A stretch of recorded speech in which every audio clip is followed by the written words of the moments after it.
After an eternity, I finally experienced such a delightful slumber.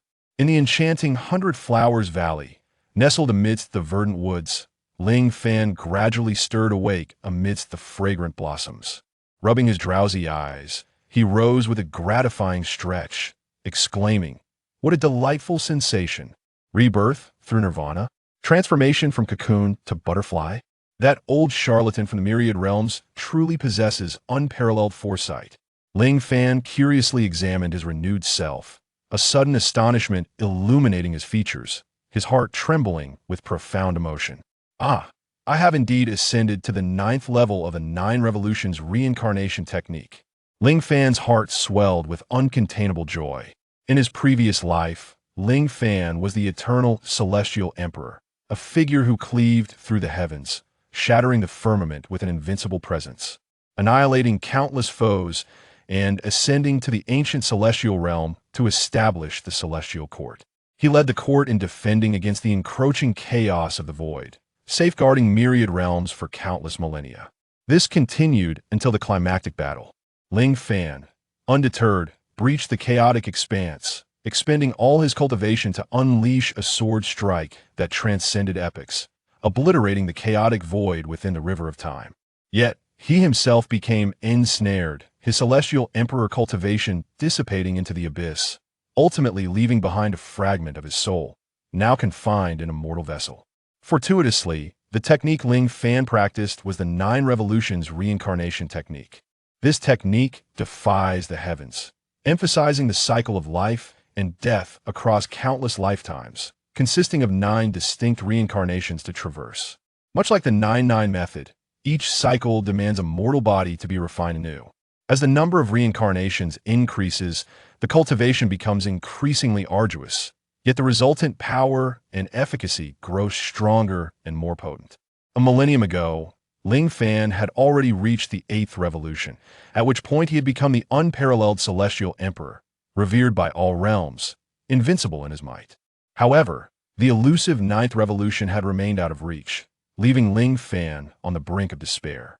Until today, he has finally entered the 9th transformation, which is now known as Ling Fan. The 9 transformations of reincarnation metamorphose into a colorful butterfly.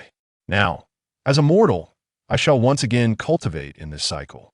If I complete the 9 transformations of reincarnation, it will be akin to a carp leaping over the dragon gate, transcending my cocoon and transforming into a butterfly, returning to the heavenly realm, standing proud amidst infinity, completely suppressing the chaotic void is merely a matter of time. Ling Fan's heart stirred involuntarily.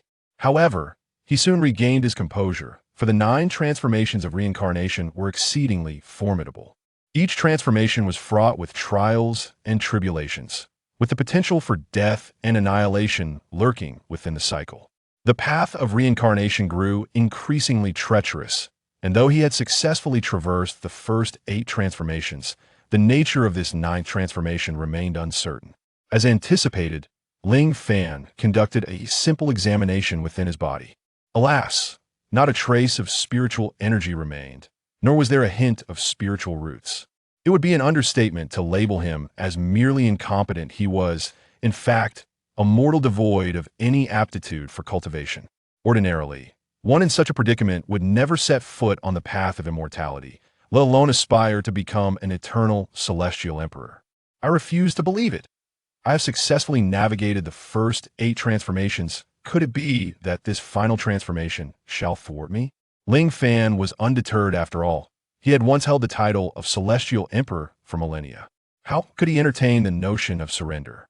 At this moment, a thought crossed his mind. Before the fall of the myriad manifestations, a prophecy was cast for me, foretelling that I would succeed in the 9 transformations of reincarnation, destined to encounter a fateful romance. In his time, as the Celestial Emperor, he had never contemplated matters of romance. Having exhausted the 8 transformations of reincarnation, his focus had solely been on battle first against formidable foes, then against the void resulting in an unending solitude and loneliness throughout the ages. Alas, I have wronged you for countless millennia, yet I have never comprehended the depths of your affection for me. Once I successfully traversed the cycles of life and returned to the celestial realms, I shall, before the myriad beings of the 3,000 realms, proudly take you as my bride. In this life, I shall not fail you." A fleeting figure abruptly materialized in his mind. It was the one who had steadfastly stood by his side from the very beginning. Ling Fan, emulating the methods of the myriad appearances of heaven, calculated with his fingers, and a delicate red thread subtly manifested around his ankle, its connection leading to a town nestled beneath the mountains. Qingyu City? Very well. Let us proceed to discover the nature of this so-called first love fated for me. Ling Fan hastened towards the town at the foot of the mountain. Yet in this mortal form, he could not wield spiritual energy, and the short journey left him breathless. "Ling Fan, I would rather die than marry you." Su Fei Luo, adorned in a flowing dress, possessed a tall and graceful figure, her beauty captivating enough to topple kingdoms. Yet, at this moment, her expression bore traces of humiliation and fury. With a hint of irritation, she disdainfully regarded Ling Fan, who was leisurely sipping tea in the hall, and declared, "I have warned you, if you come again, I shall have you crippled. Must I resort to violence for you to understand? My daughter, do not be disrespectful." Su Qingshan, pained by the unfolding scene, swiftly intervened to admonish Su Yun Luo, casting a glance at Ling Fan beside him. With an extraordinary countenance and an air of serene nobility, Ling Fan exuded an inexplicable aura of refined majesty that commanded a measure of respect merely by his presence. Yet, this young man, possessing an ethereal beauty akin to that of a celestial being, was devoid of any spiritual roots or innate talent, his being entirely empty of spiritual energy, rendering him merely a mortal incapable of cultivation. "Dear nephew, indeed, your grandfather and my father once arranged a marriage many years ago, but that was merely a jest from over a decade ago. Nowadays, matters of marriage hinge upon mutual affection, if not. Shall we put an end to this? The Su family shall surely present a grand gift as an apology." Su Qingshan was taken aback that the betrothal his father had made with the patriarch of the Ling family was taken seriously by Ling Fan. Had Ling Fan been an extraordinary prodigy or even a disciple capable of cultivation, it would have been one matter, but alas, he was but an ordinary man. Not only would his proud daughter refuse such a union, but as a father, he could not in good conscience push her into a pit of fire. Su Feluo was not only exceptionally beautiful, a radiant jewel among the crowd, but also possessed a rare innate talent.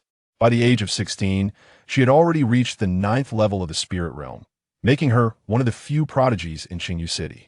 Having also caught the attention of the esteemed celestial master of Kanjing's sect, it would not be long before she ascended to this sect and embarked on her path to becoming a celestial being, a prospect that was imminent. Her future was undeniably bright. How could she marry a mere mortal and jeopardize her destiny? Ling Fan chuckled softly, took a sip of tea, and produced a marriage certificate from his robe, smiling as he said, "Is this merely a jest, inscribed in black and white?" Once an emperor among celestial beings, he held promises in the highest regard. Who in the celestial realm is unaware that with a single promise from the celestial emperor Ling Tian, one can secure an everlasting vow for countless millennia? For the sake of a mere verbal assurance to eternally safeguard the peace of the celestial realm, he fought valiantly against the chaotic void for thousands of years. And now, in their discourse, the marriage contract inscribed in black and white is regarded as a jest? Su Qingshan found himself at a loss for words. How could the marriage contract, which had been preserved for over a decade, still exist? Ling Fan is indeed serious. Why waste words with him? Does he think he can marry my daughter Fei Luo with a mere piece of waste paper? Standing beside Su Qingshan was his wife, Zhao Zian, who disdainfully regarded the marriage contract, declaring, to be frank, several months ago, my daughter Fei Luo had already achieved the 9th level of the spirit opening realm. A few days prior, Fei Luo encountered a wandering immortal from the Kanjing sect, who remarked upon her extraordinary celestial grace, deeming her an exceptional disciple worthy of training, and intends to accept her as his apprentice in just a few days. Do you, a mere wastrel, believe you are fit to marry Fei Luo? It is nothing short of a delusion. The crowd gasped in astonishment upon hearing this. To achieve the 9th level of spirit opening at the tender age of 16 is a testament to her extraordinary celestial talent. In the realm of the Ega Dao, The cultivation stages are classified from low to high as spirit opening, body refinement, soul platform, flame of war, mist of illumination, mysterious palace, star calling, ocean of sun, and divine cliff. The spirit opening stage signifies the awakening of one's spiritual potential, establishing the foundation for embarking on the path of cultivation. Those endowed with celestial roots can pursue the spirit opening cultivation, whereas individuals lacking such roots are doomed to live and die as mere mortals. Yet, even among those possessing celestial roots, disparities exist. To transcend the spirit opening realm by the age of 18 is to be regarded as an elite, a paragon among peers, standing out as a remarkable figure among the myriad of cultivators. At the age of 16, achieving the 9th level of spiritual awakening certainly suggests that one could transcend to full awakening before the age of 18. Does this not imply a level of excellence surpassing that of many prodigies? Moreover, having garnered the favor of the celestial beings from the esteemed Kanjing sect, continuing to flourish within its ranks may indeed pave the way for future greatness. Is this truly worthy of such boasting? Ling Fan shook his head in resignation. So, merely surpassing the age of 18 to attain spiritual awakening is enough for them to sing praises? As for me, having traversed 8 cycles of reincarnation, I have consistently achieved spiritual awakening and forged my body before the age of 3. Enough of this chatter, it merely serves as a pretext for a broken engagement. Ling Fan waved his hand dismissively, then glanced at the red thread beneath his feet, which connected him to none other than the girl before him, Su Fei Luo. He chuckled lightly and declared, "But who said I intended to marry this so-called Fei Luo? The one I wish to wed is her." With that, Ling Fan pointed toward the maiden standing at the entrance, her face partially concealed by a veil. "Su Yin Luo." The crowd erupted in astonishment, their exclamations tinged with disbelief and a hint of mockery. Chapter 2. The Unspoken Secrets of Yun Luo. Dear nephew, are you certain that the one you wish to marry is Yun Luo, and not Fei Luo? Su Qingshan appeared utterly incredulous, his expression a mixture of astonishment and peculiarity as he repeatedly sought confirmation from Ling Fan. Indeed, Ling Fan replied with a subtle nod. The crimson thread connecting at his wrist, barely visible, belonged to the veiled woman they referred to as Su Yuluo. Yet, Su Qingshan seemed to harbor an unutterable secret. In contrast, his wife, Zhao Zian, was overjoyed, hastily silencing Su Qingshan's further remarks. She stepped forward, her face beaming with delight, and exclaimed, "Young man of the Ling family, it seems we have misjudged you. So, you are not to wed our Fei Luo after all. Since you desire Yu Luo, that is splendid news. My Yun Luo is a celestial beauty, truly a match of talent and grace with you." Almost everyone could discern the disdain and mockery laced within her words. "Yun Luo, come forth and greet your betrothed." Zhao Zian, anxious that Ling Fan might reconsider, waved her hand, beckoning the veiled Su Yun Luo, and had already adjusted their titles. From within the crowd, the young woman, veiled and seemingly devoid of presence, gradually approached, clad in a gown of azure. Her delicate figure and snow-like complexion radiated an ethereal grace, akin to a serene lotus blossom. Yet, hidden behind the veil, her true visage remained obscured. The slight tremor in her steps hinted at a palpable anxiety as she stood before them, as though concealing an unspoken burden. "Father, mother."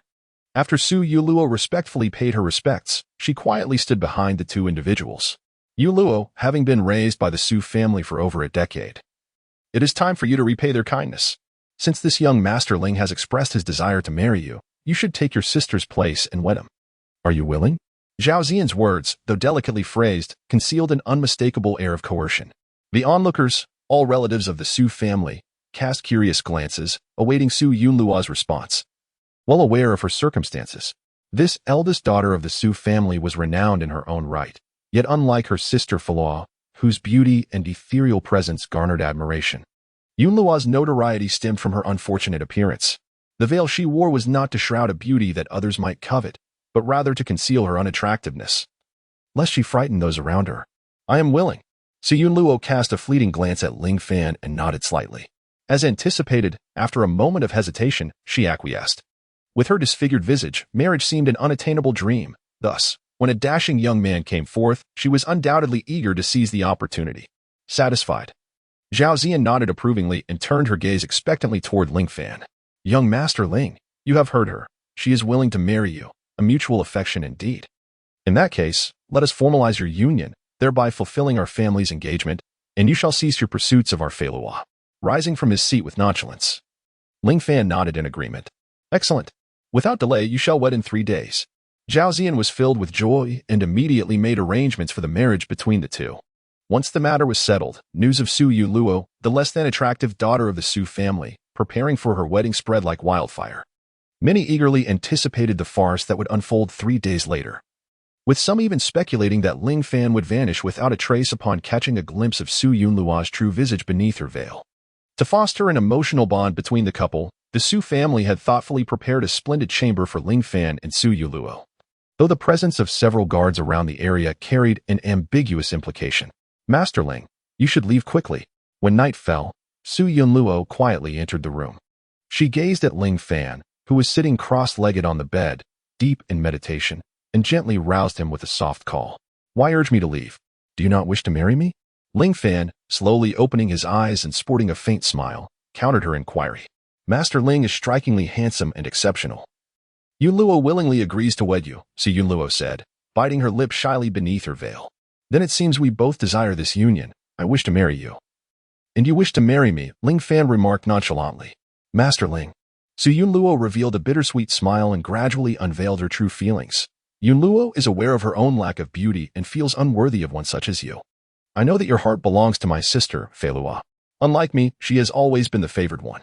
No matter what our stepmother says, she would never consent to marry you, which is why I have been hastily urged to take her place.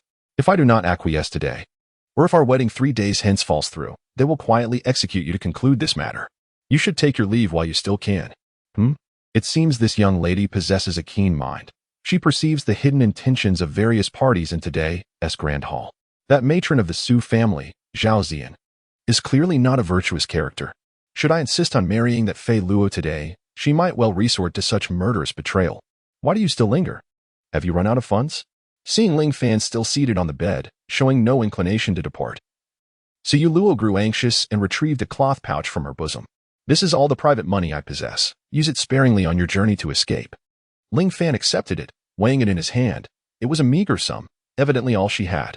This display of affection and loyalty for a stranger reveals her noble heart, moving Ling Fan deeply. I need not flee, for there is no one in this world who can compel my retreat. Rising to his feet, he smiled with confidence, an aura of transcendence emanating from him, leaving Su Yunluo momentarily entranced. Moreover, if I were to leave, your stepmother would undoubtedly not spare you, exacerbating the hardships of your already difficult existence. A young lady of the Su family, not only rendered invisible in public, subjected to ridicule, but possessing merely a handful of coins. It is hard to fathom the life she endures. It is not worth sacrificing your life in vain. Su Yunluo interjected hastily. Therefore, to find a mutually beneficial solution, we could simply marry, an uncomplicated affair. Ling Fan replied with nonchalance. Su Yunlu felt a slight tremor in her heart, but soon, self-doubt and bitterness surged within her, prompting a wry smile as she replied, Young Master Ling, please do not jest. How could I possibly be worthy of you? Her face bore the mark of an inherent flaw, a blemish that had subjected her to scorn and ridicule since childhood. She could only venture into society veiled. For who would dare to consider her as a companion in marriage? Ling Fan did not respond. Instead, he reached out to remove Su Yunlu's veil. Startled like a frightened rabbit, she attempted to retreat, yet he deftly unveiled her. The young woman's bright eyes and radiant smile, coupled with her exquisite features, rivaled those of her sister, Su Filao, perhaps even surpassing them in beauty. However, the visage that should have been breathtaking bore a long, purple birthmark on her left cheek, accompanied by a tuft of dark hair, rendering it grotesque. At first glance, it was somewhat shocking, akin to a beautiful flower marred by imperfections. Oh, just as I had anticipated, Ling Fan mused softly to himself. What do you mean by that? Su Yunlu inquired, puzzled. Nothing of consequence. Merely that I have discerned the reason behind your purple mark. With the right remedy, I could potentially heal it, Ling Fan explained, gazing thoughtfully at the birthmark. A flicker of hope ignited in Su Yunlu's eyes, only to extinguish quickly. Young Master Ling, please do not jest. My father has sought the expertise of renowned physicians and healers far and wide, all of whom have declared this to be an innate birthmark, irreparable. What you refer to as a birthmark is, in fact, a poison mark, Ling Fan stated, his gaze intensifying as he addressed Su Yunlu. A poison mark. Su Yunlu exclaimed, her disbelief palpable. Ling Fan nodded and continued, indeed, it is the poison seal, known as the chilling purple lotus toxin. Concocted from the seeds of the chilling purple lotus. A mortal who ingests this poison will meet their demise without fail. Even cultivators would find it enough to incapacitate them severely. From what you have described, it appears you were born with this poisonous mark, indicating that you absorbed its toxicity while your mother carried you. If I am not mistaken, your mother perished shortly after giving birth to you. Am I right? Upon hearing Ling Fan mention her mother, Su Yunluo's eyes filled with tears. Just as Ling Fan had said, her mother had died during childbirth. And everyone had labeled her a harbinger of misfortune, claiming she had not only caused her mother's death but was also born with peculiar birthmarks. For many years, she had firmly believed that she was the cause of her mother's demise, living in guilt and self-reproach for over a decade. Yet now, someone was telling her that it was not she who had caused her mother's death, but rather that her mother had been poisoned and murdered. However, as her father had often said, her mother was a kind and gentle woman, beloved by all. Who could be so malicious as to administer poison during her pregnancy? Could it be your stepmother? Ling Fan inquired, leaving the question hanging. Su Yunluo remained silent for a long moment, the answer already clear in their hearts. Young Masterling, can you truly cure the poison that afflicts me? A glimmer of hope flickered in Su Yunluo's eyes. Of course, Ling Fan replied with confidence. In his earlier days of dabbling in toxins, he had even compelled the renowned poison master of the celestial realm, the old plague immortal, to apologize to him while frothing at the mouth. This trivial poison from the mortal realm was merely child's play for him. Chapter 3. The Elixir. The following day, Ling Fan rose early, having promised to assist Su Yunluo in treating her affliction the previous night. He set out with the intent of acquiring rare and precious materials necessary for concocting the antidote. In this cycle of reincarnation, his storage bag, which once contained a plethora of treasures, had not accompanied him. Otherwise, he could have effortlessly retrieved a miraculous elixir that would cure all ailments. Alas, he was left with no choice but to embark on a quest for treasures to formulate the remedy himself. Heeding Su Yunluo's advice, he made his way to the againw Chamber of Commerce in Qingyu City.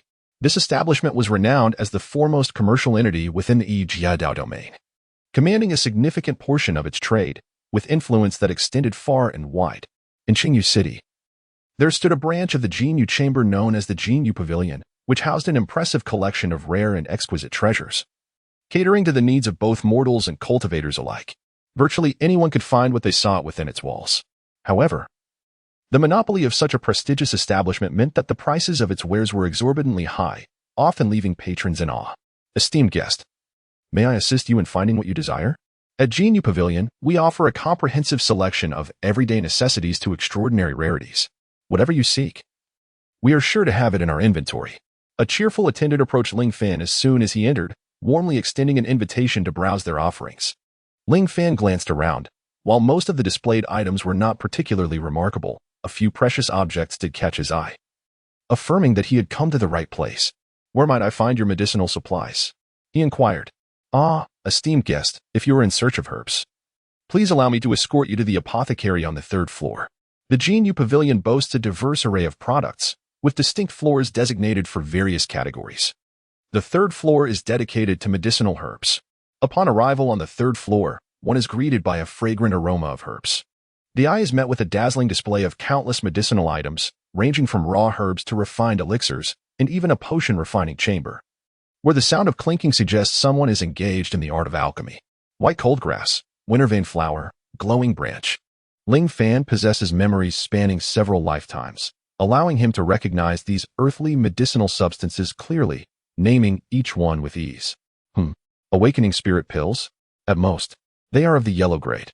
Ling Fan casually picked up an awakening spirit pill, and upon discerning its yellow grade status, he lost interest and placed it back down.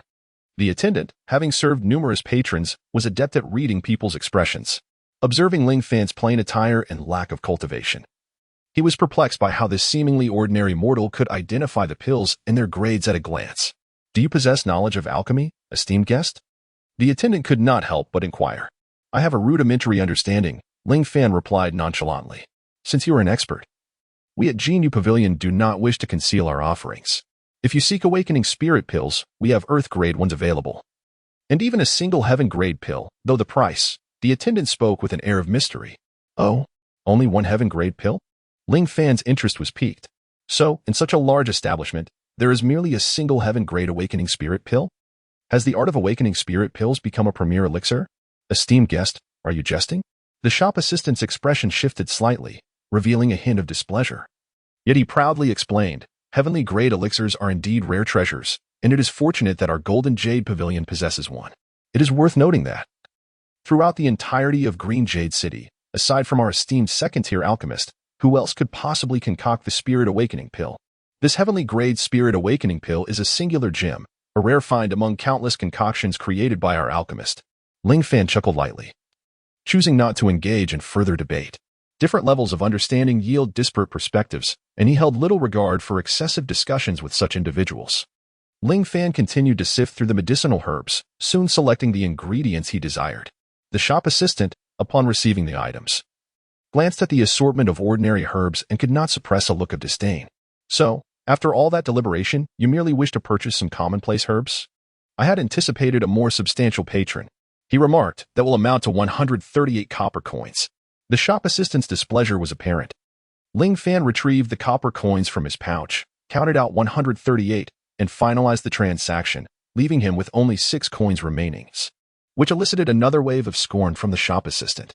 Ling Fan felt no embarrassment. After completing the transaction, he gathered his belongings and prepared to depart. Suddenly, a deafening crash erupted from the alchemy room, accompanied by a violent shockwave that caused the entire Golden Jade Pavilion to tremble. In an instant, mystical patterns flickered and strange lights danced, a testament to the powerful formation within the pavilion striving to maintain order. What on earth is happening? The shop assistant was knocked to the ground, trembling with fear, his eyes wide with panic as he looked towards the alchemy room. An explosion in the alchemy room? Ling Fan pondered silently, and after a moment's contemplation, he swiftly made his way towards the source of the commotion. Pushing the door open, one is greeted by a haze of smoke within. A pill furnace blazes vigorously, its flames resembling a ferocious dragon yearning to soar into the heavens. Were it not for the restraining array, it would have surely burst forth, reducing the magnificent Golden Jade Pavilion to ashes. Beside the furnace, an elderly man lies on the ground, his body drenched in blood, evidently struck down by the immense shockwave from the explosion of the elixir.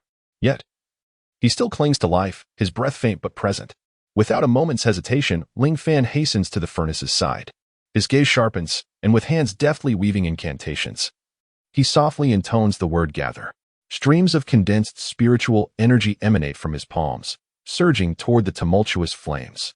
The energy swiftly intertwines with the fire, clashing and colliding repeatedly. The flames act like a petulant child, while the spiritual energy embodies a stern adult wielding a ruler every time the flames rampage. The energy relentlessly suppresses them.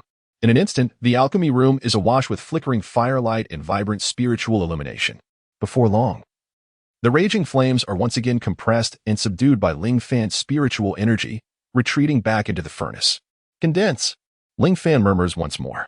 The energy solidifies further, taking the form of a colossal hand that lifts the furnace lid embedded in the wall. With a resounding clang, the spiritual hand brings the lid crashing down onto the furnace. Subsequently, the flames settle into a gentle burn as Ling Fan continues to manipulate the spiritual energy, ensuring the internal fire does not flare up once again. After a while, the flames extinguish and the elixir is successfully formed, restoring tranquility to the scene. Ling Fan exhales deeply. Although he remains uncertain why he possesses the ability to command the spiritual energies of this realm, he is grateful for it. Otherwise, today's predicament would have been exceedingly difficult to resolve. As everything appeared to settle down, Ling Fan exited the alchemy chamber, leaving the aftermath and the elder who had collapsed to the adept care of the Golden Jade Pavilion. At that moment, the Golden Jade Pavilion was in disarray, teeming with numerous individuals, while several squads of guards were diligently maintaining order. Seizing the opportunity amidst the chaos, Ling Fan discreetly made his exit. Shortly after his departure, several high-ranking members of the Golden Jade Pavilion, possessing formidable cultivation, entered the alchemy chamber. Old Shin, awaken. They assisted the elderly man lying on the ground, channeling spiritual energy to rouse him from his stupor.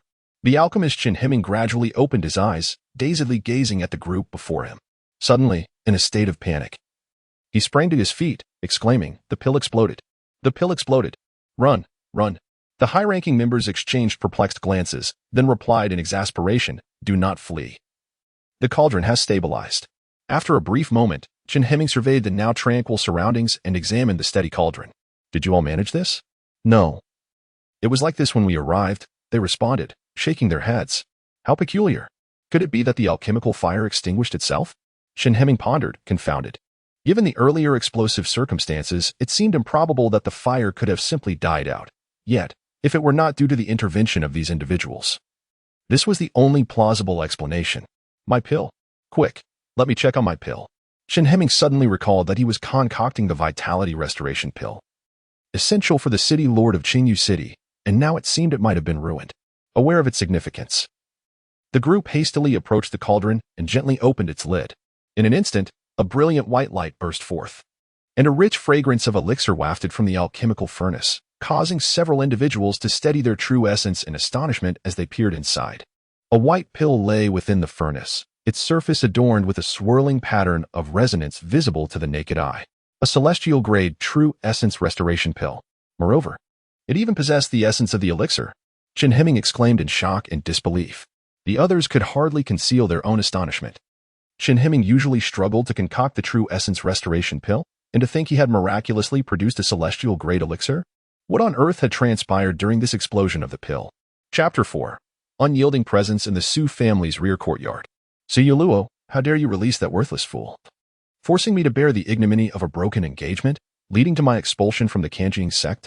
Is that your satisfaction? Su Feilua glared furiously at the fallen Su Yuluo, her fist clenched tightly, revealing the depth of her wrath. After receiving her mother's warning yesterday, she hurried to check if Ling Fan had escaped. To her dismay, her mother had indeed been correct. Ling Fan had vanished without a trace early that morning, slipping away unnoticed. Even the guards who had been meticulously watching over him were oblivious to his whereabouts. It seemed clear that Su Yuluo had never intended to marry Ling Fan. Instead, she had sought every means to rescue him. Yet, with Ling Fan's departure, Su Feilua would bear the stigma of a broken engagement, jeopardizing her admission into the Kanjing sect, and even if she succeeded, she would be the subject of scornful whispers. Feilua, I merely wish to prevent you from harming an innocent, Su Yuluo replied bitterly.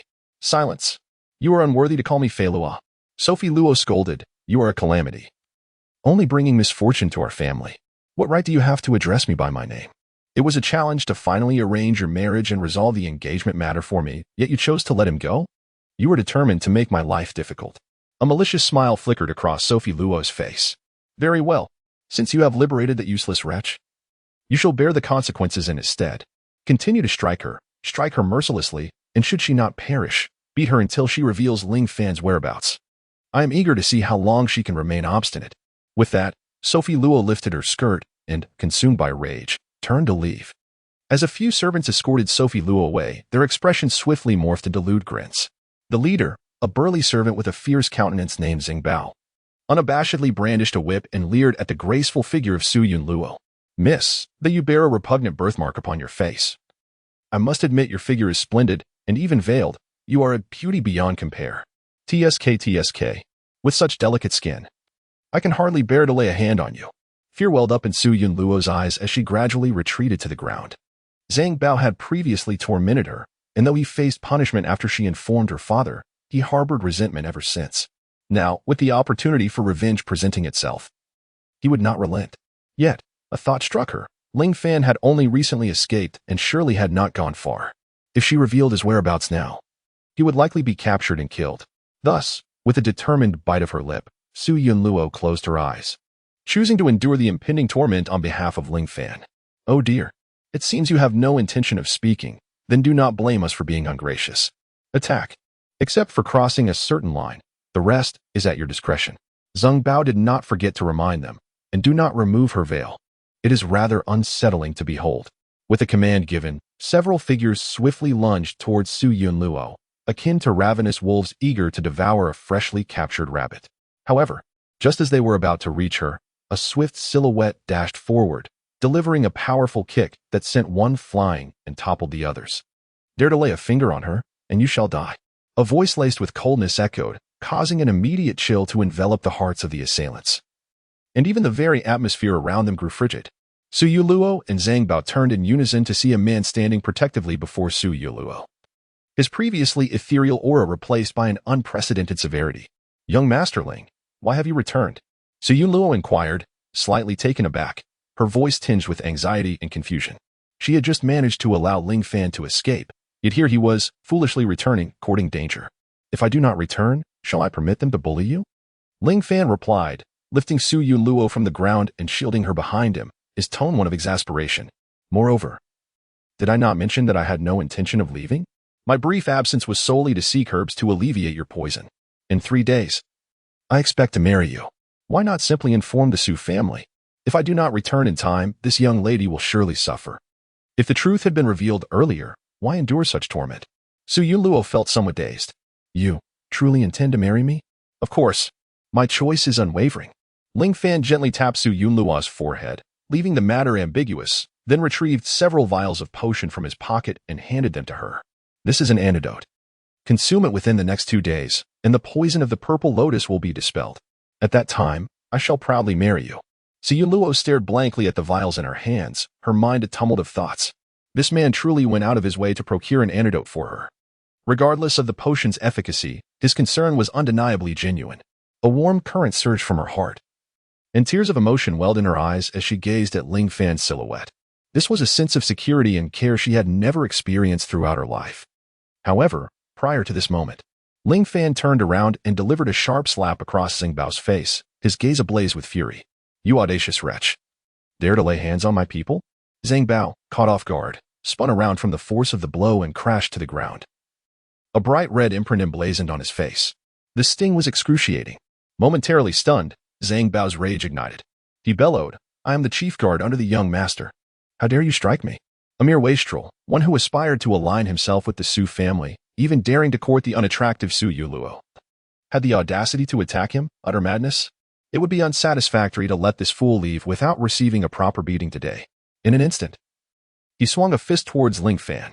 Unfazed, Ling Fan transformed into a mere shadow, delivering a powerful kick that sent Zhang Bao flying like a kite severed from its string. With a resounding crash, he collided against the courtyard wall, finally coming to a halt. How ludicrous! Despite being a celestial emperor, could he truly allow someone as insignificant as Zhang Bao to inflict harm?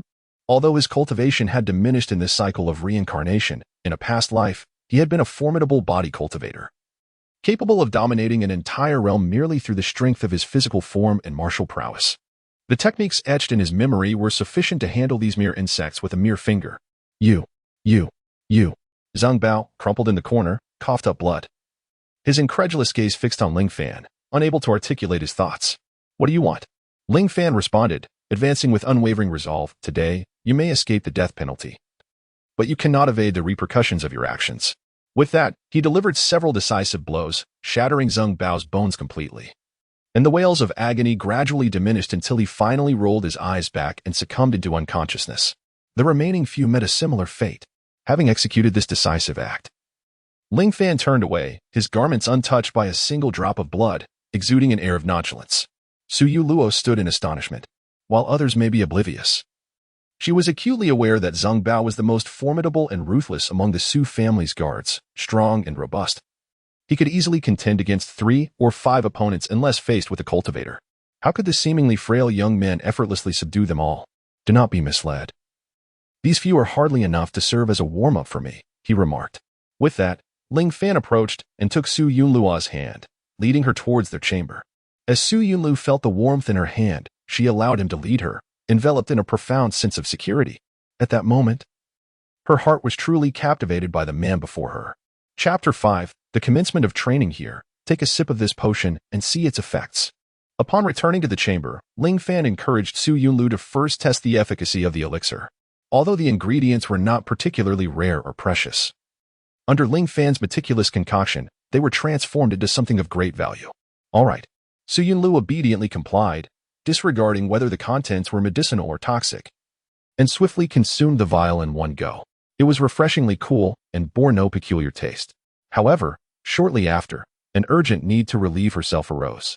Yet, with Ling Fan seated before her, she felt her cheeks flush crimson, unsure of how to express her predicament. What is it?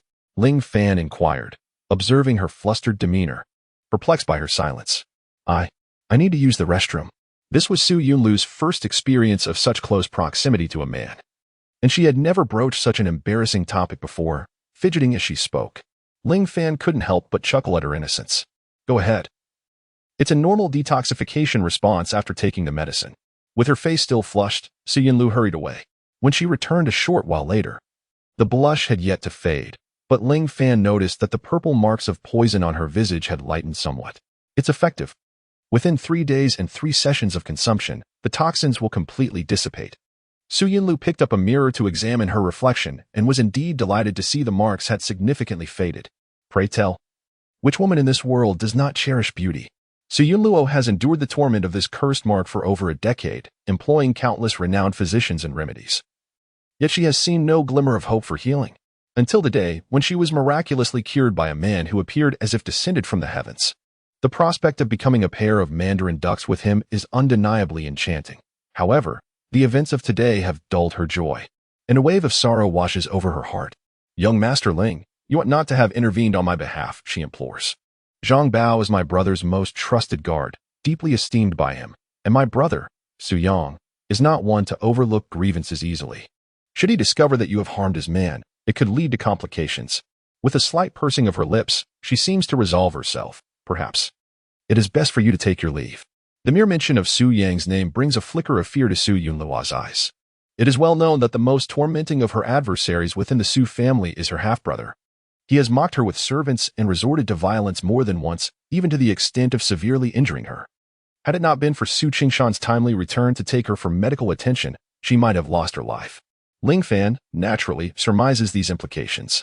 It is evident that Su Yang is likely the son of Su Yunluo's stepmother, emboldened by the Su family's influence and his mother's favoritism to commit acts of wrongdoing. What is his cultivation level? He inquires calmly. Given that Su Feilua possesses some skill, it is highly probable that Su Yang is also a practitioner. Su Yunluo sighed softly, her brows knitting together as she remarked, though he may not possess the exceptional spiritual roots and ethereal demeanor of Su Feilua, he is nonetheless one of the rare prodigies of Qingyu City. At just 15, he has already reached the 6th level of the Spirit Opening Realm. Is reaching the 6th level of the Spirit Opening Realm truly worthy of the title prodigy? Ling Fan retorted with a hint of mockery. Su Yunluo was contemplating whether to elope with Ling Fan when his words struck her with surprise and confusion. The subsequent statement only deepened her bewilderment. If he does not provoke me, that is well and good, but should he dare to challenge me, rest assured, I shall make him taste the ground beneath him. Afterward, Ling Fan instructed Su Yunluo to rest in her chamber while he evaded the watchful eyes of the guards and ventured into a bamboo grove on the back mountain of the Su family to begin his meditative practice. This marked the first time Ling Fan had engaged in the cultivation of the 9 turns of reincarnation since his reincarnation, although the awakening of this reincarnation was somewhat sluggish. For Ling Fan, any moment dedicated to cultivation was not in vain. He pondered the potential effects of practicing the 9 turns of reincarnation during this final cycle. Softly, he murmured to himself, his eyes brimming with anticipation. The previous 8 turns were merely the superficial layers, all foundational for the ultimate transformation in this final turn. The 9th turn represents the essence of this technique. Judging by the circumstances of the first 8 turns, the 9th turn would undoubtedly defy the heavens. Regardless of how extraordinary it may be, I must continue my cultivation, not just for myself, but for them, and indeed for the myriad realms of the 3,000 paths. Stealing his resolve, Ling Fan swiftly entered a focused state and commenced the operation of his technique. Just as he began to channel his energy, a gust of wind surged around him. The heavens and the earth underwent a remarkable transformation as waves of ethereal energy surged from all directions. These energies resembled tumultuous ocean tides, crashing towards Ling Fan with relentless force. The once intangible essence took on a palpable form, stirring the entire bamboo grove and causing the leaves to rustle softly. In the next instant, Ling Fan emitted a commanding shout. An invisible whirlwind emerged around him, drawing in the torrents of spiritual energy, with Ling Fan at its very core. Without exception, all of this energy was absorbed into his being, coursing through his meridians. Yet, this was merely the beginning. Ling Fan, now enveloped in this state, felt akin to a bottomless abyss. The influx of spiritual energy seemed trivial, and he instinctively perceived the absorption rate as insufficient. He decided to empty himself entirely, transforming his body into a colossal whale, voraciously opening his mouth to devour every wave of spiritual energy that approached. Not enough. Still insufficient. Ling Fan felt no hint of greed. He merely yearned for the onslaught of energy to intensify. Were there any other cultivators present, they would undoubtedly be paralyzed with shock. For it is known that all things adhere to an immutable truth. When filled to the brim, they overflow. When the moon is full, it wanes. The same principle applies to spiritual energy. Cultivation involves refining both mind and body, and ascending to immortality through the mortal vessel is inescapable. The body serves as a vessel, capable of containing and wielding spiritual energy, yet it is bound by limits. Exceeding these limits can lead to dire consequences ranging from losing oneself to madness to catastrophic bodily explosion. However, Ling Fan appeared to defy such limits, ravenously consuming the spiritual energy of this realm with an insatiable hunger that was utterly astonishing. This extraordinary phenomenon, of course, did not go unnoticed. The first to notice were the members of the Su family, particularly Su Fei Luo, who had just departed and entered the family's meditation chamber. With only a few days remaining before she would be inducted into the Lingxing Yu zone, she was determined to solidify her cultivation at the 9th level of spiritual awakening. Yet, an unsettling reality struck her. The spiritual energy in the atmosphere today felt unusually scarce. Furthermore, she sensed that the remaining spiritual essence was converging towards a singular point. As Su Fei Luo emerged from her meditative state, she quickly recognized that something was amiss. Her progress in cultivation had significantly slowed, a realization she initially attributed to her own limitations. However, upon closer inspection, she discerned that the spiritual energy within the meditation chamber was markedly diminished, barely reaching 1/10 of its usual potency. Upon exiting the chamber, she encountered several clan members, their expressions mirroring her own confusion and alarm. It was not only the Su family that experienced this phenomenon. Numerous cultivators throughout Qingyu City were equally perplexed. At the city lord's residence, Renhong, the lord of Qingyu City, sat in his chair, consumed by anxiety. He had just received news of an explosion at the Jinyu Pavilion, and the fate of the precious Xinyuan Great Supplement pill he sought remained uncertain. City Lord, this is terrible. A guard burst into the room, breathless and frantic. Calm yourself. What is the meaning of this disturbance? Renhong, already in a foul mood, felt his irritation escalate at the guard's chaotic entrance. Yet, he quickly regained his composure and inquired in a grave tone, what has transpired now? City Lord, the spiritual energy within a 10-mile radius of Qingyu City has vanished. The guard explained with a wry smile. What? Renhong sprang from his chair in shock. Chapter 6. A disturbance, a chance. What on earth is happening? Renhong was momentarily lost in thought, his expression grave as he inquired. My subordinates are unaware. Everything has transpired so abruptly. The spiritual energy has vanished in the blink of an eye, leaving over 100 cultivators in the city in a state of panic, the guard hastily replied. As he spoke, Renhong had already begun to weave a spell, causing the surrounding spiritual energy to solidify. Not only was it the case elsewhere, but even in the city lord's mansion, which once brimmed with abundant spiritual energy, the current manifestation was diminished tenfold. Moreover, it was visibly apparent that this solidified energy was slowly flowing towards a specific location. Without hesitation, Renhong strode out of the hall, and a flying sword emerged from his waist, soaring gracefully into the sky like a streak of flowing rainbow. In the blink of an eye, he found himself hovering above the city of Qingyu. Surrounding him were several prominent cultivators from Qingyu City, including the clan elder of the Qin family, the elder of the Li family, and the ancestor of the Wang family, among others. Notably, Su Qingshan, the head of the Su family, stood somewhat behind, evidently the weakest among them in terms of cultivation. City Lord, have you received any news? Is there a powerful being descending upon our Qingyu City to cultivate and undergo tribulation? One of the Qin clan elders asked hurriedly. Naturally, they, being the highest-ranking cultivators in Qingyu City, understood the implications of such phenomena. This was simply the most common practice of absorption and cultivation, drawing upon the spiritual energy of heaven and earth. Yet, the efficiency of this absorption seemed exceedingly rapid. I have not received any news, Renhong replied, shaking his head silently. As the city lord of Qingyu, now a master at the 3rd stage of the soul platform realm, he comprehended more profoundly what the rapid dissipation of this spiritual energy signified. His expression was grave, and there was even a trace of horror in his eyes. I have witnessed the grand elder of the Yuxing sect in cultivation. Yet the rate at which he absorbed spiritual energy was but a mere fraction of what this formidable being does now. The crowd was utterly astonished. The grand elder of the Yuxing sect, a being of the fire beacon realm who had already ignited 2 beacons, could not be compared to the one before us. What kind of existence, then, was this individual? City Lord, it is indeed a great fortune for our Qingyu City to be graced by such a powerful presence. Yes. City Lord, should we not descend to pay our respects and become acquainted with this mighty figure? It must be said that the prominent cultivators of Qingyu City possess cunning minds akin to that of foxes. They quickly recognize the significance of the situation. To encounter such a powerful entity, even if only to exchange a few words or catch a glimpse, would be an auspicious encounter. However, Renhong turned and gazed deeply at several individuals, reproaching them without reserve. Greed blinds the heart, lacking any depth. The others were perplexed, their expressions betraying their confusion as they looked at Renhong. Though this powerful being had set foot in our Qingyu City, we remain unaware of his identity. To intrude upon his cultivation recklessly may very well invite his displeasure.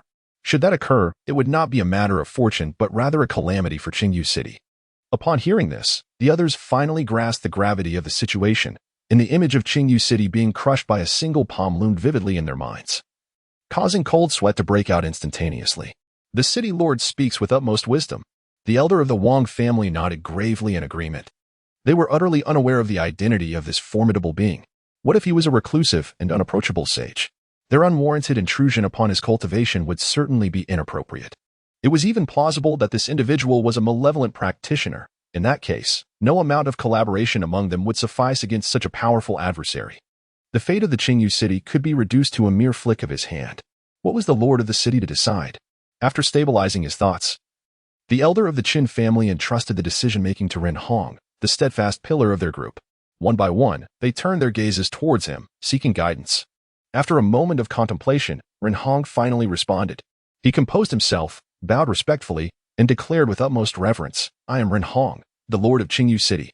May I inquire which esteemed elder is cultivating within our Qingyu City? I, being but an unworthy junior, am willing to summon hundreds of cultivators from Qingyan City to serve as your protectors." Upon hearing this, the others hastily followed suit, bowing deeply and expressing their utmost respect. "We are but unworthy juniors, eager to serve as your guardians." Their voices resonated, yet they received no reply. In fact, the extraordinary phenomenon of cultivation soon dissipated, leaving them wide-eyed and visibly shaken. Curse be it! Could it be that they had truly disturbed a great being's practice? "Lord, what shall we do?" Renhong took a brief moment of silence before reassuring his companions. There is no need for alarm.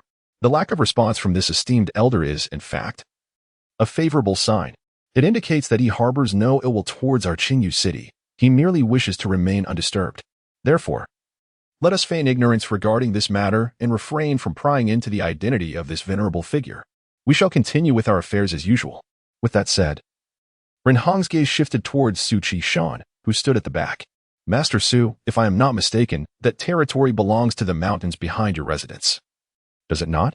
Upon hearing Renhong's inquiry, Su Qishan responded with a mixture of trepidation and reverence. "Indeed, city lord. That mountain range is indeed the back mountain of my Su family. Congratulations to you, then, for having such a formidable elder choose to take refuge in your abode. This presents an extraordinary opportunity," Renhong remarked with a composed demeanor, extending his felicitations. Initially taken aback, Su Qishan quickly grasped the significance of the situation, his heart swelling with elation. How could he have overlooked this? A powerful being practicing within the territory of the Su family is not merely a personal honor. It is a tremendous glory for the entire clan. Moreover, should this esteemed individual make an appearance, it is likely that they would first establish a connection with the Su family. If fortune smiles upon them and they indeed forge a bond with such an eminent figure, the future of the Su family could be boundless. The other cultivators from various families also came to this realization. Alas, what a remarkable stroke of fortune. How could the Su family be so inexplicably fortunate? It is truly infuriating. Congratulations, Master Su. Such an opportunity has presented itself. Master Su, with your daughter being favored by a celestial teacher, and now a powerful being taking residence in your domain, it can be said that joy comes in pairs. Indeed, Master Su, this is splendid news worthy of celebration. Though they harbored resentment, their outward expressions were filled with smiles, offering their congratulations to Su Qishan. After all, the Su family was currently basking in the zenith of power. They were merely one of several prominent families in Qingyu City, but should this trajectory continue, they could very well ascend to a position of leadership among the families.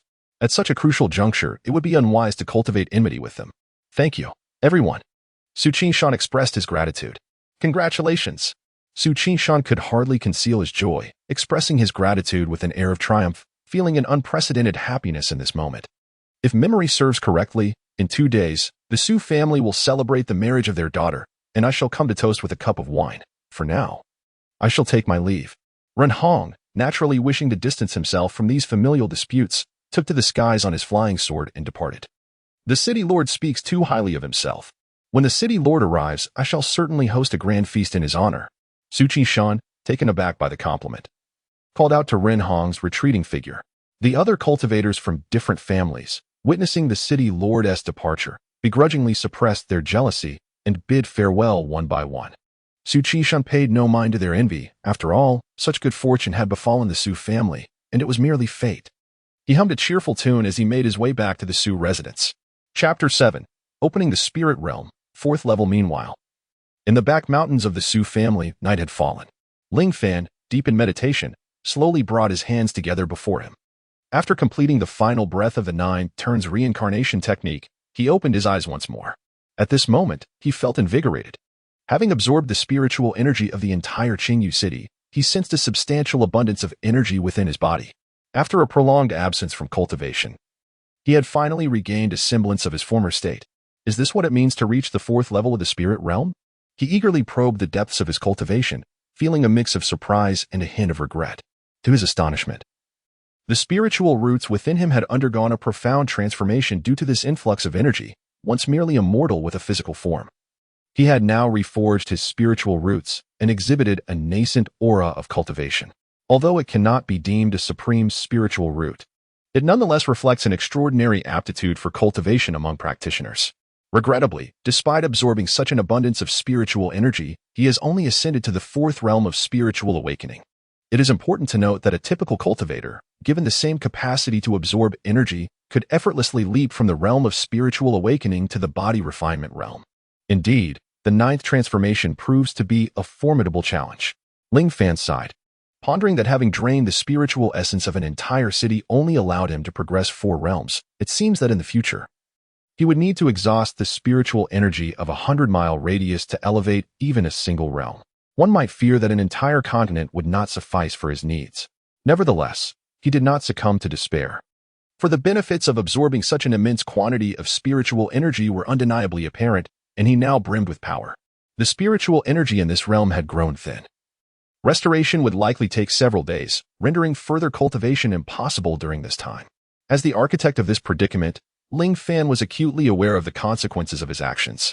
With the spiritual essence of an entire city nearly depleted, should he continue, the vicinity of Qingyun City might well become a barren realm devoid of spiritual energy.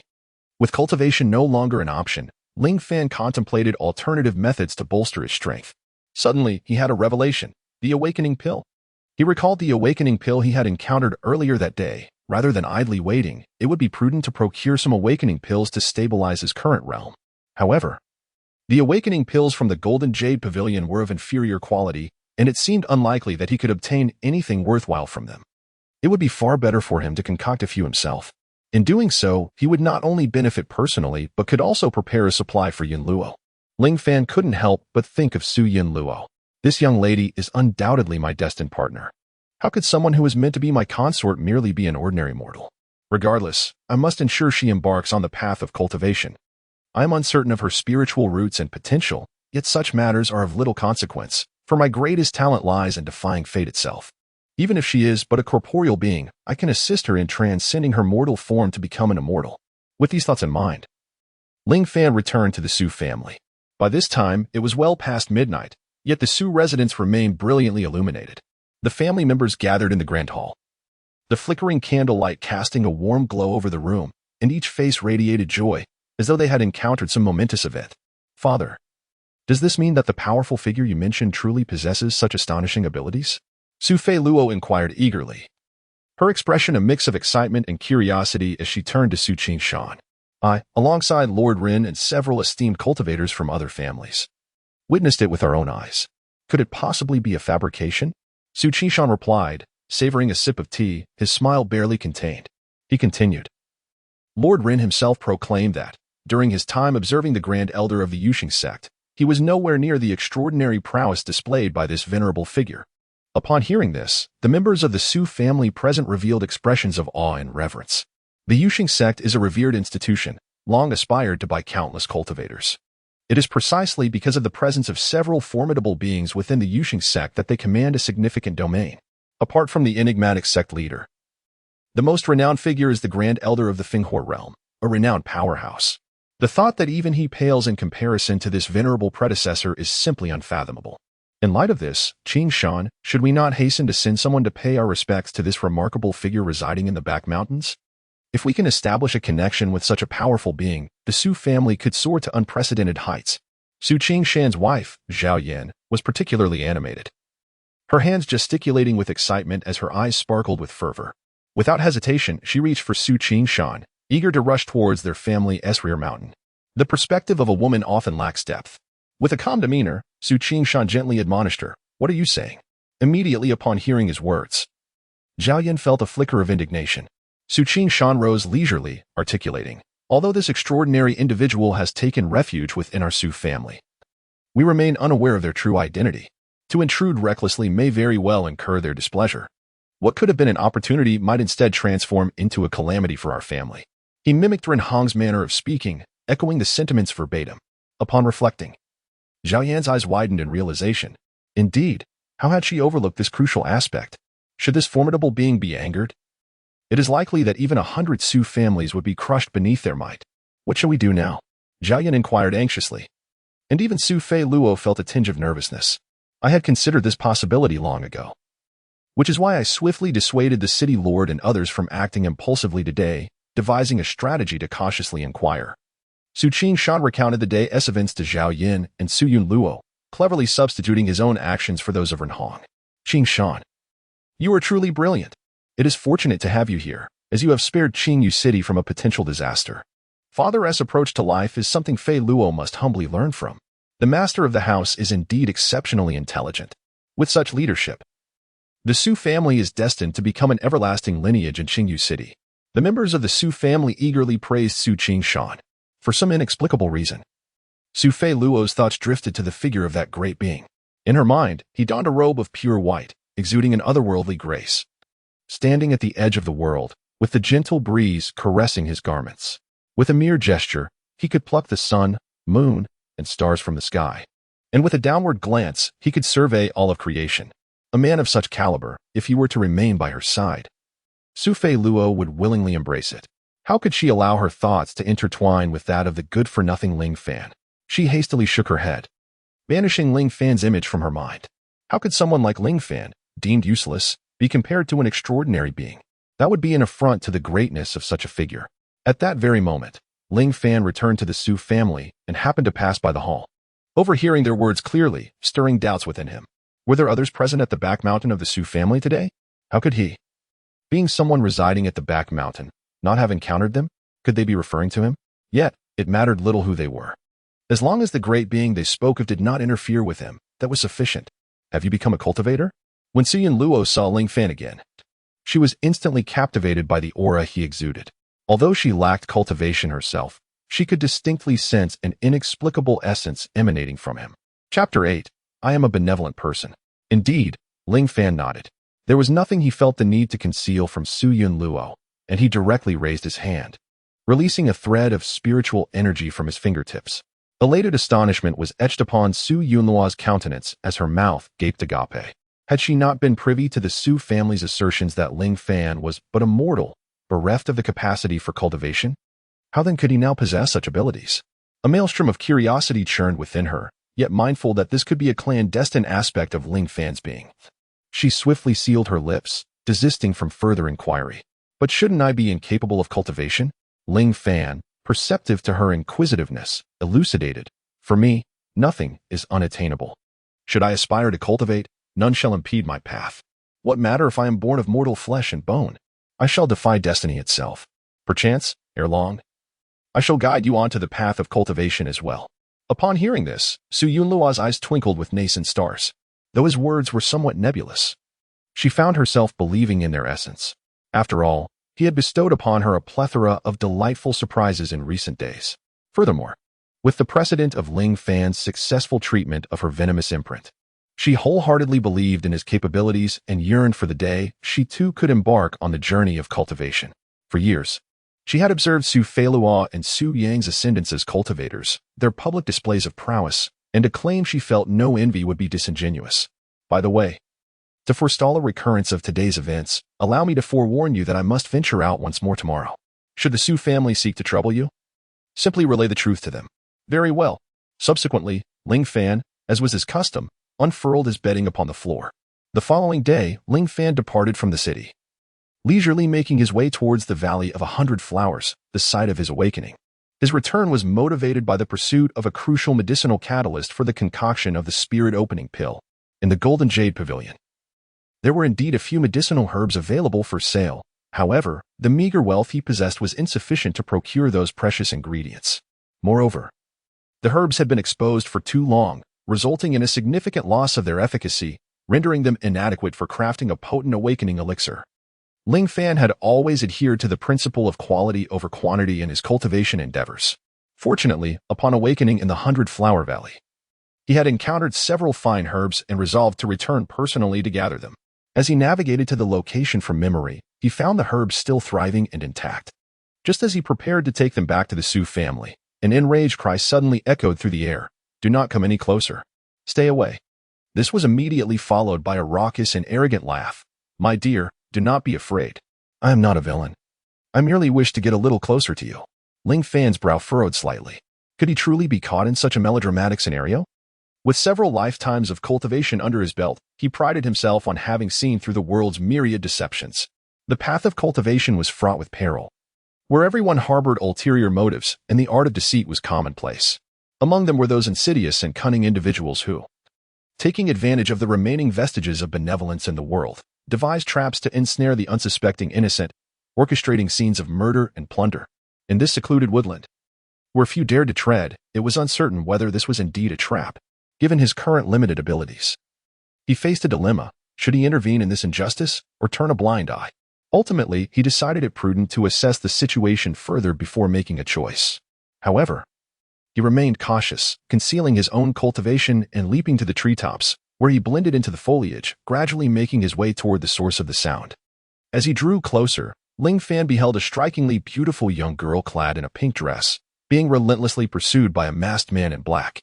"I do not wish to be near you," the girl exclaimed, her exquisite features betraying a look of fear and anxiety. She raised her hands defensively before her, terrified of the approaching figure. Gathering her courage, she continued, "My father is Ren Hong, the lord of Qingyu City. If you let me go, I can persuade my father to grant you anything you desire." Upon hearing the name, the masked man paused momentarily, his advance halted. "Your father is Ren Hong, the lord of Qingyu City?" he inquired, his curiosity tinged with caution. "Yes, I am Ren Mengshi, the daughter of Ren Hong. If you spare me today, not only will I ensure my father holds no grudge against you, but I can also have him provide you with whatever you wish," she implored. Seizing the opportunity to invoke her father's name in hopes of dissuading the man, the masked figure stroked his chin, seemingly deep in thought. Just when Ren Mengshi believed he might relent, he suddenly threw his head back and laughed maniacally, his eyes glinting with malice beneath the black mask. "Little beauty, you are lying." Ren Mengshi was momentarily taken aback, perplexed by the implication of his accusation. "What do you mean I am lying? According to my knowledge, Ren Hong has no children. Where would you come from as his daughter?" The man in black continued. "So, you intend to feign authority to intimidate me. However, I see through your ruse and have no intention of letting you off. You shall amuse me for a while. Perhaps if I am pleased, I might consider releasing you." With that, the man in black lunged toward Ren Mengshi, his lascivious hands reaching out to seize her. Just as he was about to grasp her, a pebble, accompanied by a whistling sound, hurtled through the air from the side. By sheer chance, it struck his hand squarely, causing him to retract it with a gasp of pain. "Who's there?" the man in black roared, his gaze fixed on the direction from which the pebble had come. However, upon inspection, all he saw was the rustling of leaves in the wind, with no other movement. Everything was serene and undisturbed. "How strange," he muttered to himself, puzzled. "How could a pebble have flown over here out of nowhere?" He probed the area with his spiritual energy, and after confirming that there were no anomalies, he was left perplexed. With beauty before him, he did not dwell on it and continued to reach for Ren Mengshi. But in the next moment, another pebble came hurtling over, this time aimed at his head. The man in black's eyes lit up as he thought, "I knew someone was here. It's a good thing I was prepared." He hastily turned his head to dodge, but he found that the pebble was too swift. Even with his rapid evasion, He could not avoid it completely. With a thud, it struck him on the head, raising a large bump. Who's there? This time, he was truly enraged. Glaring at the thicket and bellowing. Me. A gentle echo wafted through the thicket, soon followed by a young man clad in white, resembling a celestial being, who gracefully descended from the treetops. Undoubtedly, this individual was Ling Fan. Who am I? No, rather, who are you? The man in black, momentarily dazed, inquired with lingering anger directed at Ling Fan. You are not worthy of knowing my name. It suffices to understand that I am a person of benevolence. Ling Fan replied with a faint smile, introducing himself. Young master, save me. Upon witnessing Ling Fan's arrival, Ren Mingshi's exquisite face, once etched with fear, now radiated a renewed joy of hope. Chapter 9. In this era, who is not a cultivator? Ling Fan remained silent, merely nodding slightly at Ren Mingshi. For reasons unbeknownst to her, after receiving Ling Fan's acknowledgement, an inexplicable confidence surged within Ren Mingshi, causing her previously frightened heart to settle. A sense of trust, mysterious yet profound, led her to believe that Ling Fan was indeed capable of rescuing her from the clutches of this lecherous man. Though the man in black appeared gaunt, he exuded a fierce demeanor, his eyes cold and predatory like those of a ravenous eagle as he addressed Ling Fan. Boy, I advise you to mind your own business. Otherwise, you may very well invite calamity upon yourself. As he spoke, an aura emanated from him, unmistakably revealing his cultivation at the 6th level of spiritual awakening. No wonder you dare to obstruct the path and attempt to rob. It seems you are a cultivator, Ling Fan remarked, his eyes narrowing slightly. Scanning the surroundings with his spiritual energy, he sensed that within a mile, there was no one else but himself, and thus, he felt no further apprehension. Haha. Are you afraid now? The man in black grinned wickedly, his smile radiating a brazen audacity. He pointed at Ling Fan and continued with a flourish. Boy, it is futile to be afraid. Today, you shall not escape. Oh, is that so? Ling Fan replied with a subtle smile. Even when faced with death, you still put on such a show. It infuriates me. The man in black swiftly drew a dagger from his waist, its blade glinting ominously with a flicker of cold light and an ethereal energy swirling around it. In an instant, he lunged forward, aiming to strike Ling Fan with a deadly thrust. Be careful, young master, Ren Shuiying exclaimed in alarm. She had discerned that the gentleman endeavoring to save her lacked any trace of spiritual energy, clearly an ordinary mortal. How could he possibly contend with a thief of the 6th realm? Before she could finish her thought, the man in black had already leapt before Ling Fan. Yet, Ling Fan moved with an effortless grace, subtly shifting his stance. The dagger grazed his shoulder and struck the massive tree behind him instead. With a thunderous crash, the tree splintered upon impact, its spirit energy erupting violently, scattering with chips and dust in a chaotic cascade. Had it struck a person, it would have surely reduced them to mere pulp. Witnessing the malicious intent behind the assailant's actions, Ling Fan's eyes hardened. Seizing the opportunity while the man was still momentarily stunned from his failed strike, he channeled his energy and executed a swift kick. The speed of his leg was astonishing, offering the man in black no chance for a reaction. Startled, the man realized he could no longer evade the blow and quickly crossed his arms to shield himself. Bang! A muffled sound echoed as the man in black was struck by a leg sweep, causing him to stagger back several paces, almost tumbling over the edge of the cliff. A searing pain coursed through his arms, narrowly avoiding a fracture. You've opened the spirit realm? You are a cultivator? The man in black gasped, enduring the agony while scrutinizing Ling Fan with astonishment. That kick had clearly exhibited signs of spiritual energy flow, indicating that Ling Fan was far from an ordinary person. He was indeed a cultivator of the spirit realm. What? Is being a cultivator such a remarkable feat? Ling Fan replied with an air of nonchalance, brushing off the dust from his attire. The man in black gritted his teeth in frustration, yet he refrained from making any rash moves. What truly unsettled him was not the recent kick, but rather the inability to discern the depth of the young man's cultivation. It appeared that his plans for today would not come to fruition. You dare to interfere with my affairs? Remember this day. We shall see what unfolds. The man in black shot a menacing glance at Ling Fan before casting a lingering gaze at Ren Shuiying, who had nearly fallen victim to his intentions. With that, he produced a smoke bomb from his pocket and crushed it, instantly enveloping his surroundings in a cloud of smoke. By the time the haze dissipated, he had vanished without a trace. Though he seemed to have concealed his escape well, Ling Fan kept a watchful eye on the shadow fleeing into the distance. He simply found no merit in pursuing such a person. Once assured that the man in black had retreated, Ling Fan turned to Ren Shuiying. She had anticipated that he would approach her with concern, subtly arranging her dress to mask her anxiety and fear, presenting a grateful smile. However, to her surprise, Ling Fan abruptly decided to leave. "Ah, young master." Ren Shuiying hurriedly called out to Ling Fan. "The thief has long since departed. There is no need for you to fear any longer." Ling Fan continued on his way, not turning back as he replied to Ren Shuiying. "Out of goodwill, I must advise you not to wander alone in such desolate areas again. Fortune may not always favor you with a savior. Thank you for your life-saving grace and your wise counsel, but I am unaware of your name, young master. I would like to express my gratitude properly in the future. Yet I do not know where to seek you." Ren Shuiying nodded slightly, accepting Ling Fan's almost imperceptible kindness. It was but a trivial effort. "There is no need for thanks," Ling Fan waved his hand dismissively. Ren Shuiying was puzzled by his seemingly aloof demeanor. Was it not customary for such tales to unfold differently? Could it be that her appearance was unappealing?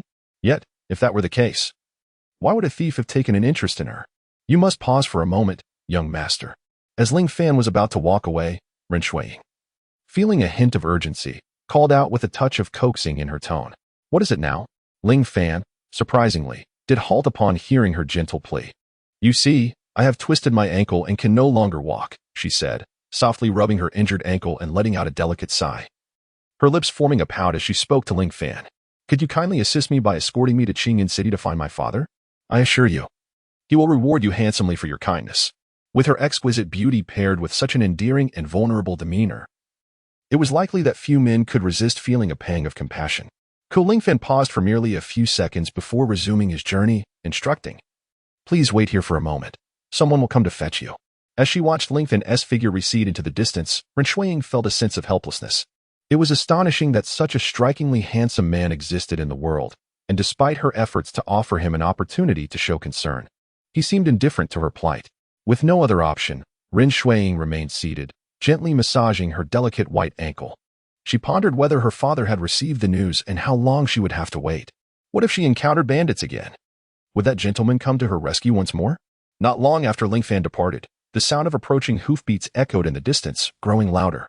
Soon, a dignified middle-aged man led a troop of 100 soldiers, galloping toward her. Upon spotting Ren Shuiying, the man dismounted swiftly and hurried towards her. "My daughter." It was none other than Ren Hong, the mayor of Qingyan City. "Father." The sight of her father brought forth a torrent of tears from Ren Shuiying. "Do not fear. Do not fear. Your father is here." Ren Hong, filled with concern, embraced Ren Shuiying, soothing her while anxiously inspecting her for any injuries.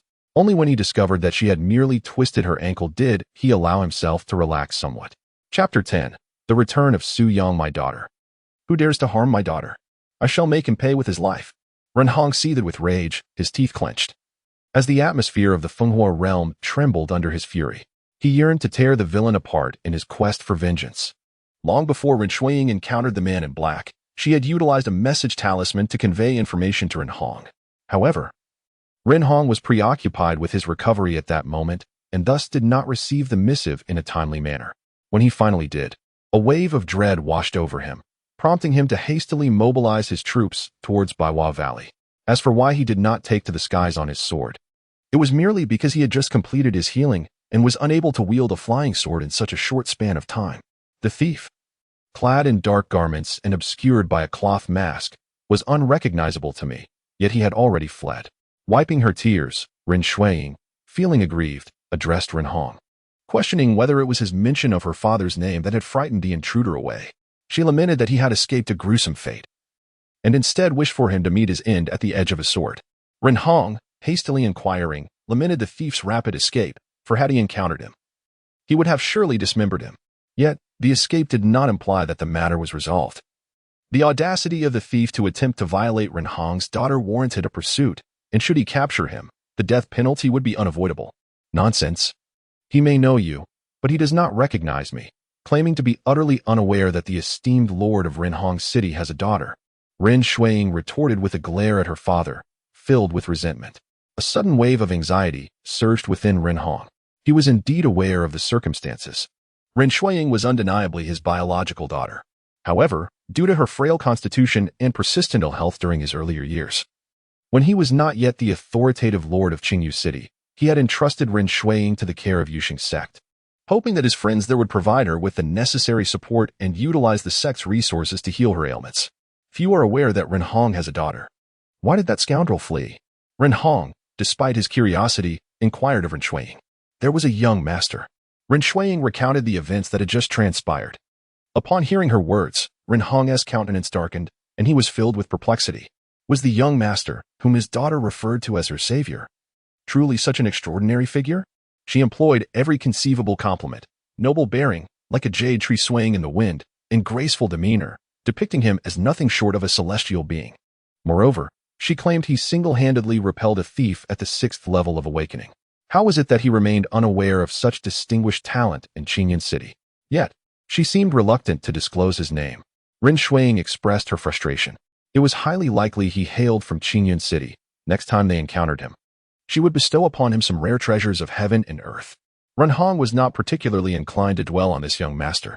After all, it was evident from the twinkle in his daughter's eyes when she mentioned him that she had succumbed to infatuation. The mere thought of it stirred a sense of unease within him. Let us return home. Once we are settled, I shall personally investigate the matter. Agreed. The father and daughter mounted their horses, escorted by 100 guards as they made their way back to Qingyu City. My dear daughter, why did you not inform your father in advance about returning home? I could have sent someone to fetch you and prevent such an incident. My master granted me leave. I intended to surprise you by returning quietly. However, I did not anticipate encountering such a situation. Thankfully, that jade-like young master, with his graceful demeanor, came to my rescue. Ren Hong was at a loss for words, as the conversation inexplicably shifted back to that young master. The sun dipped low in the horizon. Meanwhile, Ling Fan had returned to Qingyun City with the medicinal herbs. However, the most fundamental requirement for alchemy was a Dan furnace, and the quality of the furnace significantly influenced the outcome of the elixirs. Only with the harmonious combination of the furnace and herbs could one concoct a flawless pill. In the vast expanse of Qingyun City, apart from the againw Pavilion, which possessed a Dan furnace, it seemed that no other furnaces could be found. A medium-grade Dan furnace would suffice for refining the opening spirit pill. Upon arriving at the againw Pavilion, Ling Fan found the establishment bustling with activity, yet today, its doors were firmly shut. Young master, do not linger. An incident occurred at the againw Pavilion yesterday, and it is temporarily closed for a few days. If you wish to purchase something, please return in a few days, a passerby kindly informed Ling Fan. Thank you for the warning, Ling Fan replied, deducing that the incident referred to the explosion that had taken place during the alchemical process the previous day. Given this, he decided to set aside his alchemical pursuits for the time being and postpone them until after his marriage to Su Yunluo. Thus, he turned and made his way back to the Su residence. However, as soon as he stepped through the threshold of the Su household, he sensed something amiss. The usually boisterous Su family was enveloped in an unusual silence. Ling Fan did not dwell on it for long. He quietly returned to his chamber, only to catch sight of Su Yunluo standing at the door, her thin garments offering little protection against the chill of dusk.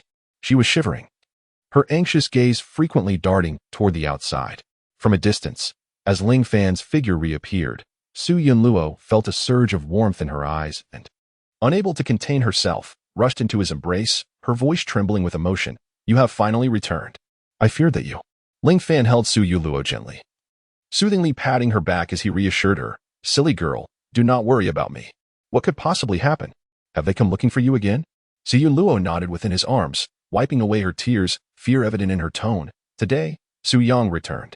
He searched for you frantically, and when he could not find you at the estate, he took to the streets in search of you. I saw that you had not returned, and I feared that they had harmed you. At that moment, Ling Fan grasped the situation. His wicked brother had resurfaced, which explained Su Yunluo's distress. With a slight snort of disdain, Ling Fan remarked, he should consider himself fortunate for not having found me, even in a state devoid of cultivation. Ling Fan held no fear of him. Now that he had regained his powers, even at the 4th level of spirit awakening, he felt a surge of confidence. Come, let us go inside and discuss further. Taking Su Yunluo's hand, Ling Fan led her into the room. With the Su family yet to arrive, he resolved to bolster his hidden strength by practicing some techniques used by cultivators. As for the source of these techniques, being the reincarnation of a celestial emperor, coupled with several lifetimes of experience, he had encountered myriad techniques and had grasped the essence of many. Countless profound methods were a result of his own insights. All these techniques were meticulously stored within his mind, ready to be summoned at will, manifesting in a plethora of forms. Rainbow Spirit Shatter is indeed a remarkable technique, well suited for my current spirit opening realm. Ling Fan reminisced over several techniques, selecting one from among them. He recalled it as a technique he had cultivated in his first life, the very one he used to slay the celestial nightmare demon ancestor, thereby proving his Tao and standing proudly in that realm. Now, in his renewed cultivation, not only did he possess familiarity with it, but it also resonated deeply with his current spirit opening stage. Chapter 11. Turning the tables. This technique emphasizes using one's own meridians to construct a rainbow bridge of spiritual energy. The spiritual energy is conveyed within the body along this bridge. When the technique completes a full cycle, it reaches its peak power. At the opportune moment, one can unleash the accumulated rainbow spirit, resulting in boundless power. Ling Fan recalled the profundities of cultivating this technique. Recultivating it now, coupled with the accumulated experience of multiple lifetimes, was like revisiting an old book with fresh eyes, allowing him to grasp entirely new essences. Since that's the case, let's give it a try, Ling Fan said with ardor. Standing in the small courtyard of his chamber, he began to practice. Using his own meridians and spiritual roots to construct the rainbow bridge, the spiritual energy within him began to stir and grow restless, traveling along the bridge throughout his body. As more and more spiritual energy was mobilized, it became increasingly compressed within the meridian rainbow bridge. Gradually, Ling Fan felt himself brimming with untamed power, which even brought a faint sensation of pain. However, it was not yet the right moment, and Ling Fan had to forcibly suppress the rampaging power. As Ling Fan perceived the complete convergence of spiritual energy into the rainbow bridge, with every iota poised for cathartic release, he steadied himself without hesitation. With a resolute stance, he unleashed a simultaneous barrage of punches, his arms and fists becoming the final conduit through which the accumulated energy surged forth. Break. With this resounding incantation, a wave of spiritual energy emanated from Ling Fan, its potent concussive force generating gusts of wind that swept across the surroundings. The unrestrained power wrought havoc upon the courtyard, transforming the once orderly space into utter disarray. Several saplings succumbed to the onslaught, while the artificial rockery shattered into fragments. The area directly in front of Ling Fan bore the brunt of the devastation. As the dust settled, two enormous fist-shaped indentations became visible on the wall 10 feet away, with only a few bricks clinging precariously to the structure, threatening to collapse with the slightest breeze. I may have overdone it, Ling Fan muttered to himself, ruefully surveying the chaotic scene. He had not anticipated that unleashing this technique with his nascent spiritual cultivation would yield such destructive power, affecting everything within a 10-meter radius. Had he not diverted the energy in time, the adjoining room would have undoubtedly been reduced to rubble. Could this be attributed to the 9 Revolutions reincarnation skill? He pondered. Nearby, Su Yunluo cowered behind the door of the adjoining room, trembling like a sparrow seeking refuge from a storm. There is no need for apprehension, Ling Fan reassured her with a serene smile. I was merely testing a technique. You will not be harmed. After a considerable moment of reflection, Su Yunlu gradually calmed her emotions and stepped out of the side room. Her curiosity piqued as she surveyed the disheveled surroundings.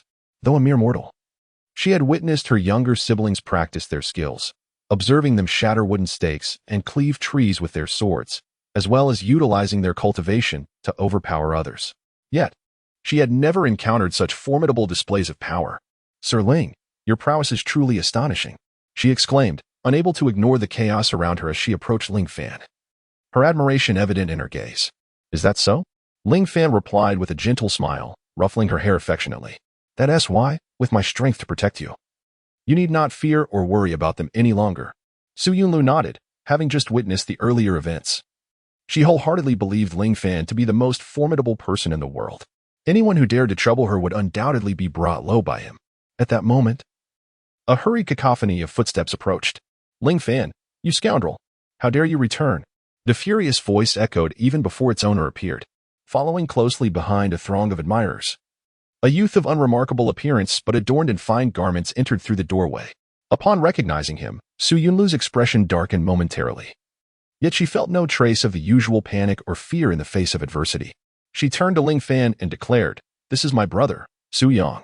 Very well, this saves me the trouble of seeking him out, Ling Fan acknowledged with a nod, unperturbed by Su Yang's arrival, though he was surprised to see how much Su Yunlu had matured. Indeed, the newcomer was unmistakably Su Yang. However, in comparison to his 2 elder sisters, Su Yang appeared rather unimpressive, easily lost among the crowd and scarcely noticeable. Had he not been adorned in exquisite garments, one might not have discerned which among those thronging admirers was he. Infuriating. You mercilessly assaulted my brothers yesterday, and now that I, the young master, have returned, I shall teach you the rules of the Su residence. The speaker, entirely bandaged, was none other than Zhang Bao, who had been rendered unconscious by Ling Fan the previous day. The followers behind Su Yung were equally armed, glaring fiercely at Ling Fan, seemingly poised to charge at his command. The lesson from yesterday had already faded from their memories. It seems I had shown too much mercy. Ling Fan cast a glance at Zhang Bao and remarked, now that Su Yung had found a false sense of power, he had grown quite arrogant. It appeared he had indeed been lenient the day before. Silence. Su Yung, noticing Ling Fan's lack of fear and his nonchalant demeanor, grew even more furious. You dare to strike my people? It seems you were courting death. Today, I shall teach you a lesson. So you understand that one must respect the master when striking the dog. Just as he prepared to command his followers to act, a formidable voice rang out. Halt.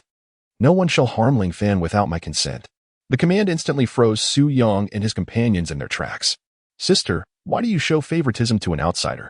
Su Yung complained, discontent evident in his tone. Yet, the moment he met the fierce gaze of his sister, Su Fei Luo, he promptly fell silent, standing obediently at the door. Her command to cease hostilities was certainly backed by her own reasoning. As the grand wedding of Ling Fan and Su Yu Luo approached, Su Fei Luo could not permit Ling Fan any misstep. Yet, being the elder sister, she could not bear to see her younger brother, Su Yung, wronged. Thus, she addressed Ling Fan. I am aware of the events that transpired. Ling Fan, you unjustly assaulted a servant of the Su family. The fault lies with you. Considering your impending union with Su Yu Luo, I request that you apologize to my brother and Zhang Bao, and we shall put this matter to rest. Su Feiluo's stance was indeed righteous. However, what a splendid display of hypocrisy. She had turned the tables, accusing others of wrongdoing while she herself had instigated the situation. How splendidly she had mastered the art of deceit. Why not put her skills to better use, perhaps in agriculture? Ling Fan could hardly contain his laughter at Su Feiluo's hypocrisy. It was she who had bullied Su Yun Luo, and she who claimed to be the victim of unwarranted violence. Now, she pretended that a mere apology could resolve the turmoil, as if she were the virtuous party. You scoundrel! What are you saying? Su Yung, witnessing his sister being insulted by Ling Fan, erupted with indignation, yet was swiftly restrained by Su Feiluo. Chapter 12. Overwhelming Su Yung. Ling Fan, do not be so ungrateful. Had I not arrived in time today, my brother would have left you battered and bruised. Here is your chance to retreat, yet you refuse. What is your intention? Su Feiluo spoke coldly to Ling Fan. A chance to retreat? How could I possibly decline? Ling Fan laughed heartily before turning to the onlookers, declaring, if you, Miss Su, and that so-called Su Yung kneel before Yu Luo to apologize, I shall overlook the past transgressions. Ling Fan, you are utterly unreasonable.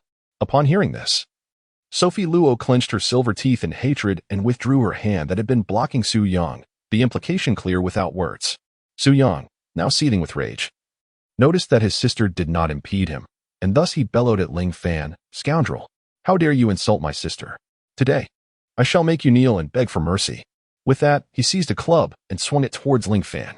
Before Ling Fan could react, a figure appeared before him, biting her lip, ready to shield him from the impending attack. Do not harm my husband. The seemingly frail Su Yun Luo, emboldened by an unknown courage, uttered the strongest words in the gentlest tone. Su Yong's fury intensified. This once timid creature, whom he had tormented, now dared to defy him. Wretched girl, you have turned against me, now you dare to shout at me?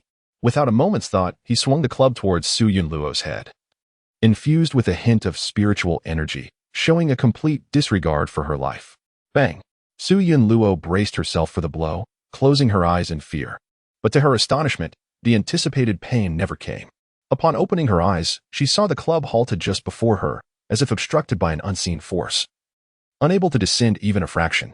In the next moment, Su Yun Luo felt an uncontrollable impulse, and her hand flew towards Su Yang's face, leaving a vivid mark of 5 fingers upon his cheek. Su Yung stood there, stunned, while the guards gaped in disbelief. Even Sophie, who stood by with a detached gaze, was taken aback, her mouth slightly agape in disbelief. She looked at Ling Fan, who held Su Yunru's waist with one arm while clasping her hand with the other, and in astonishment, asked, You possess cultivation? And your level is not insignificant.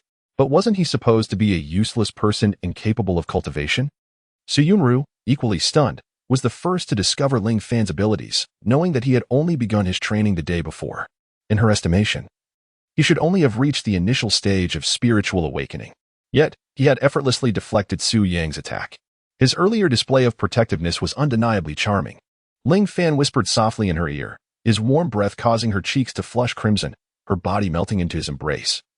Her small hand gently held and caressed by him. However, before you protect your husband, ensure your own safety first. I cannot bear to see you, my dear girl. Get hurt because of me, he chided lightly, tapping her forehead. All right. Su Yunru murmured in a soft reply as she lay nestled against him. Now, wait here for a moment. Soon you shall witness those who once bullied you kneeling and begging for your mercy. With that, Ling Fan released Su Yunru and leaped forward to stand before Su Yang. The latter, his face burning with humiliation and his anger surging, bellowed, What of your cultivation? Just now, I was caught off guard. You don't truly believe yourself to be formidable, do you? Dragonstone Fist. He activated his cultivation at the 6th stage of spiritual awakening, launching into a series of martial techniques. He struck with a heavy fist. A faint dragon shape coalescing in the air, forcefully aimed at Ling Fan. Yet, in Su Yang's eyes, he beheld Ling Fan effortlessly raising a single palm. A surge of delight welled up within Su Yang. How audacious to attempt to catch his mighty dragon fist with bare hands. It was nothing short of a fool's errand. His full-force punch could shatter boulders, and he was certain this blow would render Ling Fan utterly incapacitated. However, in the next instant, his pupils dilated in shock. His fist had already landed firmly in Ling Fan's grasp, and Ling Fan stood unscathed, as though he had plucked a mere object from the air. Not a strand of hair disturbed by the force of the blow. Realizing something was amiss, Su Yang hastily attempted to retract his fist from Ling Fan's grip. Yet, with each exertion, he felt as if his hand were ensnared by an indomitable force. His face contorted, veins bulging, he was clearly exerting every ounce of strength. Yet Ling Fan's hold remained unyielding. Let me go. Release me at once. He bellowed in fury. Ling Fan merely chuckled, lifting Su Yang's hand with a flick. In an instant, Su Yang grimaced in pain, his teeth gritted. The onlookers were taken aback, bewildered by the sight. They could see no visible assault from Ling Fan. Release me, I no longer wish to fight. Su Yang pleaded, fully aware that Ling Fan's flick had shattered the bones in his hand. Each jolt of pain causing cold sweat to beat on his forehead. All right, I shall release you. Ling Fan smiled softly as he released Su Yang's hand. Unexpectedly, Su Yang, having just retracted his fist, wore an expression dark enough to evoke a deluge, and with his other hand, he struck out at Ling Fan once more. Such presumption. Such folly. Ling Fan's gaze sharpened. This time, he had no intention of holding back. Seizing Su Yang's incoming fist, he executed a side throw that slammed Su Yang brutally into the ground, creating a dent in the hard flooring. Ling Fan then swept his leg sideways, sending the fallen Su Yang flying several meters away. As Su Yang hit the ground, Ling Fan leaped again, delivering another sweeping kick. Su Yang writhed on the floor like a wretched creature, yelping in pain under the relentless strikes. A collective gasp escaped the onlookers, who swallowed hard at the sight. The former boxer among them felt a pang of recognition. Just yesterday, he had suffered the same fate, his consciousness fading under such fierce blows. Who could have imagined that today, the tables would turn, and it would be another man being toyed with by Ling Fan in retribution? Fortunately for Su Yang, as a practitioner, he retained some awareness despite the barrage of kicks, crying out in despair, Sister, please save me. I fear I shall be kicked to death. Unable to bear the scene any longer, Su Fei Luo interjected with a cold reprimand. Ling Fan, enough. Enough? Ling Fan replied dismissively, waving a hand at her before turning to Su Yun Luo, asking, Little girl, do you feel vindicated now? Chapter 13. Su Fei Luo's envy, was it merely vindication? It was an exhilarating release. She had never imagined that after enduring years of bullying from Su Yang, she would one day witness him brought low, reduced to a pitiful state, and the one administering the punishment was none other than her betrothed. Years of grievances dissipated in this moment, and she nodded repeatedly, saying, That's enough, please stop. If she harmed Su Yang, not only would her stepmother not spare her, but she would also have to answer to her father. Upon hearing Su Yunluo's plea, Ling Fan finally placed a foot upon Su Yang, still smiling as he asked, Do you wish for me to let you go? At this moment, Su Yang dared not resist. Ling Fan's smile appeared to him as that of a malevolent devil. Tears mixed with dirt streaked down his face as he nodded vigorously, resembling a desperate plea. Then apologized to her. Ling Fan stated succinctly, I'm sorry, you wretched. Just as the word wretched escaped his lips, Ling Fan delivered a swift kick, prompting Su Yang to wail uncontrollably as he hurriedly exclaimed, It slipped out, truly. I'll punish myself with 2 slaps. He quickly struck his own face twice, and indeed, Ling Fan refrained from further aggression. I'm sorry, sister. I shouldn't have bullied you before. I realize my mistake. Though he gritted his teeth, Su Yang managed to utter an apology. seeing Su Yuluo nod in acceptance. Ling Fan kept his promise and withheld further violence, allowing Su Yang to tremblingly crawl towards Su Fei Luo's feet. Sister, please help me seek vengeance. I want to kick him like a ball. Su Yang, covered in muck, clung to Su Fei Luo's legs. His eyes filled with resentment as he yelled hoarsely at Su Yuluo. What? Miss Su wishes to avenge her brother? Ling Fan inquired meaningfully, gazing at Su Fei Luo. Sophie gently lifted her leg, and Su Yang initially thought she intended to take action against him. However, he was taken aback when Sophie merely unobtrusively shifted away from the leg he was holding. Subsequently, Sophie fell silent, remaining motionless for an extended period. Ling Fan was perplexed by her intentions and noticed Sophie's beautiful eyes fixated on Su Yunluo, her expression imbued with an indescribable complexity. These two young women, bound by blood, stood in stark contrast to one another, one radiant, the other unappealing, one intellectually gifted, the other devoid of any innate talent, one cherished by all, the other neglected by many. The chasm between them resembled that of clouds and mud. Since she had gained awareness, Sophie had never held her sister in high regard. Yet at this moment, she found herself cradled tightly in the arms of a man of celestial beauty. Shielded from the wind and rain, experiences that this prodigious daughter had never known. Everyone recognized Sophie for her exceptional talents, and from a young age. She had been the focus of others' attention.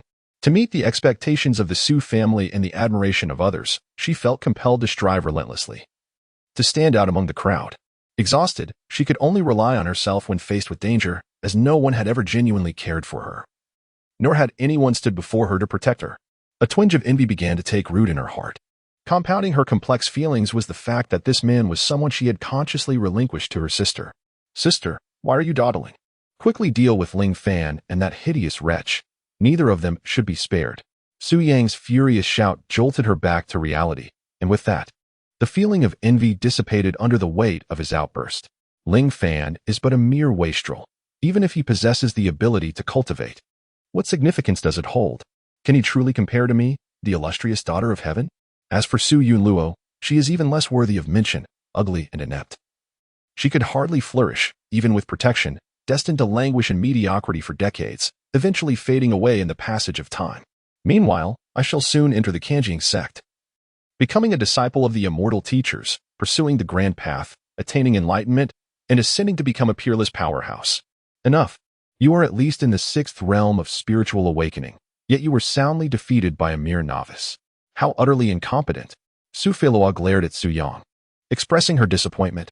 In her eyes, Su Yang's defeat today was solely the result of his habitual negligence in cultivation. His entire prowess was surreptitiously bolstered by his mother with spiritual herbs. Aside from being slightly stronger than an ordinary person, he was utterly ineffectual, and thus, it was only natural for him to be vanquished by someone like Ling Fan, who had just begun his journey. Sister, it's not that I lack capability. It's just that this fellow is exceedingly peculiar, an indescribable strangeness. Not only is his strength akin to that of an ox, but his spiritual energy seems inexhaustible. Su Yang lamented, on the verge of tears, yearning to defend himself. Enough. Do not disgrace yourself further. Return with me. Su Feilua admonished sharply. The more he spoke, the more absurd it became. It was unfortunate that her own brother displayed such a tendency to blame others for his inadequacies. She could not fathom from whom he inherited such traits. Su Yang, resigned, fell silent, dusting off his clothes, and begrudgingly followed Su Feilua as they prepared to leave. Perhaps in a fit of defiance, he turned back to Ling Fan, offering a mocking smile and declared, "You wretch, do not revel in your triumph. The day after tomorrow will be your wedding with that hideous creature. The Su family has indeed invited a multitude of guests to witness the ceremony. When the time comes, you shall select the most unattractive individual before all, and I shall relish how you manage to hold your head high afterwards." Perhaps that is not the case. Ling Fan replied with a smile that held a hint of irony.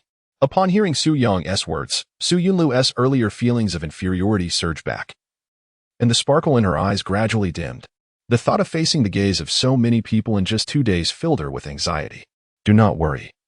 After you complete the final course of treatment tomorrow, you will emerge anew, Ling Fan reassured her, gently ruffling her hair with a tender smile.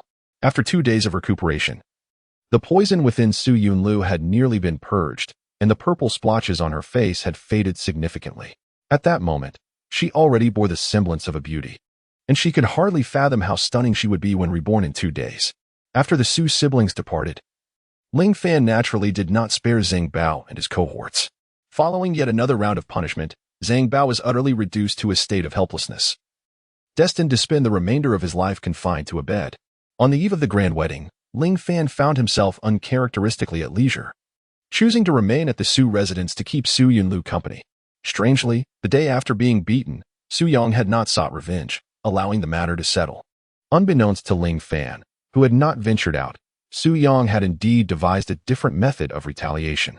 This rascal had assembled a throng of followers, wandering about Qingyan City, announcing to anyone who would listen that the Su family had a joyous occasion the following day, inviting all to come witness the festivities. He was eager to announce to the entire city the plan of marrying his ugly sister to Ling Fan. The more spectators at the wedding, the more they would mock Ling Fan. "Ha! You scoundrel, I foresee you losing face tomorrow. How will you continue to live in Qingyan City?" Su Yang suddenly felt an overwhelming sense of cleverness, bursting into hearty laughter as he roamed the streets. Chapter 14. The Mystery of the Heavenly Stage True Essence Replenishing Pill Father. Is it truly necessary for the Su family to orchestrate such a grand affair for their daughter's marriage? Just then, invited by his daughter, Ren Hong was strolling through the streets, disguised alongside Ren Shuiying. Along their path, numerous servants of the Su family had approached them, mentioning the joyous occasion of the Su family. Ren Shuiying, feeling somewhat speechless, inquired, "The Su family?" Ren Hong explained with a smile, "The head of the Su family, Su Qingshan, has two daughters. One, named Su Fei Luo, is renowned as a paragon of beauty in our Qingyu city. The other, Su Yun Luo, I have not seen, but I have heard that she is rather unattractive. I cannot discern the truth of such rumors." The daughter being married off from the Su family is none other than this supposedly ugly Su Yun Luo. Hearing her father's words, Ren Shuiying grew increasingly curious. If this Miss Su is indeed so unattractive, who would wish to marry her? Who knows? Perhaps some opportunists have caught wind of this matter and seek to leverage the marriage for personal gain, Ren Hong remarked nonchalantly. Ren Shuiying pondered thoughtfully, sensing that there was something amiss, though she could not quite articulate what felt wrong. Indeed, those who lavishly promote the marriage of the Su family's daughter seem rather suspicious. Let us not dwell on such matters.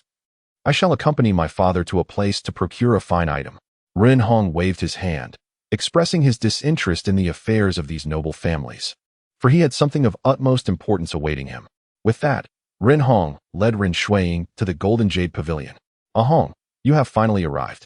As they approached the entrance, a portly middle-aged man adorned in splendid attire greeted them with a beaming smile. "You rotund fellow, such significant news. Yet you inform me only now."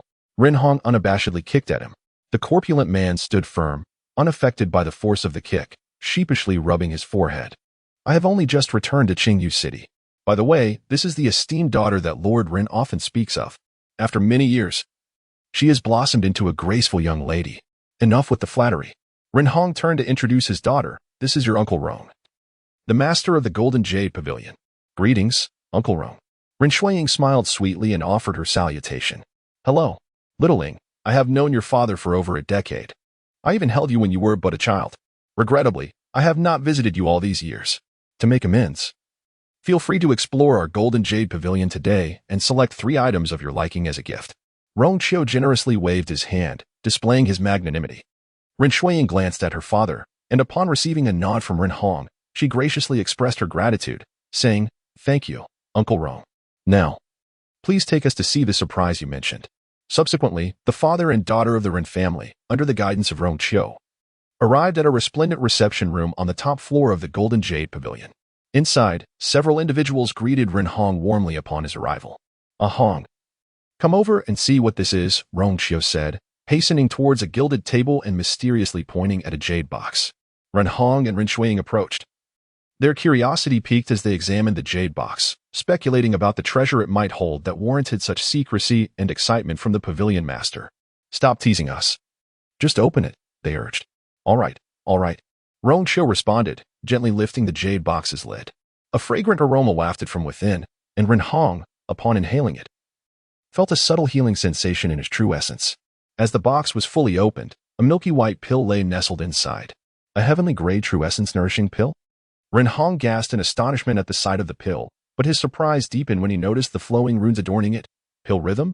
This heavenly grade true essence nourishing pill possesses pill rhythm? Rong Qiu remained silent, wearing a knowing smile as he observed Ren Hong. realizing that even this old fellow could exhibit such a bewildered expression. Indeed, it is indeed the celestial grade true essence restoration pill, imbued with the essence of alchemical artistry. Ahong, you entrusted us at the Golden Jade Pavilion with this task, and we have successfully accomplished it. Are you satisfied? Ren Hong took a moment to recover from his astonishment, reluctant to directly respond to Rong Qiu's inquiry. This rascal harbored ill intentions and had not forewarned him, seemingly relishing the opportunity to witness his embarrassment. Where did this come from? Ren Hong inquired earnestly, directing his gaze toward the Elderchen who stood nearby. Elderchen, catching Ren Hong's look, shook his head with a wry smile and replied, Lord Ren, do not look to me. When I was refining this pill, it exploded, nearly obliterating the Golden Jade Pavilion. When the responsible parties revived me, I found this pill resting in the cauldron. Who else could it be but Elderchen? In the entire Azure Jade City, apart from a few mediocre first-grade alchemists, there was only Elderchen, a second-grade alchemist. Who else would possess the capability to concoct such a celestial-grade pill? Elderchen's words were not without merit. After the explosion, he had been rendered unconscious by the alchemical fire, and upon the arrival of the officials, the pill had already materialized. Given the gravity of the situation, we at the Golden Jade Pavilion have resolved to conduct a thorough investigation into several individuals. At this juncture, Rong Qiu set aside his playful demeanor and spoke earnestly to Ren Hong. The implications of possessing a celestial-grade pill are clear to all present. The immediate priority is to ascertain the truth of this matter, even if it means sacrificing a few days of operational profit. Do you have any thoughts? Ren Hong asked with a steady gaze. Take a look first, Rong Qiu gestured, as two officials approached, presenting a crystal orb, channeling spiritual energy into it. And a translucent screen materialized before them. This is the recording from the Golden Jade Pavilion, capturing the events that transpired during the alchemical explosion. Among the figures present, one stands out as particularly suspicious. The screen flickers, displaying the chaotic moments of the explosion at the Golden Jade Pavilion. The entire structure trembles, yet it remains intact, bolstered by its solid construction and protective formations. Otherwise, a lesser building would have surely collapsed. This serves to illustrate the immense destructive power of the explosion. As the crowd erupts in panic, a solitary figure clad in white makes their way against the tide of people, rushing into the alchemical chamber. After a brief interval, the white figure stealthily emerges from the chamber, blending into the disarray of the crowd, their whereabouts becoming a mystery. Was there a recording stone within the chamber? Ren Hong furrowed his brow and inquired. Upon reviewing the recording stone, it became evident that the one who quelled the explosion and crafted the celestial-grade true essence restorative pill was indeed the master of that elusive white figure. The remnants of the explosion could not be preserved. Rong Qiu shook his head. Why does this figure seem so familiar? Ren Shuiying murmured softly. Chapter 15, The Grand Wedding. Although Ren Shuiying spoke in hushed tones, her words reached the ears of several individuals. Daughter, do you recognize this person? Ren Hong turned his gaze toward her, curiosity evident in his voice. Rong Qiu and the others awaited Ren Shuiying's response with eager anticipation. Father, I am uncertain if it is truly him. Ren Shuiying replied after a moment of reflection, her brow furrowed in thought. The instant she beheld the figure in the recording, it resonated with an image in her mind, the two merging into an uncanny likeness. Who? With a newfound lead, the group was filled with excitement. Father, do you recall the young gentleman I mentioned yesterday who came to my rescue? Ren Shuiying's beautiful eyes unconsciously curved like a crescent moon, her cheeks tinged with a hint of rosy embarrassment as she addressed the crowd. I believe this individual in the painting is indeed him, although his visage remains unseen. The aura and silhouette he exudes unmistakably resonate with me as the same person. Who, then, is this gentleman? The eager inquiries of Rong Qiu and the others followed swiftly. Feeling a touch bashful, Ren Shuiying playfully stuck out her tongue, her expression tinged with disappointment. I do not know who he is either.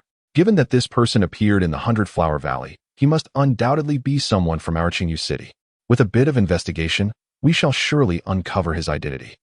Ren Hong rubbed his forehead and looked at the group with utmost seriousness, stating, a master capable of concocting celestial-grade elixirs, infused with the essence of medicinal refinement, must at the very least be a fourth-grade alchemist. It is well known that a fourth-grade alchemist, regardless of the faction they belong to, is treated as a revered guest. Since he has been spotted in againw city, we must endeavor to make his acquaintance. Moreover, the powerful elder who conjured the extraordinary phenomenon is also currently unaccounted for in againw city. Well, destiny will bring us together in due time. Rong Qiu concurred, believing that this was indeed the most prudent course of action. The following day, the street where the Su family resides was filled with the sound of drums and gongs, firecrackers echoing in a vibrant display of festivity. The head of the Li family, along with his kin, came to offer their congratulations. The Chen family, too, arrived with their family to extend their best wishes. Distinguished guests from all corners of Qingyu City, whether mounted upon majestic steeds or seated in grand palanquins, converged upon the Su residence. The lord of Qingyu City, accompanied by his precious daughter, came to pay his respects. The esteemed pavilion master Rong of the Golden Jade Pavilion arrives, bearing 30,000 in congratulatory gifts. This was followed by 2 resounding announcements from the herald, startling the entire Su family.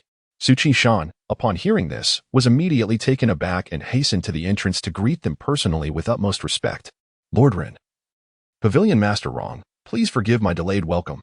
Your esteemed presence graces my humble abode, bringing immense honor to the Su estate. Su Qishan exclaimed, unable to conceal his excitement. His face flushed with joy. Lord Ren, as the city's principal magistrate, holds a position that transcends any powerful family within Azure Jade City.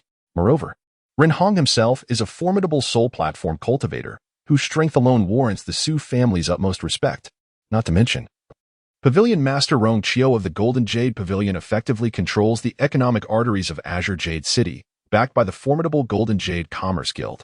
Their personal visit today undeniably elevates the Su family's prestige, inciting envy in countless others.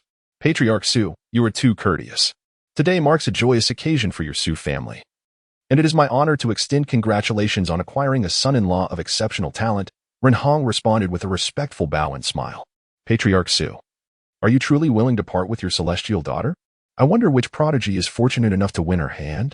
Rong Chiu inquired in a boisterous manner. However, as soon as these words were uttered, those present, including Su Qishan, were taken aback, and a touch of awkwardness appeared on their faces. Ren Hong glanced at Rong Chiu with a suppressed smile. Rong Chiu was puzzled, wondering if he had inadvertently made a faux pas.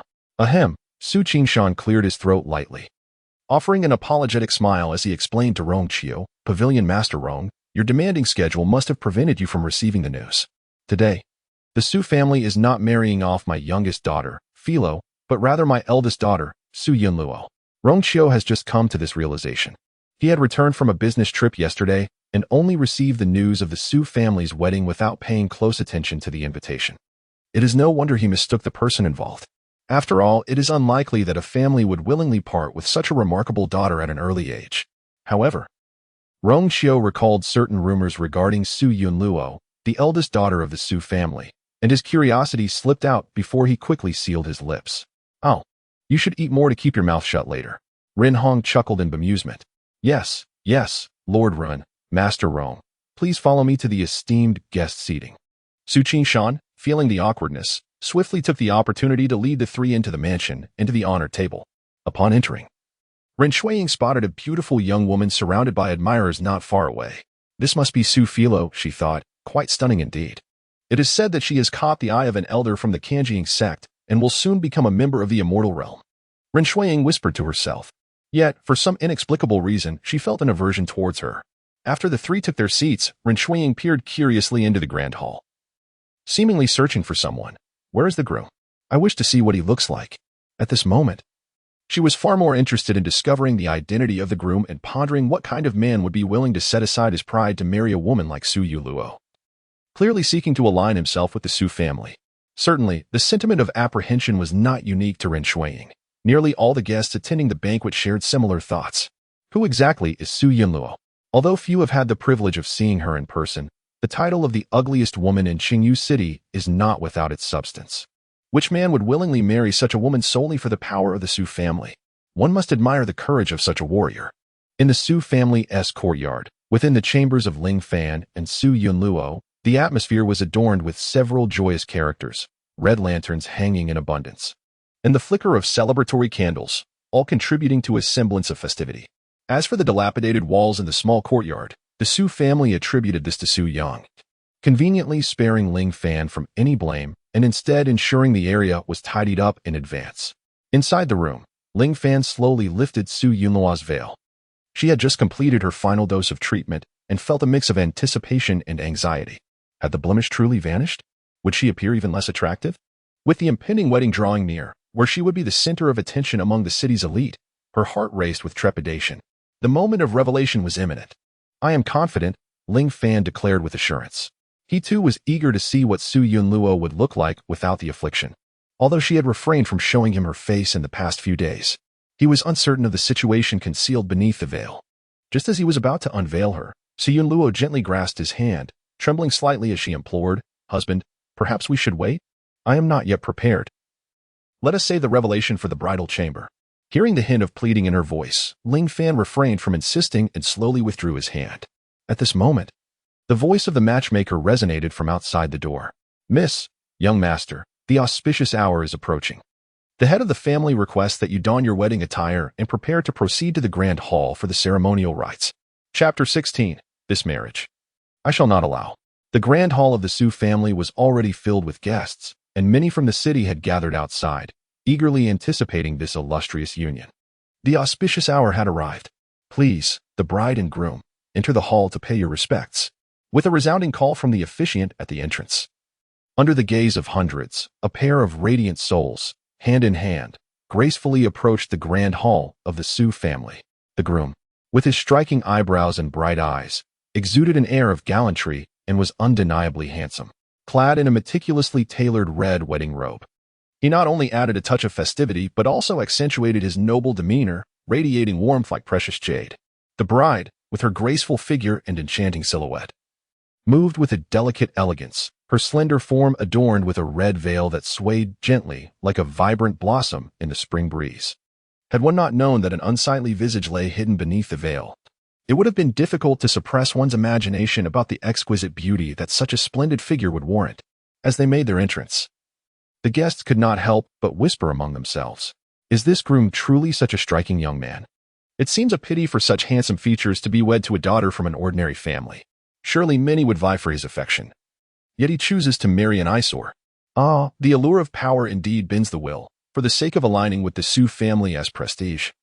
Marrying a homely creature seems a trivial sacrifice. This Miss Su, judging solely by her figure, appears rather commendable. Why then do the townsfolk label her as an eyesore?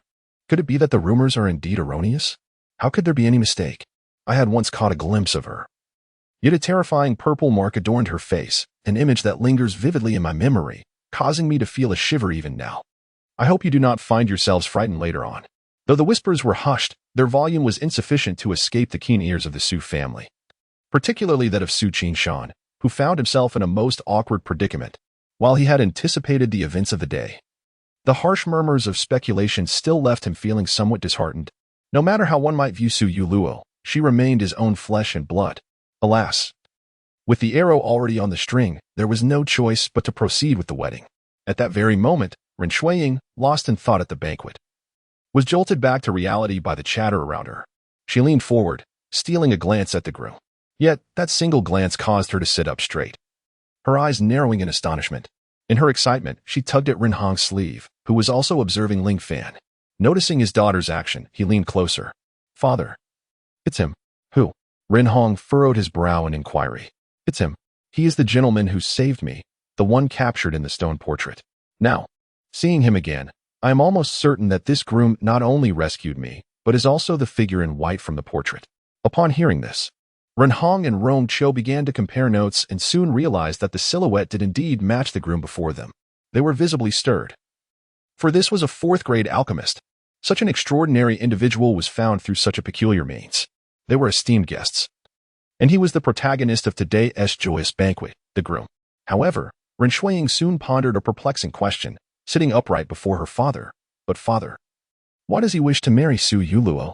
With his remarkable talents, why would he choose not to wed the exceptionally gifted and beautiful Su Feilua, but instead take a reputedly unattractive woman? Indeed, Ren Hong and Rong Qiu were equally baffled by this inquiry. A young fourth-grade alchemist of such caliber would be a coveted asset. Even the againw Chamber of Commerce, to which Rong Qiu belonged, would willingly pay the price of 3 golden jade pavilions to secure such talent, fearing that other factions might offer even more. His influence and wealth would draw countless suitors. Why then, for something so easily attainable, would he marry a daughter from a modest family, especially one rumored to be unattractive? It was indeed a lamentable decision to marry a girl from the Su family instead of someone of higher standing. It would be better to wed you. Ren Hong jested with his daughter. Though spoken in jest, Only Ren Hong understood how earnestly he wished for such a union. A fourth-grade alchemist marrying into their family would herald a swift rise to prominence. His own injuries might even have a chance of healing. What are you saying, father? Upon hearing her father's playful remark, Ren Shuiying's lovely face flushed with embarrassment. She had always harbored a strong aversion to marriage, yet this time, she felt no trace of distaste. Instead, there was a flicker of anticipation. Regrettably, he was about to take his vows, which signified that her chance was slipping away. As Ling Fan and Su Yunluo arrived at the altar, the officiant proclaimed, "Groom and bride, prepare for the ceremony. Bow to heaven and earth. Bow to your parents." Ling Fan held Su Yunluo's hand, and together they bowed to the heavens and then knelt before Su Qingshan and Zhao Yin to pay their respects. The couple faced each other, their hearts brimming with excitement, for once the formalities concluded, they would officially be united as husband and wife. However, at that moment, a cacophony erupted from outside.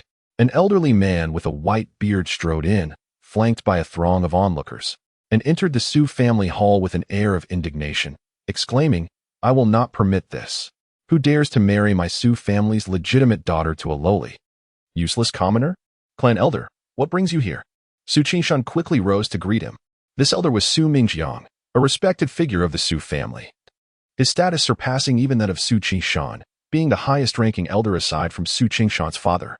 Typically, he resided in the countryside, spending his days in retirement and seldom involving himself in the affairs of the Su family.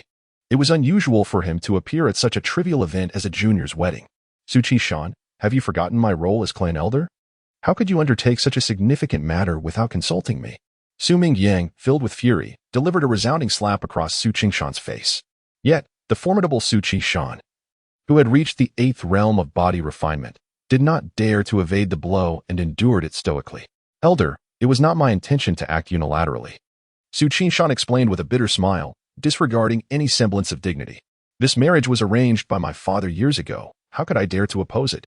"Humph. I care not who arranged it," Su Mingjiang retorted, his beard bristling with indignation as he assumed a stance of unreasonable authority, his gaze fiercely directed at Ling Fan. "Look at this absurdity. Traditionally, our Su family has always valued social standing in marriage. And he, a worthless commoner with neither lineage nor cultivation. What right does he have to wed our noble daughter? This union is absolutely unacceptable."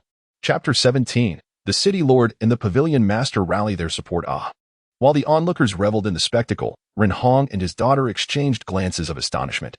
It appeared that the Su family was poised to abandon their esteemed young fourth-rank alchemist. Did this not signify an opportunity for the Ren family? Among the crowd, Su Yang wore a triumphant grin. The unexpected arrival of Su Mingjiang was orchestrated by him. He had gone so far as to inform Su Mingjiang about Su Yunluo's impending marriage, even making a trip to the outskirts yesterday, to provoke Su Mingjiang's ire. He deliberately concealed Ling Fan's demonstrated prowess in the realm of spirit awakening. Consequently, he too had to endure a heavy slap from the clan elder. Observing the unfolding scene, he felt that the pain of that slap was worth it. He stepped forward from the crowd, echoing the words of Su Mingjiang. "Grandfather Mingjiang is correct. My sister is indeed a legitimate daughter of the Su family. How can a mere commoner like you, Ling Fan, who possesses neither cultivation nor noble lineage, dare to aspire to marry her empty-handed? This is utterly contrary to the principles of propriety and ancestral customs." A wave of astonishment rippled through the assembly, with hushed whispers abounding. The striking appearance of Ling Fan was overshadowed by the fact that he was a man of no lineage and incapable of cultivation, a waste of potential. Truly a pity for such a handsome visage. Despite Su Yunluo's lack of conventional beauty, she was nonetheless a rightful daughter of the Su family. To wed such a man would besmirch the family's reputation. How could Su Qingshan, having served as the head of the family for several years, be so naive as to consider marrying his daughter to such a worthless individual? Thankfully, there were still members of the Su family with discernment. If word of this marriage were to spread, it would certainly become a source of ridicule for the Su family. Ling Fan remained unperturbed, a faint smile gracing his lips as he observed the farce unfold. He was well aware of the instigator behind this drama and had anticipated such an occurrence the day prior, thus he felt no trepidation. Meanwhile, Su Yuluo was engulfed in anxiety, taken aback by the turn of events. The Su family had long wished to marry her off, never demanding any dowry. Marrying a plain girl like her required no such considerations, making it evident that they intended to inconvenience Ling Fan. She had already resolved in her heart. If the wedding were to fall through today, she would elope with Ling Fan, regardless of the hardships they might face together. Feeling the cold sweat trickling from Su Yunluo's palm, Ling Fan gently squeezed her hand, signaling her to remain calm. As the crowd awaited the absurd conclusion of the wedding, a voice pierced through the murmurs. Who says young Master Ling has no betrothal gifts? The onlookers turned their gaze towards the source of the voice. A young maiden clad in a delicate pink dress. Her understated beauty rivaled that of the renowned Su Fei Luo, captivating all with her enchanting presence. Ren Shuiying, perturbed by Ling Fan's plight, displayed a hint of indignation upon her exquisite features. The crowd, intrigued by the unfamiliar beauty seated beside Ren Hong, began to speculate about her identity. Ladies and gentlemen, allow me to introduce my daughter, Ren Shuiying, Ren Hong proclaimed, rising to his feet. She grew up in the Yuxing sect and has returned home for a visit, hence my decision to bring her to this banquet. I shall officially announce her status at the city lord's residence on an auspicious day. The crowd gasped in astonishment. The city lord had a daughter, and one raised within the esteemed Yuxing sect at that. Was another prodigious beauty soon to grace Qingyu City? Disregarding the curious stares, Ren Shuiying earnestly addressed the assembly. Young Master Ling is far from a mere commoner devoid of lineage or cultivation. He is my friend and a practitioner of the spirit-opening realm. In preparation for marrying Miss Su, he has asked me to procure a yellow-grade spirit sword from Tianyuan Imperial City as a betrothal gift for the Su family. With that, Ren Shuiying effortlessly drew a long sword from her interspatial bag. As the blade emerged, spiritual energy coursed along its surface, shimmering with a chilling brilliance under the light, accompanied by an ethereal sword aura that lingered faintly above it. Undoubtedly, this is indeed a genuine yellow-grade longsword, exuding a trace of sword aura, and it is already approaching the quality of the earth grade. In any esteemed family within Qingyu City, it would be regarded as an exceptionally precious treasure. Hence, young Master Ling is not only a close friend of my daughter, but also a distinguished guest of mine, Ren Hong. Today, I have come bearing a generous gift of 100,000 taels of gold and jade to extend my congratulations, specifically for young Master Ling. Furthermore, there is an additional 100,000 taels prepared by our city lord's mansion as a betrothal gift for him. Rising from his seat, Ren Hong continued, echoing Ren Shuiying's words. He then produced a pouch from his robes, opening it to reveal a dazzling display of gold, containing the aforementioned 100,000 taels without a shadow of a doubt. And I too. Rong Qiu observed the Ren father and daughter stepping forward and hurried to follow suit. Opportunities to cultivate a rapport with a fourth-tier alchemist are rare. It would be regrettable to allow the Ren family to seize the initiative. Fortunately, my appearance at this juncture is not too late. I am Rong Qiu, the esteemed master of the Golden Jade Pavilion in Qingyu City. Today, I have come to congratulate young Master Ling. Rong Qiu rummaged through his pouch and, with a sudden glint in his eye, produced a pair of jade pendants. Proudly presenting them before the assembly, these are the treasured good fortune jade pendants of my Golden Jade Pavilion. A pair of yellow-grade protective artifacts that can withstand the full force of attacks from both body tempering and soul platform realm experts when worn. I now bestow this pair upon the newlyweds. Another pair of yellow-grade artifacts. Only the Golden Jade Pavilion could be so extravagant, generously offering a pair of yellow-grade protective treasures capable of withstanding the mightiest strikes from formidable body tempering and soul platform realm warriors. Compared to these treasures and artifacts, what is even more astonishing is why the esteemed figures, Lord Ren and Lord Rong, who hold significant status in Qingyu City, would publicly align themselves with this groom. What is the situation? The members of the Su family were utterly shocked. How did Ling Fan come to know these three individuals? Hadn't the Ling family fallen into decline? After all, Ling Fan was merely a country lad. Thank you for your kindness, Ling Fan said with a faint smile, expressing his gratitude to the three. He recognized Ren Shuiying and was aware of Lord Rong Qiujin's identity, thus understanding that their presence was a gesture of gratitude for his past kindness. However, this alone was insufficient to deter those malicious individuals lurking in the shadows. He intended to proudly marry Su Yunluo, silencing all skeptics and ensuring that Su Yunluo became the envy of all as a bride. Ladies and gentlemen, it is my fortune to marry Su Yunluo, and naturally, it would be inappropriate to do so without a proper betrothal gift. Long ago, I prepared a dowry, intending to present it to the head of the Su family after the grand ceremony. Little did I expect that you would witness this spectacle. Therefore, I shall reveal it in advance. I fear that the gift may be modest and may not convey the preciousness that Yunluo holds in my heart. I hope you will not mock it, and I kindly ask the head of the Su family not to take offense. Upon hearing this, Su Yan could not help but scoff. He had not anticipated that Ren Hong and others would support Ling Fan. He thought the matter would pass quietly. To his surprise, Ling Fan sought to create a spectacle for himself. What could this impoverished lad possibly offer as a suitable betrothal gift? It was likely that his attempt would turn from a show of grandeur into a source of ridicule. Chapter 18. The astonishment brought by 3 tomes of martial arts. Humph. What good things can this boy possibly produce? Su Jiangming remained agitated, as he was determined to thwart this wedding. Much to his surprise, the young man had connections to Ren Hong and others. Nevertheless, with the situation at hand, he had no choice but to persist with his disruptions. The guests were also intrigued, wondering what the groom could possibly present after Ren Hong and his associates had contributed so generously. Ling Fan, with a flick of his wrist, summoned a flash of spiritual light. 3 brand new tomes appeared quietly in his hands. The Su family, being a lineage of cultivators, was known for their practices. However, to my knowledge, they lacked any profound martial arts texts.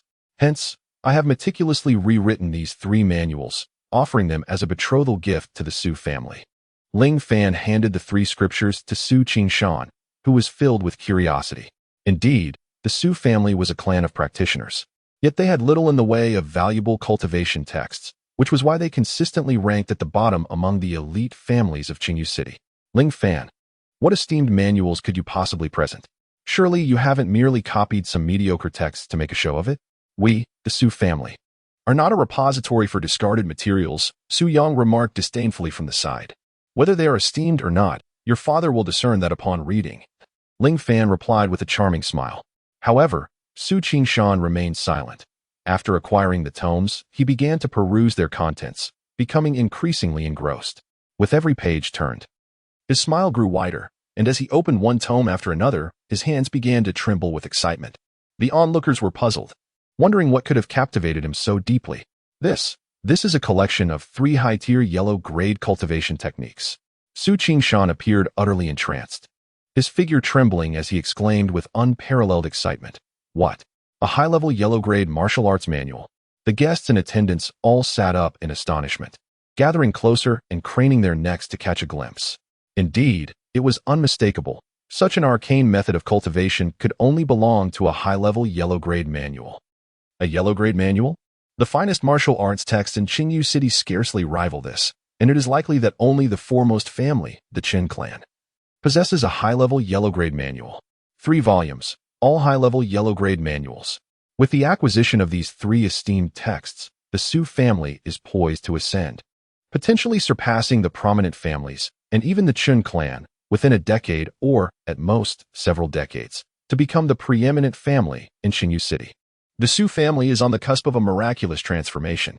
Su Mingyang and Su Yang, along with other members of the Su family, were left in a state of bewilderment, listening to the discussions around them. How could it be that in such a brief moment, the Su family was destined to alter their fate? Let me see, let me see. Su Mingjiang exclaimed eagerly, snatching the 3 manuals from Su Qingshan's embrace. After perusing several chapters, a radiant expression illuminated his aged face, his hands trembling uncontrollably, his steps wavering precariously as if he might fall. The Su family members hastily rushed to support him, yet he waved away their assistance, exclaiming with fervor, "There is no need to help me. I can still stand." Are we, the Su family, truly on the brink of rising to prominence? In my lifetime, I, Su Mingjiang, have the fortune to witness the resurgence of the Su family, fulfilling the hopes of our ancestors. Fulfilling the hopes of our ancestors. In an instant, tears streamed down his face, and the remaining members of the Su family were equally stirred. Observing the fervent gazes directed at him, Su Qingshan hastily reclaimed the 3 ancient texts from Su Mingjiang, concealing them within his bosom, fearful that any further scrutiny might unveil even a single word. Ahem, esteemed guests, I implore you to exercise restraint. Is there still anyone who dares to question the worthiness of my Su family's illustrious son-in-law? At this moment, Su Qingshan felt emboldened, confidently addressing the assembly, particularly directing his inquiry towards Su Mingjiang, who had attempted to obstruct the marriage. Normally, such joyous news could have awaited the conclusion of the wedding for revelation. However, due to Su Mingjiang's commotion, it had now become common knowledge throughout the city, likely attracting the attention of many unscrupulous individuals. He understood well the principle that a man may suffer for possessing a precious jewel. Doubts? Who now would dare to voice such doubts? It was likely that the jealousy of the assembled guests would cause them to grind their teeth in frustration. Just moments ago, Su Mingjiang had expressed disdain for Ling Fan. Yet now he turned to him with a gaze ablaze with fervor, grasping Ling Fan's hand and proclaiming, "Son-in-law, this is indeed a commendable son-in-law of the Su family. With my blessing, who would dare to hinder this union?" The crowd was left in a state of disbelief. How could he, who just moments ago had withheld his approval, now grant it so readily? Did he not realize that every family present harbored daughters, all eagerly awaiting the opportunity to claim this remarkable son-in-law for themselves? You grant your approval so easily?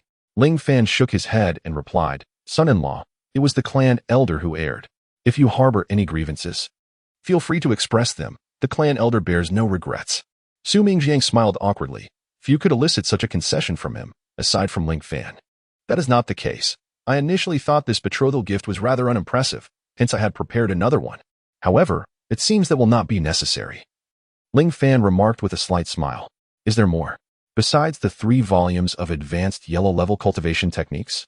Upon hearing this, Su Qingshan and Su Mingjiang exchanged glances, inwardly lamenting their previous excitement for having possibly overlooked another significant opportunity.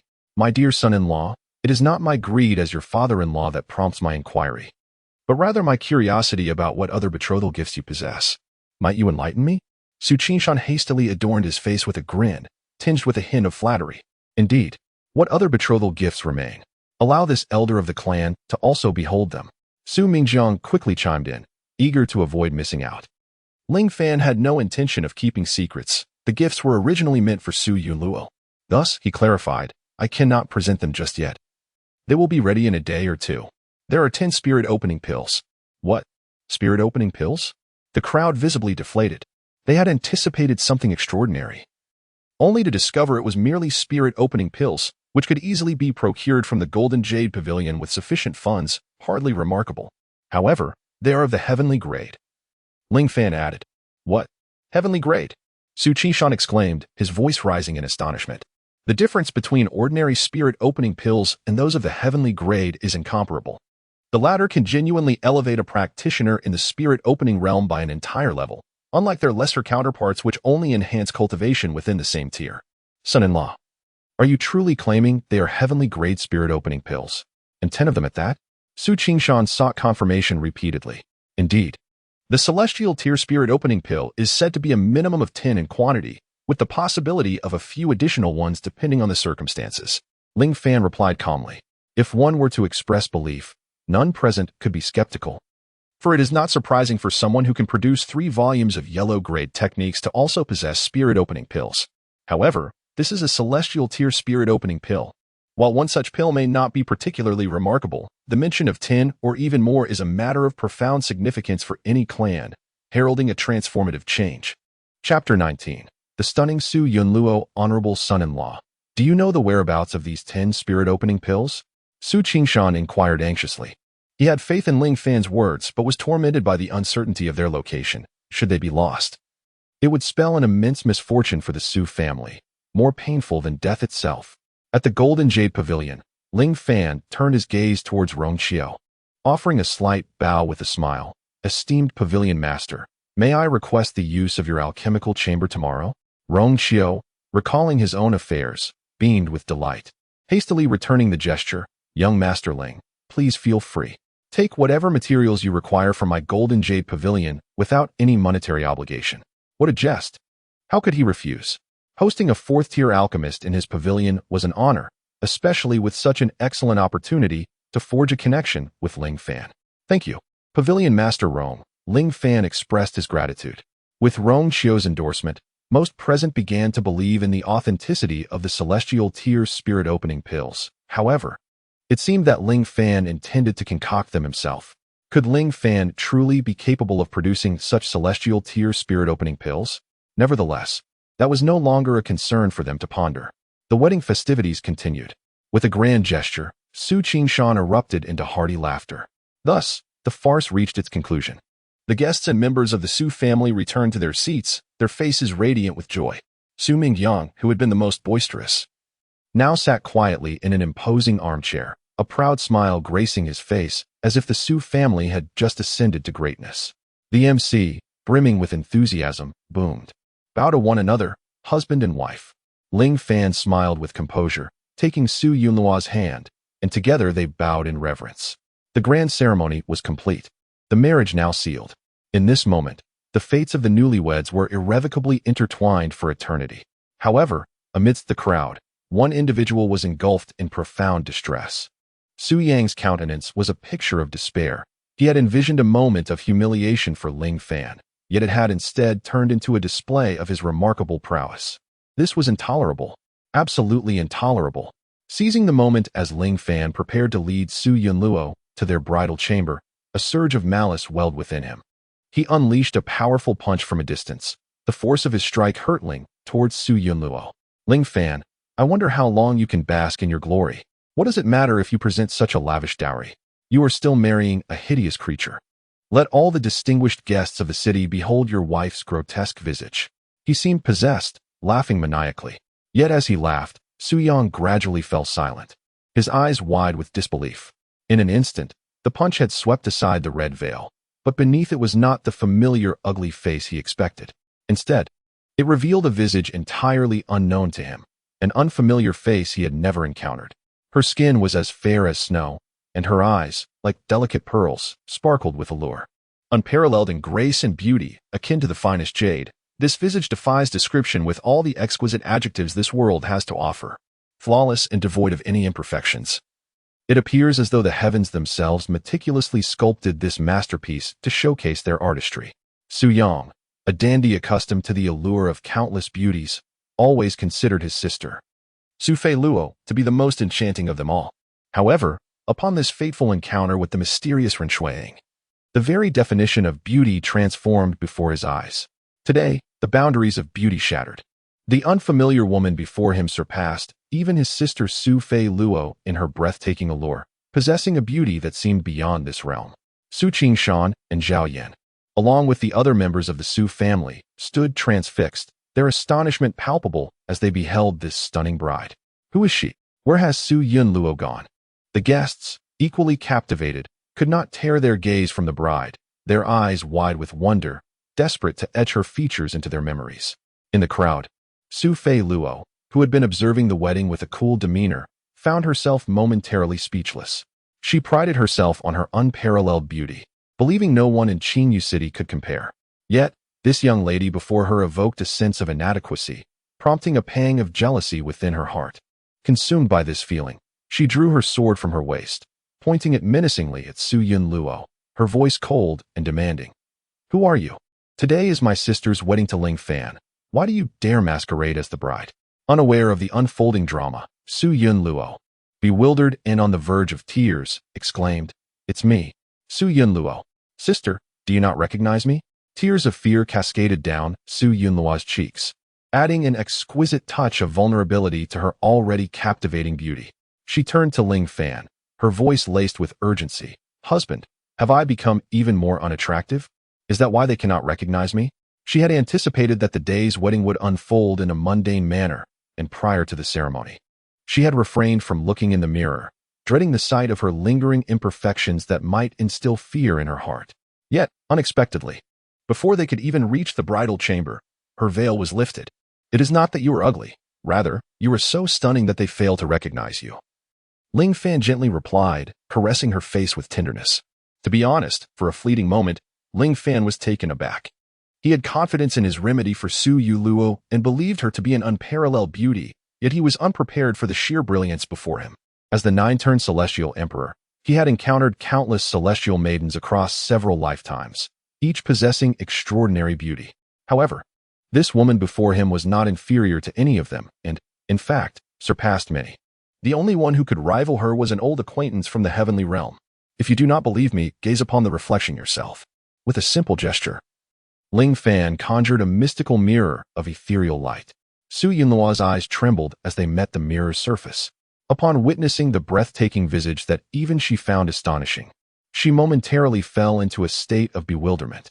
Is this truly me? After confirming that the celestial beauty reflected was indeed her own, silent tears streamed down her cheeks. Her face had truly transformed. The clouds of despair that had shrouded her heart for 18 years dissipated in that instant, revealing that she too was a beautiful maiden. It was this man, resembling a fallen celestial being, who aided her, and he was also the husband she had unwittingly married. In just 3 short days, he had become like a ray of sunlight, piercing through the layers of dark clouds and illuminating her otherwise aimless existence.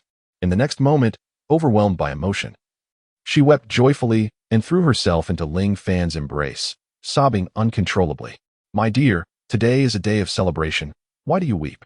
Ling Fan gently caressed her cheek and spoke in a tender voice. "My lord, I cry because I am filled with joy. I am overjoyed to have met you in this lifetime, elated that I have regained my beauty and have not brought you shame, and most of all, I am delighted that we are united as husband and wife for eternity." Su Yunluo, amidst her tears, began to laugh once again. This young girl, even at such a moment, still worried about bringing shame upon herself. Ling Fan felt a surge of emotion from her innocence. He gently cupped her face and wiped away the tears from her eyes, softly saying, "It is destiny that binds us, as well as the will of heaven. From the first moment I laid eyes on you, I knew you would be my bride. Regardless of your beauty or lack thereof, I shall marry you. There is no question of shame." Chapter 20. Su Fei Luo. Your world extends beyond this. Such a sincere declaration left no one doubting Ling Fan's authenticity. Su Yunluo's heart melted. She perceived the man before her as utterly flawless. Her cheeks flushed with embarrassment as she nestled against Ling Fan, unwilling to lift her gaze. Everything about her belonged to her husband, and she could not bear the thought of anyone else casting their eyes upon her. Well then, the moment had come. The guests had sufficiently enjoyed the spectacle. Ling Fan embraced her slender waist, surveying the gathered guests like a victorious general. He expressed his gratitude, saying, "Thank you to all esteemed guests for witnessing this moment. I am especially grateful to my father-in-law and mother-in-law for their support. Without you both, I would have truly missed the chance to marry such a stunning beauty. It is indeed a twist of fate that they did not wish to marry Su Fei Luo." Yet he himself sought Su Yunluo. Their commotion inadvertently led to a mutually beneficial outcome. Undoubtedly, it was a joy for Ling Fan. Though the feelings of the Su family remain uncertain, Su Fei Luo gazed blankly at Su Yunluo, the woman whose beauty eclipsed her own. And she could hardly comprehend that this striking figure was the ugly sister she had disparaged for over a decade. It was unfathomable and utterly unacceptable. At that moment, gasps of astonishment rippled through the hall as guests marveled at Su Yunluo's beauty, realizing that the Su family had kept such a gem hidden away, presumably to protect her from the prying eyes of suitors. Wasn't Su Fei Luo lauded as the most beautiful woman in Qingyu City? How could it be that this sister surpassed her by tenfold? It left many wondering why Ling Fan, a man of such remarkable qualities, would choose Su Yunluo over Su Fei Luo.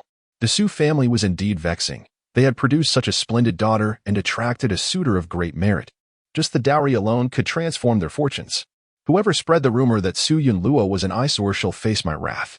Had I known, I would have presented my proposal a year ago. Now I am filled with regret. And you? Do you truly believe you are worthy? Can you compare to the handsome young Master Ling? He possesses 3 advanced yellow-level cultivation techniques. You ought to reconsider your ambitions and retire to rest. Each word pierced Sophie Luo's heart like a needle, leaving her profoundly wounded and aching. All of this should have rightfully belonged to her. She could not help but cast a resentful glance at her parents and her ineffectual brother, her eyes reflecting blame, hatred, and a slowly chilling demeanor. Had it not been for them, she might have been the bride today.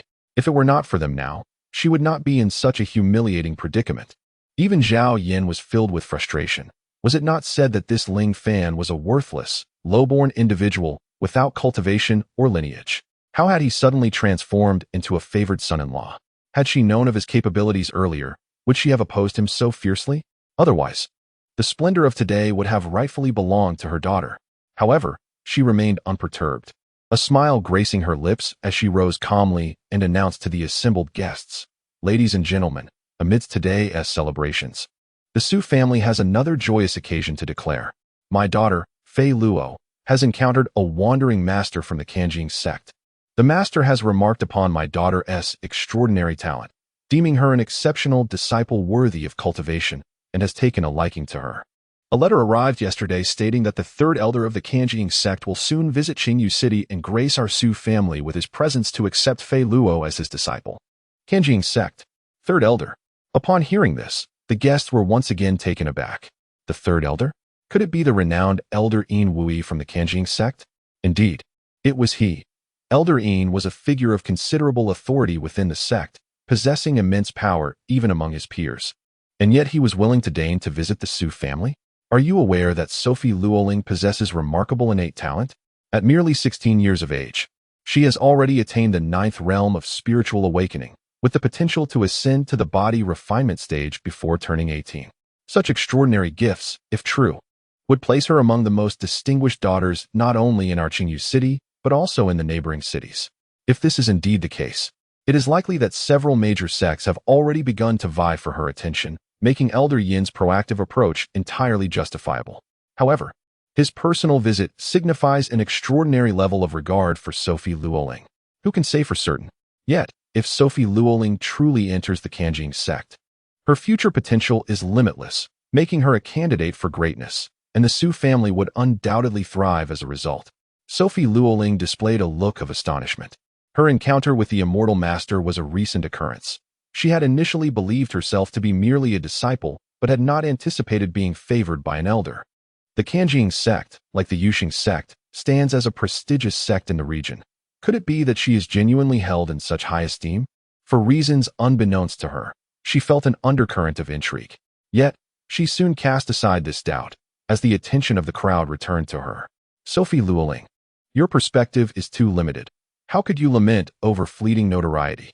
Your stage is not confined to this trivial wedding, but rather extends to the lofty realms of the immortal gates and the entirety of the Taiping Tianzhou.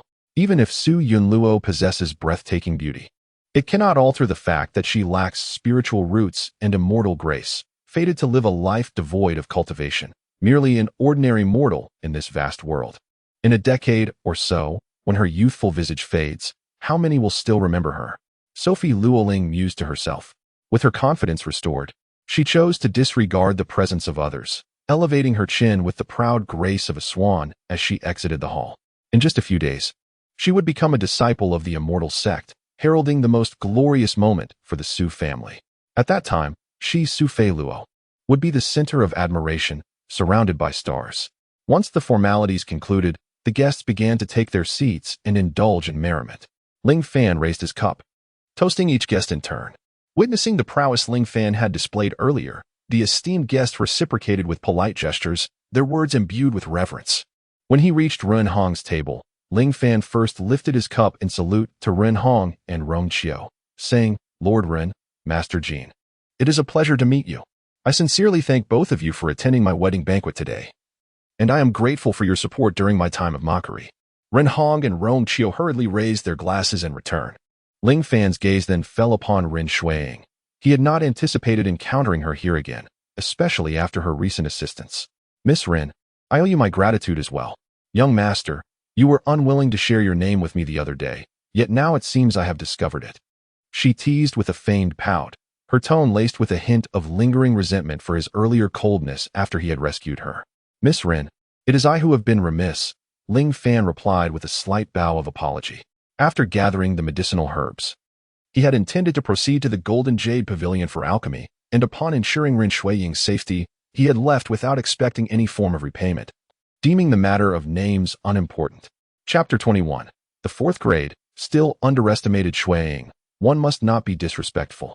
Ren Hong, with a smile, sought to mediate the situation. Had he been unaware of Ling Fan's true identity, he would have remained indifferent to their playful banter. However, upon learning of Ling Fan's prowess as a 4th grade alchemist, he began to regard him as an equal. "Lord Ren, it matters not. Today, Shuiying stands up for me, which makes her my friend. Among friends, there is no need for formality," Ling Fan remarked, waving his hand with a smile. "Ah, it is indeed a privilege for my Shuiying to befriend Master Ling," Ren Hong exclaimed, his demeanor composed and courteous, exuding an air of grace. Ling Fan was certainly no ordinary individual, a fact that both Ren Hong and Rong Qiu silently marveled at. Yet, Shuiying, with a hint of jealousy, pouted slightly.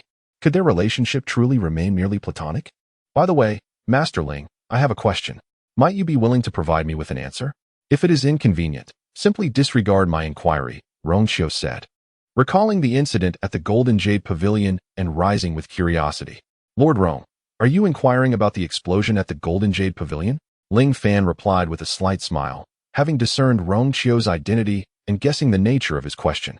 It was not of great significance, so he felt at ease sharing the information. Exchanging glances, Rong Qiu and Ren Hong focused intently on Ling Fan. On that day, While purchasing medicinal herbs at the Golden Jade Pavilion, I happened upon the explosion. I entered the alchemy chamber to stabilize the furnace. However, I prefer to avoid drawing attention to myself, so I took my leave amidst the chaos. Ling Fan recounted the events of that day with clarity and poise. Although it was already suspected that it was Ling Fan, the moment they received his explicit confirmation, Rong Xiao and Ren Hong could not help but feel a surge of astonishment. Was that extraordinary heavenly tier elixir, imbued with the essence of alchemy, truly crafted by young Master Ling? Rong Xiao, filled with urgency, pressed Ling Fan once more. Did that elixir indeed possess the essence of alchemy? This revelation took me by surprise, Ling Fan replied, reflecting momentarily. On that day, he had not opened the furnace. Thus, he was unaware of the nature of the elixir within, nor its condition. He had not anticipated that it would turn out to be an elixir rich in alchemical essence. It seems my alchemical techniques have not deteriorated as much as I feared. So, young Master Ling was also unaware that the elixir bore such essence? Rong Qiu was momentarily taken aback. I do not know, but I am confident that the elixirs I craft will never fall below the heavenly tier grade. As for whether they possess alchemical essence, I cannot say for certain. Ling Fan replied candidly. Had he not been reincarnated and retained his former cultivation level, he could ensure that every elixir from a single furnace would possess alchemical essence, perhaps even embodying the will of the heavenly Tao. However, in his current state, he could not guarantee such outcomes.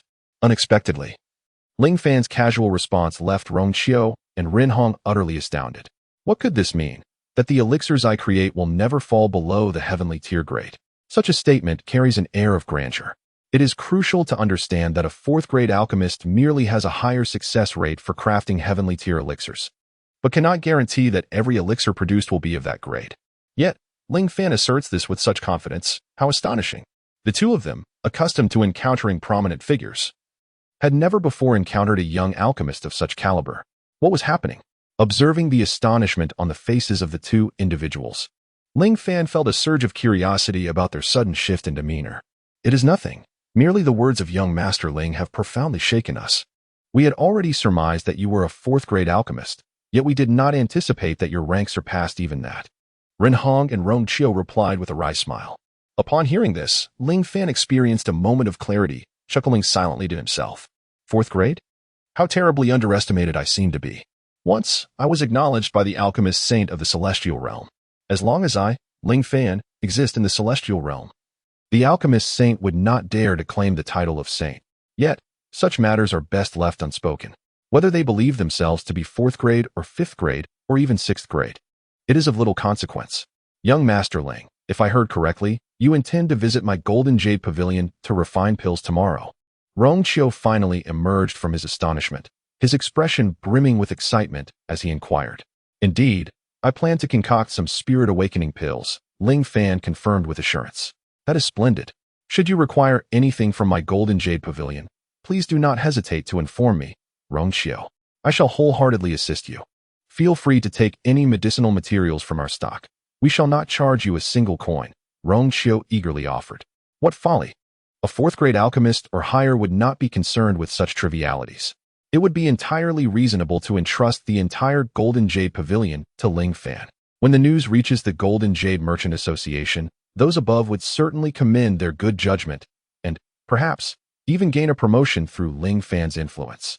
Then I extend my gratitude to Pavilion Master Rong. However, I have already prepared the necessary materials. I shall only require the use of the alchemical furnace. Ling Fan replied with a respectful gesture. Rong Qiu hurriedly returned the courtesy, feeling quite perplexed at how Lin Fan had not been given even this small opportunity to shine. Fortunately, his timely allegiance today had forged a bond. After bidding farewell to Ren Hong and his companions, Lin Fan dutifully toasted the remaining guests at the last few tables. By the time all matters concluded, night had already descended. After indulging in copious amounts of strong liquor, Lin Fan found himself in a state of mild stupor. Fortunately, with his cultivated abilities, he was able to dispel the effects of the alcohol with a mere effort of will. When Lin Fan returned to the small private room, it was already late into the night. Upon entering, he assumed Su Yuluo had grown weary and retired early. To his surprise, he found a figure quietly seated at the table, adorned in a bridal gown and a red veil, with two floral candles casting a warm glow upon her. This scene was simply enchanting. Noticing Lin Fan's return, Su Luo swiftly rose and rushed into his embrace, her delicate nose exhaling warm breaths against his throat. Lin Fan lifted her effortlessly, seating her on the edge of the bed while holding her close. The two remained silent for a long while. Savoring this precious moment meant solely for them. "My dear husband, I am truly sorry," Su Luo eventually spoke softly from Lin Fan's embrace, her voice tinged with remorse. "You have married me, yet at such a great cost." Lin Fan gently lifted her red veil, tilting her chin to meet his gaze. With a charming smile, he replied, "Then how do you intend to compensate me?"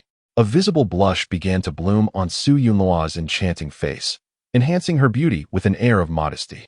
The wedding had been completed. Now, the next chapter awaited, the wedding night. On this joyous evening, the nature of their forthcoming actions need hardly be elaborated. "My dear husband, allow me to assist you in shedding your garments."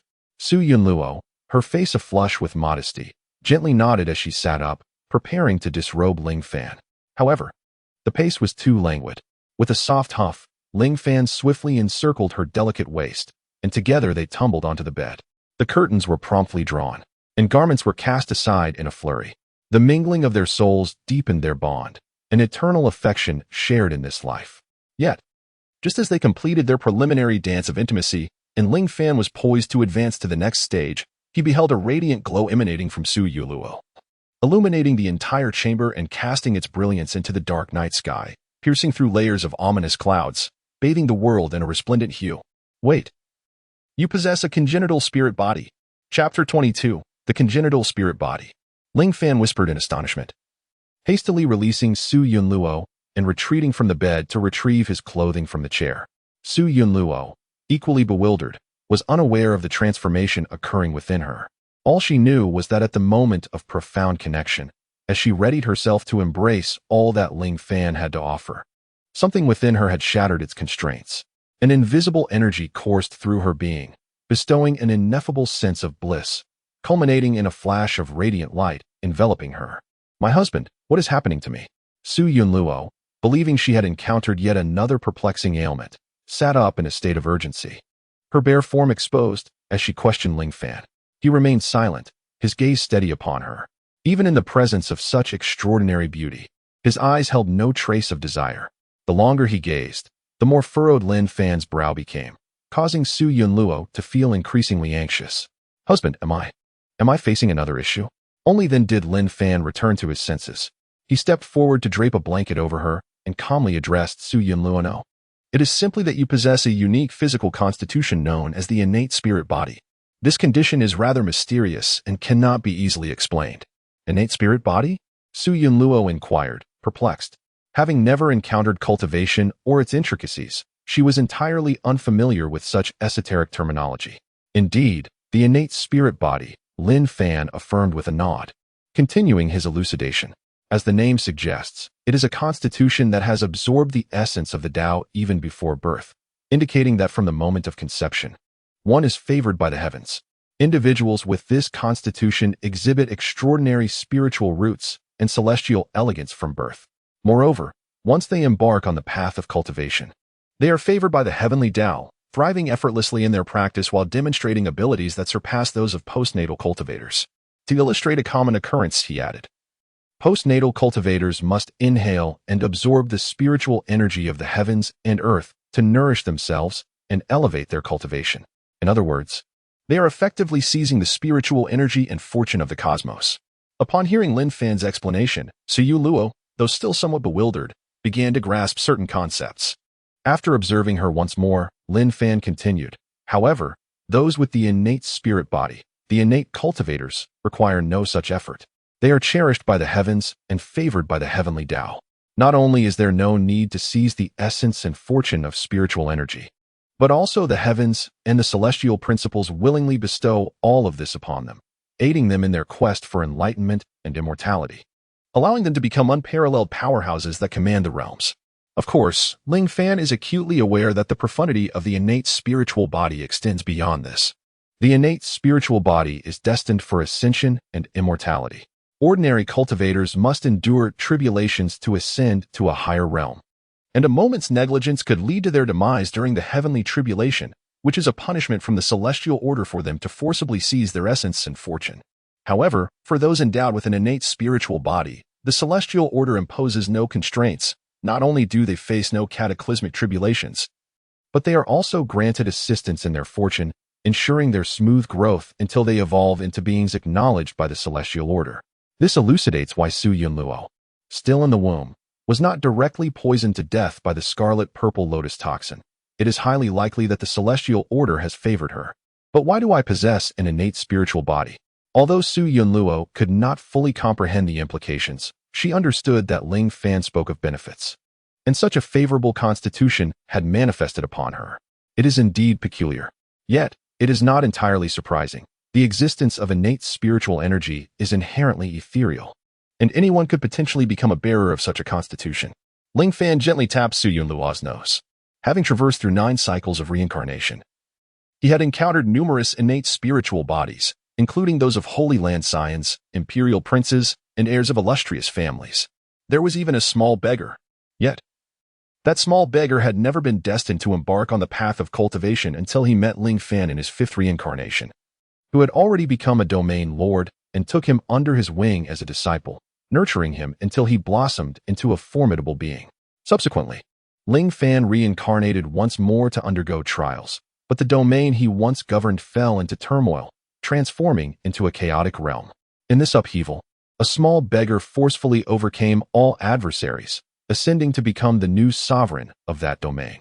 This illustrates the remarkable worth of an innate spiritual body. My husband, does this mean I can cultivate as well? Su Yunluo inquired eagerly of Ling Fan. Indeed, you can, Ling Fan replied with genuine delight for Su Yunluo, affirming, not only can you cultivate, but with your innate spiritual body, your spiritual root aptitude is undoubtedly on par with your sister's. With just a simple practice, you could surpass her current achievements. That's wonderful. I can cultivate too. Su Yunluo exclaimed with uncontainable excitement, planting a kiss on Ling Fan's cheek. Very well. Tomorrow I shall teach you the ways of cultivation.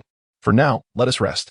The path of cultivation is indeed arduous, and even with your innate spiritual body, you must endure its trials, Ling Fan gently remarked, pinching Su Yunluo's delicate, rosy cheek. My husband, rest assured, I will surely endure, Su Yunluo replied with a sweet smile. The opportunity to cultivate was a monumental blessing for her, and regardless of the hardships, she was determined to persevere. This was not solely for her own sake. She had heard that as cultivators enhance their abilities, their lifespans also extend. She was resolute in becoming a practitioner, diligently cultivating to prolong her life, thus ensuring she could remain by Ling Fan's side for a century, a millennium, or even 10,000 years. As Su Yunluo reminisced about their earlier moment of intimacy, which had been abruptly halted, undoubtedly dampening Ling Fan's enthusiasm, she blushed and proposed that they continue with that matter. Then, my husband, shall we retire for the night? Just now, we have yet to begin. This way, they can truly be considered a married couple. Ling Fan silently smiled and said, little girl, possessing an innate spiritual body and yet untamed in cultivation, you must not recklessly lose your virtue, for it could lead to the disintegration of your spirit. But we have not yet consummated our marriage. It cannot be deemed complete, Su Yunlu exclaimed in surprise, her delicate face instantly falling into despair. A moment later, she seemed to make a resolute decision, a determined expression gracing her features. Husband, take me now. I know nothing of innate spiritual bodies or cultivation. All I understand is that you are my husband, and I wish to offer you all that I am. Upon hearing this, Ling Fan felt a surge of emotion but gently declined, saying, foolish girl, how could I sacrifice your entire life for a fleeting moment of pleasure? Our days stretch far ahead. Once you have cultivated to a certain level, such concerns will dissipate. We can achieve completeness then, and it shall not be too late. Su Yunlu was merely a mortal, yet Ling Fan envisioned guiding her along the path of cultivation. Little did he realize she was an innate spiritual body. Thus, he was even less inclined to jeopardize her future for a moment's indulgence. Destined to grow, Su Yunlu would benefit from his encouragement, propelling her towards the heights of existence that all would admire. Chapter 23. Su Yunlu's enlightenment. Very well, I shall heed my husband's words. Su Yunlu obediently nodded and soon fell into slumber. Ling Fan, however, lay awake in bed, his mind racing as he gazed at her. The fact that this little girl bore an innate spiritual body had caught him by surprise, but why had he failed to discern the nature of her spirit? Is there truly an innate spiritual entity in this world of which I am unaware? regarding the matter of innate spiritual entities. He has divulged most of the information to Su Yunluo, yet some aspects remain concealed, unsuitable for her current understanding. Innate spiritual entities are designated various names due to their differing constitutions, each possessing varying degrees of aptitude. Among them, the most fundamental is the five spirits body, endowed with the elemental roots of metal, wood, water, fire, and earth, naturally possessing an affinity for the five elements of the universe.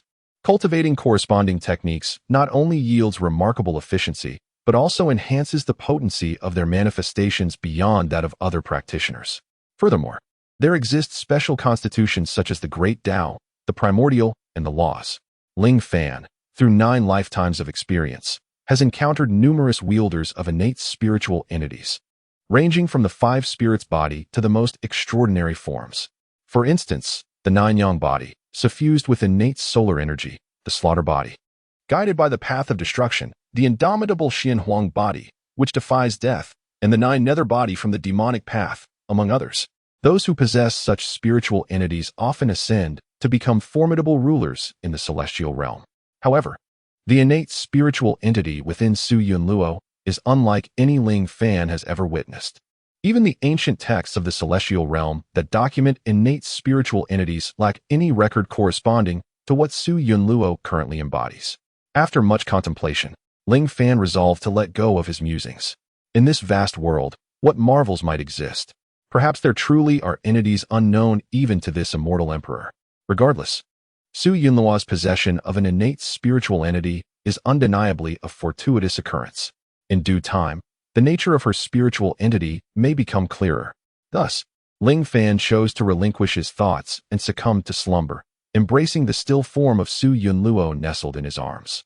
The following day, at the Su residence, Ling Fan and Su Yunluo rose early. After getting out of bed, the two made their way to the small courtyard, where Ling Fan presented a tome of cultivation techniques to Su Yunluo. This volume is titled Water Moon True Method, a practice designed specifically for women. It is gentle and easily comprehensible, making it well suited for your initial foray into the path of cultivation. You may use this method to cultivate your spiritual passage.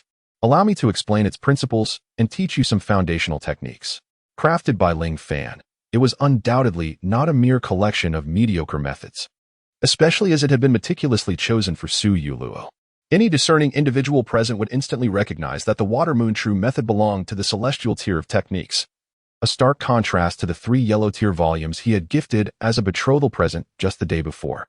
Excellent, Su Yunluo responded eagerly. Subsequently, Ling Fan patiently elucidated the method, guiding her as she began her practice. However, after a short while, he found himself somewhat astonished, not due to any other reason, but because the young lady's comprehension was truly remarkable. Within mere moments, Su Yunluo had already grasped the nuances of breath regulation. Seated serenely upon her mat, she rhythmically inhaled and exhaled, drawing in the celestial energies of the universe, and soon entered a meditative state. This state is the most optimal condition for a cultivator. Once achieved, it allows for remarkably efficient practice. Although it appears deceptively simple, it is, in truth, exceedingly challenging, requiring a mind free from distractions and total concentration on the art of cultivation. Few novice cultivators can attain such focus, as the human heart is often tumultuous, beset by the myriad distractions of the mundane world. However, Su Yunluo, a novice cultivator who had only just begun to grasp the rudiments of cultivation, achieved what many could not. Observing this, Ling Fan chose not to disturb her and took his leave from the Su residence, gathering medicinal herbs for his purpose. Today, he intended to visit the Golden Jade Pavilion to concoct the Spirit Awakening Pill. On the streets of Qingyu City, the name Su Yunluo echoed through every corner. Who exactly was this enigmatic figure? A young man clad in luxurious brocade, flanked by a cadre of robust followers, strode confidently along the thoroughfare, oblivious to any obstacles ahead. If anyone dared to stand in his path, his entourage would promptly clear the way with a swift kick, ensuring their master's passage remained unimpeded. Bystanders, taken aback by the sudden aggression, would instinctively lower their heads and hastily retreat upon witnessing the imposing presence behind the young man. As a result, an expansive path naturally opened up for this young noble amidst the bustling street. "Young master, I have gathered some intelligence," one of his followers announced. Su Yunluo is the daughter of the Su family in Qingyu City. Previously, she was rumored to be quite unattractive, but at her wedding yesterday, when her veil was lifted, she revealed an astonishing beauty that captivated all present. Now, whispers abound throughout the city, proclaiming her as the epitome of beauty, a paragon of grace, and undoubtedly the most exquisite maiden in Qingyu City. Some even claim that a mere glimpse of her eclipses all other flowers in bloom. One of the followers stepped forward, ingratiatingly addressing the young man. "Oh, is there truly such a beauty that I have yet to behold?"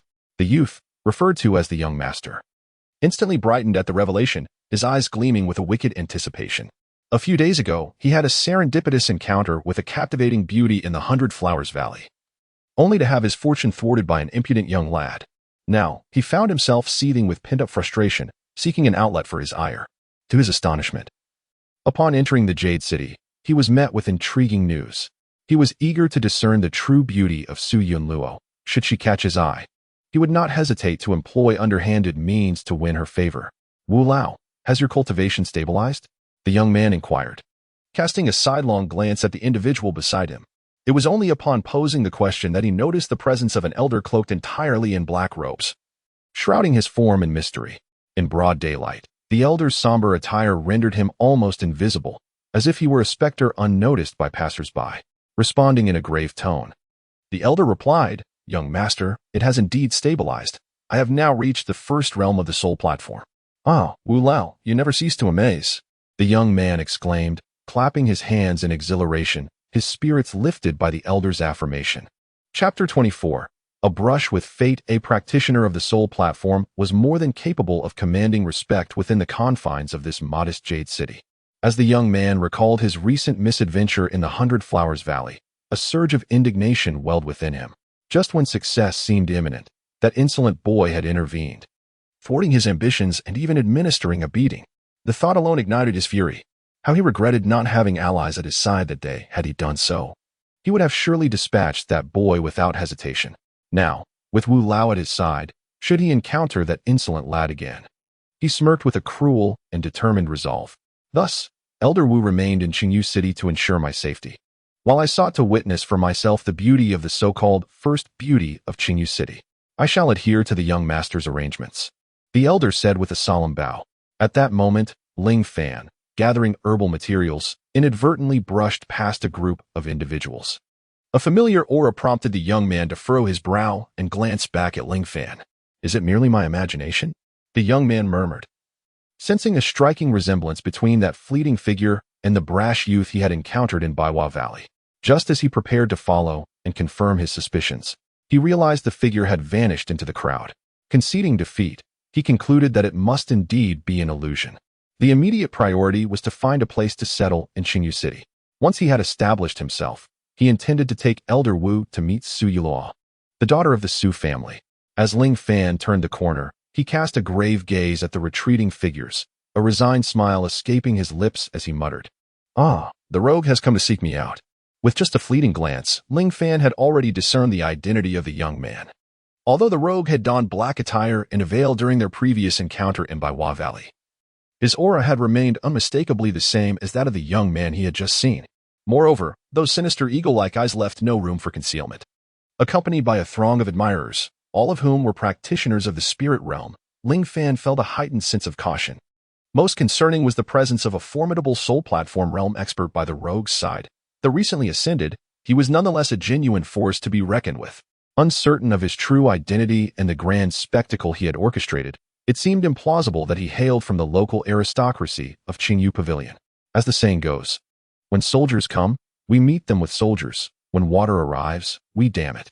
If this was indeed directed at me, even with a soul platform realm protector, I would not hesitate to usher you into the realm of the dead.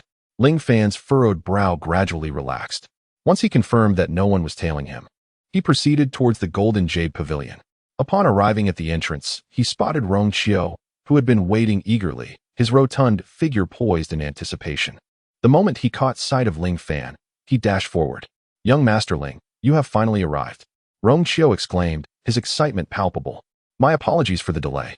There were matters at home that required my attention." "I appreciate your patience, Pavilion Master Rong," Ling Fan replied with a smile. "Not at all, it's no trouble."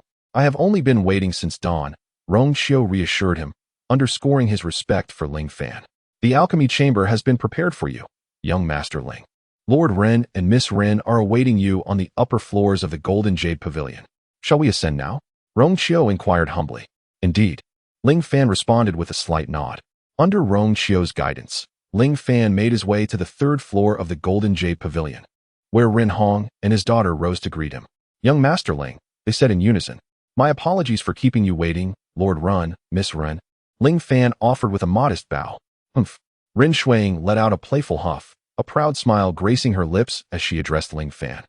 Had it not been for my father insisting I arrive early, I would have relished the opportunity for a leisurely slumber and arrive later. So, how do you intend to compensate me for the wait, young Master Ling? Ling Fan cast a glance at Ren Shuiying. Unlike yesterday when she had not put much effort into her appearance, today she adorned herself with delicate makeup and donned a flowing white gown, enhancing her beauty with an air of innocence that rendered her strikingly radiant.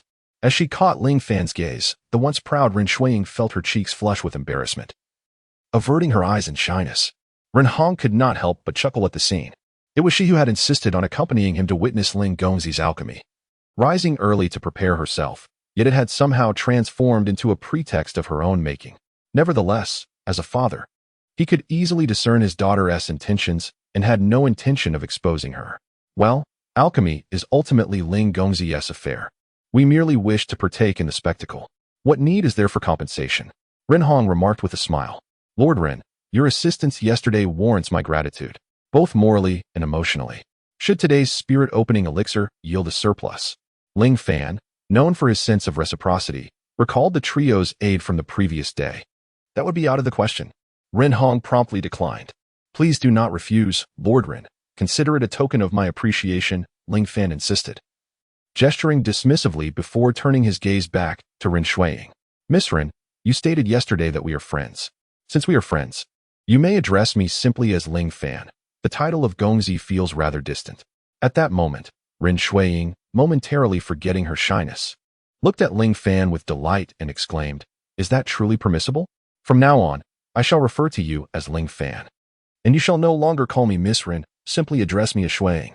Very well, Shuiying, Ling Fan responded with a smile. After exchanging pleasantries, Rong Qiu approached. Young Master Ling, the alchemy chamber is ready. Shall we commence the potion crafting? Indeed, Ling Fan replied as he made his way into the alchemy chamber. To avoid any disturbances during the process, the others remained outside. Shortly thereafter, the alchemist from the Golden Jade Pavilion, Elder Chun, hurried over, visibly agitated, and inquired of Rong Qiu, Guild Master, where is the young alchemist? I must pay my respects. Rong Qiu gestured towards the chamber, stating, Alas, you have arrived too late. Young Master Ling has already entered. Oh dear, how unfortunate, Elder Chun exclaimed, slapping his thigh in dismay. He was vexed at having been delayed and lamented missing the opportunity to meet the young alchemist. If only he had secured the young man's favor, he could have been granted access to the alchemy chamber as a mere assistant. Being an aide to a fourth-tier alchemist would surely evoke envy among many of his peers. It was an honor beyond measure, and he might even learn the intricacies of potion crafting, potentially elevating himself to a third-tier alchemist. Such a monumental opportunity had slipped through his fingers, and he seethed with regret. Consequently, the group settled down to await Ling Fan's emergence from the chamber, their hearts brimming with anticipation for the surprises he might bring. Meanwhile, within the confines of the alchemy chamber, Ling Fan had begun his work. His gaze sharpened as he retrieved the medicinal herbs from his ropes. With a swift gesture of his hand, he unleashed a stream of spiritual energy, guiding the herbs into the cauldron. Fire! With a sonorous exclamation, a searing flame materialized between Ling Fan's fingers. He flicked his fingers, propelling the flame like a cascading torrent into the alchemical cauldron. Instantly, ardent flames commenced their dance within the cauldron. Chapter 25. An unexpected outcome. The scarlet glow of the alchemical flames illuminated Ling Fan's face, reflecting his focused and solemn expression. He skillfully manipulated the flames, regulating the temperature within the cauldron as spiritual energy flowed continuously from his fingers. Although the spirit unlocking pill is the most fundamental elixir in the art of alchemy, its refinement, while not exceedingly difficult, tests the alchemist's technique. It is akin to a child learning arithmetic, though addition and subtraction are simple. Repeated practice is essential to achieve effortless calculation, laying the groundwork for mastering more advanced algorithms. With the foundation laid by his previous lifetimes of studying alchemy, Ling Fan was like a child who could run before learning to walk, precluding the need to relearn the basics.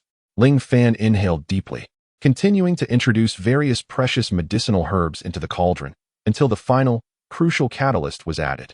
A trace of apprehension flickered in his eyes, aware that even the slightest misstep could lead to failure or, worse, an explosion, though such an error was unlikely for him. As time elapsed, a peculiar fragrance emanated from the cauldron. A faint smile graced Ling Fan's lips, recognizing this as the sign that the spirit-unlocking pill was nearing completion. Finally, a soft explosion reverberated from within the cauldron. "Arise!" Ling Fan struck with his palm, and in an instant, a gust of wind gently lifted the lid of the furnace. However, before the elixir could be seen, a pure and enticing fragrance wafted from the alchemical furnace, lifting Ling Fan's spirits. He approached to scrutinize the contents of the furnace, where several translucent spirit-opening pills lay quietly at the bottom, some even radiating a dazzling light. This certainly exceeded my expectations. Ling Fan delicately levitated the still-hot pills with his spiritual energy and placed them onto a jade platter. Thus, the alchemical process was deemed a resounding success. Outside the alchemical chamber, a few individuals had been waiting for quite some time. The art of alchemy is an exceedingly time-consuming endeavor, one that most could hardly endure. Rongqiu had already succumbed to sleep in his chair, while Ren Hong busied himself with city affairs on the spot.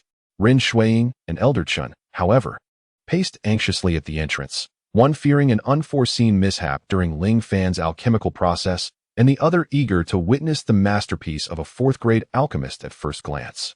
As the door to the chamber swung open, the fragrant aroma surged forth even before Ling Fan emerged. "How delightful!" Ren Shuiying exclaimed in admiration after savoring the scent.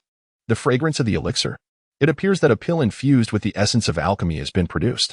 Elder Chin was instantly invigorated, gesticulating with excitement. In the next moment, Ling Fan appeared, cradling a jade platter as he stepped out from the chamber. "Young Master Ling, how did it go?" they inquired eagerly, with even Rongqiu roused from his slumber by the enticing aroma, rushing over in a frenzy. "It went well, though the outcome was somewhat unexpected." Ling Fan revealed a confident smile, placing the jade platter before the others as he said, "I initially anticipated producing 24 elixirs, yet to my surprise, I yielded 32, all of which are of the celestial grade, with 8 imbued with unique elixir rhythms." Upon hearing this, the others were taken aback, exchanging incredulous glances, rendered speechless. Only Ren Shuiying beamed with delight, her beautiful eyes sparkling with joy as she exclaimed, "Ling Fan, you are truly remarkable. Your alchemical skills surpass even those of my 6th master." Ling Fan was puzzled. Who was this 6th master?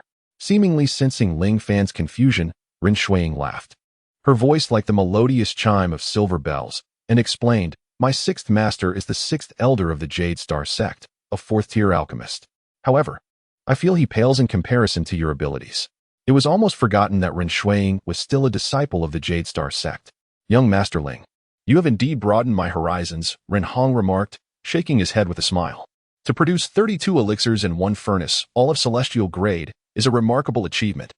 Though I am not an alchemist myself, I recognize the value of alchemical prowess. It is said that great alchemists can produce dozens or even hundreds of celestial-grade elixirs in a single batch. Yet, such tales remain hearsay until witnessed firsthand. Ling Fan, however, has demonstrated this extraordinary feat right before my eyes, and at such a young age. If he continues to grow, he may well become a legend himself." Just as the others remained in astonishment, Elder Chen suddenly burst into tears, sobbing uncontrollably, unable to articulate his thoughts. Several individuals, including Ling Fan, were taken aback. What had transpired? Why had one suddenly burst into tears, creating an eerie atmosphere? Elder Chin's knees buckled, and he unexpectedly prostrated himself before Ling Fan, startling the onlookers even further. Ling Fan hurriedly extended his hand, attempting to assist him to his feet, yet Elder Chun refused to rise. "Elder Chen, what troubles you?" Rongqiu inquired anxiously.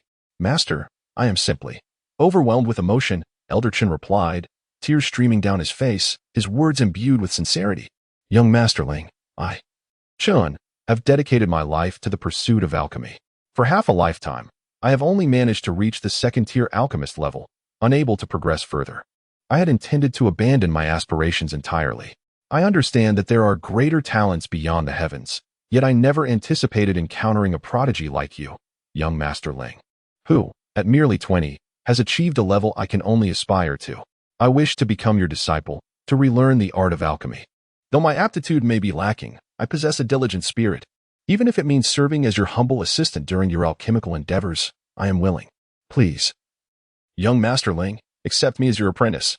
Accept an apprentice? The crowd exchanged bewildered glances. Elder Chen, this cannot possibly be right, Rong Qiu remarked, his expression darkening. I understand your fervent desire for knowledge, and that encountering Ling Fan is a rare opportunity, but you must consider your age and Ling Fan's youth. Such a master-disciple relationship would disrupt the hierarchy. Master, I am aware you wish to point out my advanced years and the impropriety of apprenticing under someone so young. However, a true master is defined by their skills. Ling Fan's alchemical techniques are unparalleled, something I have never witnessed or heard of in my lifetime. I cannot afford to concern myself with propriety any longer. As the conversation unfolded, Elder Chen grew increasingly agitated. His eyes reflecting a stubbornness akin to a petulant child. If young Master Ling does not agree, I shall kneel here for eternity. This obstinate old fool. Rong Qiu's expression darkened instantly. Was he not merely embarrassing himself before young Master Ling? Just as he was about to reprimand Elder Chen, he was halted by Ling Fan. Ling Fan offered a reassuring smile to Rong Qiu, encouraging him to relax, before turning his attention back to Elder Chen. Elder Chen, I understand your fervent desire for knowledge, yet wisdom is acquired in stages.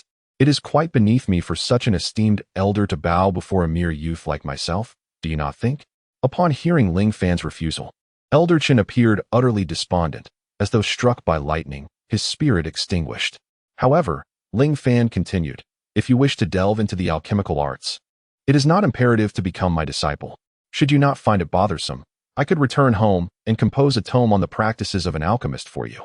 If you study diligently, I assure you, it will yield considerable insights. What say you? Chapter 26, Renewed Cultivation. Elder Chen was momentarily taken aback. Indeed, how could it not be possible? He leaped from the ground, brimming with excitement as he addressed Ling Fan. Young Master Ling, are you truly willing to write an alchemist's manuscript for me? Merely a manuscript, Ling Fan replied with a gentle smile. Its significance is not to be overstated. However, I cannot guarantee how much you will glean from it. I understand.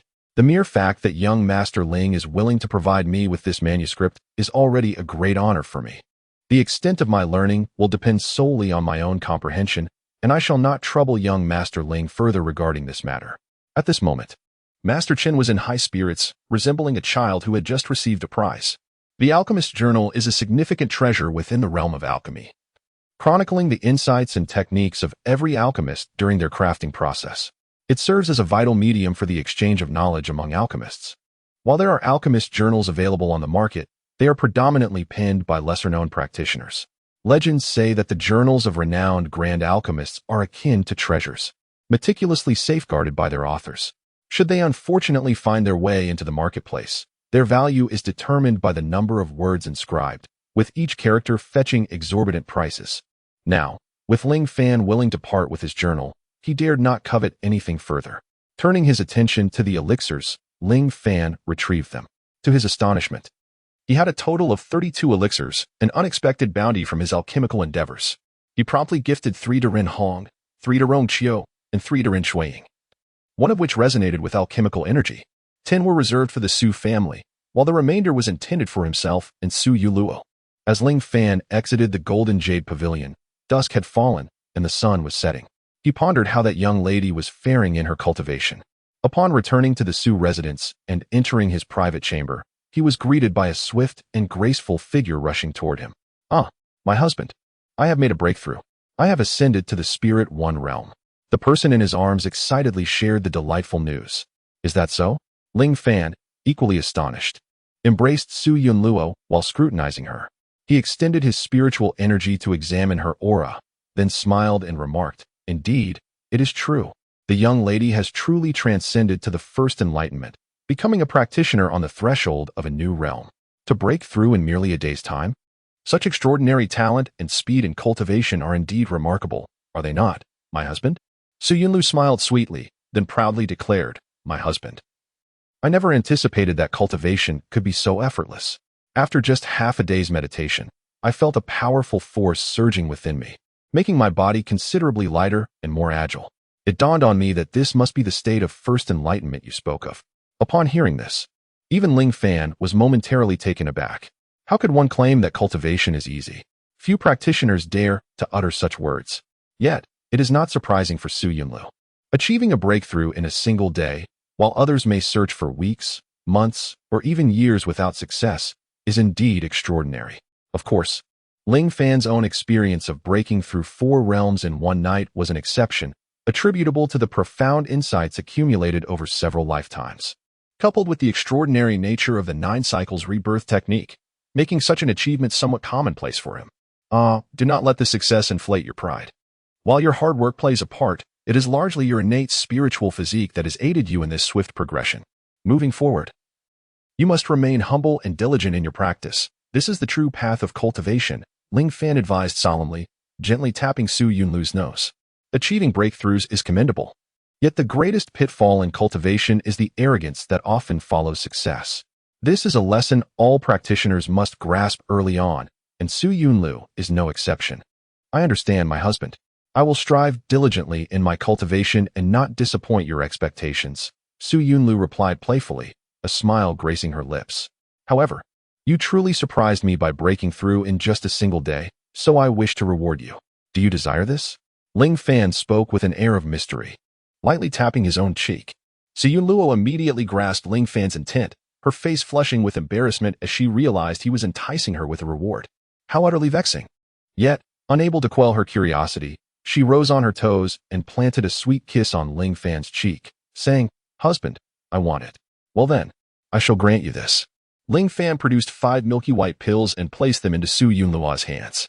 She gazed at the small pills, captivated by their fragrance, and asked, "Husband, are these elixirs?" Having never consumed an elixir herself, she had only witnessed her siblings taking them during their training from a distance, hence her inquiry.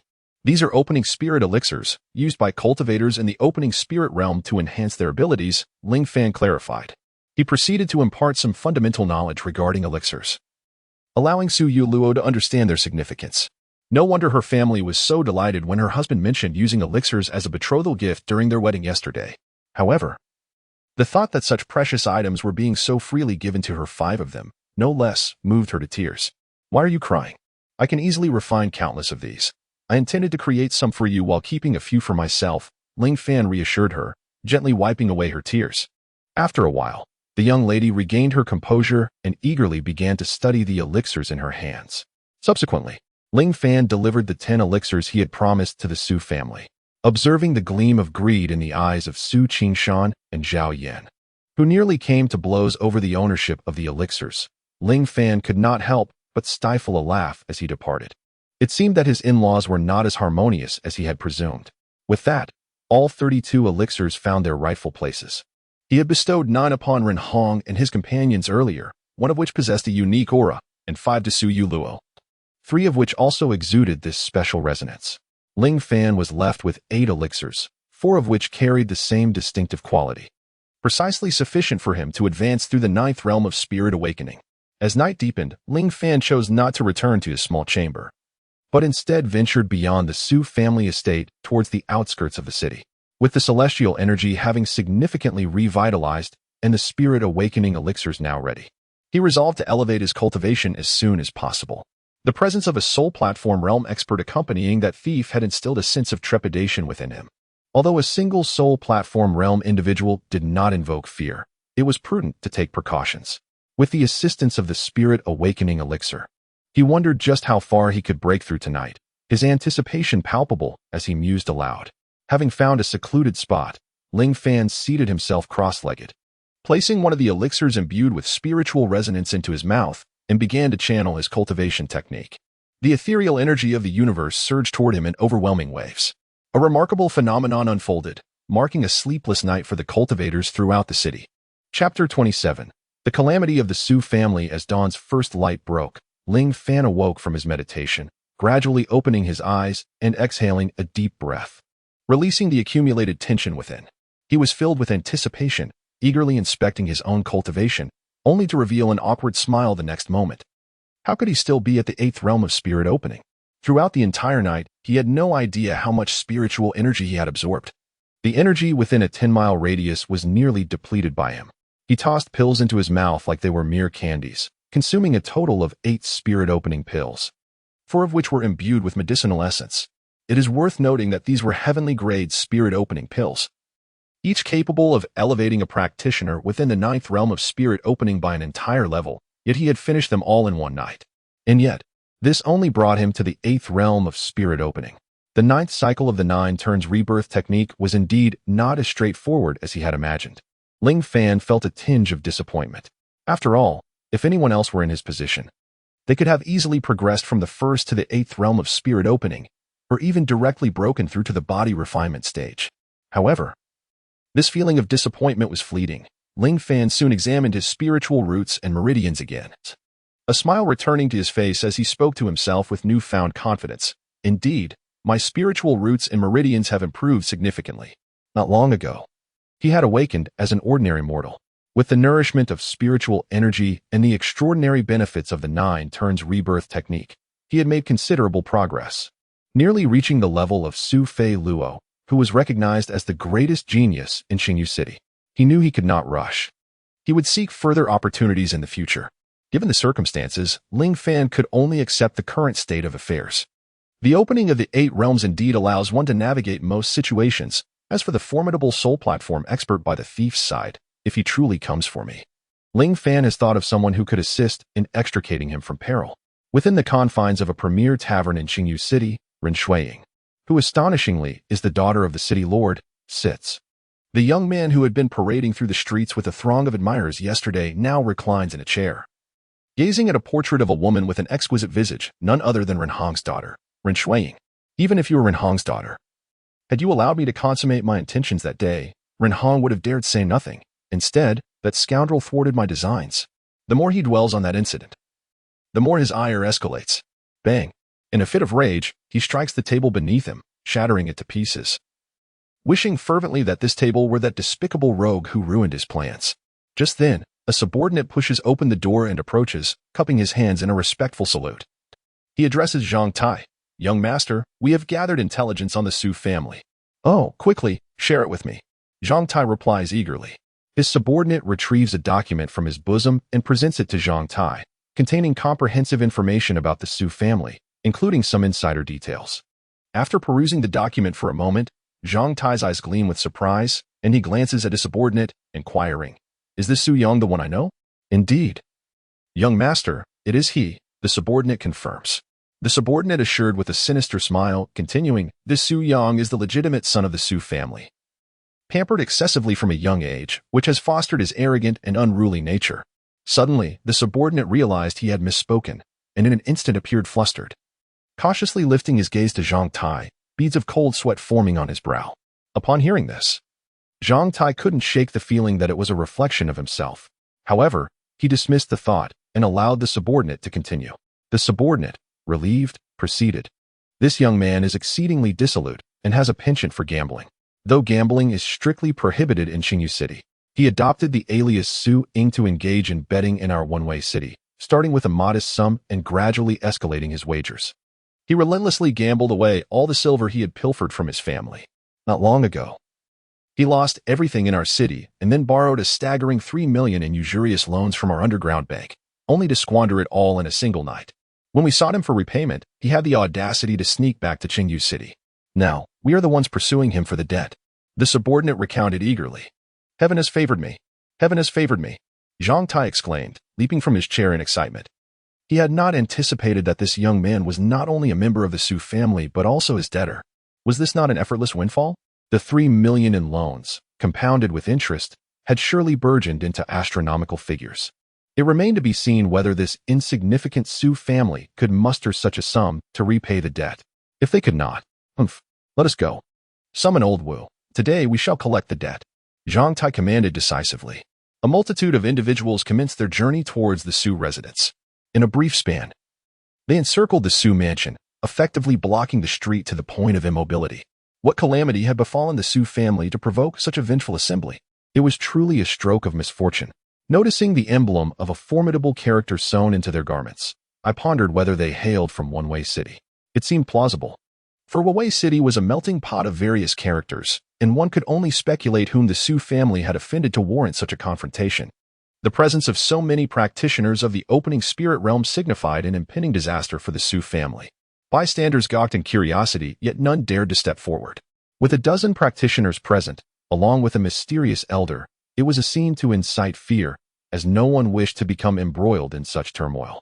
Suddenly, Su Qingshan rushed out of the Su residence, his expression shifting to one of astonishment upon seeing the assembled crowd, though he remained oblivious to the circumstances. "Young master, I am Su Qingshan, the head of the Su family. May I inquire as to the purpose of your visit?"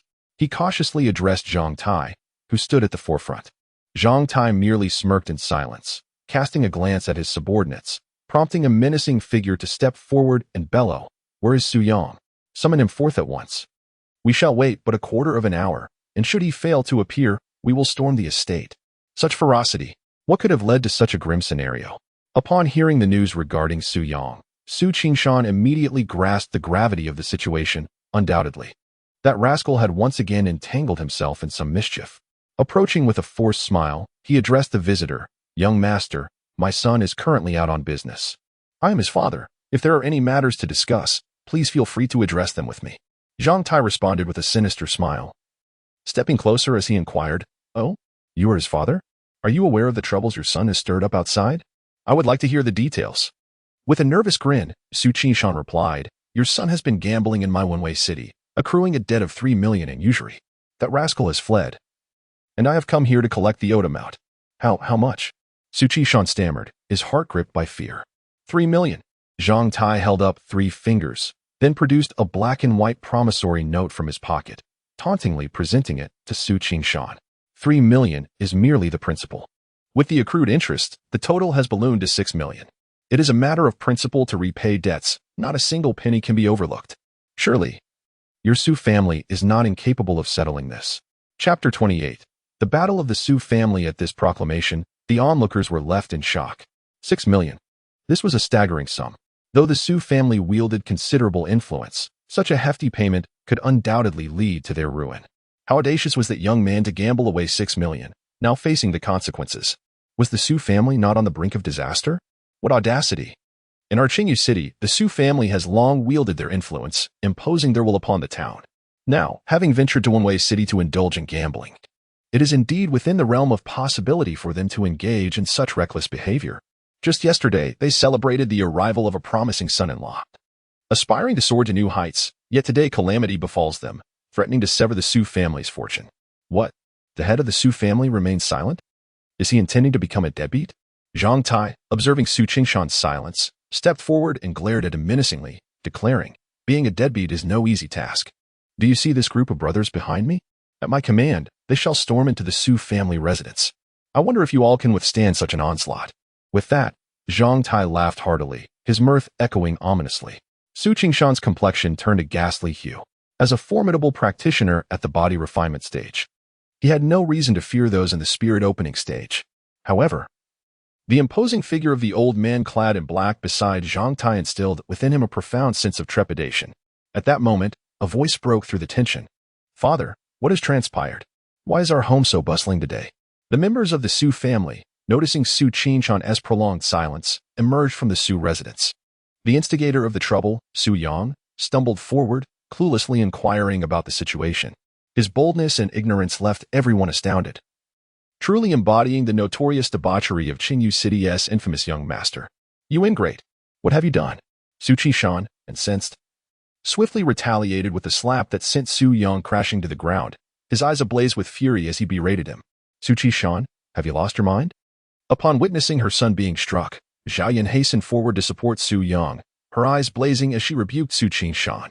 This was, after all, the progeny she cherished most dearly. "Am I deranged?" Su Qingshan scoffed, his mirthless laughter echoing as he gestured towards Su Yang.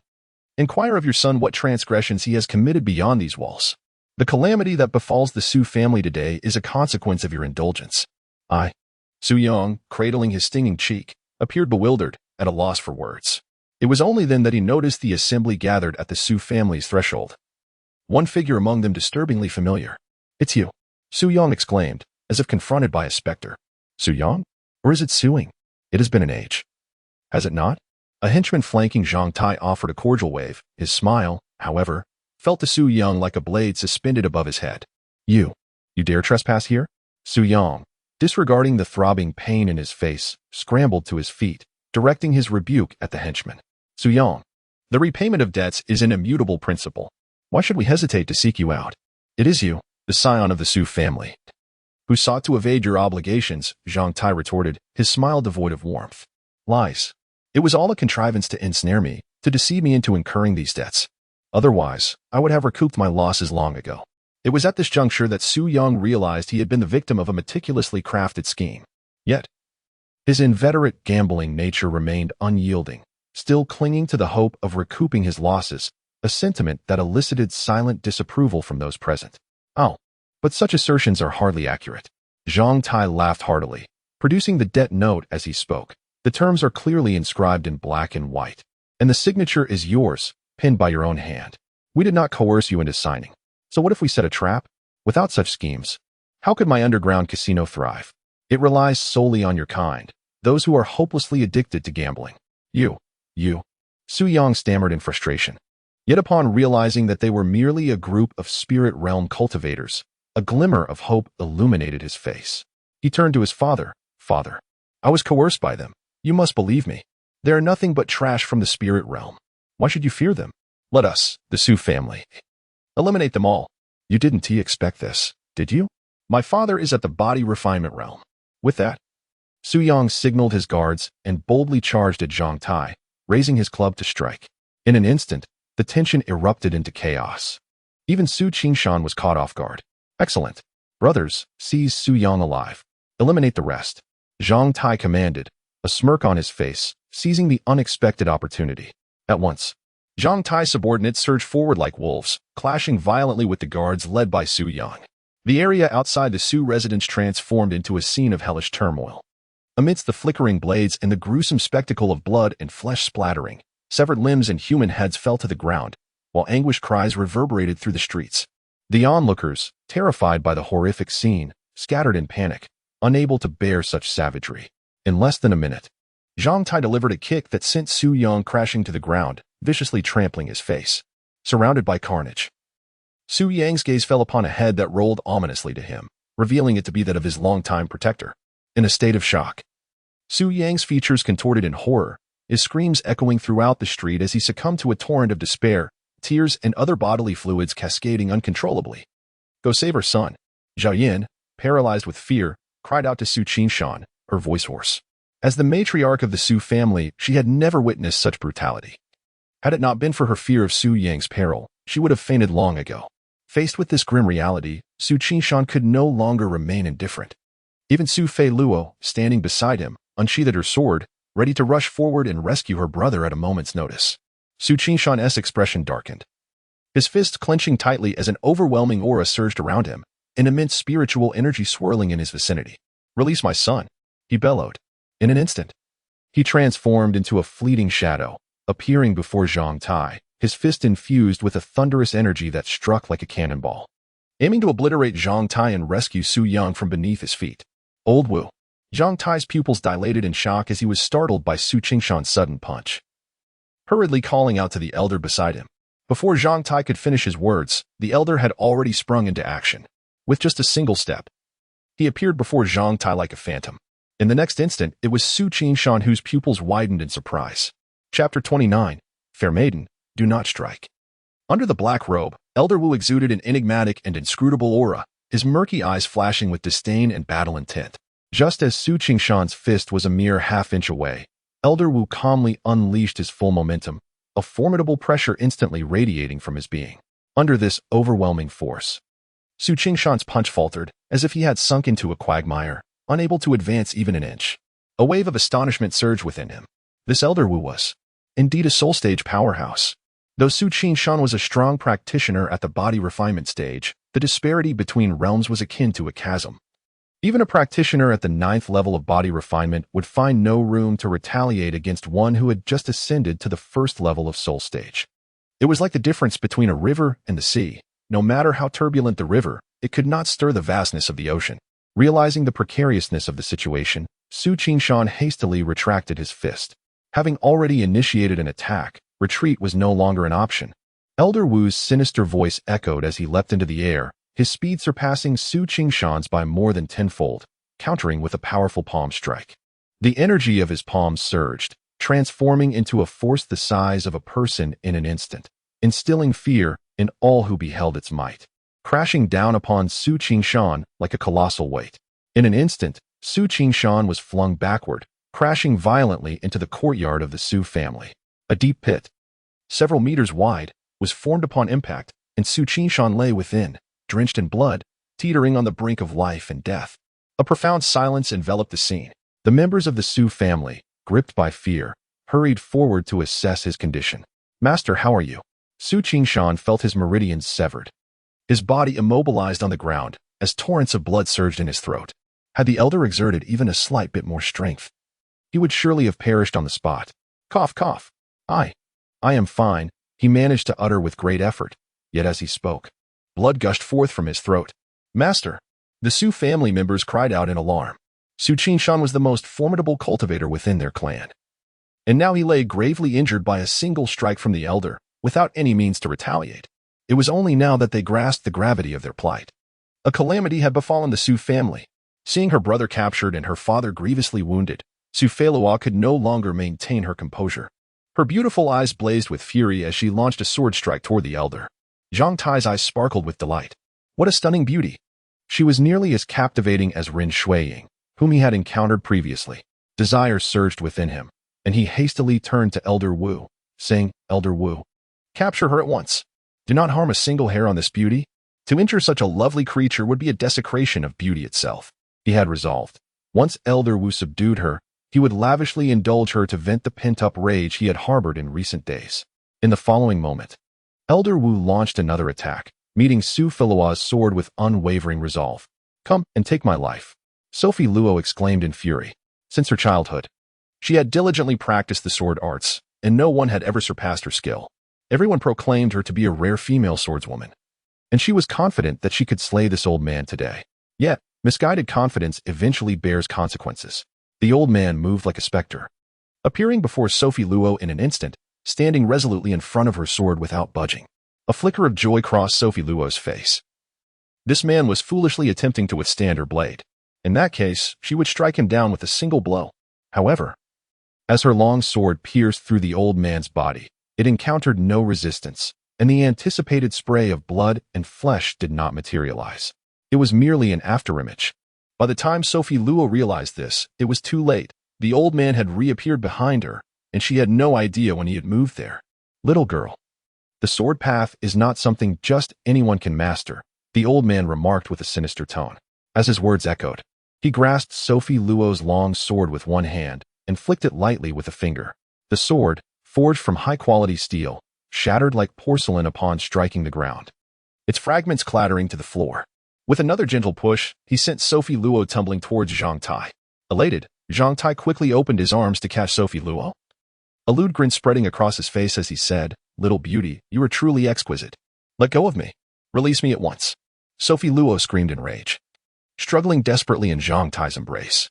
Yet, she found to her dismay that her spiritual energy had been completely suppressed, rendering her unable to mobilize it no matter how hard she tried.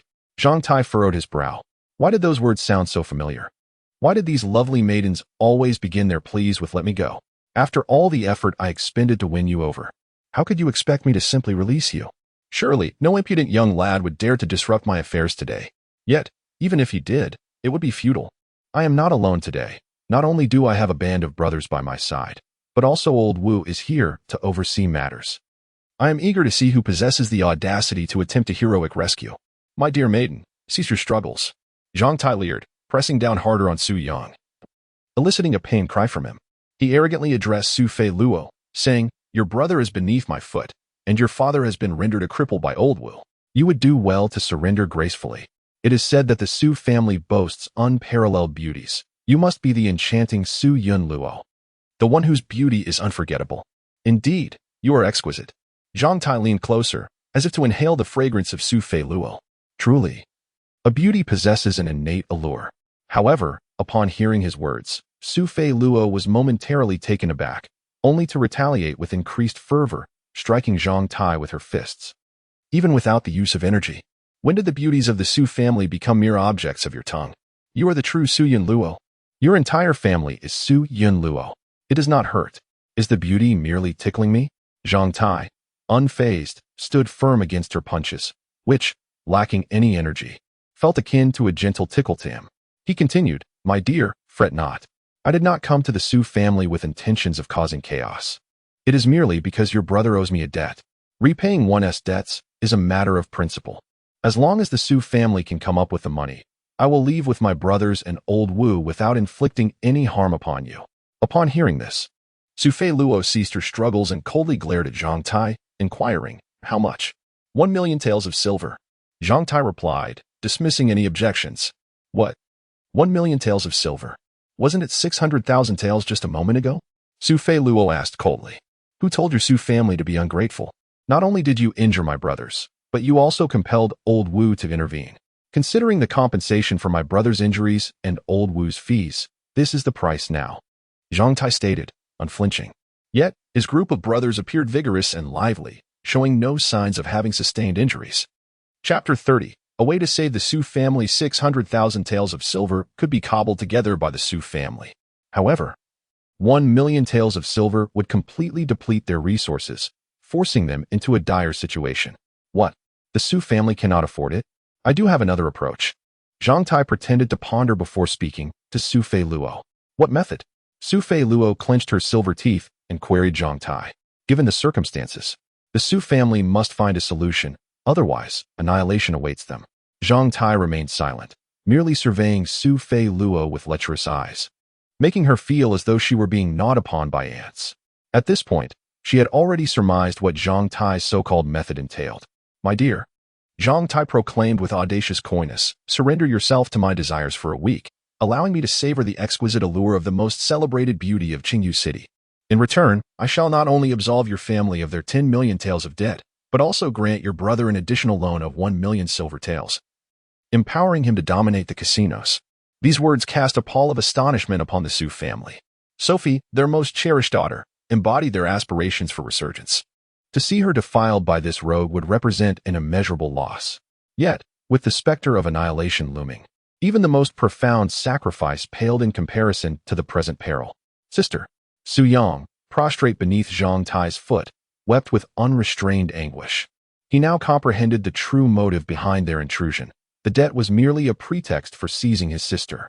Yet, he could only lie there, consumed by remorse, resentment, and indignation. "Please, good sir," Jiayan implored Zhang Tai with fervent urgency. Zhang Tai glared at her, incensed by her audacity to object at this juncture. "Once I have annihilated your entire family," he snarled, "this beauty shall be mine." Jiayan trembled, yet she mustered her courage to explain, "Esteemed sir, Sophie has already captured the favor of Elder Yin Wuzong of the Kanjing sect. In a few days, Elder Yin himself shall grace our humble abode to receive her as his disciple. If you were to take Phiro away now, Elder Yin would undoubtedly be displeased, and our Su family would face ruin, along with you." The unspoken word calamity hung heavily in the air. Zhang Tai was momentarily taken aback. How could this involve the Kanjing sect? The Kanjing sect. Even in his audacity, Zhang Tai now grasped the gravity of the situation. It was a major sect. Akin to the Yuxing sect, Qingyu City and his own Wenwei City lay within the jurisdiction of the Yuxing sect. Today, even if Ren Hong were to arrive, he would not be intimidated. Yet, the Kanjing sect instilled a deep-seated fear within him. The Immortal sect could easily annihilate the Zhang family or obliterate Wenwei City without a second thought, and even the presence of old Wu would offer little solace. Moreover, this was an elder, one of high standing, who wielded significant influence within the sect. Damn it, why didn't you mention this sooner? Zhang Tai felt as if he had swallowed something repulsive, hastily releasing his grip on Su Phiro, his desire dissipating as he feared igniting a disaster. What mattered more than a beautiful woman? Of course, it was life itself. One must remain alive to enjoy the company of beauties. However, the fact remains that your Su family owes me 600,000 taels of silver, and should this matter escalate to the Kanjing sect, I would stand on solid ground. Since I cannot have the beauty, then your Su family must repay the debt immediately. Zhang Tai bellowed at the Su family members. He was no fool. A million taels were out of the question, but the 600,000 silver was clearly documented. Even if presented to the Kanjiang sect for judgment, he would have the upper hand. If the immortal sect intended to pressure him, then the Su family ought to repay the money. However, young master, our Su family truly cannot produce such a sum. With a heavy heart, Zhao Yin was on the verge of tears. However, beneath Zhang Tai's foot, Su Yang's countenance brightened as a figure materialized in his mind. He hastily exclaimed to Zhang Tai, I have an elder sister named Su Yunluo, whose beauty surpasses that of Fei Luo by a considerable margin. She is but a mortal, having eluded the attention of the Kanjiang sect's immortal masters. Should you desire a beauty to accompany you, our Su family will offer her to you, in exchange for the remission of our debt. Upon hearing this, Zhao Yan's spirits lifted. She had almost forgotten about the existence of the lowly Su Yunluo. She promptly chimed in, Indeed, young master, our Su family has another daughter, whose beauty is unparalleled. Her presence will undoubtedly bring you joy. Su Fei Luo, upon hearing her brother and mother's words, felt an inexplicable surge of anger. The epithet of beauty was now being bestowed upon Su Yunluo by their very lips, although she recognized that their actions were intended to extricate her from the present predicament. Su Yunluo? Zhang Tai mused, tilting his head. He then turned to Su Fei Luo, clicking his tongue, and remarked, So you are not the renowned Su Yunluo, the foremost beauty of Qingyu City? No wonder your beauty falls short of captivating my heart. At this, Su Fei Luo's anger intensified. She yearned to slay Zhang Tai on the spot with her sword. In that case, Zhang Tai continued, First present Su Yunluo for my perusal. I am curious to witness the extent of her beauty, and whether it truly surpasses that of this beauty tenfold. Zhang Tai furrowed his brow before acquiescing to their proposal.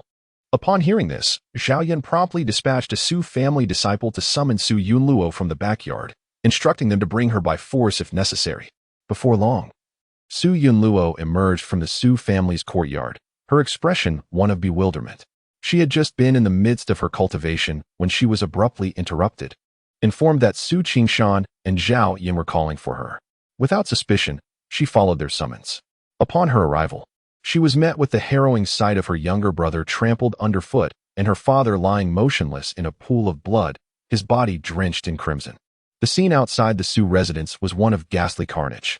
Having been confined within the Su manor since childhood, Su Yunluo had never witnessed such brutality. Yet, she steeled herself to accept the grim reality. She hastened to her father's side, tears streaming down her cheeks as she cried, Father, what has happened? We must leave. Su Qingshan, gritting his teeth against the pain, whispered with all the strength he could muster, Hurry, Su Yunluo. From the moment Su Yunluo appeared, Zhang Tai's eyes were fixated on her, akin to a ferocious beast set upon a delicate white rabbit. Nothing in the world could divert his gaze. Beautiful, truly beautiful. This was the epitome of a stunning woman. All his years of chasing after beauty felt utterly futile. Having dallied with hundreds of women, none could compare to the singular allure before him. In that instant, his gaze was devoid of desire. The very notion of desire seemed to tarnish her beauty, replaced instead by an overwhelming urge to possess her. Such a supreme beauty deserved a lifetime of adoration. Indeed, she was a vision that captivated his heart, and he felt no regrets in his soul. If only he could have her for just one encounter, he would die content. A singular thought consumed him. He must have this woman, no matter the cost. Chapter 31. Su Yunluo's rejection. Yunluo, the Su family is in grave peril. Only you can save us, Zhao Yan implored, tears streaming down her face as she spoke to Su Yunluo. Upon hearing this, Su Yunluo was momentarily taken aback. She was well aware of the dire predicament facing the Su family, yet how could it be said that only she possessed the ability to rescue them? Your father has been injured, and your brother has been captured. Only you can save them. Zhao Yin wept as she approached Su Yunluo, conveying her myriad grievances. However, Su Yunluo remained remarkably composed, unfazed by Zhao Yan's desperate demeanor. She was still unclear about the situation. As a frail woman, how could she possibly effect a rescue? Mother, how should I save them? Su Yunluo calmly inquired of Zhao Yan. How to save them? Observing Su Yunluo's unwavering calmness, which did not waver in the face of her feigned vulnerability, Zhao Yan found herself at a loss for words. She could not comprehend the transformation in Su Yunluo. In the past, if she had adopted a pitiful posture in conversation, Su Yunluo would have readily softened, acquiescing to her words without hesitation. Yet now, cough, cough. Allow me to speak. Zhang Tai cleared his throat with a couple of coughs, adjusted his attire, and disdainfully kicked Su Yang aside, stepping forward proudly among his companions. Before such a captivating beauty, he could not afford to lose his composure. With other women, he was content merely to indulge in their physicality. However, in regard to Su Yunluo, this rogue felt a rare desire for her to belong to him, both in heart and body. Su Yunluo looked at Zhang Tai with confusion. His gaze caused her to feel a sense of resistance, prompting her to instinctively retreat 2 steps. Noticing this, Zhang Tai ceased his advance, remaining where he stood, and displayed a friendly smile. Miss Su, I am Zhang Tai, the son of the Lord of Wenwei City, your brother. Engaged in gambling at the underground casino in our Wenwei City, not only squandered our family's fortune but also accrued a debt of 6 million. Hence, we approached him with good intentions to discuss repayment, only to be met with hostility as he attempted to assault me. In response, I reluctantly had my companions intervene. Subsequently, your father, desperate to protect his son, sought my life. Fortunately, I was shielded by a powerful guardian of the soul stage, which spared me from peril. Su Yunlu furrowed her brow, discerning that all of this chaos stemmed from Su Yang's provocations. And then, she inquired coldly, fixing her gaze upon him. Zhang Tai, under her icy scrutiny, felt an inexplicable sorrow welling up within him. Yet he quickly regained his composure and continued. I demanded repayment from your Su family, but they were utterly incapable of raising such a sum. Consequently, they proposed that Ms. Su accompany me for a mere 3 days. In return, not only would I absolve the 6 million debt, but I would also graciously present 500,000 taels of silver as compensation to your family. If, within those 3 days, you were to fall in love with me, I would further offer 10 million taels as a bride price, formally taking you as my wife. Upon hearing this, the members of the Su family were left in shock. 500,000 taels as compensation, and 10 million as a bride price, such a fortune would undoubtedly elevate the Su family's status. Su Fei Luo, who had stepped aside, glared at Zhang Tai in disbelief. Why should she be required to accompany you for just 3 days while I must endure for an entire week? Why is it that she receives 500,000 in compensation and 10 million as a bride price, while my worth is merely 100,000 in gambling stakes? These men are truly the most despicable beings under heaven. What are your thoughts on this? Zhang Tai wore a facade of sincerity, yet it was of little consequence. Su Yunluo resolutely rejected him, coldly stating, I am already wed. You should allow the Su family to repay their debts. At these words, the members of the Su family were momentarily taken aback. How could Su Yunluo utter such a declaration? The frail girl, who had always been timid and never dared to refuse anyone, had always prioritized the Su family, submissively complying with their demands. Now, amid the family's crisis, she rejected the opportunity to rescue them. Su Yunluo, have you lost your senses? Your brother is captured, your father nearly beaten to death. And you dare to spurn Zhang Gongzi's goodwill? How can you be so heartless? Zhao Yan exclaimed in fury, pointing an accusatory finger at her. Su Yang's troubles are of no concern to me. I have long since repaid the Su family's debts. My husband has bestowed upon me a substantial bridal gift, marrying me with due ceremony. By both sentiment and reason, I am entitled to refuse. Su Yunluo replied, unyielding yet composed. She was acutely aware of how the Su family had treated her. After all these years, she had settled her obligations. Just days prior, she had been wed to Ling Fan, who had offered a generous bride price, and from that moment on, she became his wife for life. In this existence, she could only be Ling Fan's wife and desired nothing else. Miss Su, having a husband is of little consequence. I can offer him a significant sum, sufficient for him to marry several wives. He would be delighted, I assure you. Zhang Tai continued to persuade her, unperturbed. Shameless rogue. Silence. Su Yunluo was instantly enraged, declaring that while she could tolerate many things, she would not permit anyone to disparage her husband. With her beautiful eyes ablaze with anger, she retorted, My husband is never like that, and I love him dearly. If you continue to belittle him, do not blame me for being ungracious. Zhang Tai, however, was only more delighted. A beauty is a beauty. Even in anger, there is a unique charm. What does being ungracious entail? With that thought, Zhang Tai could no longer contain his admiration, and with a swift movement, he rushed towards Su Yunluo, longing to embrace her tenderly. Su Yunluo, sensing the impending threat, exuded an aura of formidable power, a radiant light appearing beside her. Ah, she is also a cultivator. Zhang Tai was pleasantly surprised. To discover that such a stunning beauty was also a practitioner was beyond his wildest dreams. What a form of ungraciousness! Suddenly, a cold, stern voice echoed through the Su residence. Following that, a flying sword, glimmering like a shooting star under the blazing sun, descended fiercely, aiming straight at Zhang Tai.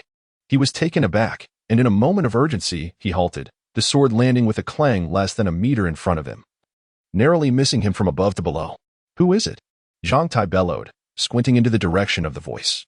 But he could hardly see the figure illuminated by the sun behind him. "It is I." The voice came again. "Who am I?" "No, who are you?"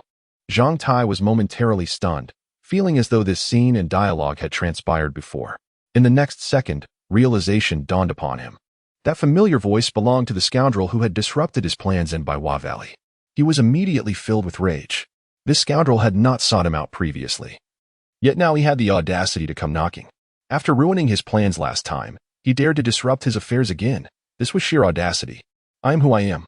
The radiant figure, illuminated by the blazing sun, gracefully leaped from the Su family's wall, descending like a leaf caught in the wind, exuding an extraordinary charm. With a gentle landing, he touched down without stirring up any dust. "My husband." Upon seeing the arrival, Su Yunluo's eyes sparkled with delight as she rushed towards him. This individual was none other than her husband, Ling Fan. Chapter 32, Defeating Zhang Taiyu again. "You scoundrel. Last time you thwarted my plans. And now you dare to do it again. Do you really think I, the young tyrant of One-Way City, can be easily intimidated?" Zhang Tai seethed with anger. His teeth clenched. Time and again, he had been humiliated. After all, he was the son of the city lord of One-Way City, throughout his life, who had dared to oppose him or ruin his schemes. Yet, this brat had managed to do so on 2 separate occasions. "I cannot speak for how easy it is to provoke the young tyrant, but I find you, you little wretch, quite manageable. Wasn't it me who drove you away last time?" Ling Fan chuckled heartily, his eyes narrowing with sardonic amusement as he gazed at Zhang Tai. "What? Have you come today with a pack of worthless followers to reclaim your honor?" Hearing Ling Fan's reference to the previous incident, Zhang Tai felt a surge of humiliation and resentment. "You scoundrel!" Zhang Tai shouted angrily at Ling Fan, saying, "Last time, I didn't unleash my full strength. Do you really think I fear you? Today, I shall show you my true prowess." With that, Zhang Tai tilted his head back and, with a thunderous leap, charged towards Ling Fan with great ferocity. Suddenly, Ling Fan released Su Yuluo, positioning her protectively behind him, standing still with an icy demeanor, seemingly devoid of any intention to employ his skills. "You intend not to use any techniques?" Zhang Tai inquired, momentarily taken aback. "Is it necessary to resort to techniques to deal with you?" Ling Fan replied quietly, raging Dominant's fist. With his strength no longer concealed as he entered the 6th realm of awakening, he channeled all his energy into this singular strike, aiming to extinguish Ling Fan's life in one blow. Those under his command could not help but sigh inwardly, recognizing Ling Fan's reckless pursuit of death. The raging Dominant's fist was renowned as the premier yellow-grade technique of the city lord's manor in Wei, its might unparalleled, capable of shattering stone and splitting wood. It demanded the full force of one's being to be concentrated into a single punch, with the outcome resting on the execution of that one move. Furthermore, with the Master's cultivation at the 6th realm of awakening, even a practitioner at the 9th realm would likely suffer grievous injuries should they endure such a blow. Not to mention, Ling Fan presented himself as nothing more than a pretentious dandy, lacking any formidable aura. Su Fei Luo regarded the scene with a disdainful gaze.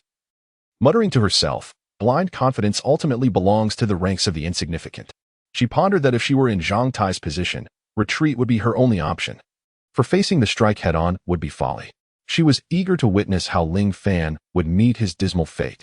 In an instant, Zhang Tai found himself before Ling Fan, and with that, his overwhelmingly powerful fist descended upon Ling Fan with tremendous force. Ling Fan, however, nonchalantly raised his own fist in response, meeting Zhang Tai's blow head-on. A resounding crash echoed, shattering the silence around them. Propelled backward with the velocity of a projectile, Zhang Tai collided violently with a stone lion at the entrance of the Su residence, the impact shattering the statue and causing him to spew forth a sanguine arc. You are actually at the 8th level of spiritual awakening," he exclaimed, coughing up blood as he staggered to his feet. During their encounter several days prior, Ling Fan had merely been at the 4th level and had retreated preemptively due to a lack of martial intent. Now, however, he had ascended to the 8th level. The Su family shared in this astonishment. Su Fei Luo's pupils constricted as she gazed at Ling Fan with incredulity, wondering what had transpired to bring about such a transformation.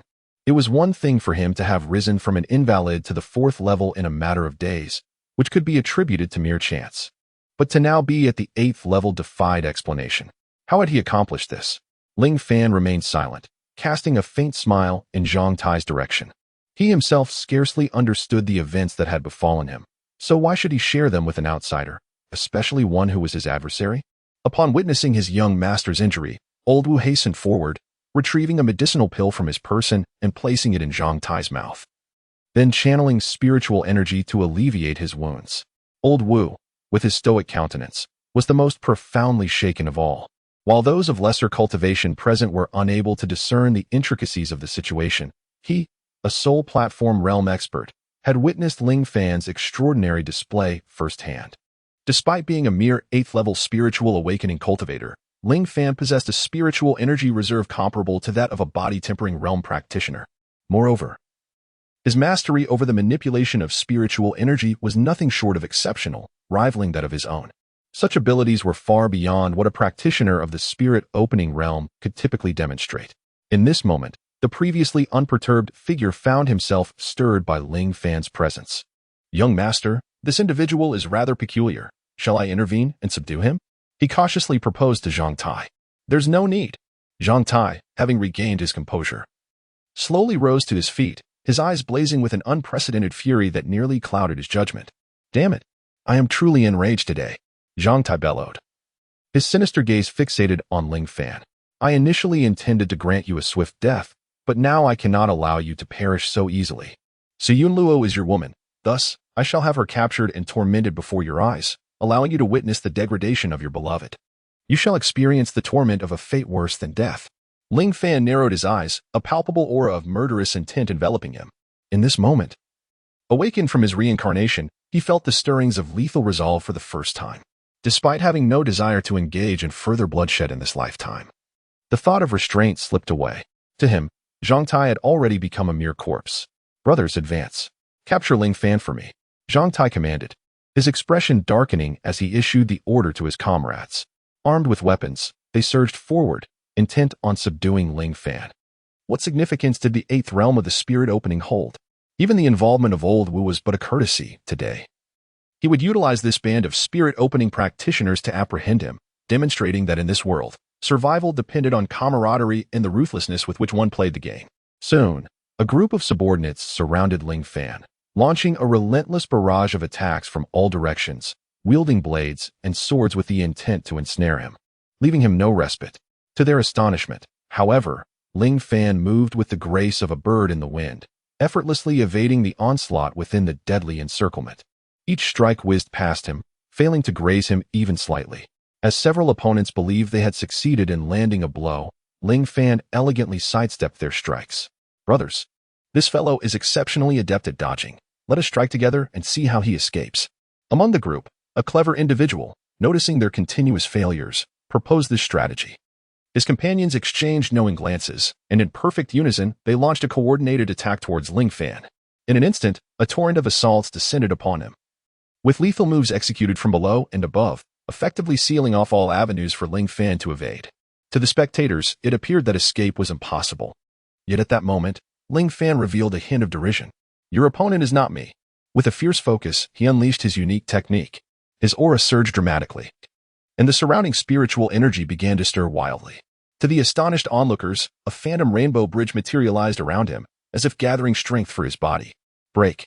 Just as the crowd's lethal strikes were about to land upon Ling Fan, he steadied himself and, with a sudden burst of energy, unleashed a powerful dual punch. The shadows of his fists instantly transformed into a radiant arc of light, sending forth a wave of spiritual energy that rippled outward. The tremendous force propelled a howling wind in all directions. Boom. Wherever the wave reached, swords and blades were halted in their tracks, shattering into mere splinters. While over a dozen individuals were violently thrown several meters away, landing chaotically in disarray. Several low-level cultivators fainted on the spot, oblivious to their fate. A few high-level cultivators lay on the ground, howling in agony, rendered motionless and clearly devoid of combat capability. Amidst the swirling dust, Ling Fan's figure appeared ethereal, resembling a descending war deity. The sight left Zhang Tai utterly astounded, his jaw nearly touching the ground. What on earth is this technique? Throughout his life, he had witnessed numerous martial arts, yet he had never encountered one with such overwhelming power and lethality. With a single strike, he had obliterated more than a dozen opponents of equal standing. Is this truly something a mere human can achieve? Even old Wu, at that moment, bore a look of disbelief in his murky eyes. This must be an Earth-level technique, undoubtedly a high-tier Earth-level skill, perhaps even one that approaches the celestial tier. Had Ling Fan been privy to his thoughts, he would have chided him for his ignorance. This is no mere Earth-level technique, it is clearly a high-tier celestial skill. Yet, one cannot entirely fault him. After all, Ling Fan was acutely aware that, at present, in his awakened state, he could not fully harness the true might of the Rainbow Spirit Break. The authentic Rainbow Spirit Break has the power to conjure a bridge of rainbows between heaven and earth. When unleashed, it would not merely repel a dozen adversaries but could obliterate an entire continent. Young master, this individual must not be underestimated. I can no longer afford to wait. Old Wu stated earnestly, stepping forward and bowing respectfully to Zhang Tai. At this moment, he could no longer remain a bystander. Ling Fan's displayed prowess was overwhelmingly formidable, and the allure of the Rainbow Spirit Breaks technique was too enticing to resist. Old Wu, there is no need to hold back, Zhang Tai exclaimed, his face a mask of shock as he admonished Old Wu. Understood. In the next instant, Old Wu's figure vanished from the spot, and upon his return, he soared into the sky, resembling a meteor descending upon Ling Fan. Have you finally lost your composure? Ling Fan remarked coldly, gazing upward at the figure, a smile curling at the corners of his lips. However, your opponent is not me. Barely had Ling Fan's words left his mouth when another figure hurtled toward him from the horizon. Who dares to disturb the peace of Qingyu City with such reckless violence? The commanding voice shattered the clouds around them. Almost immediately, that figure thrust forth a long spear, its tip coalescing into a frigid gleam that sliced through the sky. Aimed directly at Old Wu. Old Wu's eyes widened in shock. He hastily halted his offensive and countered, unleashing a powerful gust with a palm strike to defend himself. The clash of the icy gleam and the gust resonated through the air, creating a tremendous shockwave that dispersed the clouds within a radius of several hundred meters, stirring up an endless swirl of dust in the atmosphere. The spear was wielded by Ren Hong. Elder Wu wielded his spiritual energy to dissipate the incoming shockwave, his murky eyes gazing cautiously yet with a hint of ire at the figure soaring in the sky, furrowing his brow as he spoke. It is indeed you. Ren Hong slightly knitted his brows, extending his right hand to summon back the silver-white spear with a sharp clang. Clad in resplendent white battle armor and wielding the gleaming spear, he exuded the aura of a seasoned commander, one who had faced numerous battles. Elder Wu. It is good to see you, Ren Hong remarked with a confident smile as he turned to Elder Wu. It has been quite some time. I see you have successfully transcended to the soul platform. It seems your time as a lackey under Zhang Tsongwei has treated you well.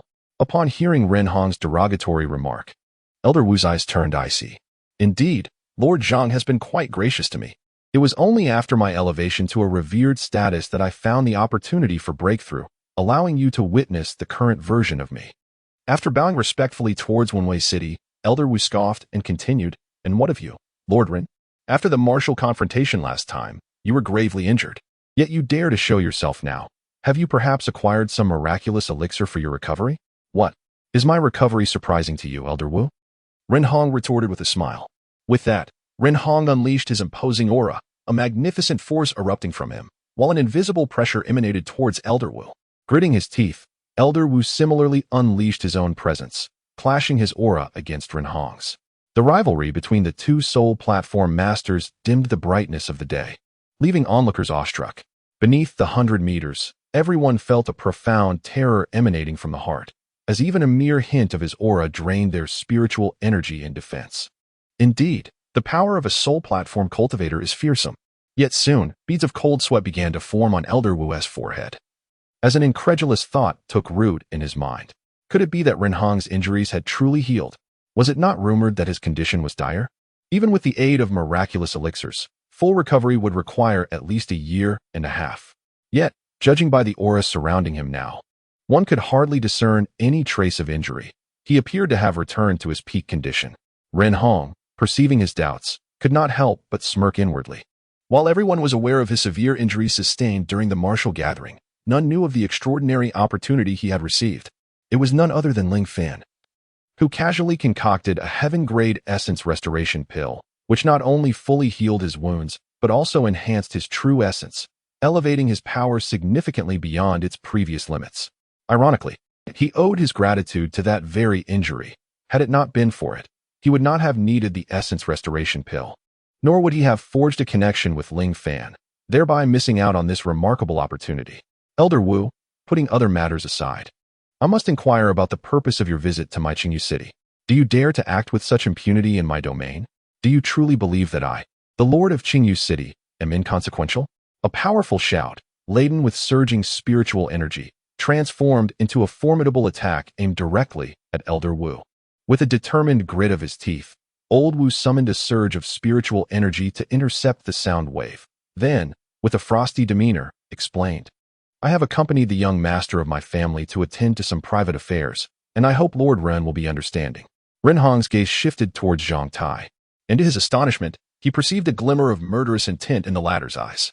Even from several hundred meters away, the piercing stare of a soul platform realm expert sent a shiver down Zhang Tai's spine, nearly causing him to collapse. Could it be that Ren Hong had learned of the incident in which I nearly insulted his daughter that day? Chapter 34. The hasty retreat of Old Wu. Had it not been for Ling Fan revealing the matter of Baihua Forest to Ren Hong, he would have remained oblivious to the fact that the scoundrel who had assaulted his daughter was none other than Zhang Tai. This Zhang Tai, the sole heir of Zhang Tsowei, the lord of Wenwei City, was indeed a significant figure. Though Qingyu City and Wenwei City were in close proximity, they held a mutual disdain for one another. The relationship between Ren Hong and Zhang Tsowei was particularly strained, teetering on the brink of animosity. Were it not for their shared status as city lords and their allegiance to the Yuxing sect, they might have long since become outright enemies. Now, Zhang Tsowei had audaciously allowed his son to venture into Qingyu City, not only daring to lay hands on his daughter, but also disregarding the law to commit acts of violence within the city. It was evident that he held Ren Hong in contempt, likely due to Ren's current weakened state from his injuries. Yet, that old dog exhibited caution, bringing Old Wu along as a precaution. Regardless of your personal or official affairs, now that you have arrived in my Azure Jade City, you must abide by its rules.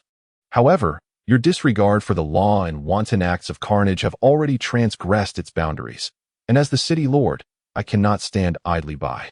Ren Hong stated coldly to Wu Lao, showing no leniency. Wu Lao's face darkened instantly.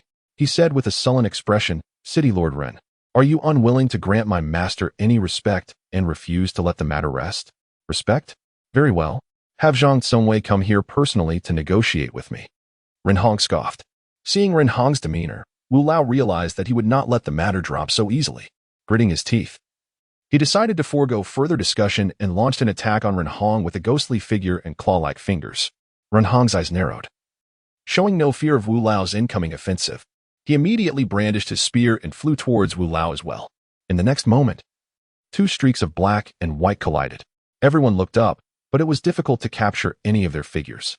Only various rays of light flickered in between, and from time to time, a wave of spiritual energy rippled, stirring up countless winds and clouds on the ground. Is this the battle between soul platform realm experts? It is truly terrifying, causing everyone to gasp in awe. In the confrontation of experts, victory or defeat is only a matter of a fleeting moment. After the two exchanged blows for less than a quarter of an hour, they saw a soaring spiritual energy explode in the air. Then, two figures, one black and one white, retreated hundreds of meters away from each other.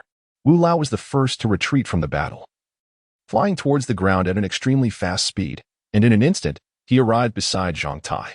Not long ago, he was exuding an aura of grandeur and vitality. But now he finds himself with blood staining his mouth, coughing violently and spitting forth a stream of crimson. His black robe is rent by several gaping holes, resembling a decrepit beggar on the streets. Old Wu, what has happened to you? Zhang Tai exclaimed, his heart gripped by terror. Just moments ago, he had been unable to discern the battle in the heavens, and now, in the blink of an eye, Old Wu had been reduced to this wretched state. Young master, Ren Hong's injuries have healed. I have been defeated, Old Wu said, his face drawn with fatigue. In the next instant, he coughed up another mouthful of blood, then spoke urgently to Zhang Tai. The situation is dire. I must lead the young master away at once. Lingering here may provoke Ren Hong to strike at you. Very well. Let us depart swiftly. Zhang Tai responded without hesitation. In light of the circumstances, even a fool could perceive the gravity of the situation. Zhang Tai dared not remain any longer, lest he tempt fate and end up pierced by Ren Hong's spear. Without further ado, Old Wu seized Zhang Tai and soared into the sky, fleeing in the direction of Wenwei City. Before their departure, Zhang Tai cast a fierce glare at Ling Fan and shouted, You scoundrel, Wait for me. I shall return to exact my vengeance. One day, I will personally take your life and ensure your woman is well cared for. As for the Su family, prepare to witness your ruin." With that, Zhang Tai's maniacal laughter echoed as he vanished from sight. Ling Fan regarded him with an impassive expression, his demeanor betraying not a hint of change. Had celestial beings from the heavenly realm been present, they would undoubtedly recognize this as a manifestation of Emperor Ling Tian's utmost wrath. Zhang Tai, however, remained oblivious. Just moments ago, he had teetered on the precipice of death. Had it not been for the concern that killing Zhang Tai might bring trouble to Ren Hong, he would have already been reduced to a mere heap of flesh and blood. Yet, from this moment forth, Zhang Tai's life had inevitably entered its final countdown. At this juncture, Ren Hong gracefully descended, landing beside Ling Fan. Observing his composed demeanor and the gallant poise with which he wielded his spear, it was evident that he had emerged unscathed from the recent skirmish, having merely expended some energy, though his silver armor bore a few scratches inflicted by Old Wu. "Master Ren, I am truly grateful for your assistance today. Had you not arrived in time, I would have found it quite challenging to deal with Old Wu," Ling Fan expressed, bowing in gratitude. "Young Master Ling, you overstate the matter," Ren Hong replied, returning the gesture with a polite bow. "This Zhang Zongwei has long harbored a personal grudge against me. It is likely that Old Wu's arrival was significantly influenced by my own circumstances." Being the astute individual he was, Ren Hong perceived that Ling Fan had mentioned dealing with Old Wu, which implied that Ling Fan believed he could handle the situation even without his assistance. This thought struck Ren Hong with a silent astonishment. Ling Fan, lacking any telepathic abilities, remained unaware that Ren Hong had elevated his standing based on a mere phrase. Otherwise, he would have certainly sought to clarify. To resolve matters in the soul platform realm while in the spirit realm, was that not the stuff of dreams? He could only escape under Old Wu's attack with some semblance of grace. To truly confront Old Wu alone would require the emergence of his grand persona, the celestial Emperor Ling Tian. "Young Master Ling, I must still advise you of one thing." Ren Hong pondered deeply before earnestly advising Ling Fan. "Zhang Zongwei is inherently vengeful. Upon returning today, Zhang Tai will undoubtedly report this matter to his father, prompting Zhang Zongwei to seek retribution. Although Zhang Zongwei's abilities are on par with mine, he ascended to the soul platform realm before I did, and in a direct confrontation, I would fall short. Thus, you must exercise utmost caution when dealing with such individuals." A sense of resentment welled up within Ren Hong as he lamented his inability to contend with Zhang Zongwei. Both were affiliated with the Yuxing sect. Otherwise, he would have relished the opportunity to eliminate Zhang Tai, who had nearly insulted his daughter. "During this period, young Master Ling, it is advisable for you to remain within Qingyu City. This way, should danger arise, I can rush to your aid without delay," Ren Hong further suggested to Ling Fan. "Thank you for your kind intentions, Ren Sheng," Ling Fan expressed his gratitude. However, he did not share this sentiment, for he was not one to confine himself to a single location. Moreover, with Zhang Tai now as an adversary, evasion would not resolve the issue. Striking first and seizing the initiative was his enduring principle. Alas, how did we allow Zhang Tai to escape without leaving behind the debt note? At that moment, Su Yang, who had been trampled by Zhang Tai, sprang to his feet, filled with frustration as he murmured to himself. Chapter 35. Discontent among the people before leaving. Zhang Tai threatened that our Su family would face ruin.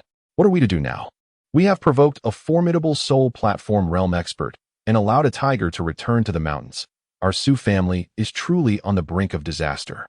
Our family head is gravely injured, and what means do we have to resist against a soul platform realm adversary? Perhaps we should consider splitting our family. Confronted with Zhang Tai's departing taunts, the Su family could not help but feel apprehensive. Even Su Qingshan, at the 8th level of body tempering, was no match for Elder Wu's single move. How could the Su family possibly resist them? Especially considering that the opponent was the son of the city lord of One-Way City, and undoubtedly commanded more than one soul platform expert. After a period of recuperation, Su Qingshan managed to recover his spirits from his serious injuries and, with the support of the crowd, stood up once more. He approached Ling Fan and Ren Hong, his eyes visibly bloodshot. He coughed lightly, revealing traces of blood at the corners of his mouth.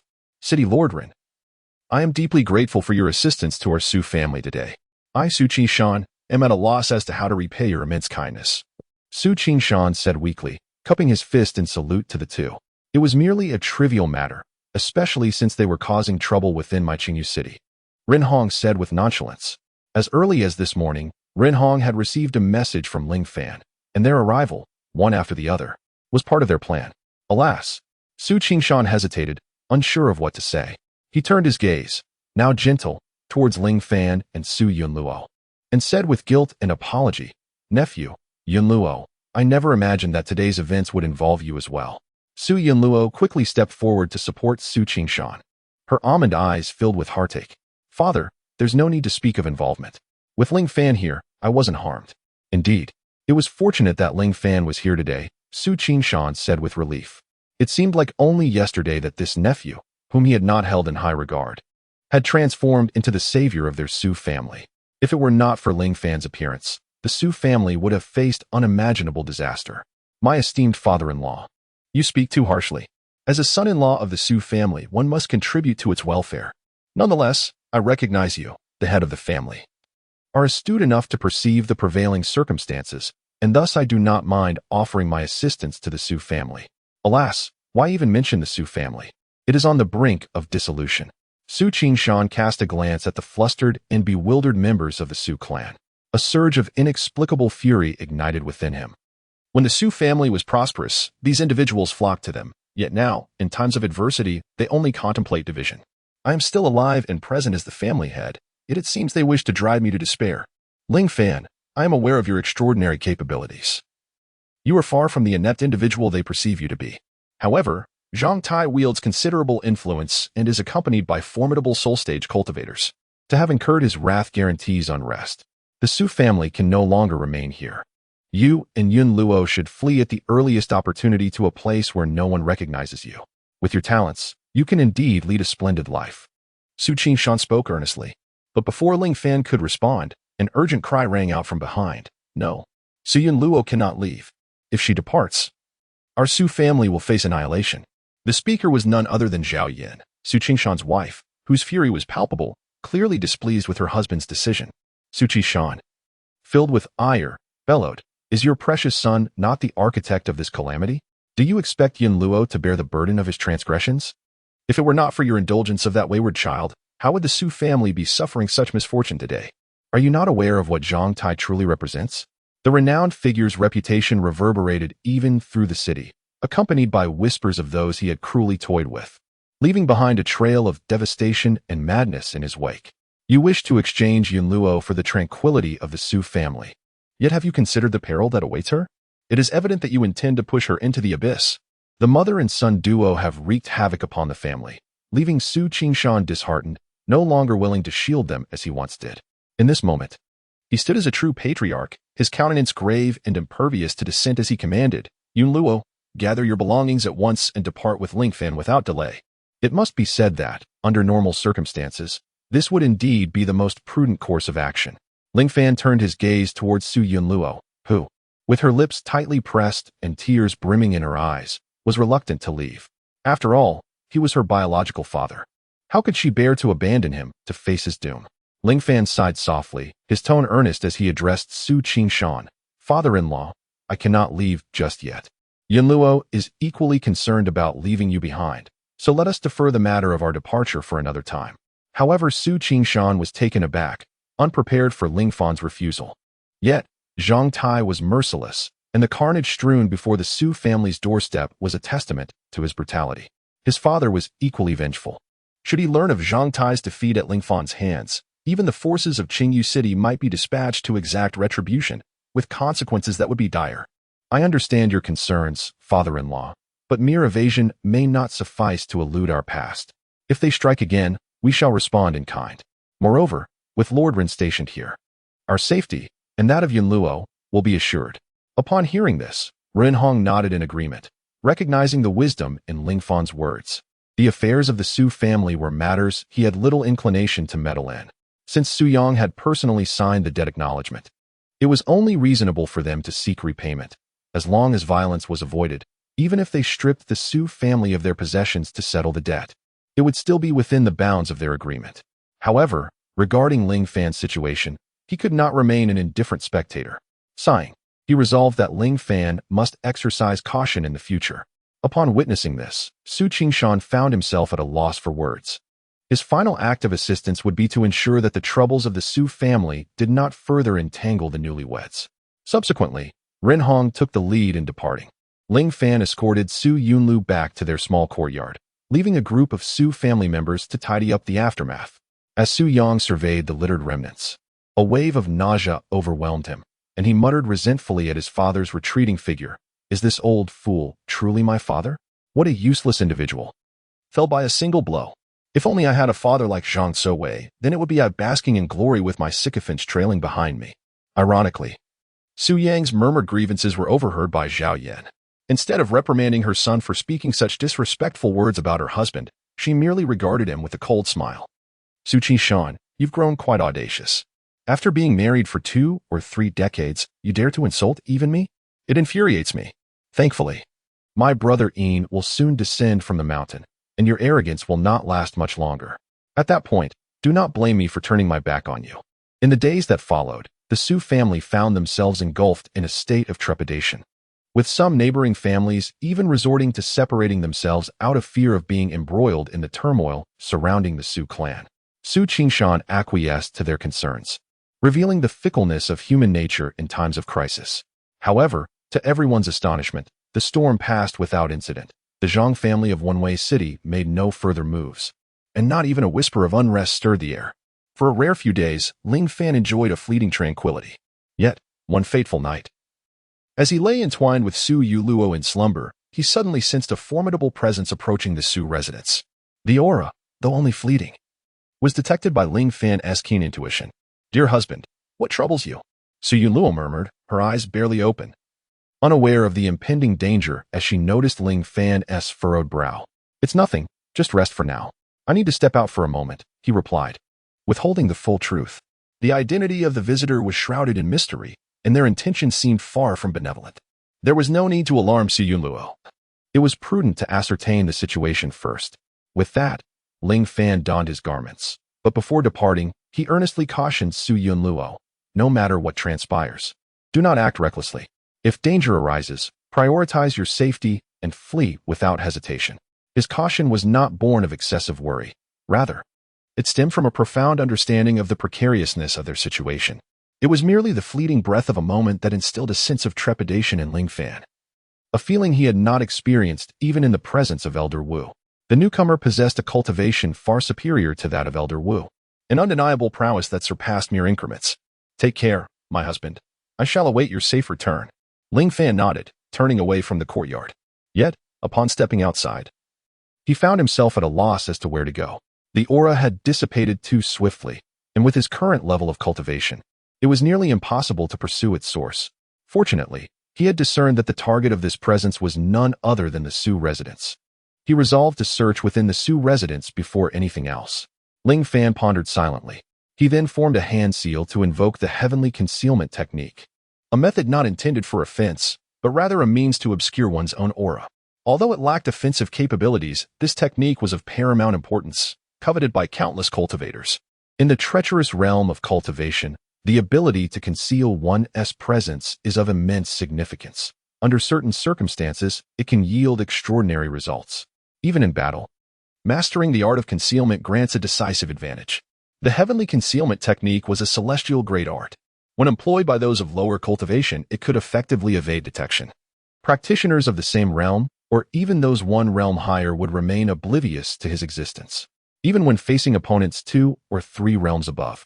As long as they did not exert their full effort to probe, it would be challenging to detect his presence. However, beyond the 3rd realm, the concealment would falter. At greater levels of cultivation, one could truly achieve the art of deceiving the heavens and crossing the seas, without mentioning that other cultivators cannot investigate. One can even conceal one's aura from the heavenly principles, rendering both fortune and misfortune impotent, and shielding oneself from calamities and disasters. It can be said that as long as one does not wish for it, one can completely obscure their presence from the world. A millennium ago, before he ascended to the status of the Celestial Emperor, Ling Fan single-handedly infiltrated the demon realm, causing chaos for 3 days and nights. Ultimately, he attracted the joint wrath of 3 demon emperors who sought to eliminate him. It was through the clever application of this very technique that he managed to escape their grasp, underscoring its significance. While it may not possess such astonishing effects now, it is still sufficient. Subsequently, Ling Fan, having concealed his aura, meticulously began his search within the Su residence. Since this individual had come to the Su estate, there must be a specific purpose behind it, and it is unlikely that they would depart in the short term. Before long, Ling Fan had scoured the entirety of the Su residence, yet he found no signs of anything unusual, leaving him perplexed. Could it be that he had made an error? However, the aura he had sensed was far too pronounced for that to be the case. There is still one location I have yet to investigate.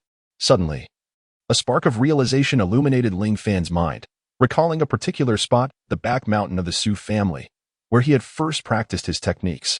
This place was seldom frequented, and with many members of the Su family having fled, it rendered its presence even less conspicuous, making it an ideal hiding place. With this thought, Ling Fan leaped towards the back mountain of the Su family. Brother Ian, since our last parting, you have not come to see me for an entire year. Do you know how much I have yearned for you during this time? As Ling Fan arrived at the back mountain, before he could catch sight of anyone, a voice full of sorrowful weeping reached his ears, momentarily stunning him.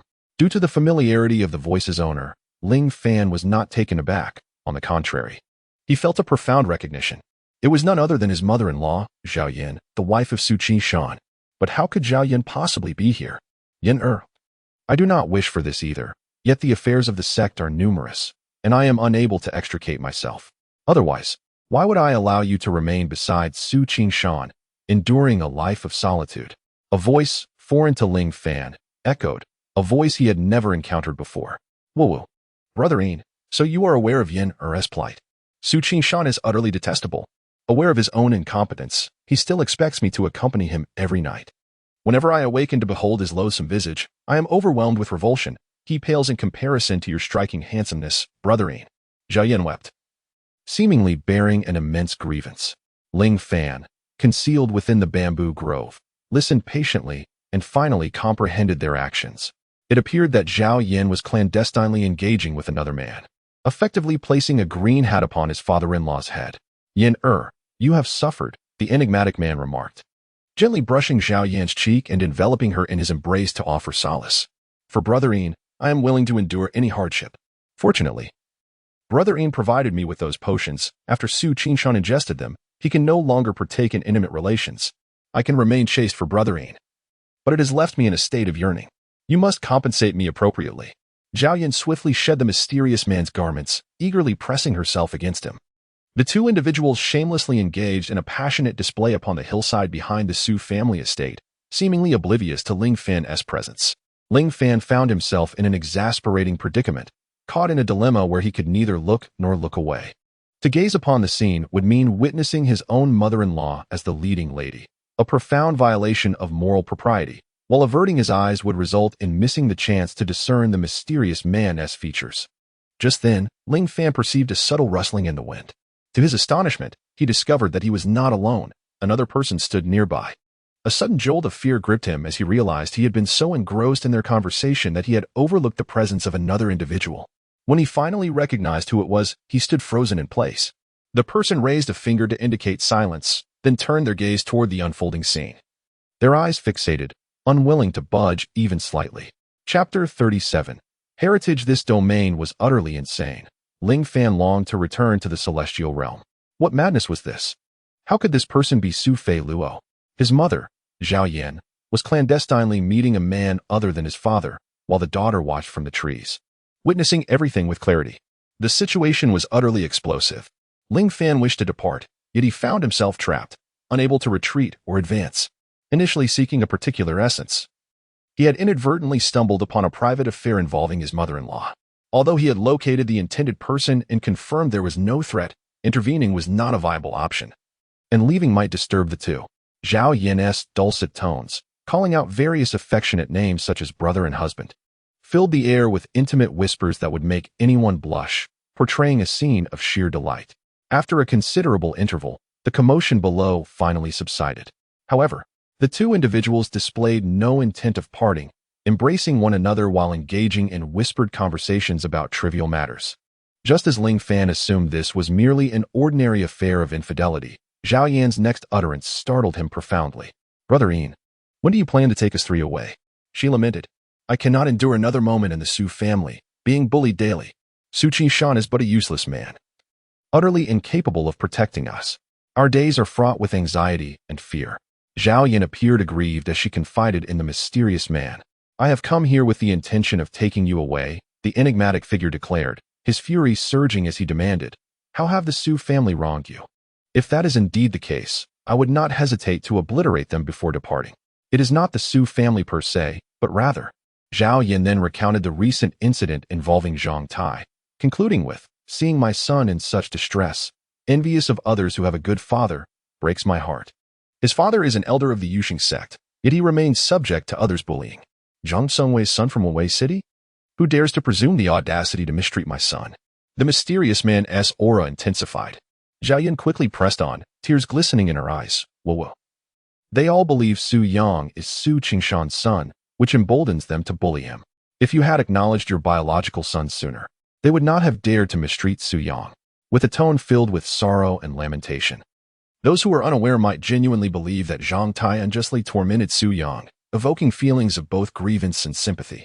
The mysterious man hastily consoled, Yenner. It is all my fault. I arrived too late, causing you and your child to suffer. My purpose for coming here is to reclaim my biological children. I intend to see who would dare to bully them once they learn that Su Yang and Su Fei Luo are indeed my offspring. As for the Zhang family in Wei City, they should not be underestimated. Yet since they have wronged Su Yang, I shall ensure they face dire consequences. Su Yang and Su Fei Luo are not the biological children of Su Qingshan? Ling Fan was taken aback. It turned out that his rather unremarkable father-in-law had been raising another's children for over a decade. Honestly, Ling Fan felt a pang of sympathy for his father-in-law, who not only bore the burden of such a significant deception but also cherished children that were not his own. Standing beside him, Su Fei Luo was struck like a bolt from the blue. She could never have anticipated uncovering the truth of her own lineage. At that moment, Ling Fan could only speculate about her thoughts. He observed a profound hatred and detachment reflected in her stunning visage, as though she had lost all emotion in that fleeting instant. She was indeed a promising candidate for mastering the ruthless sword path, Ling Fan mused. Little did he know that in the future, his thoughts from this day would manifest into reality. As Su Fei Luo not only embarked on the path of the unfeeling sword, but also achieved extraordinary accomplishments along the way. It remains uncertain whether the events of today would profoundly impact her journey. Not long after, the enigmatic man rose, donned his attire, and departed, leaving Zhao Yin alone to take her leave first. Before his exit, he cast a glance in the direction of Su Fei Luo, clearly indicating that he was aware of her existence, having known of it long before. However, for reasons unknown, he appeared indifferent to her presence. Perhaps he recognized his own daughter? Yet, Ling Fan perceived the situation differently. That fleeting glance revealed a sinister essence, one steeped in desire. Moreover, after spending a moment in intimacy with Zhao Yin, his aura had inexplicably intensified once more. Although this enhancement seemed trivial, it nonetheless captured Ling Fan's attention. The notion of yin and yang exchange abruptly crossed his mind. Yet having never encountered this individual up close, Ling Fan refrained from drawing any conclusions, merely harboring this suspicion within him. Once the mysterious man departed, Zhao Yin trembled as she rose and made her way back to the Su residence, leaving only Ling Fan and Su Fei Luo in each other's company. Have you had your fill? Su Fei Luo broke the silence between them, her delicate visage adorned with disdain and mockery as she addressed Ling Fan. Under the luminous moonlight, her icy demeanor possessed an unusual allure. I did not observe when they indulged. I turned my face away. Yet you, as the daughter, seem quite spirited in your observation. In response to Su Fei Luo's scornful taunt, Ling Fan had no intention of yielding, retorting with a sardonic smile. Indulge? How dare you? Su Fei Luo pointed at Ling Fan, questioning him with a tone of reprimand. The term tryst is predominantly employed to describe clandestine liaisons between lovers. Yet it is astonishing that Ling Fan would use it in reference to her mother. Is it not so? Ling Fan retorted with a playful smile. Throughout her life, Ling Fan has harbored a deep aversion to betrayal. Zhao Yan's actions today epitomize emotional treachery, and how could she refrain from voicing her thoughts on the matter? You mustn't speak of her. Sophie Luo's eyes narrowed, and in an instant, she drew her long sword and lunged at Ling Fan with lethal intent. However, as soon as she struck, regret washed over her, leaving her puzzled as to why she had acted so impulsively. Ling Fan's words were not particularly harsh, and the reality supported her sentiment. Yet, an inexplicable resentment festered within Sophie, and the only means of release seemed to be through combat. With Ling Fan being the most suitable adversary, no other could suffice. Are you out of your mind? Ling Fan exclaimed, utterly astonished that Sophie would attack without hesitation. As she beheld the blade reflecting the moonlight's cold glow, Ling Fan swiftly reacted, leaping aside just as the bamboo grove where she had stood was cleaved in two by the sword. Ling Fan felt a wave of frustration. Sophie Luo was utterly deranged. It was her own mother who had forsaken propriety, yet here was Sophie seeking to confront her, as though the man involved bore any relation to Ling Fan. What now? Ling Fan queried, bewildered. Another strike came, and Sophie swung again. What have I done to provoke you? Chapter 38. Sophie's Unbearable Reality. Ling Fan ceased her evasions, standing resolute in place. At the moment Sophie's sword lunged toward her, Ling Fan raised her hand with a serene elegance, her spiritual energy manifesting at her fingertips. Effortlessly pinching the tip of the sword between two fingers. Words cannot be spoken with grace. Must you compel me to resort to force? Ling Fan, with a swift motion, aimed a palm strike at Su Fei Luo. Yet, just as he was about to make contact, he caught a glimpse of a resolute expression gracing her exquisite face. In that fleeting moment, he withdrew his hand, sparing her from harm. Calm yourself. Today's affair bears no relation to me. I am merely an innocent bystander. Why must you target me? Ling Fan retorted. Were it not for the fact that you are my sister-in-law, this matter would remain unresolved. And I have yet to settle old scores with you. However, Su Fei Luo, engulfed in turmoil, paid no heed to Ling Fan's words. With unwavering determination, she continued to thrust her sword, embodying the spirit of one who would either be struck down or strike with lethal intent, resembling a reckless soul on the brink of despair. Alas, Ling Fan sighed in resignation, recognizing her intent. He, too, was not inclined to fulfill her wishes. With 2 fingers, he pinched her sword, rendering it immovable, and chose not to retaliate. Thus, they stood in a standoff. He did not mind remaining in such a position until dawn, curious to see how far her madness would extend. Su Fei Luo clenched her silver teeth in fury, exerting all her strength, yet unable to advance a single inch. But in the next heartbeat, she suddenly broke into tears, her sorrowful weeping illuminated by the moonlight, as 2 crystalline droplets cascaded from her eyes. This unexpected display left Ling Fan flustered. What was the cause of this emotional outburst? Should others witness this scene, they might mistakenly believe he had bullied her. And with no witnesses or recording stones to attest, he would find himself at a loss to defend against her potential accusations. Sophie Luo relinquished her longsword, her entire being collapsing weakly to the ground as she buried her face in her hands and wept uncontrollably. I must insist, today's events bear no relation to me. I have done nothing to you.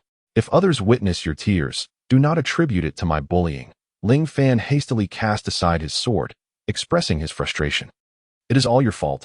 Everything is your fault. Sophie Luo suddenly raised her face, pointing an accusing finger at Ling Fan, her cold, beautiful eyes filled with resentment and animosity. Ling Fan, bewildered, wondered why he was being blamed. If it were not for you revealing your strength that day, I would not have felt such discontent, nor would I have ventured into this mountain at midnight to practice my swordsmanship, thereby stumbling upon those disgraceful events. Sophie Luo continued her tirade. Ling Fan, feeling increasingly helpless, thought to himself that this had nothing to do with him. So, it was his exhibition of strength that hindered her, leading her to practice swordplay here and inadvertently uncover her mother's disgraceful secrets. Wasn't he that sheer nonsense? Yet, observing Sophie Luo's current state of distress, her weeping and lamenting, he contemplated not refuting her claims. At this moment, provoking her further might lead her to take extreme actions, leaving him with no way to defend himself. How could she be this way? Clearly, she. Sophie Luo cried out passionately, her words laden with confusion and bitterness. Ling Fan discerned who she referred to and instantly comprehended Sophie Luo's predicament. It became evident that the young woman had inadvertently uncovered her mother's private affairs, a revelation she found unbearable, which explained her emotional turmoil. Zhao Yan, in her daily life, plays the role of a noblewoman within the Su family, exuding elegance and grace as she manages affairs alongside Su Qingshan. In public, they maintain a facade of mutual respect. However, hidden beneath this veneer lies a shameful secret. Neither Su Feiluan nor Su Yang are the biological daughters of Su Qingshan. No matter how brilliant Su Feilua's innate talents may be, she remains a young girl on the cusp of maturity. Faced with the revelation of her mother's true character and her own origins, how could anyone, let alone Su Feilua, come to terms with such a truth? Sighing deeply, Ling Fan found himself at a loss. He felt neither inclined to offer counsel nor knew how to provide it, so he decided to discreetly withdraw, saying, "You should take a moment to collect your thoughts. I will take my leave." In matters such as these, no words of comfort would suffice. It was best for her to find calm within herself. After speaking, Ling Fan did not wait for Su Feilua's response but swiftly departed, leaving her behind. Su Feilua was taken aback, having expected Ling Fan to offer her some words of solace. Instead, he abandoned her without a second thought. Indeed, men are all the same. Ling Fan is no exception. Watching his retreating figure, a vague feeling of disillusionment washed over her. Unreliable. Men in this world are utterly unreliable. Upon returning to the small courtyard, Ling Fan found Su Yunluo still waiting for him, evidently having stayed awake since his departure. "Husband, you have returned." Upon witnessing Ling Fan's safe return, Su Yunluo's face blossomed with a radiant smile, instantly dispelling all her worries. However, upon noticing the heavy burden etched upon Ling Fan's countenance, her curiosity was piqued regarding the events he had encountered outside. "Husband, I see you hesitating to speak. What troubles have you faced?" Ling Fan opened his mouth, poised to recount the happenings of the recent past, yet the vivid image of Su Feiluo's deranged demeanor instilled a flicker of trepidation within him. Moreover, the nature of such matters rendered them difficult to articulate. Surely, he could not bluntly inform Su Yunluo, "Your father has been betrayed by your stepmother."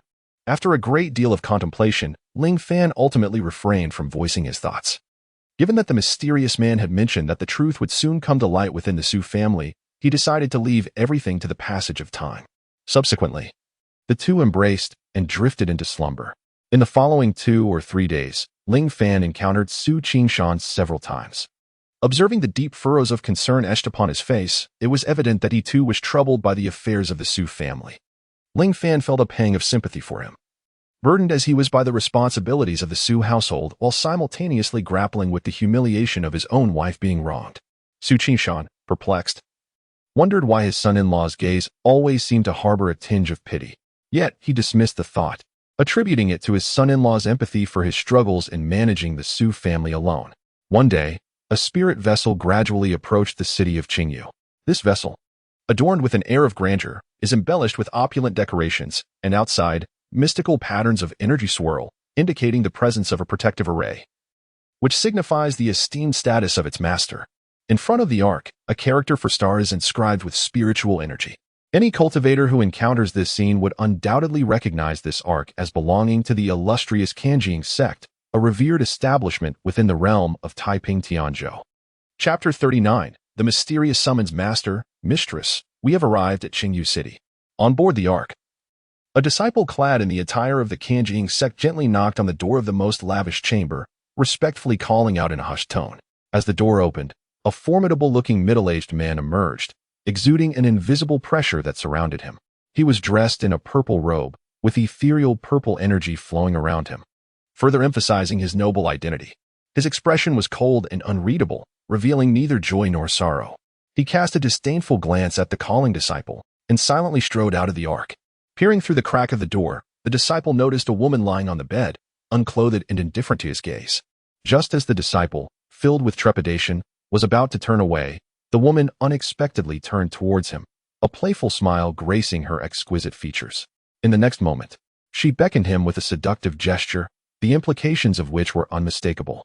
"Master, mistress, I have been overexerting myself lately. I truly cannot endure any further. Please, spare me this once." In the eyes of the disciple, there was nothing but terror and resistance, as he trembled and pleaded for mercy from the woman referred to as the masteress' wife. Logically, a woman of such exquisite beauty beckoning to a man, compounded by the forbidden allure of a master-disciple relationship, would render most men powerless to resist. Yet, this disciple, akin to encountering a specter, was solely preoccupied with fleeing. However, the masteress' wife merely smiled charmingly and shook her head. With a graceful wave of her hand, an invisible force drew the disciple closer, and with another gesture, the door slammed shut with a resounding thud. Inside, the sounds of delicate laughter and playful calls echoed. Yet, the master remained oblivious, as if all of this bore no relevance to him. In a secluded mountain area on the outskirts of Qingyu City, Ling Fan opened his eyes from meditation. He had finally reached the 9th realm of spirit awakening. His face lit up with joy, and he could hardly contain his excitement as he murmured to himself. During this tranquil period, Ling Fan had diligently practiced to enhance his cultivation, and after refining several spirit awakening pills, he had successfully elevated his realm to the pinnacle of the 9th realm, now only a step away from the body-tempering realm. With this in mind, he resolved to seize the moment and make a vigorous attempt to break through to the body-tempering realm. Ling Fan contemplated this, aware that the spiritual energy within him was abundantly rich, and given the remoteness of this deep mountain forest, he had no concern of being disturbed. After all, his usual training often heralded extraordinary phenomena. What might occur during this moment of breakthrough was something even he could not anticipate.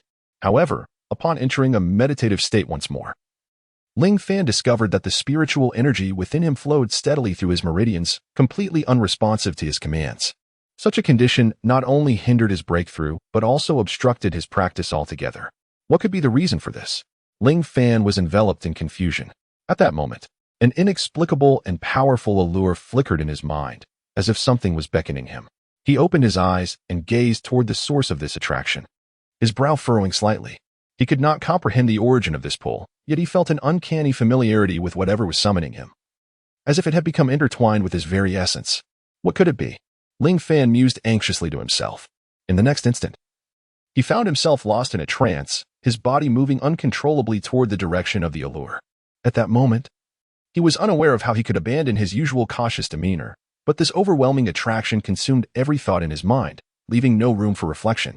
The closer he drew to the source, the more intense the pull became, nearly compelling him to forsake everything, even his life, in pursuit of it. Before long, Ling Fan, following this mysterious attraction, found himself standing before a cave deep within the mountains. He peered into the cave, which was shrouded in darkness, devoid of any sunlight despite the clear day outside, exuding an aura of extreme danger. The allure in his mind emanated from within the cave. At this juncture, he managed to regain a measure of clarity, furrowing his brow as he formed a series of hand seals, directing his spiritual energy into the depths of the cave. However, minutes later, Ling Fan was left even more perplexed. His spiritual energy explored every corner of the cave, extending over 100 meters. Yet it revealed nothing. There was no indication of what was calling to him. What on earth was happening? Ling Fan found himself immersed in an unprecedented state of disorientation. This magnetic pull was profoundly unsettling, intensifying until it completely consumed his thoughts, leaving him no choice but to venture alone into the cave. Inside, the darkness was so profound that one could not see their own hand in front of their face. Only a narrow pathway lay ahead, barely wide enough for Ling Fan to traverse. Fortunately, with the enhancement of spiritual energy, he could discern the situation a meter ahead. After progressing along the narrow passage for 100 meters, Ling Fan finally arrived at the entrance of a cliff cave. As he stepped through, the scene before him suddenly opened up magnificently. Behind the cliff cave lay an expansive underground chamber, vast yet devoid of any vitality. Its natural formation appeared to be a product of divine craftsmanship rather than human endeavor. Ling Fan, using his spiritual energy to probe further, confirmed that there was no immediate danger within, and thus began his search in the chamber. Strangely, although he felt certain that the object he sought was nearby, he could not discern its presence. What could this elusive entity be? After an extensive search, Ling Fan found not a single item. The cave was utterly barren, deepening the mystery that gnawed at his mind. Despite having lived several lifetimes, he had never before encountered such a sensation. Could it be that he had misjudged the direction? Was this object not of this spatial realm at all? Suddenly, another possibility dawned upon Ling Fan. The heavens and earth were divided into various spaces, and what lay before him was merely the primary space among them, with many intricate secondary spaces existing beyond. An analogy could be drawn to a mustard seed bag. This is a realm known as the mustard seed space, a guest space that, aside from the primary realm, stands as one of the most stable dimensions. Within the mustard seed space, not only does time flow at an exceedingly slow pace, but it also allows for the placement of inanimate objects for storage, preserving them for centuries or even millennia without decay. Consequently, many cultivators have chosen to establish this as a storage space, utilizing spiritual energy as a conduit to accommodate various items. Furthermore, numerous other spaces exist. Discovering these realms is no trivial endeavor. Only a select few cultivators, who have mastered the power of space, can breach the boundaries between the primary and guest realms to glimpse the existence of these alternate dimensions. However, The number of cultivators who possess such spatial abilities is exceedingly rare. Despite having lived multiple lifetimes, Ling Fan encountered no more than 100 such practitioners, most of whom have vanished without a trace. Eventually, Ling Fan came to understand that probing into the guest space is fraught with peril, regardless of one's cultivation level. A moment's inattention could lead one to become ensnared within the guest space, with scant hope of escape. It is highly probable that those who have disappeared encountered such a fate, evaporating from the primary realm. This entity summoned me during my cultivation for the first time. Could it be that it desires me to use my cultivation as a beacon to manifest its presence here? Chapter 40. The mysterious broken sword. Ling Fan approached the center of the cave dwelling, seating himself cross-legged as he entered a meditative state. As anticipated, during his cultivation, the spiritual energy within him began to stir once more, flowing through his meridians like a gentle stream, concealing extraordinary potential within its tranquility. It seems my conjecture was correct. Thus, I shall exert even greater effort. Seizing the opportunity, Ling Fan focused his mind and channeled his entire being into the 9 revolution cycle technique, allowing the ethereal energy to begin flowing towards him from all directions. Within mere seconds, he was astonished to discover that this cave was imbued with profound mysteries. Ling Fan was acutely aware of his own situation. The amount of spiritual energy required to elevate one's realm within the spirit awakening stage could only be described as vast. Having nearly exhausted the entire spiritual essence of the Jade City during his initial cultivation. Yet, within this seemingly ordinary cave, the spiritual energy exceeded that of the outside world by more than tenfold. The air was thick with rich spiritual energy, as though he were submerged in an ocean of essence, or perhaps a boundless spring of spiritual vitality flowed endlessly for him to absorb. Taking a deep breath, he felt the immense energy surge into his body, causing his meridians to expand. He couldn't help but feel a sense of gratitude. Even if he failed to find the mysterious artifact that had called to him, discovering such an exceptional place for cultivation was a fortuitous turn of events. After marveling at his surroundings, Ling Fan settled his mind and began to absorb the cave's spiritual energy with full concentration. This rare opportunity beckoned him to strive for a breakthrough into the body refinement stage. In what felt like the blink of an eye, half a day had passed. Yet Ling Fan was engrossed in his practice. However, just as he was fully immersed in his cultivation, he suddenly sensed an overwhelming pressure encroaching from all directions. Alarmed, he halted his practice and warily scanned his surroundings. To his astonishment, a massive stone door had emerged within the cave, adorned with intricate and enigmatic runes that shimmered with flowing light. How had this appeared? Ling Fan stood there, bewildered, for it had not been present when he first entered, and yet it had manifested so abruptly in such a short span of time. Not even a whisper of movement had been detected. Ling Fan, ever vigilant, rose to his feet and slowly approached, brushing away the dust that had settled upon the surface. In the next moment, the runes glimmered with an extraordinary azure light. After scrutinizing the symbols for a considerable time, Ling Fan felt an uncanny familiarity with them. Yet he could not recall any memories associated with them. Just as he was lost in contemplation, a gentle push from him caused the stone door to emit a deep, resonant sound and gradually swing open, revealing a torrent of light and shadow spilling forth from within, obscuring any glimpse of the interior. Ling Fan frowned, his heart filled with trepidation, yet the sense of summons surged within him anew, more compelling than before, as if urging him to step inside. What a pity it would be to retreat now that he had arrived. Ling Fan pondered silently. Taking a deep breath, he cautiously stepped through the threshold. And in an instant, the boundless radiance engulfed his form. Once fully enveloped in this realm of the unknown, everything around him underwent a profound transformation. The spectacle before him was nothing short of breathtaking. Countless brilliant stars twinkled with diverse luminescence, as if he were ensconced in a dreamlike universe. When he turned back, the very door that had beckoned him forth had vanished without a trace. There was no retreat, and the path ahead remained shrouded in mystery. Ling Fan chose to follow his heart, all the while carefully surveying his surroundings as he ventured deeper into this vast sea of stars. An unusual tranquility enveloped him. As if time itself had ceased to flow, he was unaware of how long he had been walking in this enchanting expanse. Before him appeared an ancient sword arena, upon which floated a broken sword. At the mere glance, Ling Fan realized that the shattered blade was summoning him. Without a moment's hesitation, he approached the sword arena, scrutinizing the fractured sword closely.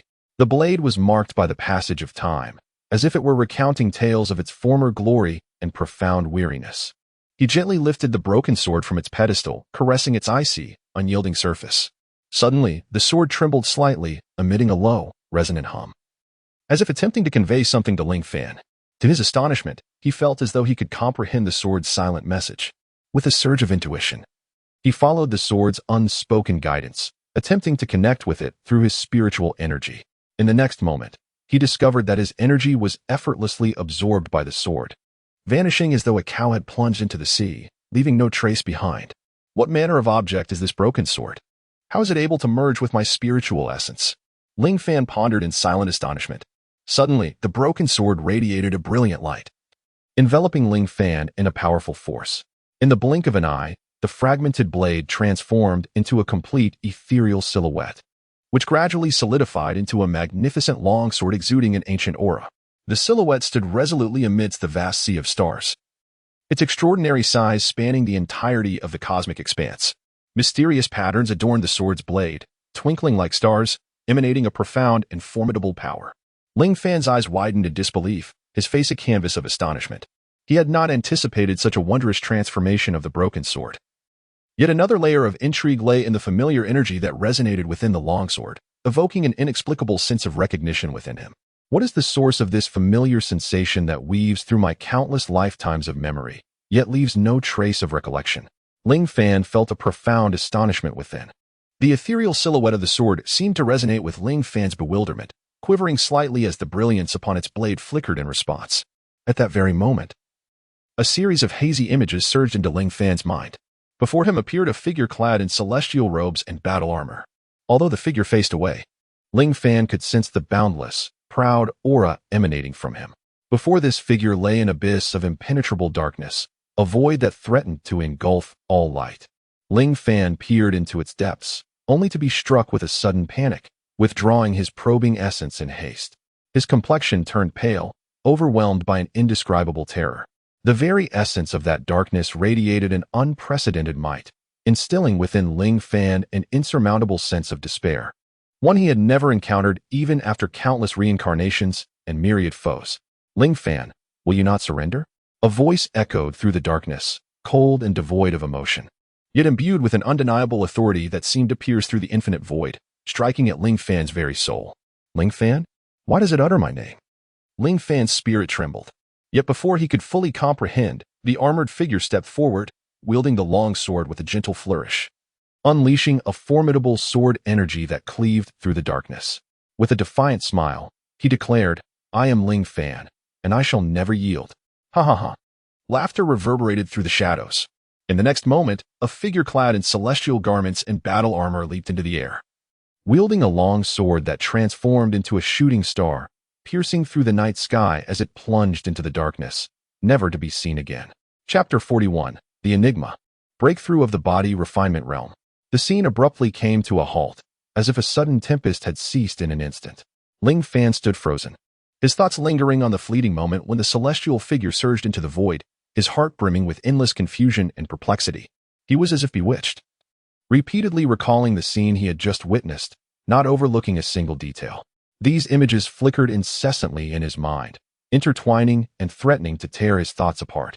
No matter how earnestly he endeavored to recollect, the vision appeared to be ensnared by a formidable seal, growing increasingly nebulous and indistinct. What on earth was happening? What lay hidden within that darkness? Why did it invoke my name? Why did that person refer to himself as Ling Fan? Ling Fan felt an excruciating pain in his head, as if he were on the brink of eternal torment. In his previous life, had he not already ascended to the status of the eternal celestial emperor? With a sword that cleaved the heavens, he had shattered countless foes, rising to the ancient celestial realm to establish the celestial court, leading it to fend off the chaotic void's incursions, safeguarding myriad realms for countless years. He had waged war against the chaotic void until its final chapter. Until the last moment, he had broken through the chaotic expanse, depleting all his cultivation to unleash a sword that sliced through the annals of time, extinguishing the chaotic void. Yet he had also found himself ensnared, his celestial powers dissipated, ultimately reduced to a mere mortal of the realm. Yet, what transpired thereafter remained a mystery to him, even in the cycle of reincarnation. Not a trace of information related to it lingered, as if all memories following that moment had been deliberately erased for some inscrutable reason. As for the cause of his rebirth, he remained oblivious to the precise circumstances, merely assuming it was the result of the 9 turns reincarnation technique forcibly compelling his rebirth. Yet now, it seemed otherwise. Layer upon layer of mysteries unfurled before his eyes, but the truth, tantalizingly close, felt shrouded by a thin veil, which he could not lift to reveal the reality behind it. This sensation drove him to the brink of madness.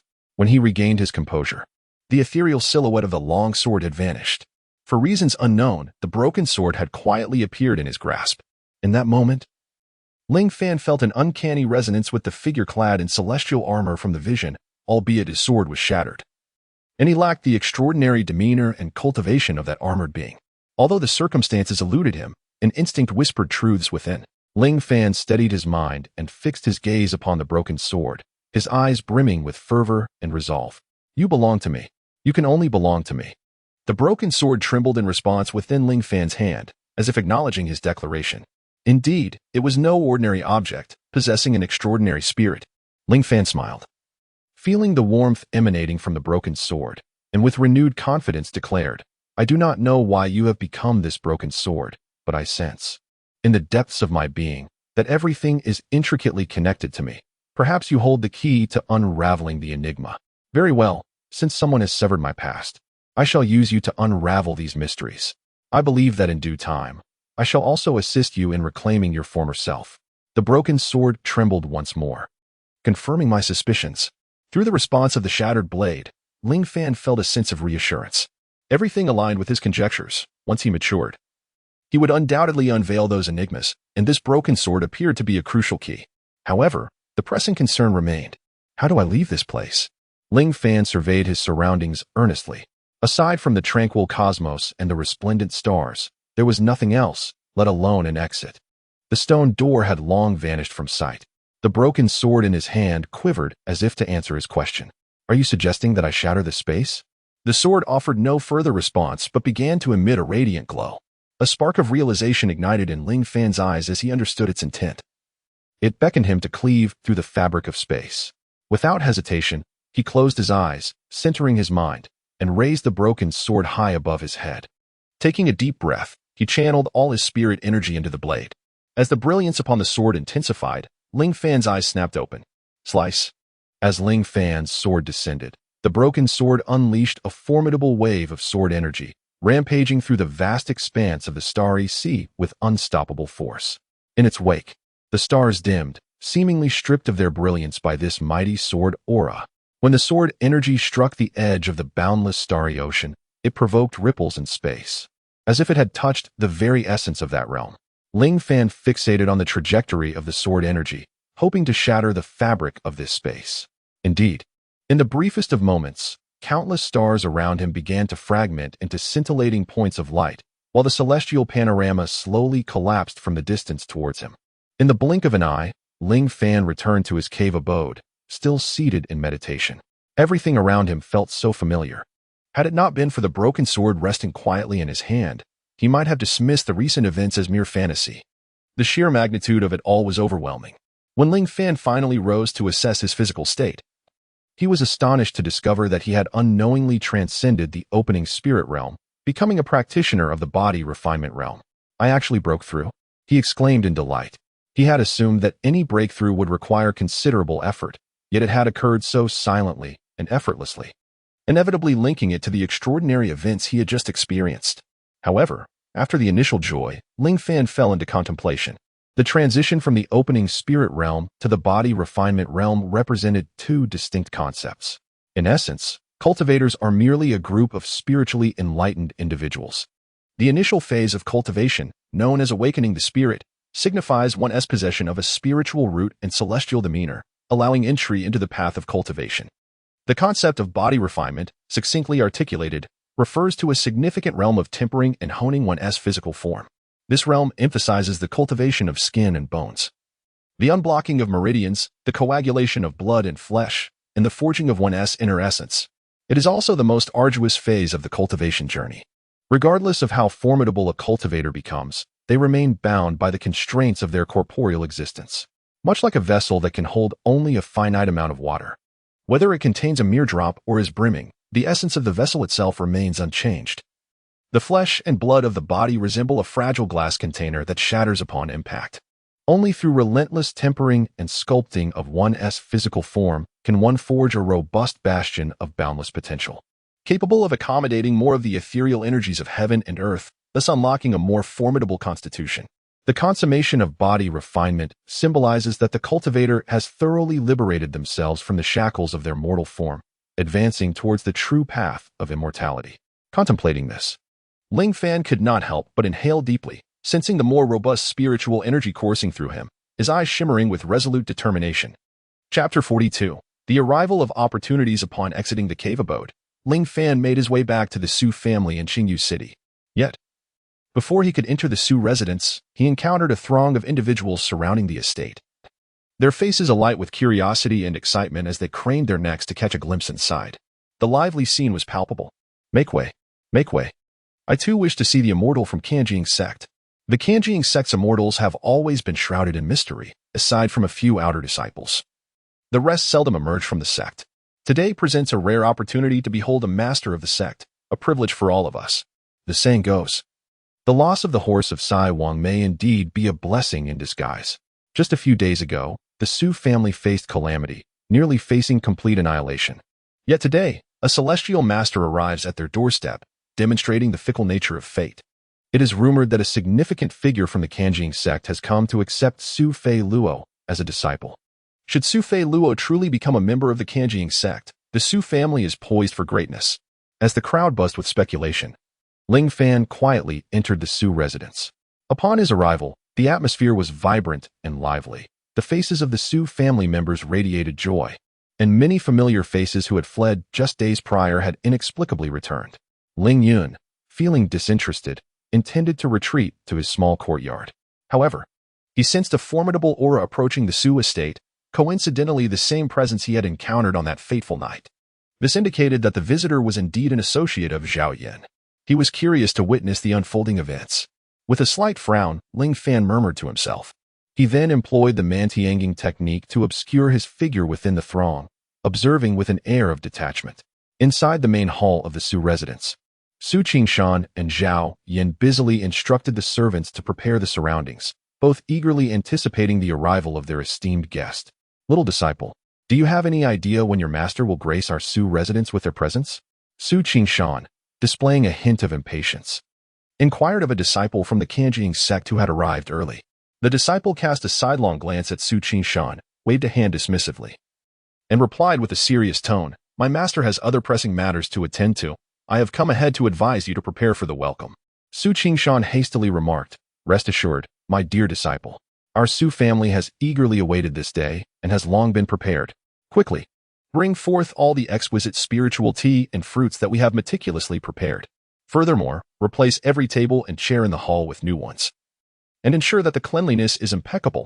At the sound of Su Qingshan's command, a flurry of servants began to bustle about, plates filled with rare spiritual fruits, previously untouched by the Su family, were brought forth and arranged on the tables, while boxes of precious spiritual tea, so costly that even Su Qingshan hesitated to consume, were brewed to perfection. The furnishings of the hall were entirely replaced with newly crafted Nama tables and chairs. The cleaning had been performed countless times, rendering the space immaculate, devoid of even the slightest speck of dust.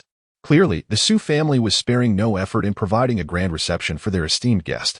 Not long after everything was set, one disciple suddenly had a moment of clarity, approaching the entrance of the hall with great respect, and solemnly informed Su Qingshan and the gathered members of the Su family, my master has arrived.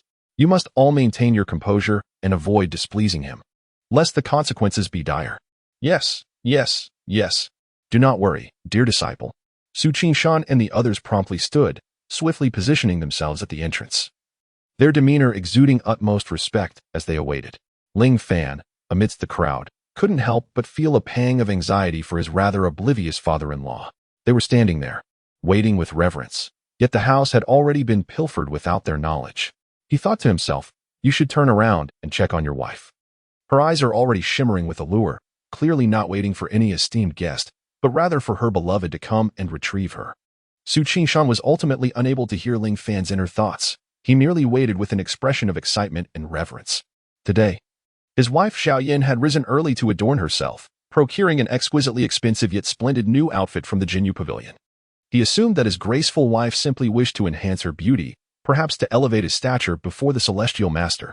Before long, several streaks of light flashed across the sky, prompting the onlookers to gaze upward.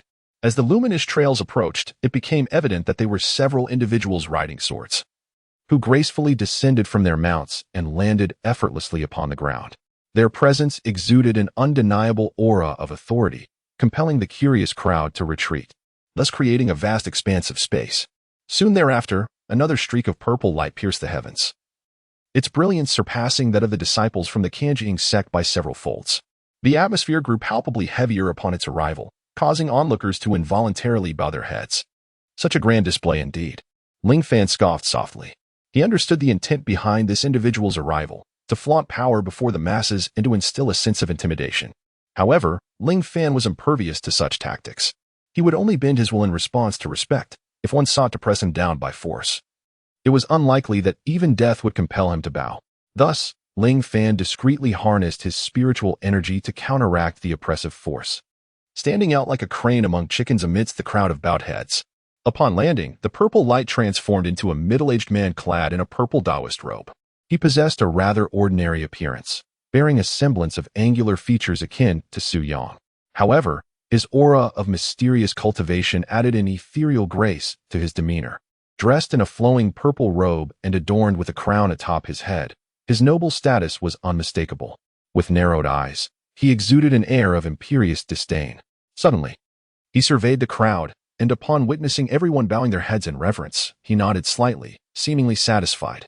8 disciples clad in the garments of the againw sect flanked him, each wielding weapons that commanded respect, and upon closer inspection, it was apparent that none among them lacked the cultivation of the body refinement stage. In an instant, the Su family was abuzz with excitement. The early arriving disciple stepped forward to pay his respects, exclaiming, "Master, Su Qishan, Zhao Yan." And the elder members of the clan eagerly approached, bowing deeply as they greeted, "Greetings, Elder Yin." Yet, Elder Yin Wutsong neither returned their bow nor offered a response. Instead, he stood with his hands clasped behind his back, relishing the deference shown by the gathered assembly. His gaze, unreserved, roamed over Zhao Yan, who responded with a coy smile. Suddenly, Yin Wutsong burst into laughter, leaving Su Qinshan perplexed. This Elder Yin was not at all as he had envisioned. However, recalling that today represented a significant opportunity bestowed upon the Su family, he swiftly cast aside his other thoughts and bowed again, saying, "Elder Yin, your presence has illuminated our humble abode. We have prepared spiritual tea and fruits within to welcome you. Shall we proceed inside to converse?" Chapter 43. The Frustration of Su Qinshan. Yin Wutsong cast a fleeting glance at Su Qinshan before raising his chin and sweeping into the inner hall of the Su residence. "Please, take your seats." Su Qinshan led the way while subtly gesturing to the servants beside him to hasten the serving of tea and refreshments. Yin Wutsong, unperturbed, settled himself in the principal seat, slightly tilting his head to receive the respectful attentions of the Su family. Just as Su Qinshan intended to sit beside Yin Wutsong for a conversation, he caught an unwelcoming glance from Yin Wutsong before he could even lower himself onto the chair. Su Qinshan's expression faltered, and with a wry smile, he rose once more. "Elder Yin, it has been a few days since we last met, and you appear even more radiant today, truly embodying the ethereal grace of a celestial master." At that moment, Zhao Yan stepped forward, closely following Yin Wutsong, showering him with flattery while secretly casting him flirtatious glances. "Madam Zhao, you too possess an enduring charm," Yin Wutsong replied with a serene smile, directing his gaze toward Zhao Yan. Observing Zhao Yan, who was exquisitely adorned today, an inscrutable desire flickered in Yin Wutsong's eyes, though it was well concealed. Their playful banter naturally aroused curiosity among onlookers, particularly Su Qinshan, who found himself perplexed. When had Zhao Yan ever met Yin Wutsong? As her husband, he was oblivious to this. And was it not for the sake of his daughter, Su Filua, that Yin Wutsong had come? Under Yin Wutsong's tacit approval, the very seat that Su Qinshan had been denied was boldly occupied by Zhao Yan before the assembled guests. 2 individuals sat in the principal seats, sipping their tea, which gave the impression that they were the true masters of the household, while Su Qinshan had been relegated to the status of an unwelcome guest, one so disregarded that he lacked even a proper seat. Ling Fan observed quietly from the side, feeling a profound disdain for the actions of Yin Wutsong and Zhao Yan. They were taking advantage of his father-in-law. Su Qishan, since Elder Yin has arrived, please fetch Fei Luo and Yang Er so that Elder Yin may see them. Zhao Yin commanded, her demeanor filled with arrogance as she shared a smile with Yin Wuzong after sipping her tea. Very well. I shall send someone at once. Su Qishan replied, still struggling to comprehend the situation. However, upon hearing Zhao Yan's directive, he did not ponder further and promptly instructed a servant nearby. Yin Wuzong leisurely set down his teacup and, with a knowing smile, reminded Su Qishan, Master Su, it is indeed Yan Er who requests this of you. Me? Su Qishan exclaimed in surprise, pointing at himself. Is it customary for a family head to attend to such matters personally? Wouldn't he that diminish my standing to that of a servant? Su Qishan, do not delay. If Elder Yin takes offense and chooses not to accept Fei Luo as his disciple, how will you restore the Su family's honor? Zhao Yan threatened, casting a sharp glare at Su Qishan. With a clenched jaw, Su Qishan ultimately resolved to summon the two himself. As he stepped out of the inner hall, he exhaled deeply, feeling a measure of his anger dissipate. For reasons unknown, he was overwhelmed with a sense of suffocation. Elder Yin appeared to regard him with a certain disdain upon their first encounter, and inexplicably, his own wife seemed to be in harmonious accord with Elder Yin, which hardly resembled the behavior one would expect from a devoted spouse. However, recalling Zhao Yan's words, which held a semblance of truth, he understood that the Su family, currently in disarray due to Zhang Tai's turmoil, was in dire need of a joyous event to restore morale.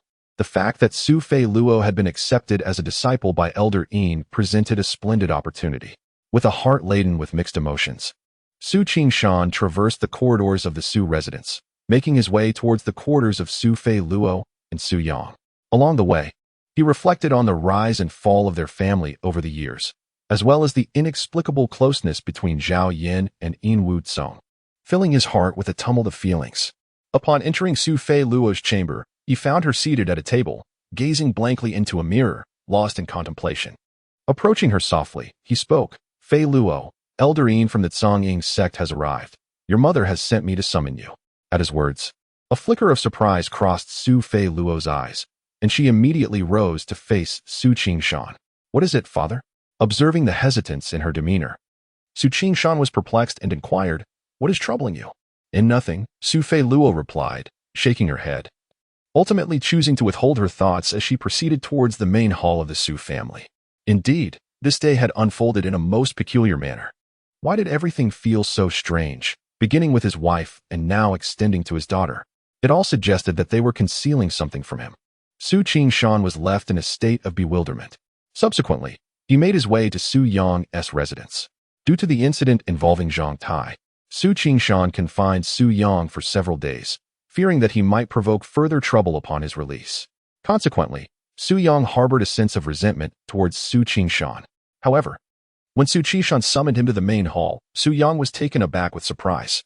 Was there a matter concerning him? Was it not merely about accepting his sister as a disciple?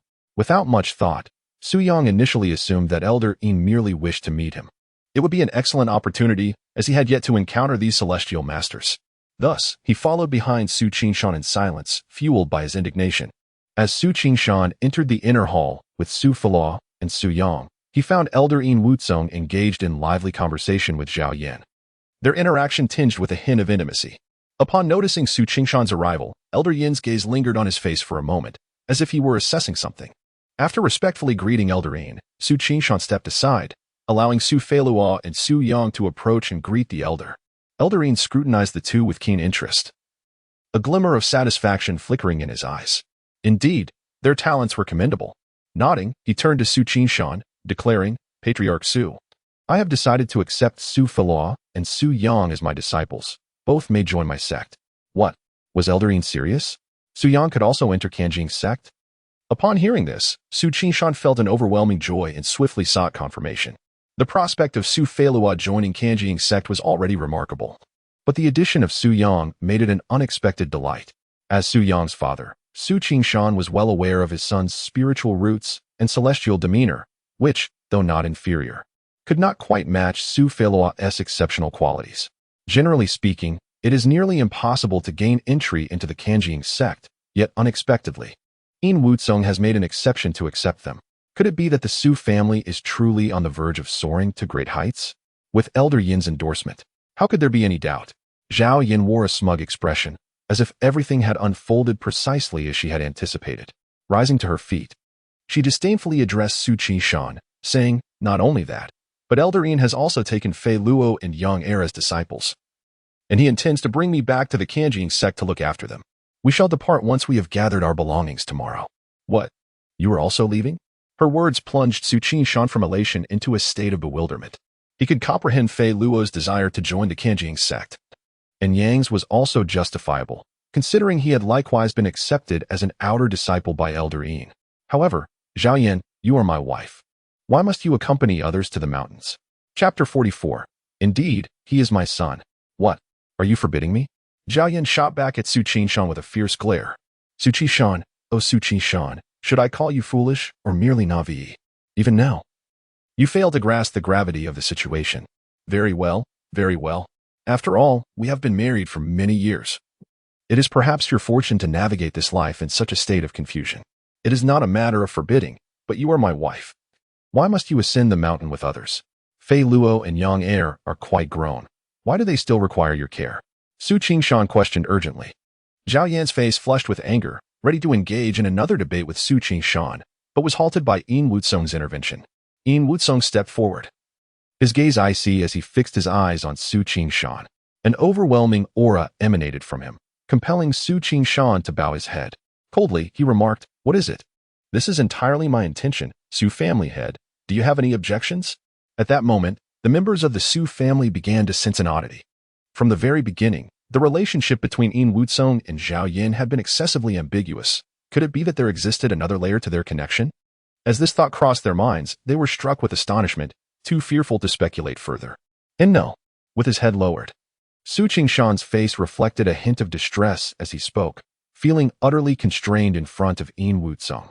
Just then, however, Ling Fan suddenly emerged. His gaze was sharp as he directed it at Yin Wutsong, speaking with unwavering conviction. "Elder Yin, the matter of accepting disciples is of great import. While we acknowledge Su Feiluo's admission into Kanjing sect, can we truly ascertain that Su Yang possesses the aptitude and temperament to enter the immortal sect? Or is there some hidden truth we are yet to uncover?"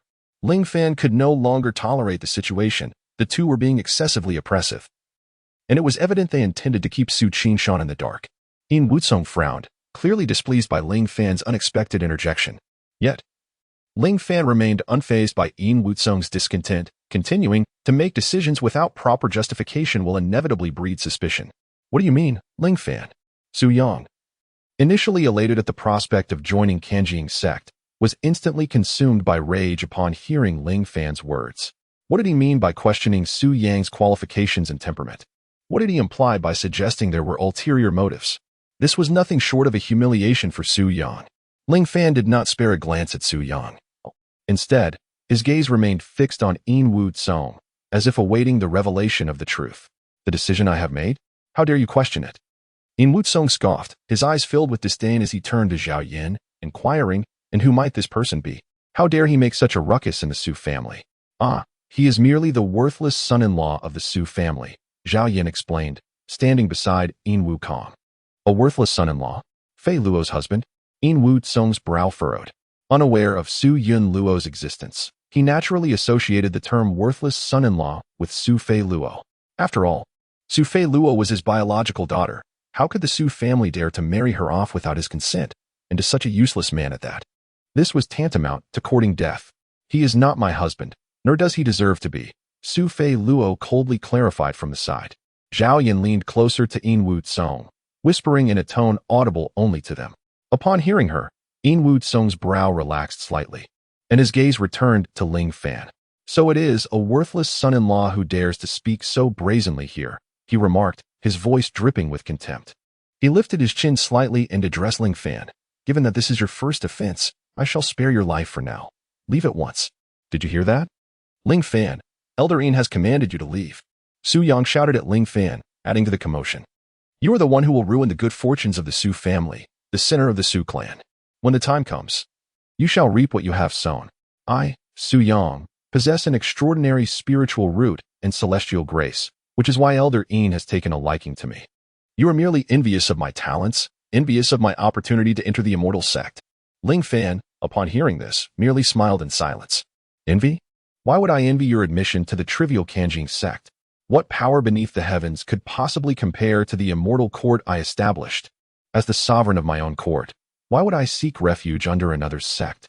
Elder Ian, there are matters I would prefer not to involve myself in. But your actions have become excessively oppressive. At this juncture, are you unwilling to disclose the truth? Ling Fan showed no intention of departing, remaining calm and composed as he confronted Ian Wuxing. Upon hearing his words, both Ian Wuxing and Zhao Yin were taken aback. They immediately grasped that the truth Ling Fan referred to as something only the two of them knew. Yet, how could Ling Fan possibly be aware of it? You brat. How do you know this? Ian Wuxing, unable to suppress his fury any longer, stepped forward, unleashing his aura in an attempt to intimidate Ling Fan. Ling Fan swiftly gathered his spiritual energy to resist, his brow furrowed and teeth clenched in fierce determination, yet his posture remained defiant. He looked directly at Ian Wuxing and solemnly declared, if one wishes for secrets to remain hidden, one must refrain from wrongdoing. Who exactly is Su Yang to you? That you dare not acknowledge? Do you realize how despicable your actions truly are? Ling Fan's words ignited a flurry of speculation among the crowd. Who could Su Yang possibly be to Ian Wuxing? Should it not be Ian Wuxing who is to take on a disciple? Yet, witnessing the astonishment etched upon Ian Wuxing's countenance, the onlookers began to surmise an alternative possibility. Even Su Yang, in this moment, stared in bewilderment at the unfolding scene. How repulsive. No one has ever dared to label the actions of Ian Wuxing as distasteful, yet you, young man, are the first to do so. With a fierce glare, Ian Wuxing fixed his gaze upon Su Yang, then surveyed the assembly before nonchalantly declaring, confess? What is there for me to fear in confession? Indeed. Aside from being the disciple I am about to accept into the sect, Su Yang is also my son, my very own flesh and blood. At this revelation, the audience was thrown into a state of shock. Su Yang is the son of Elder Ian. How could this be? Was he not the son of our clan leader? Su Qingshan, struck as if by lightning, stood frozen in disbelief, his face a mask of incredulity as he stammered, You say what? Surprised, are you? Clan leader Su? Su Yang is indeed my son, a fact that is indisputable. Zhao Yin, his biological mother, can attest to this. Ian Wuxing cast a cold glance at him. At that moment, Zhao Yin wore an expression of complex emotions, having not anticipated Ian Wuxing's forthright admission. Yet, she nodded in affirmation, stating, Indeed, Su Yang is the son of Elder Ian, born from my union with him. However, all these years, you, Su Qingshan, have prided yourself on your intelligence while remaining oblivious to the truth. You both. Su Qingshan was momentarily engulfed by rage, trembling all over, yet unable to utter a single word. Chapter 45, Su Feiluo's decision in the next moment. Enraged beyond measure, Su Qingshan suddenly collapsed backward, but Ling Fan, with swift action, promptly supported his father-in-law. How could this be? How could he be your son? Su Qingshan, his heart racing, incredulously questioned Ian Wuxing. Su Qingshan, over a decade ago, I fell in love with Ian Gij at first sight, and thus, some events transpired between us, resulting in Su Yang's birth, Zhao Yin recounted with a disdainful smile. Revealing the events of yesteryear, though she concealed some underlying truths, she omitted the fact that Ian Wuxing had taken a liking to her and deceived her into meeting him, where he then raped her. Nor did she mention that after the assault, upon learning of Ian Wuxing's status, she willingly became his mistress and bore him a son, namely Su Yang. At this juncture, the crowd was compelled to acknowledge the truth. Indeed, upon closer inspection, Su Yang bore a resemblance to Ian Wuxing. Unlike the handsome Su Qingshan, their patriarch, Su Qingshan, had unwittingly raised another man's son for over a decade, a scandalous affair of immense proportions. Su Yang, the person in question, was utterly stunned. He never imagined such a hidden history, that his biological father was not Su Qingshan, but rather Ian Wuxing, the third elder of the Kanjing sect. Soon, he erupted into unrestrained laughter, his head tilted towards the heavens. I am Elder Yin's son. I am actually Elder Yin's son. It was an utterly delightful surprise. Everyone was startled by this sudden burst of laughter, momentarily believing that Su Yang had succumbed to the shock and descended into madness. However, in the next instant, he approached Ian Wuxing, knelt gracefully, and, with hands clasped, proclaimed, My esteemed father, please accept this humble obeisance. A collective gasp rippled through the assembly as they nearly choked on their own saliva. The audacity of it was simply staggering. Barely moments after discovering his true lineage, he brazenly discarded the man who had nurtured him for over a decade, choosing instead to acknowledge another as his father. Su Qingshan's blood surged violently. and in an instant he vomited a mouthful of blood. Yin Wuzong stroked Su Yang's head, nodding with evident satisfaction. Though your talents may not rival those of your sister, you are, after all, my own flesh and blood. Tomorrow, you shall accompany me to the mountain, where I shall diligently cultivate your abilities, ensuring that you become a renowned prodigy. Henceforth, you shall no longer be known as Su Yang, but rather, you shall share my surname and be called Yin Yang.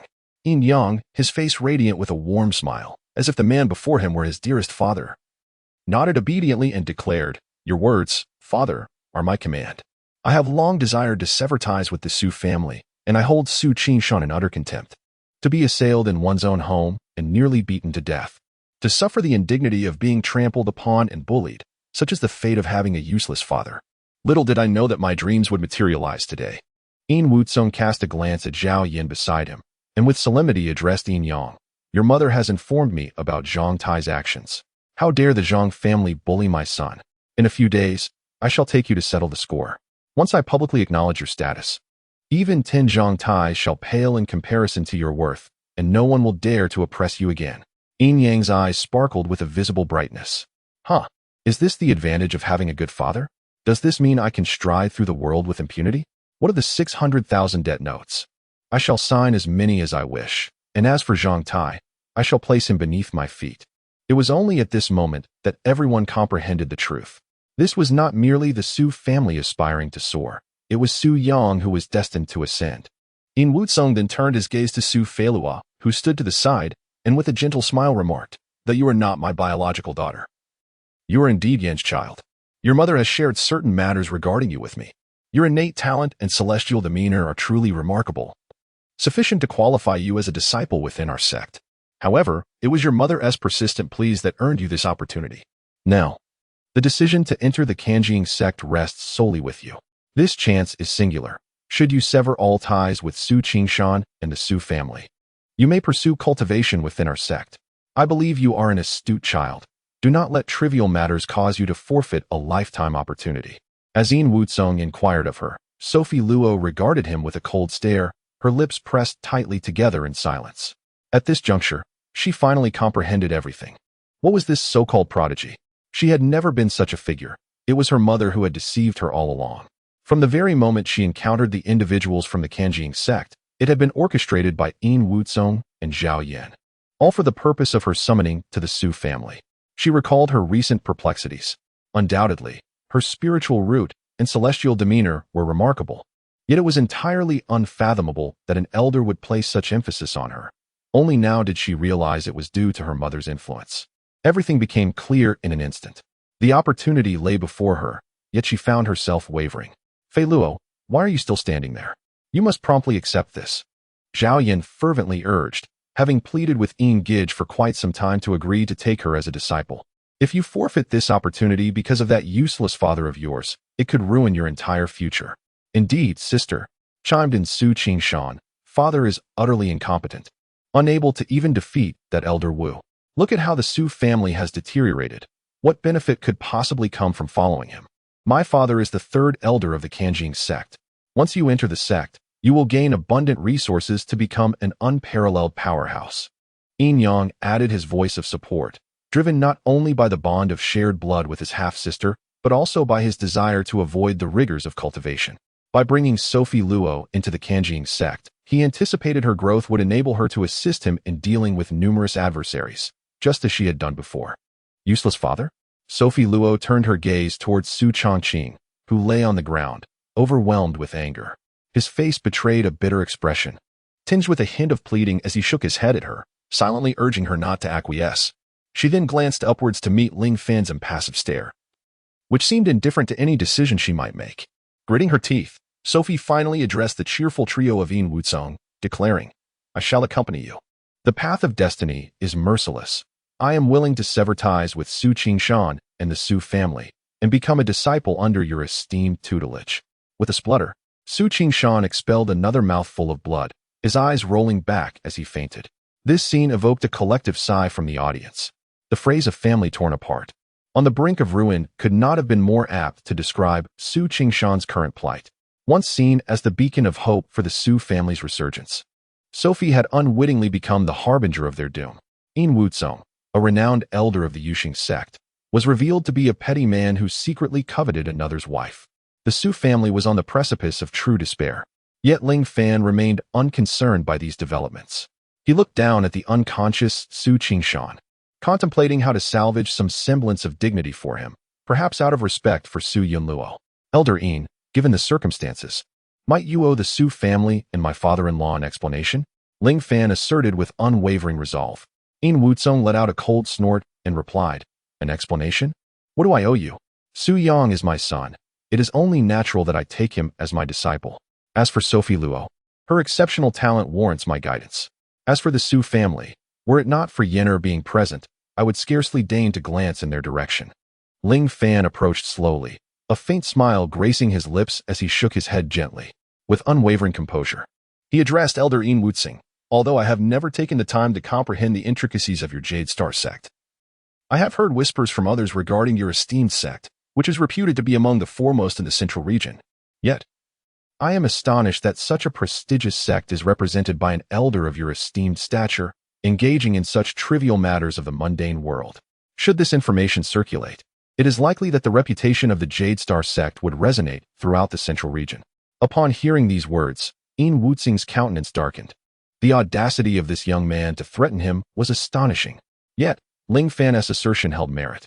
Cultivation sects ought not to meddle excessively in worldly affairs, nor should they exploit their superior cultivation to oppress the lesser. Otherwise, chaos would surely ensue in the mundane realm.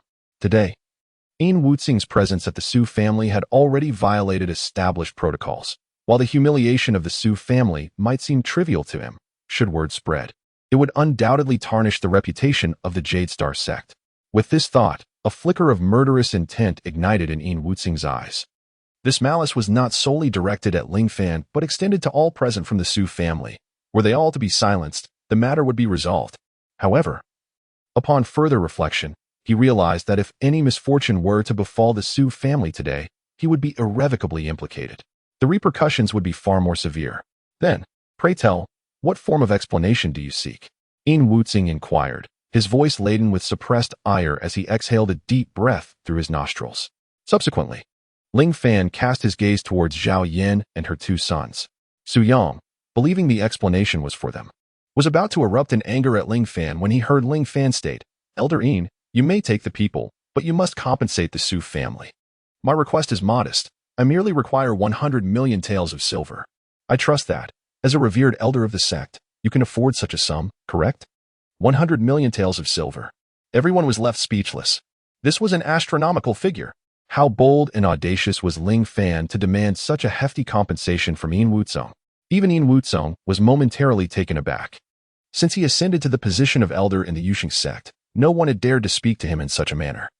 It was always he who asked others for money. Now, the roles had been reversed. I can indeed produce 100 million taels of silver. But do you have the courage to accept it? He retorted. Before anyone could react, Yin Wuzong swiftly struck out a palm toward Ling Fan. A surge of overwhelming spiritual energy accompanying the blow.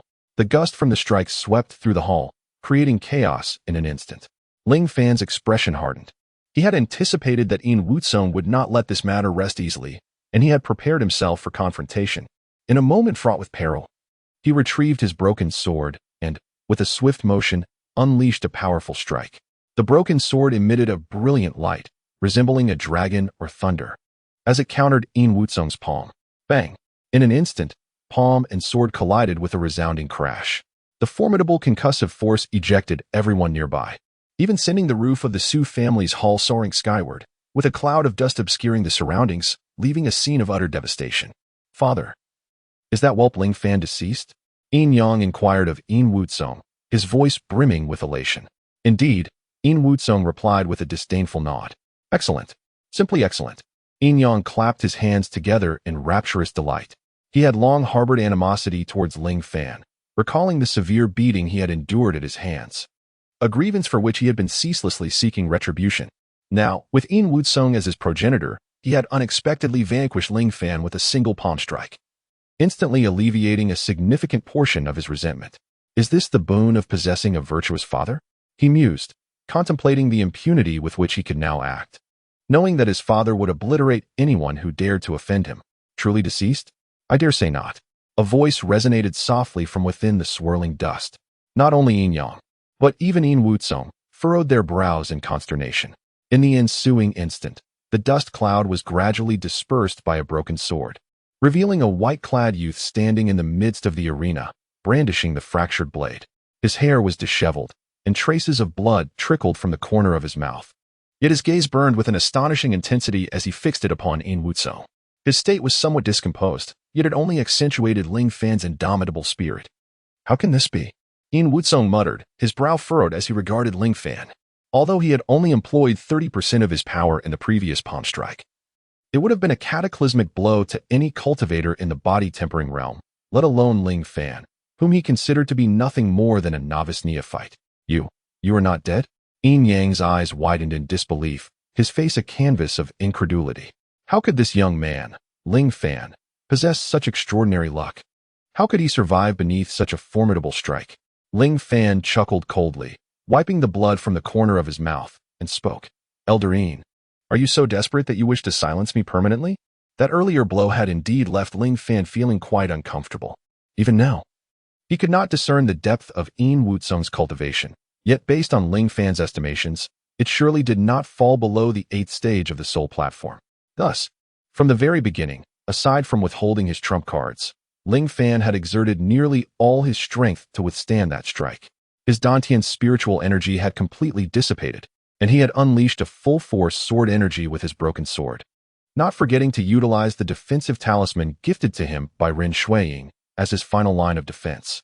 However, despite employing such measures, he had only managed to mitigate the brunt of the six-fold assault, most of which was credited to the broken sword's prowess. Consequently, Ling Fan had endured the remaining force with significant injury. Yin Wutsong's face turned a deep shade of anger. He had not anticipated that Ling Fan would dare to humiliate him so. It was as if he were dancing on the precipice of death, utterly reckless.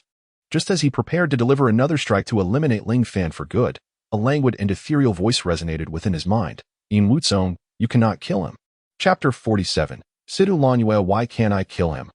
Yin Wutsong looked up toward a certain direction, his voice laced with resentment as he responded to the speaker.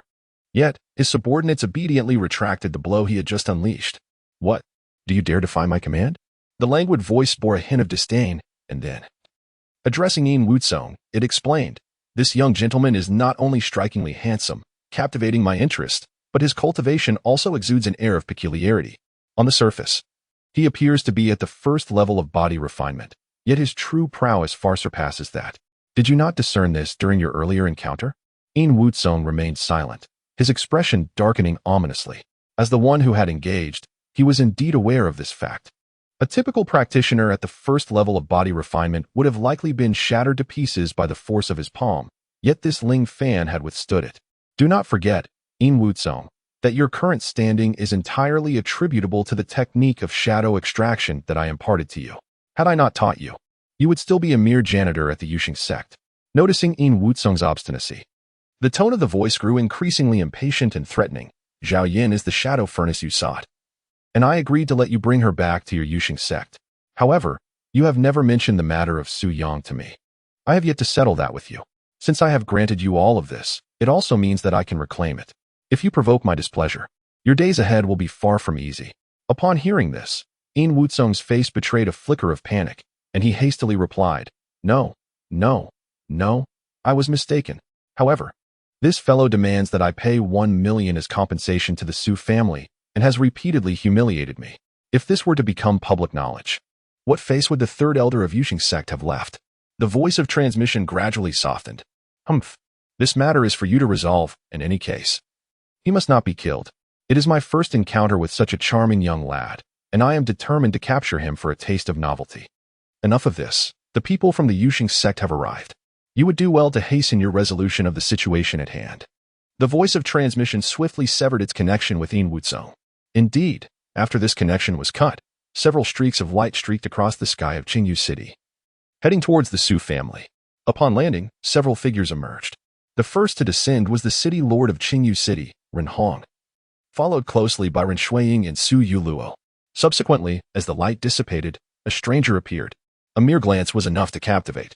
This woman was extraordinarily beautiful, with cascading silver hair flowing like a waterfall, Dressed in a long gown of azure, she was surrounded by an ethereal green aura, and her phoenix eyes surveyed the surroundings with a haughty demeanor. Her countenance was enchanting and otherworldly, exuding an air of nobility that was untouchable. Among those present, only Su Yunluo could rival her in beauty, though in terms of grace, Su Yunluo fell slightly short of this celestial being. They were both remarkable in their own right. Following her arrival, several other women descended, respectfully bowing and standing behind her, evidently her disciples. However, their beauty paled in comparison to hers, not even measuring up to Ren Shuiying and Su Fei Luo. Nevertheless, in the realm of mortals, they would still be considered beauties. "My dear, what troubles you? Ling Fan, are you unwell?" Two figures hurriedly approached Ling Fan, one on each side, casting concerned glances at him, fearful that he might be injured. Su Yunluo's beautiful eyes glistened with tears of pain. "I am fine." Ling Fan exhaled a mouthful of blood, offering a reassuring smile to the two. Though he was far from unscathed, his body felt on the verge of collapse. Fortunately, he had managed to break through to the body refinement realm beforehand. Otherwise, as a mere mortal in the spirit awakening realm, it would have been impossible to withstand such a blow. "Ling Fan, what on earth happened? Wasn't the Kanjiing sect supposed to come to the Su family to recruit disciples today? How did it turn into this turmoil?" At this moment, Ren Hong stepped forward, glancing around the ravaged Su family estate, perplexed, as he inquired. "This is all the work of Elder Yin from the Kanjiing sect," Ling Fan replied, his gaze icy as he directed a hint of mockery towards Yin Wutsong. He then recounted the events of the day to the gathered individuals. "The Su family has such hidden matters?" Ren Hong was taken aback. He could hardly fathom that things had escalated to this extent. And it was no wonder the Kanjiing sect had crossed the boundaries set between the two sects to forcibly accept Su Feilua as a disciple. It was indeed because of this revelation. Su Yunluo's complexion turned ashen. She had not anticipated the immense injustice her father had suffered. Su Yang was not even his biological son, and her sister had chosen to betray the Su family. Now, she had fainted from rage, lying unconscious. "Master Situ, what brings you here?" Yin Wutsong's expression shifted unpredictably, his eyes filled with wariness and apprehension as they settled upon the strikingly beautiful woman. "This is the Jade City of my Yuxing sect. Why should I not come?" Situ Lanyue gazed icily at Yin Wutsong, her crimson lips parting as she replied with an air of frigid indifference. Ling Fan turned to Ren Shuiying, his eyes reflecting a hint of inquiry. Sensing Ling Fan's confusion, Ren Shuiying smiled and clarified. "This is my master, the leader of the Yuxing sect. Today, upon sensing something amiss, she arrived at Jade City to find us. With my master present, there is nothing to fear." Ren Shuiying's smile was laced with pride, showcasing the high regard in which he held Situ Lanyue. "Master Situ, although this is Jade City, I am not intimidated by you. I am merely here to retrieve a disciple and take my son away. I have committed no heinous act, nor have I violated the covenant between our two sects," Yin Wutsong stated, his tone wary. "Huh. Elder Yin, it seems your understanding of the term heinous act may be somewhat skewed." Ling Fan retorted disdainfully. "Stealing another's wife and allowing someone else to raise your son for over a decade, surely that cannot be deemed a trivial matter.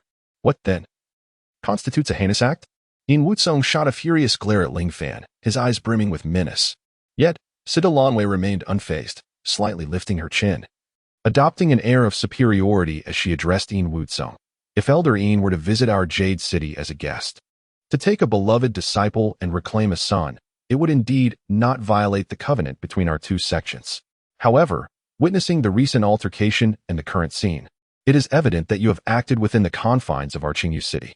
Would you not consider this a violation of the covenant between our two sects? It is only due to this young man's incessant provocations that I was compelled to take action." Yin Wutsong pointed furiously at Ling Fan. Chapter 48. The Fox Borrows the Tiger's Might. A dual proposal regardless of your reasons for intervening. "The fact remains that you have harmed someone within the confines of my Yuxing sect's Qingyu City." Situ Lanyue responded with a cold smile, her phoenix eyes glinting with mockery, as she uttered the most threatening words in the calmest tone. "Yin Wutsong, you had better provide me with an explanation, or I shall pay a visit to your Kanjiing sect to discuss this matter thoroughly. We shall see whether your sect master shows me deference or favors you, the elder." "You." Yin Wutsong trembled with rage, taken aback by Situ Lanyue's audacity to humiliate him in front of so many witnesses. Yet, recalling her usual demeanor and her penchant for chaos, he realized she was quite capable of such actions. Should she arrive at Kanjiing sect, she would undoubtedly cause an uproar. Even the sect master would struggle to withstand her wrath, let alone he, an elder. Sect Master, this matter may be a misunderstanding. Our Kanjing sect has always maintained amicable relations with your esteemed sect. I hope you might show leniency and spare me this time. As for an explanation, please feel free to specify your demands. Should I, In Wutsong, possess what you seek, I shall gladly present it to you. In Wutsong gritted his teeth, speaking to Sidu Lanyu with a sense of indignation. Explanation, always the need for an explanation. Why must you insist on this term? Sidu Lanyu remained silent, her gaze gradually settling upon Ling Fan. Although her eyes still radiated an icy coldness, Ling Fan quickly realized that this esteemed leader of the Sidu sect was relinquishing the decision-making power to him. Elder Yin, a compensation of 100 million silver is indeed a reasonable request, Ling Fan asserted at that moment. Impossible. Elder Yin Wutsong immediately rejected the proposal. Another 100 million silver? Why do you stubbornly cling to this sum as if it were an unyielding truth? While silver is commonly regarded as mundane currency, it can be exchanged for spiritual stones. Thus, 100 million silver translates to 1 million spiritual stones. When calculated, this is no trivial amount. As the third elder of the Kanjing sect, his annual salary hovers around 300,000 spiritual stones, making 1 million a sum equivalent to over 3 years of his earnings. He could indeed procure it, but it would feel akin to carving flesh from his own body. Impossible? Then it seems there is nothing left to discuss, Ling Fan replied, shaking his head. He turned to the side, addressing Sidu Lanyu with a hint of resignation. Since Elder Yin is unwilling to acquiesce, it would be prudent for sect leader Sidu to intervene. Sidu Lanyu quietly scrutinized Ling Fan for a moment. How could this young man so boldly demand that Elder Yin sacrifice a portion of himself? All while feigning an air of intimacy? It had been quite some time since anyone had dared to speak to her in such a manner. Surprisingly, however, Sidu Lanyu exhibited no intention of undermining him. Instead, she calmly nodded in agreement. This reaction startled both Ren Hong and Ren Shuiying. In everyday circumstances, who would dare address Sidu Lanyu in such a fashion? They would likely have been dismissed with a mere flick of the sect leader's spiritual energy, sent flying 100 meters away. Negotiations are indeed possible. In Wutsong observed Ling Fan feigning a stance with Sidu Lanyu and hurriedly gestured for them to refrain from any rash actions. In the next moment, a glimmer of inspiration sparked in his eyes as if he had devised an ingenious plan.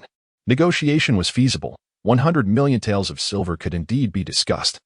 Yet such a sum was ultimately excessive. Even if I were to concede it to you, my heart would not be swayed. In Wutsong clicked his tongue, pretending to be reluctant as he addressed Ling Fan. What would it take for Elder Yin to be truly convinced? Ling Fan replied with a slight smile, countering In Wutsong's inquiry. He recognized that In Wutsong intended to employ cunning tactics, yet he was eager to witness the nature of these strategies. With Sidu Lanyu present as a safeguard, he felt no trepidation. Should In Wutsong resort to hostility, he could simply retreat behind Sidu Lanyu. He could hardly believe she would abandon him. Unbeknownst to Sidu Lanyu, Ling Fan regarded her as a shield, an audacious thought that few would dare entertain. As I mentioned, 100 million taels of silver is no trifling matter. Entrusted to your Su family, it would undoubtedly attract the covetous eyes of thieves. Surely, you understand the adage that an innocent man bears the burden of a precious possession. This wealth is the fruit of my labor. Should it fall into the hands of rogues, I would feel profound sorrow. Thus, you must prove your capability to safeguard this silver. All it requires is for you to defeat one of my disciples. How does that proposal strike you? In Wutsong inquired with a smile. Not at all. Ling Fan replied without a moment's hesitation, dismissing the notion outright. This old schemer sought to test strength. Now that he had a trump card at his disposal, he could effortlessly secure the silver without engaging in further conflict. Yet in the next moment, he heard Sidu Lanyu beside him say, I find this proposal quite agreeable. What? Not only Ling Fan, but even Ren's father and daughter, as well as Su Yunluo, were utterly astonished. How could she possibly have consented to this? Sidu Lanyu smiled gracefully at Ling Fan, and as he gazed upon that stunning visage adorned with a smile, an involuntary shiver ran down his spine. This woman was indeed seeking revenge for his earlier disrespect. Ling Fan clenched his teeth. It was evident that the more beautiful a woman was, the less transparent her thoughts became. He had merely sought to borrow her influence, yet she harbored resentment. How infuriating! In Wutsong, who had been previously rejected, suddenly darkened in countenance. But upon hearing Sidu Lanyue's agreement, he surprisingly transformed his sorrow into joy. It turned out they were not in cahoots.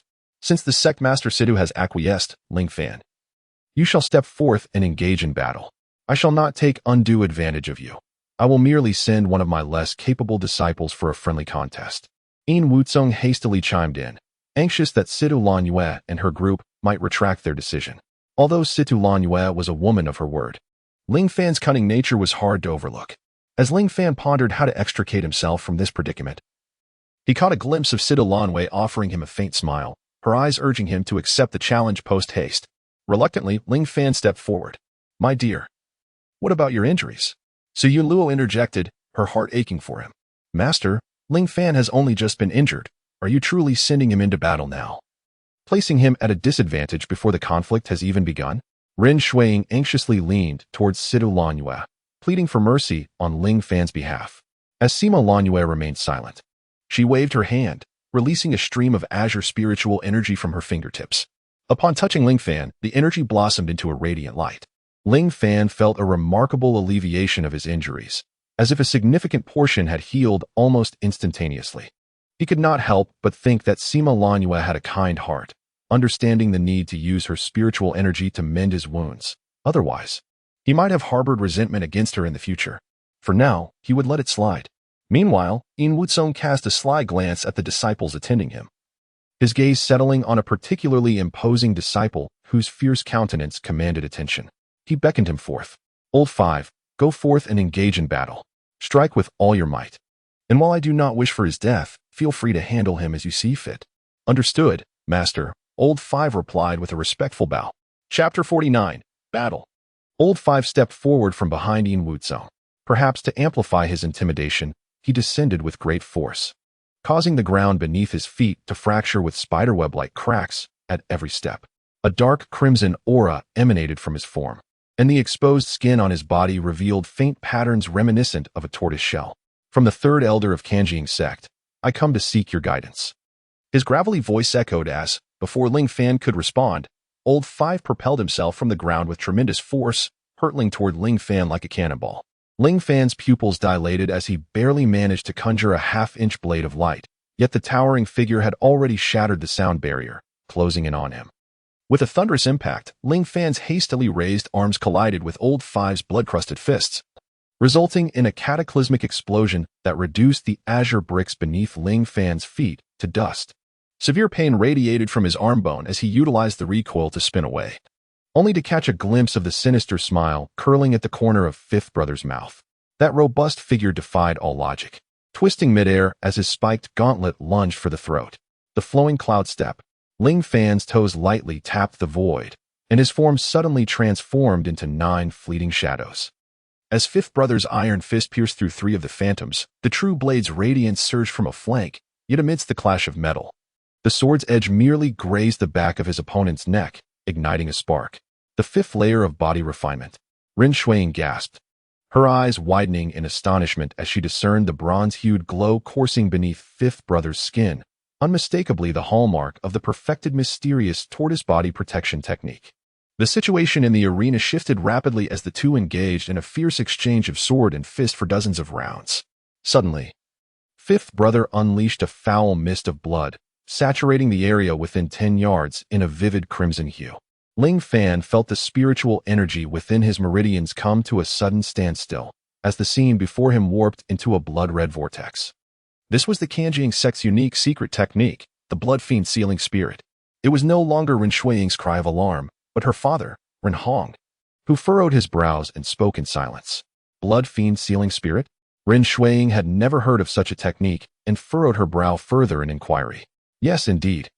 The Blood Fiend Sealing Spirit.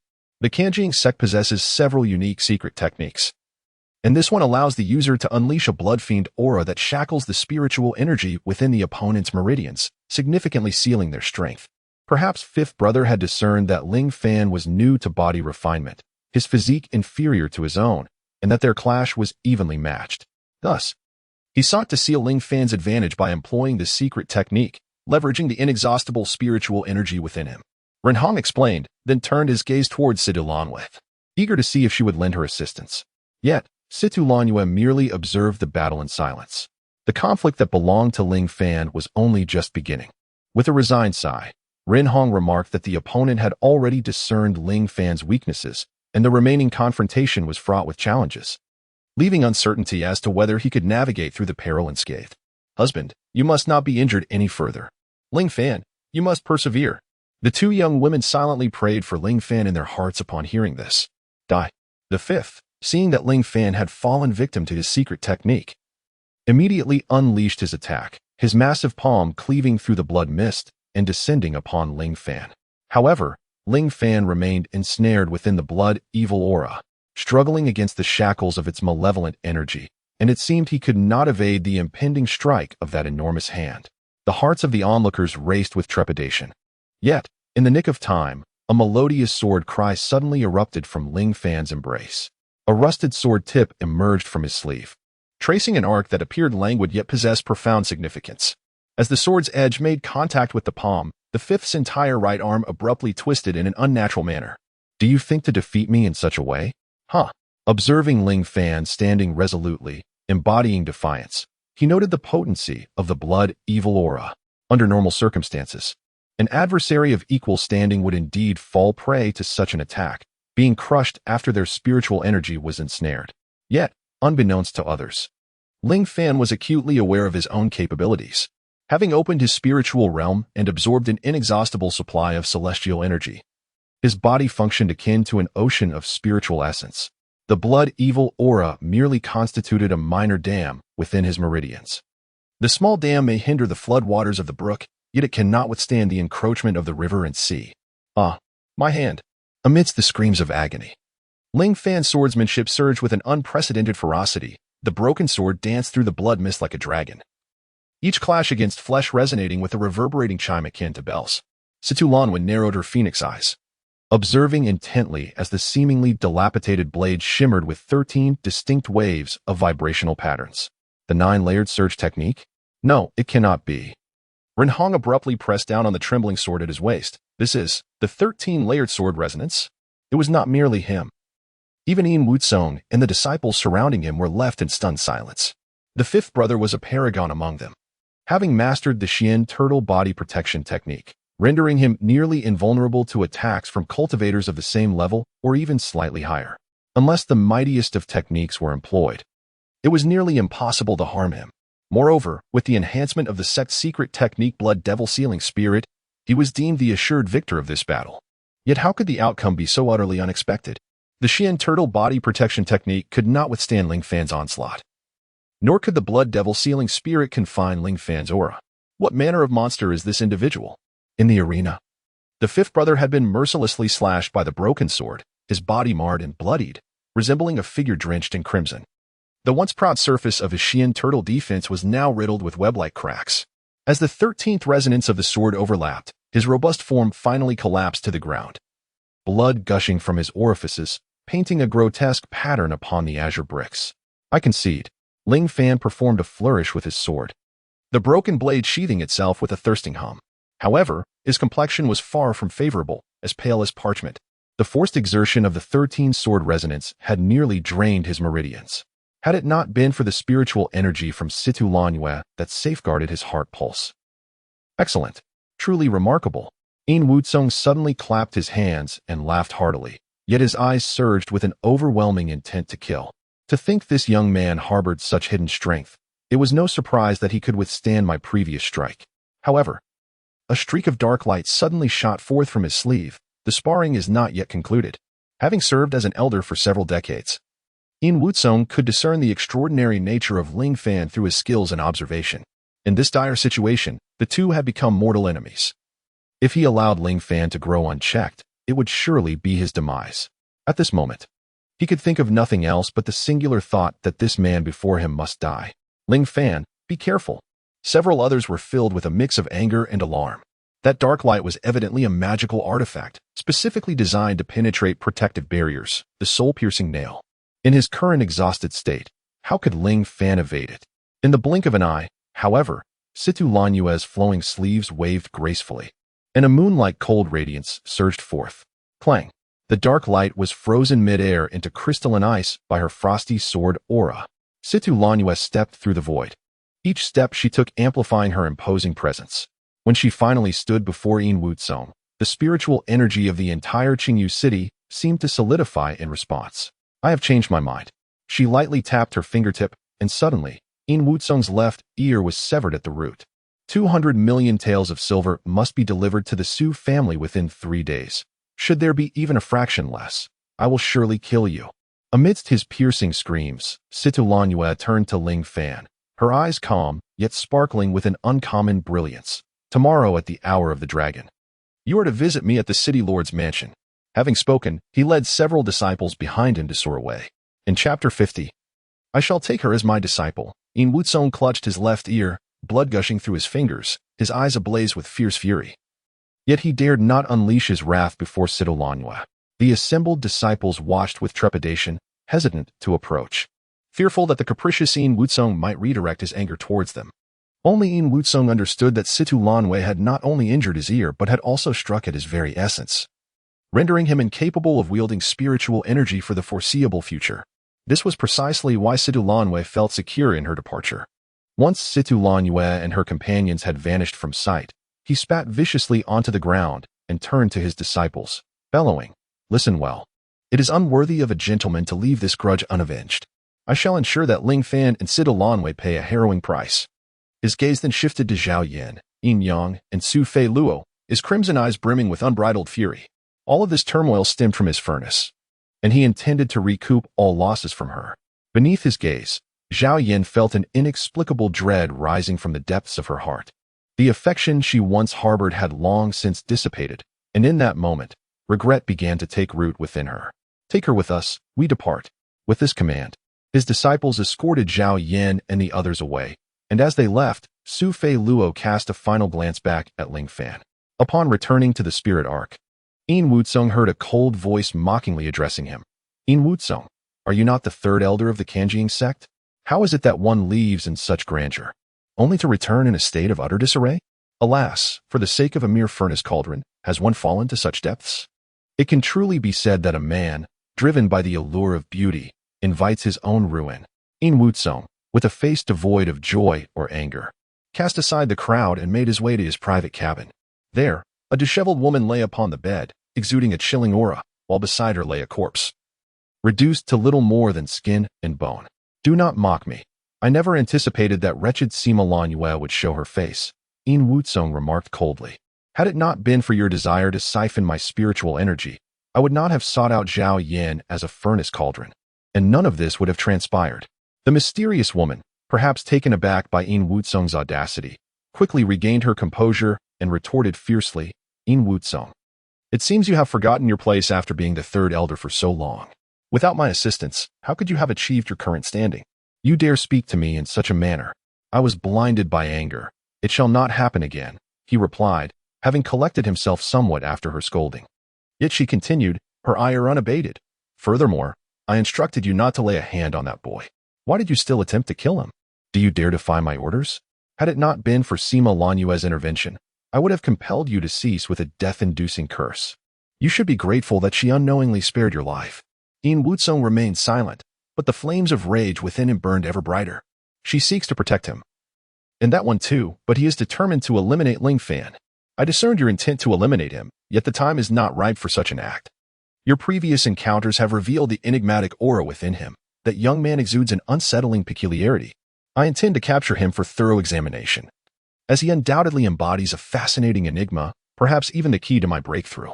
When the woman mentioned Ling Fan, a smirk crept across her cold visage, a smile that concealed an undercurrent of malevolence. In Wutsung cast a furtive glance and quickly averted his eyes, fully aware of the formidable nature of the woman before him.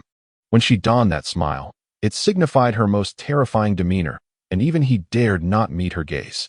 He then turned his attention to the skin and bones by the bed. With a mere flick of his fingertip, a flame ignited and was cast upon the remnants, swiftly reducing them to ashes, which were whisked away by a gust of wind, leaving no trace behind. Meanwhile, after In Wutsung and the others departed, Ling Fan finally exhaled in relief. His body, having been pushed to its limits by the 13th layer of sword resonance, was in a state of extreme weakness, rendering him nearly unable to stand. Su Yunluo hurried to his side, supporting him with an expression filled with concern. "My lord, how are you? Are you injured?" Ling Fan gazed at Su Yunluo's anxious demeanor, warmth blossoming within him as he forced a faint smile. "I am fine. Do not worry. Rin Shuiying and Rin Hong approached, expressing their admiration for Ling Fan's performance. Rin Hong remarked, Ling Fan, your display earlier truly astonished me. I had no idea you possessed such formidable prowess in addition to your alchemical skills. Ling Fan chuckled softly and humbly replied, You flatter me, Lord Run. Had it not been for a stroke of luck, I fear I would have been unable to emerge unscathed today. After exchanging pleasantries, the crowd dispersed. Ling Fan and Su Yunluo returned to their abode, closely leaning on each other, as if they had just endured a poignant farewell. Upon entering their room, Ling Fan could no longer hold himself upright and collapsed onto the bed. Su Yunluo remained by his side, administering medicine and wiping the sweat from his brow, staying awake throughout the night. As dawn broke, under Su Yunluo's diligent care, Ling Fan gradually regained some strength. Recalling the invitation from Situ Lanyue, he tidied himself briefly and set off towards the stargazing pavilion at the city lord's residence. Upon their arrival, they found Situ Lanyue and the Rin family already waiting. Dressed in a flowing white robe, she appeared ethereal, resembling a celestial being descended to earth. Seeing Ling Fan's arrival, Rin Hong and Rin Shuiying hurried over to greet him, while Situ Lanyue remained seated, flanked by several of her disciples. With a calm gaze, she addressed Ling Fan, You are here. Ling Fan and Su Yuluo respectfully bowed, replying, We pay our respects to Sect Master Situ. Though Ling Fan had been caught in a predicament orchestrated by Situ Lanyue the previous day, he bore no grudge against her, recognizing that her timely intervention had averted a greater calamity within Wuzhou. Ling Fan, I summoned you today to discuss a matter of importance, Situ Lanyue remarked, rising to face Ling Fan and Su Yuluo. While she spoke of a discussion, her tone carried an undeniable authority. A flicker of realization stirred within Ling Fan as he sensed the nature of her intent, casting a sidelong glance at Su Yunluo before responding, Sect Master, please proceed. Come, let us step outside and converse, she invited. As Situ Lanyue rose and walked towards the high platform within the Jade City, Ling Fan silently accompanied her, while the others waited quietly within the Lord's mansion. Upon reaching the high platform, they gazed into the distant clouds. Situ Lanyue was the first to speak, inquiring, Are you aware of Su Yunluo's situation? Of course, I am well aware, Ling Fan replied calmly. It seemed that in recent days, he had brought Su Yunluo to the Lord's mansion seeking refuge, and upon her arrival in Jade City, Situ Lanyue had learned of Su Yunluo's unique constitution. I have never encountered a physique quite like hers, yet I believe it to be an exceptional cultivation talent, capable of awakening in just a day, something unheard of. Situ Lanyue continued, She is a rare gem in the realm of cultivation, and I wish to take her as my disciple, bringing her back to the Yuxing sect for further training. What are your thoughts on this? Chapter 51. A small mountain cannot conceal a true immortal. A shallow pond cannot harbor a true dragon. Though Ling Fan felt reluctant in his heart, he understood that this was a rare opportunity for Su Yunluo. After a moment of hesitation, he replied, Fairy Situ, I naturally wish for Yunluo to have the best opportunities for her cultivation, but Situ Lanyue appeared to have anticipated Ling Fan's concerns. With a gentle smile, she reassured him, Rest assured, I will take good care of her.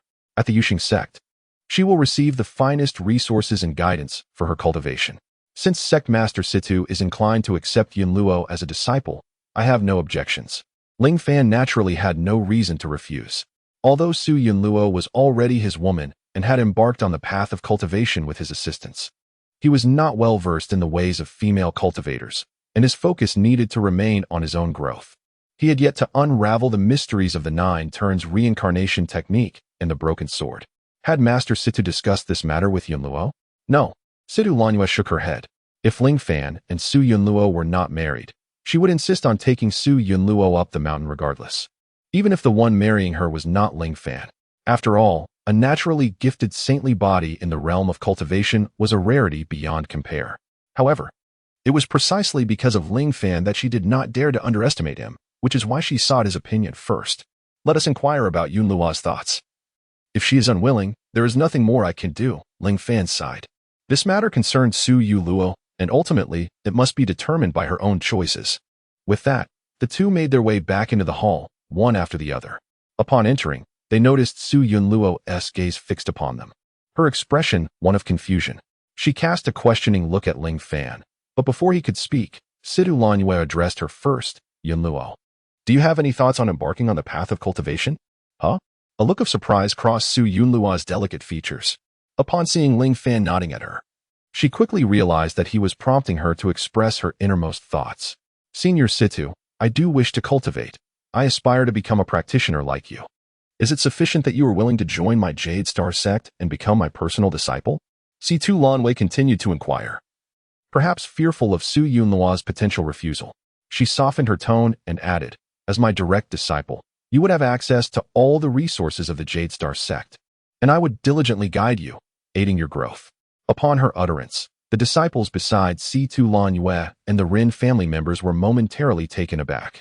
As members of the Jade Star sect, they were aware that several years prior, Situ Lanyue had ceased to accept disciples, focusing instead on her own cultivation and having no desire to take on students. What, then, had drawn her to Su Yunluo? Yet, no one voiced this curiosity. Meanwhile, Su Yunluo, still in a daze, struggled to comprehend the situation.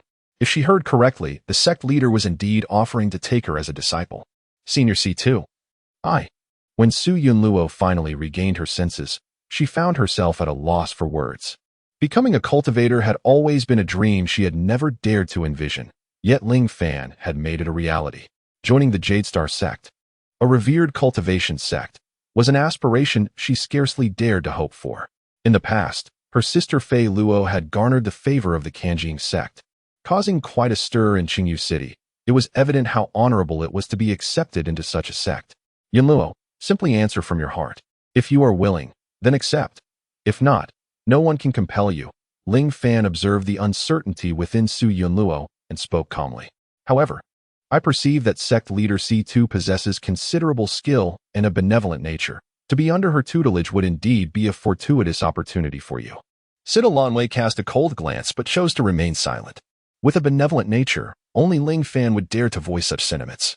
Encouraged by Ling Fan, Su Yunluo boldly expressed her thoughts, bowing respectfully as she said, Senior Situ, I wish to become your disciple. That would be splendid, Sita Lanwei replied with a gentle smile, nodding in satisfaction with the outcome. However, Su Yunluo recalled a concern. If she were to join the Yuxing sect, would Ling Fan accompany her? This thought brought a hint of inner turmoil to her expression. Is something troubling you? Sita Lanwei observed her conflict and inquired with curiosity. Senior Situ, upon joining the sect, will I be required to return with you all? Su Yunluo voiced her apprehension. Indeed, Sita Lanwei affirmed with a nod. And what of my husband? Will he be able to accompany me? The moment the question was posed, both Ling Fan and Sita Lanwei were momentarily taken aback. Ling Fan, however, remained silent, a subtle smile playing at the corners of his mouth as he awaited Sita Lanwei's response. The Ren family duo quietly awaited the answer from Sita Lanwei. Ren Hong, the lord of Qingyu City under the Yuxing sect and a close acquaintance of Ling Fan, would certainly welcome Ling Fan's addition to the sect, as it would increase its ranks with another alchemist, benefiting him as well. As for Ren Shuiying, her feelings for Ling Fan were enigmatic. She yearned to see him every day. Ahem. Sita Lanwei cleared her throat softly. A small hill cannot conceal a true immortal, nor can a shallow pool harbor a true dragon. Ling Fan, whose name carries the simple character, is indeed an extraordinary individual. My Yuxing sect cannot retain him, nor can any other force hold him back. As Situ Lanyu spoke, her enchanting gaze remained fixed upon Ling Fan, her eyes sparkling with genuine admiration. The crowd gasped collectively at her words. Who is Situ Lanyu? Once the foremost prodigy, her cultivation talents are unparalleled. Since joining the Yuxing sect, she has been groomed as the designated sect leader. She has certainly lived up to expectations, successfully inheriting the position and elevating the Yuxing sect to a prominent status through her singular efforts. Moreover, she has herself become one of the few formidable beings in this realm. In her eyes, Ling Fan is a true immortal and a true dragon. From the moment Ling Fan appeared, every display of his abilities has warranted such accolades. His alchemical skills are masterful, and his cultivation is enigmatic. Facing multiple opponents or crossing realms in battle is a mere trifle for him. Even the third elder of the Tsonging sect, In Wuchsong, has found no advantage against him. Ling Fan merely smiled, expressing no dissent. He had not anticipated such high regard from Situ Lanyu. Since she had spoken so, he felt no need to object. Moreover, most disciples of our Yuxing sect practice tranquil cultivation methods, and if Ling Fan were to join the sect, I fear. Situ Lanyu glanced at Ren Shuiying, shaking her head in resignation. I worry he might captivate the hearts of our disciples, leaving few able to focus on their cultivation. Ren Shuiying suddenly realized why her master was looking at her, playfully sticking out her tongue and lowering her head. You see, this is indeed a case of someone suffering from Ling Fan's teachings. Chapter 52.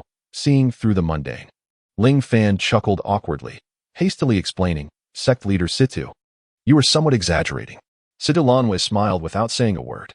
However, Suyu Luo did not heed Situ Lanwei's words. She was only aware that Ling Fan could not be with her, which left her feeling quite dejected.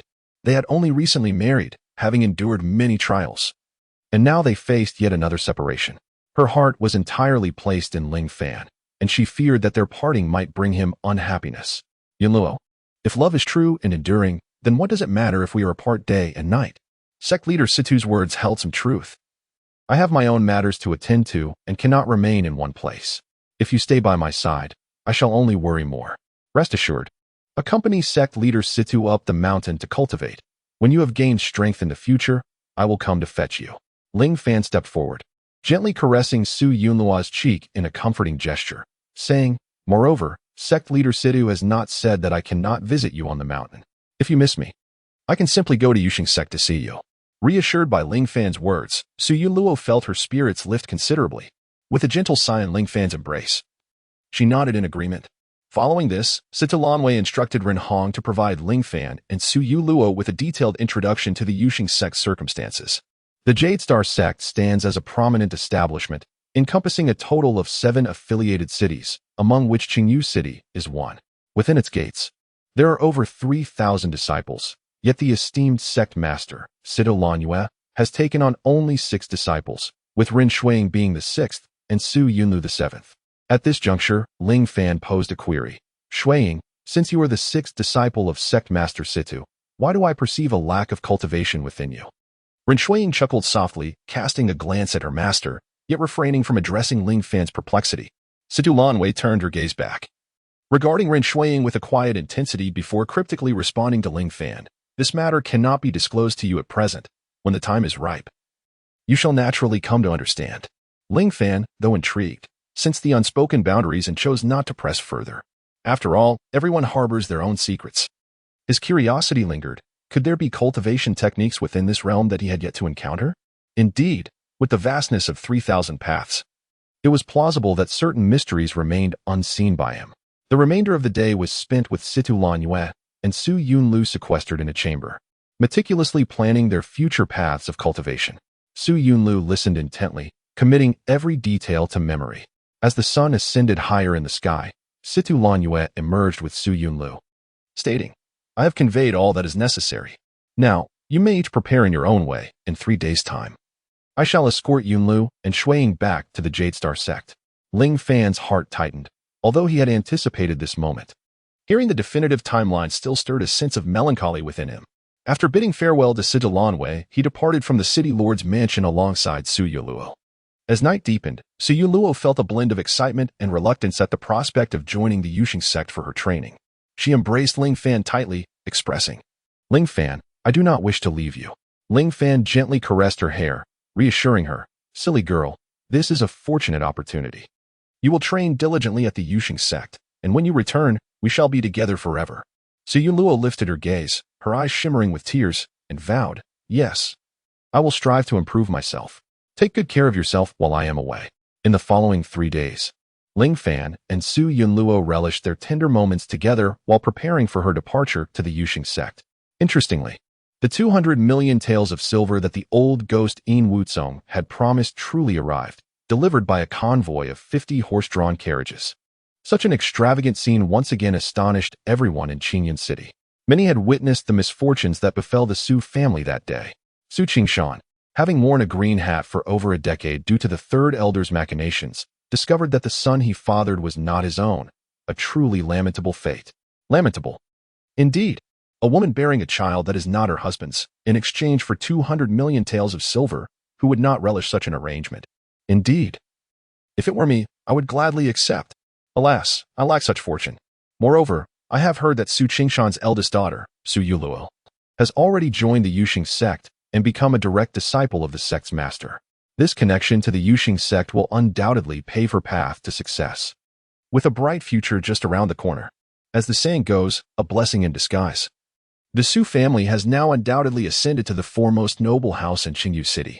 However, whether this is a cause for joy or sorrow remains solely known to Su Qingshan. When Ling Fan brought Su Yunluo to meet Su Qingshan again, they found his hair already streaked with white and a persistent look of worry etched upon his face. It seems the incident with Yin Wuzong had taken a tremendous toll on him, leading to this overnight transformation. Seeing her father in such a state, Su Yunluo was deeply pained. She leaned against Su Qingshan, offering him comfort, her heart heavy with concern that her father, in his despondency, might contemplate ending his own life after she joined the Yuxing sect. Yuluo, do not worry about your father, he sighed. Alas, my misfortunes are but the fruits of my own folly. I allowed myself to be blinded by trust in that woman, Zhao Yin, and for over a decade, I was deceived. I have neglected you, my dear Yunluo, failing to witness your growth and appreciating your virtues. All of this is my fault. As he spoke, Su Qingshan let out a deep sigh, tears of regret streaming down his face. Father Su Yuluo wept quietly. Now that I reflect, I understand that all is but an illusion. I shall no longer dwell on the matters concerning those three, for the Su family is no longer my concern. As long as you and Ling Fan are well, that is sufficient for me. Since Master Sita holds you in high regard, you should not hesitate to join the Yuxing sect. Do not worry about me. I will patiently await your return at home. The 200 million taels of silver delivered were obtained by Ling Fan, and also belong to you as a couple. I will safeguard them meticulously, without utilizing a single fraction. Should you require them, simply return to retrieve them. Su Qingshan, in this state, possessed an air of one who had seen through the ephemeral nature of the world. The father and daughter consoled each other for a considerable time. Eventually, the day arrived for Su Yunluo and Sita Lanwei to return to the Jade Star sect. Early in the morning, outside the city lord's mansion, Sita Lanwei, accompanied by a group of disciples, was already waiting. Ling Fan and Su Yunluo, hand in hand, slowly approached the group. Su Yunluo's eyes were brimming with tears as she tightly clasped Ling Fan's hand, reluctant to release it. Sect leader Situ, you wouldn't mind if I accompanied my wife for a short distance further, would you? Ling Fan gestured to Sita Lanwei. That is precisely what I intended. I was just about to extend an invitation for you to visit our Jade Star sect as a guest. Situ Lanwen naturally had no reason to decline. Chapter 53. The Jade Star sect's Grand Sect Protecting Array. With Situ Lanyue's invitation, Ling Fan accompanied them all the way to the Jade Star sect. Ascending the mountain gate of the Jade Star sect, Ling Fan beheld the entirety of the sect's appearance. Amongst the continuous mountain ranges, spiritual mist gracefully ascended, resembling a delicate veil, adorning the entire celestial mountain in a dreamlike illusion. In the distance, waterfalls cascaded like silk ribbons, gushing down from the steep cliffs, the splashing water shimmering with iridescent colors under the sunlight's refraction. Indeed, a remarkable sanctuary for cultivation, Ling Fan exclaimed spontaneously. Upon hearing Ling Fan's admiration, Situ Lanwei, the esteemed leader of the Yuxing sect, smiled subtly, her eyes brimming with pride. This Yuxing sect is the culmination of the tireless efforts of our predecessors, endowed with an abundance of spiritual energy, making it an ideal sanctuary for those devoted to the pursuit of enlightenment. Indeed, if one could cultivate here, it would be a remarkable opportunity. Ling Fan nodded, redirecting his gaze from the distant scenery back to Situ Lanyue, who smiled wryly and remarked, "It is a pity that Sect Master Situ is reluctant to allow me to stay for long. Is that so? If I were to express my desire for you to remain, would you indeed do so?" Situ Lanyue replied, a hint of amusement in her voice. Before Ling Fan could respond, she continued, "Very well. I shall permit you to stay and even offer you the position of an honorary elder. You would not need to contribute anything to our sect, yet could enjoy all the resources at your disposal, and you would be the foremost individual under my command. What say you? Is this condition satisfactory?" Ling Fan was momentarily taken aback. Was Situ Lanwei serious? What manner of subservience to being the foremost under her entail? He couldn't help but glance at the hem of Situ Lanyue's dress. "Humph, you scoundrel." Situ Lanwei, noticing Ling Fan's sidelong glance, abruptly recognized the impropriety of her words. With an imperious lift of her chin, she rebuked him, unleashing a wave of spiritual energy that momentarily repelled Ling Fan's gaze. However, this wave bore no harmful intent. It served merely as a means of intimidation, revealing that Situ Lanwei was not truly angry. After retracting his gaze, Ling Fan lazily stretched, remarking, "The sect master Situ holds me in remarkably high regard. Such tempting conditions are quite difficult for one to resist. However, I am accustomed to a leisurely lifestyle and am not particularly inclined to linger in one place for too long. Thus, I must respectfully decline the sect master's generous offer. Jiuzhuan reincarnation has always preferred solitary training to foster growth, and as for resources, if he desires them, he shall not lack. This is especially true now. Moreover, the intricacies of the Jiuzhuan reincarnation technique and the secrets of the broken sword await his exploration, and the small Jade Star sect is hardly his chosen path. I believe you would also decline, which is why I did not mention this matter that day. Situ Lanyue appeared unsurprised. From the very first moment she laid eyes upon Ling Fan, she discerned that he was an enigma, her sole impression of him being that of an extraordinary individual. With a cultivation level in the body refinement realm, she sensed within him a vast ocean of spiritual energy. When faced with Yin Wutsong, who surpassed him by an entire realm, he exhibited a calm demeanor, unperturbed as if he regarded Yin Wutsong with indifference. Such a person, as she had stated, could not be retained by the Jade Star sect. Even if offered the position of sect master, he would undoubtedly refuse without hesitation. We have arrived. The group landed in the grand hall of the Jade Star sect. Shuiying and Yunluo are visiting our sect for the first time. Please take her to the bamboo pavilion to settle in and select a sleeping chamber close to my residence. Of course, Master, Rin Shuiying replied with a slight bow. Ling Fan was aware that he and Su Yunlu would have to part ways for a while. He waved goodbye to the two young ladies. Smiling as he said to Su Yunlu, "Go ahead, remember to heed Sect Master Situ's words and cultivate diligently." "I will, and you must take care of yourself too." Su Yunlu nodded earnestly. Once everyone departed, the vast hall was left with only Ling Fan and Situ Lanwei, who fell into a contemplative silence, each sipping their tea. "If you have no other matters to attend to, would you care to accompany me on a stroll around the Jade Star sect?" After finishing a pot of tea, Situ Lanwei suddenly expressed her interest and extended the invitation to Ling Fan. Finding no pressing engagements of his own, he readily agreed. The two proceeded along a winding mountain path, where exotic flowers and rare herbs flourished in vibrant bloom, their intoxicating fragrances wafting through the air, refreshing the spirit. Upon reaching a spacious clearing, a colossal array came into view. The array shimmered with radiant light, casting a kaleidoscope of colors, subtly transforming into a barrier that connected heaven and earth, capable of enveloping the entire Jade Star sect's mountain. The runes danced incessantly, representing the protective formation of the sect. Such an extraordinary array was undoubtedly the result of significant craftsmanship, and for the Jade Star sect, a protective formation of this caliber was indeed warranted. Ling Fan gradually came to a halt, a thought stirring within him as he began to scrutinize the array. Noticing Ling Fan's pause, Situ Lanwei also came to a stop, her brow slightly furrowing as she pondered whether Ling Fan had truly discerned something. After a moment, Ling Fan furrowed his brow and slowly spoke, "Sect Master Situ, while this protective formation is indeed remarkable, I perceive that there appear to be a few flaws." Upon hearing the words, Situ Lanwei's eyes flickered with a hint of surprise, and she promptly adopted a serious demeanor, expressing her desire to hear further details.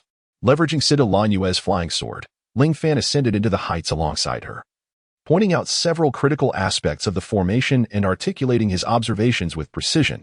The arrangement of the runes here, though seemingly exquisite, experiences a slight impediment during the gathering of spiritual energy, and here, the circulation of energy within the formation lacks fluidity, which could hinder its full potency in the event of an assault from formidable foes.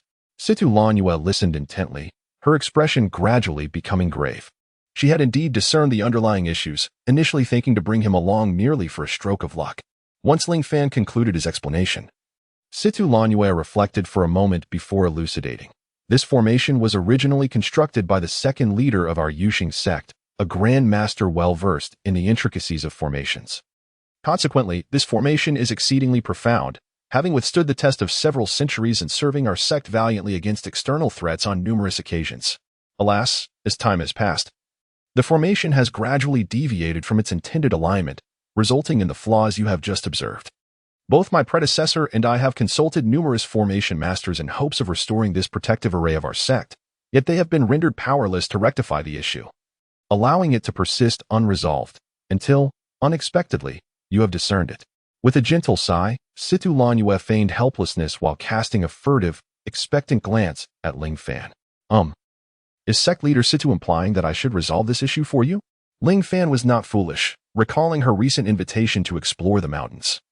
He realized that everything was part of Situ Lanyue's scheme. It was evident that she had deliberately brought him here to address the flaws in the formation. Chapter 54. Repairing the Formation.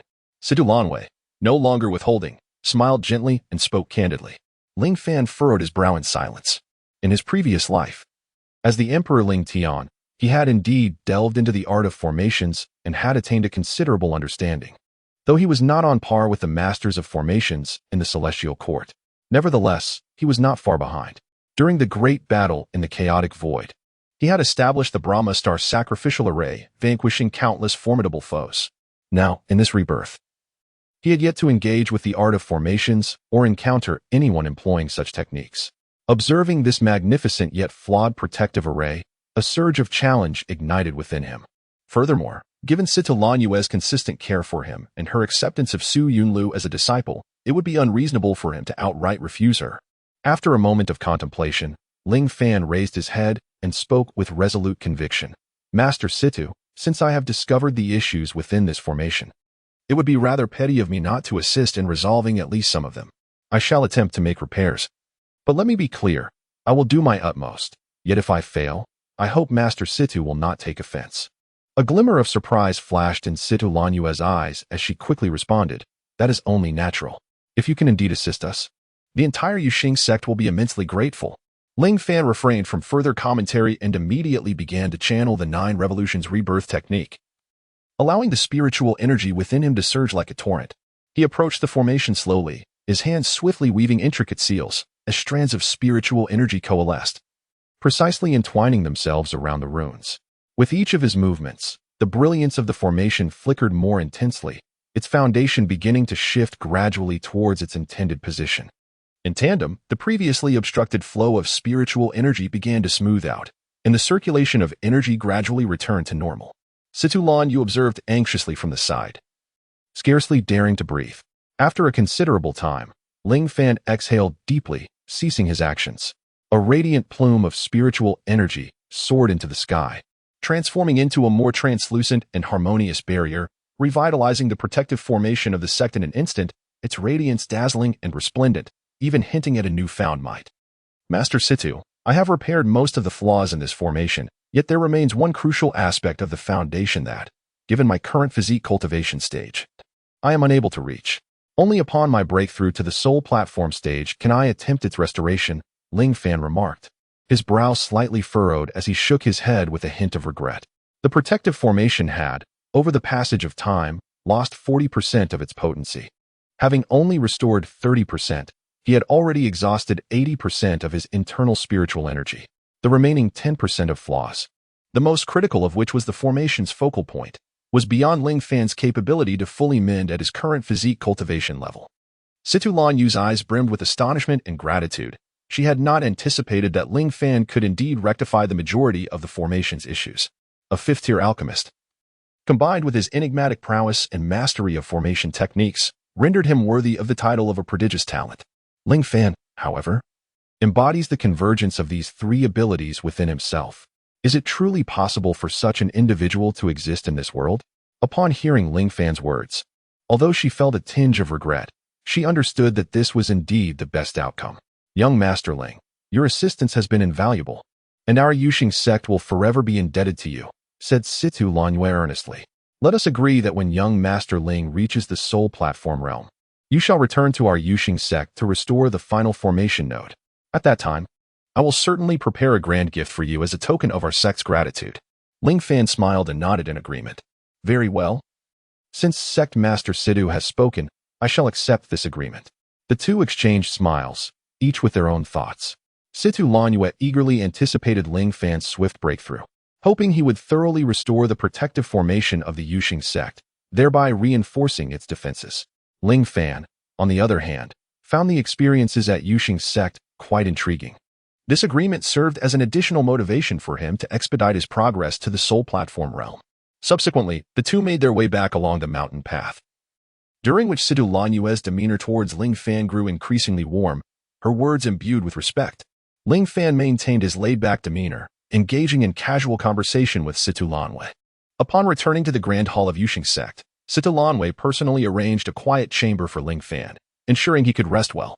Ling Fan, unreserved, entered the tranquil room, seated himself in a meditative posture, and began to cultivate. After several days of training, he had successfully progressed to the second stage of body refinement. And seizing this opportunity, Ling Fan focused on breaking through his current realm.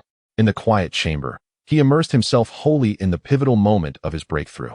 He activated the 9 revolutions rebirth technique, and the spiritual energy within him surged like a raging inferno, colliding and boiling over. Each elevation in the body refinement realm represented a profound honing of his bones, flesh, and even meridians, akin to a complete rebirth of his corporeal form. Ling Fan was engulfed in a sensation of tearing pain, as if he were being subjected to repeated executions, only to heal at an astonishing speed. The agony caused beads of cold sweat to drip from his forehead like pearls. How could this be?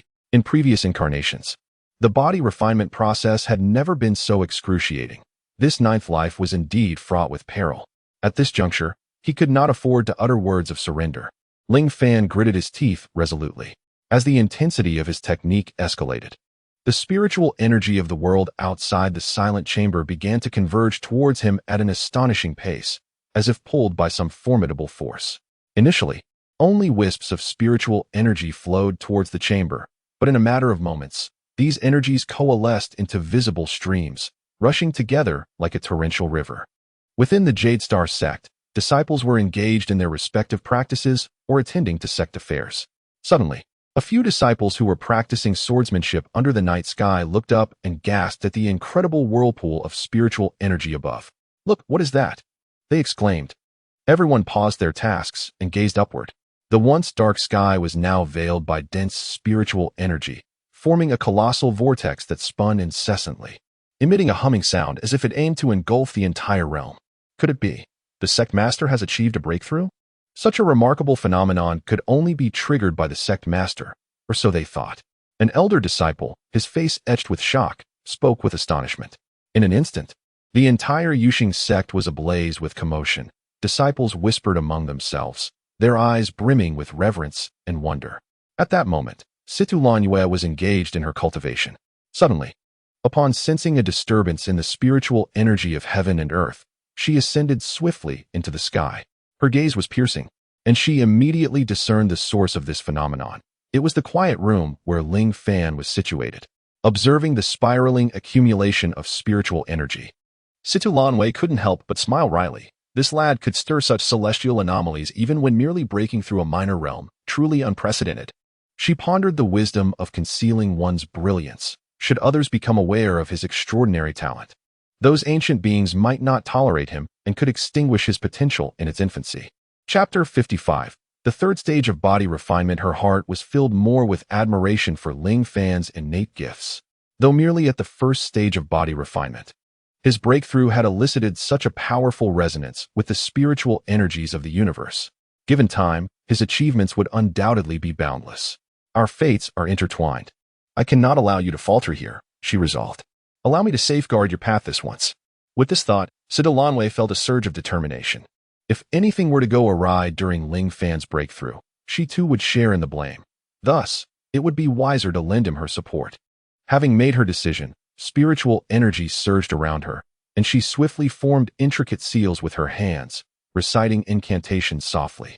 Gradually, ethereal runes began to coalesce before her, shimmering with a gentle light, and then they soared towards Ling Fan's quiet chamber. As the runes merged with the flowing spiritual energy, the previously chaotic essence became remarkably organized, and its density intensified once more. Within the tranquil chamber, Ling Fan remained blissfully unaware of the upheaval unfolding beyond. He sensed an increasingly formidable flow of spiritual energy surging into his being, and as this energy coursed through him, its movement felt remarkably smoother than ever before. At this pivotal moment of breakthrough, he dared not allow his thoughts to wander. He concentrated all his mental faculties on guiding the spiritual energy to refine his very essence. As the energy continued to wash over and temper him, a series of sharp cracking sounds emanated from his bones, reminiscent of a profound metamorphosis. His muscles expanded and contracted rhythmically, each motion imbued with potent strength. The meridians within him were widened and fortified by the spiritual energy. transforming into vast rivers of vitality capable of accommodating even more of this ethereal essence. Slowly, Ling Fan opened his eyes, a glimmer of brilliance flashing within them. An overwhelming aura enveloped him, as the formidable strength of the third realm of body tempering surged within, as he sensed the transformation coursing through him. A mixture of astonishment and perplexity filled his heart. What was meant to be a challenge to reach the second realm had inexplicably vaulted him into the third realm, an advancement he had presumed was reserved for the awakening realm. What could possibly account for this? Ling Fan murmured softly to himself, instinctively recalling the ceaseless influx of powerful spiritual energy that had flooded his being during the breakthrough, along with the enigmatic spiritual runes that had seamlessly integrated into him. This astonishing leap in progress was undoubtedly linked to the assistance of Situ Lanyue. Yet, at this moment, he was not inclined to delve into the reasons behind it. After all, the enhancement of his strength was the most tangible outcome. Rising to his feet, Ling Fan made his way to a secluded grove, where he began to stretch and flex his limbs. A symphony of crisp sounds echoed from his joints, akin to the crackling of frying beans. Rainbow Spirit Break. As he uttered a sound, an ethereal energy surged forth, creating a powerful gale that sent the dense thickets of the forest swaying violently, with several nearby large trees reduced to mere splinters. Even the distant trees bore the marks of this force, exhibiting deep impressions as if struck by fists. The strength of this third realm of body refinement was, in comparison to before, an utterly different realm. Ling Fan's lips curled into a satisfied smile. Meanwhile, the scouts outside the Jade Star sect, witnessing the phenomenon stabilize, dared not linger and hurried back to report. Within the sect, the disciples buzzed with speculation over the astonishing spectacle they had just witnessed. Could this phenomenon signify a breakthrough by some formidable being? Indeed, such a terrifying convergence of spiritual energy would be challenging for even the mightiest elders of the sect to achieve. The disciples exchanged thoughts and conjectures. Situ Lanyu, suspended in the air, felt a weight lift from her heart upon seeing Ling Fan successfully break through. She gazed at the meditation chamber where he resided, a glimmer of relief flashing in her eyes. This young man, gifted beyond measure, would undoubtedly carve out a remarkable place for himself in the realm of cultivation. Subsequently, she swiftly darted towards Ling Fan's direction. "Young Master Ling, are you well?" Situ Lanyu glanced at the chaotic thicket around her, sighed in exasperation, and gently called out to Ling Fan, "Thank you, Sect Master C2, for your concern. I have successfully broken through, and I am grateful for your assistance earlier." Ling Fan replied, gathering his energy and bowing in gratitude. Situ Lanyu observed Ling Fan, noting his steady aura and rosy complexion, clearly in remarkable condition. "Young Master Ling, you are being too modest. Your successful breakthrough is a testament to your extraordinary talent. However, the commotion during your breakthrough has startled the disciples of the Jade Star sect considerably." She gently shook her head, a hint of helplessness gracing her smile. Ling Fan, unfazed, offered a candid apology. "I sincerely apologize. I did not anticipate such a spectacle, which has caused unnecessary trouble for the Jade Star sect. It is of no consequence. Such phenomena can serve as motivation for our disciples," Situ Lanyu replied, waving her hand dismissively. She then shifted the topic. "Young Master Ling, your breakthrough has astonishingly elevated you to the third realm of body refinement, a rarity in the cultivation world. May I inquire if you have gleaned any insights from this experience?"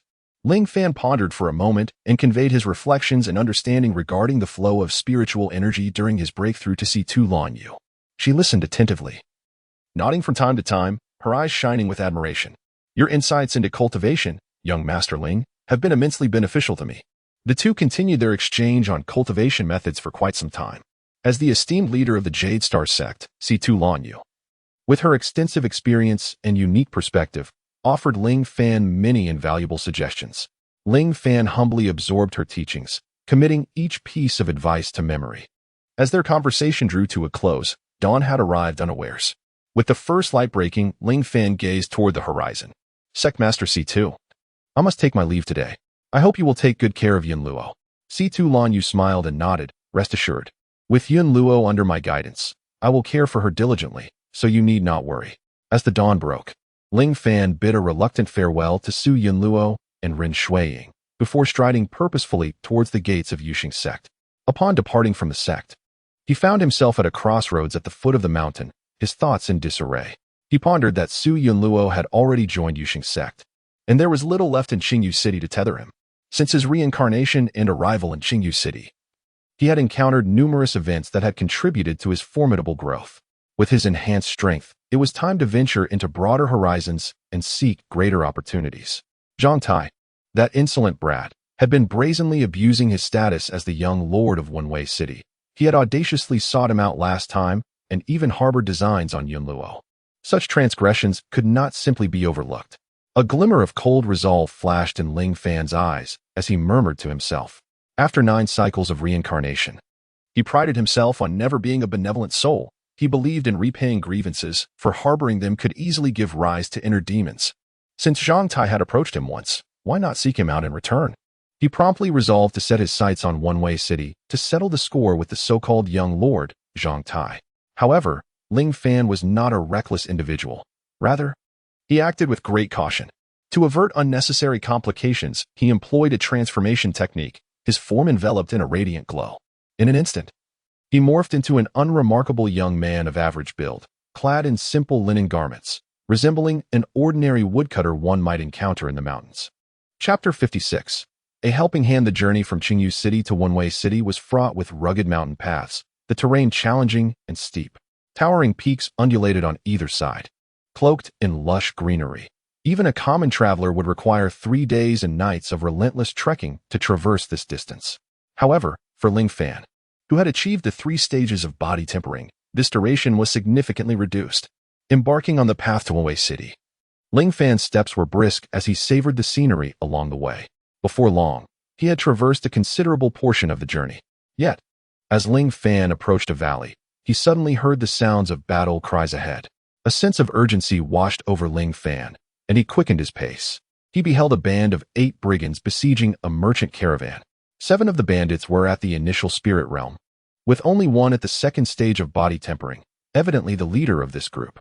On the side of the caravan was a guard contingent of 10 individuals, several of whom were at the initial spirit realm, and 1 at the 1st stage of body tempering. Despite the apparent advantage in strength and numbers, the guards were clearly at a disadvantage. The bandits' tactics and maneuvers suggested they were seasoned veterans. The guard team, likely newly formed, lacked any semblance of strategy, offering only a disorganized defense. After observing for some time, Ling Fan noticed that despite their valiant efforts, the guards were no match for the bandits, with several already wounded and fallen. "Brothers," the bandit leader roared, "this is the Golden Jade Merchant Guild's caravan.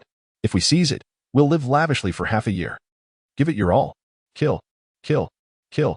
With the bandit leader's rallying cry, the brigands charged at the caravan with renewed ferocity. Golden Jade Merchant Guild? Upon hearing this name, Ling Fan's brow furrowed slightly. Was Rong Qiu not affiliated with the Golden Jade Merchant Guild?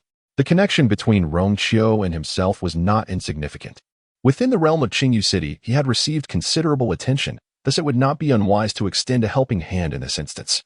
In broad daylight, to dare commit such an atrocious act, Ling Fan bellowed in fury, his figure darting towards the mountain bandits like a bolt of lightning. His movements were spectral, and the wind from his punches howled. Each strike he unleashed was unfailingly precise.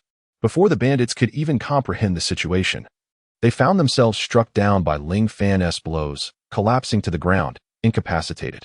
In merely a few swift exchanges, the bandits were entirely subdued by him. Just as it appeared that his group was on the verge of victory, another figure surged forth, swiftly dispatching all of Ling Fan's subordinates in just a few moves, leaving the bandit leader in a state of bewilderment. "Who are you?" he shouted, regaining his composure. There is no need for excessive questioning of the deceased. Yet, as soon as the words left his lips, he was met with Ling Fan's frigid gaze. In the next moment, Ling Fan delivered a powerful punch, and the leader, caught unawares, was sent flying 7 or 8 meters before crashing to the ground, lifeless. Wasn't he a practitioner of the 3rd stage of body refinement? Even so, one would expect he should have had an opportunity to defend himself. How could he be vanquished in a single blow? The members of the merchant convoy were equally astonished. What on earth was happening? Once they regained their wits and witnessed Ling Fan's extraordinary prowess, they gathered around him, their eyes brimming with gratitude. The captain of the merchant team, a robust middle-aged man, stepped forward and respectfully clasped his hands in greeting. "Thank you, valiant warrior, for your timely assistance. Had it not been for you, we would have faced calamity today. I am Chunda. May I inquire your esteemed name?" Ling Fan smiled faintly and casually fabricated a false name. "I am Li Yi, merely passing through this place. Upon witnessing these wicked individuals committing heinous acts, I felt compelled to lend my assistance. Chinda scrutinized Ling Fan from head to toe, though his appearance was unremarkable and his attire modest. His extraordinary skill revealed him to be a practitioner of the third realm of body refinement, which garnered Chinda's quiet admiration. So, it is brotherly E. Your prowess is indeed remarkable. May I inquire as to which faction's prodigy you hail from? Chinda asked with curiosity. I am but a wandering cultivator, having attained some fortunate opportunities that have led to my current accomplishments. I have long lived the life of a carefree wanderer, and I intend to explore Wei City on this occasion, Ling Fan replied. Upon hearing that Ling Fan also intended to visit Wei City, a flicker of astonishment crossed Chinda's eyes, as if he bore some unspoken concern. Is there something you wish to convey, Captain Chin? Ling Fan perceptively noted the change in his gaze and seized the opportunity to inquire. Oh, brotherly, I shall not conceal the truth from you. I will speak candidly. Chinda sighed, then looked at Ling Fan with sincerity and explained, Wei City is not a place for wandering cultivators like yourself. Even with your remarkable cultivation and skills, it would be prudent for you to depart at once. What do you mean by that? Ling Fan asked, suddenly intrigued. Wei City is unlike other cities. It is the second largest city under the auspices of the Kanjing sect. However, due to its remote and perilous location, it has become a refuge for many nefarious individuals, with a majority of villains congregating there.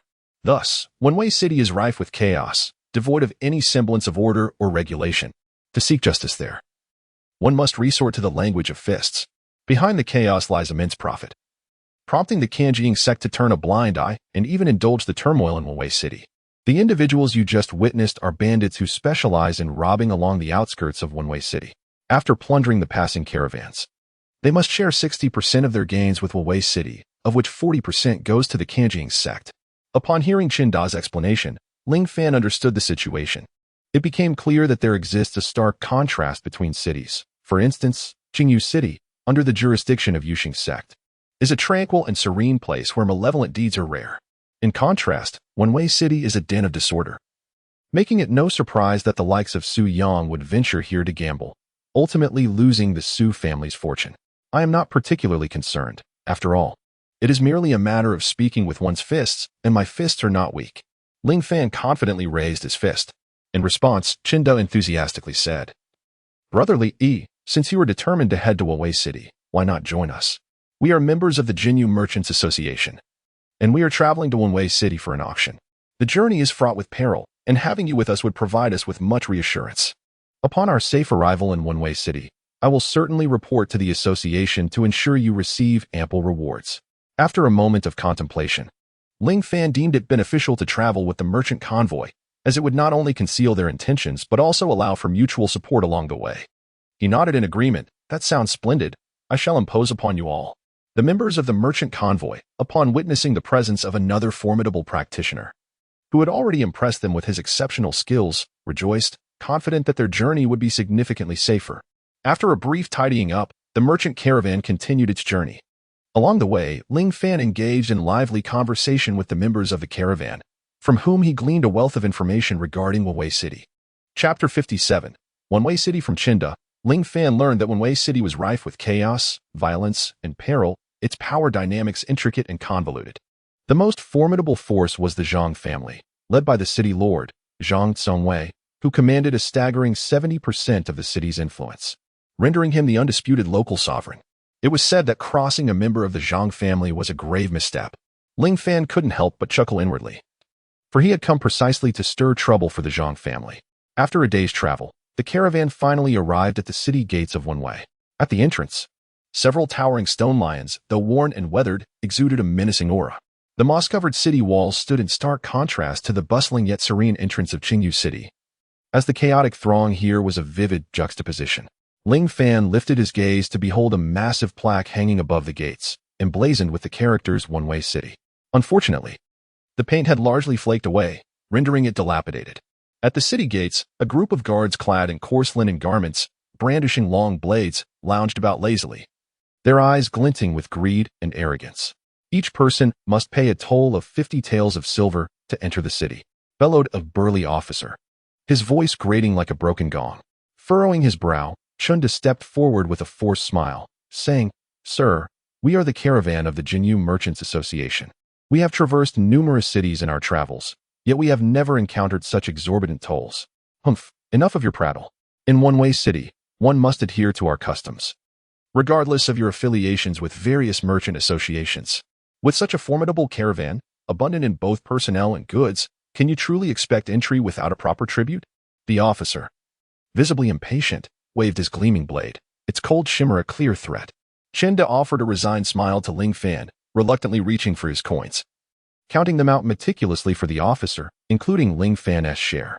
Observing this, Ling Fan shook his head inwardly, realizing that Wenwei City was indeed a place that profited ruthlessly from the unwary, devoid of any semblance of order. Upon entering the city, a pungent emlang of odors assaulted their senses, an acrid blend of spoiled meat, sweat, and a faint trace of blood. The streets were narrow and treacherously muddy, with effluent flowing freely. The structures lining the roads appeared precarious, their walls marred by mottled stains of blood and remnants of past skirmishes.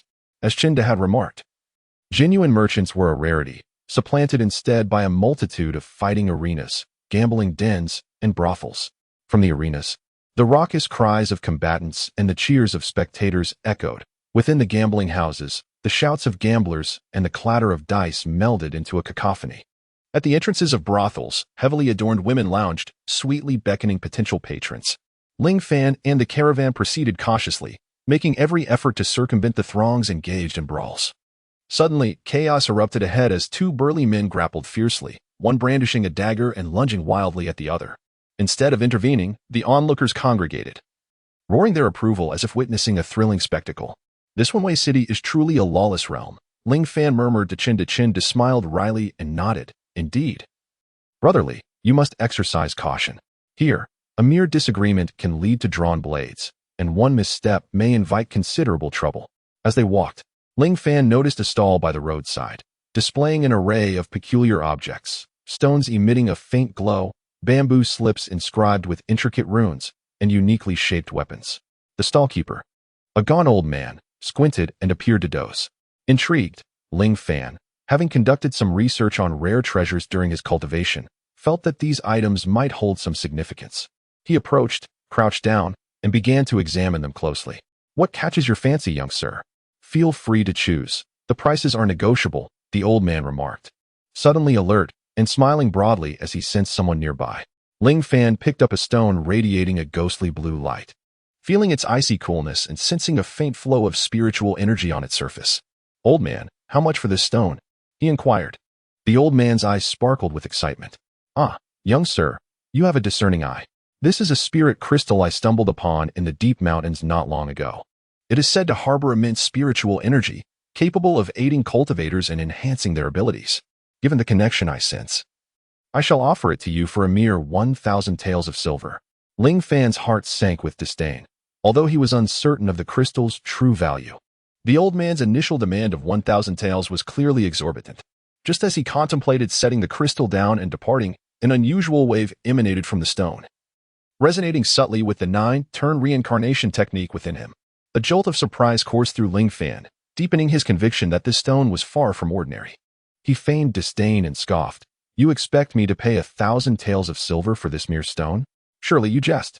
Oh, good sir, 1,000 taels is excessive. Must you not negotiate? The old man pleaded with obsequiousness. 300 silver, just 300. I shall not part with a single coin more, Ling Fan casually remarked. To his astonishment, the old man unhesitatingly responded, agreed. 300 silver it is. Consider it a stroke of fate between us. Ling Fan was taken aback.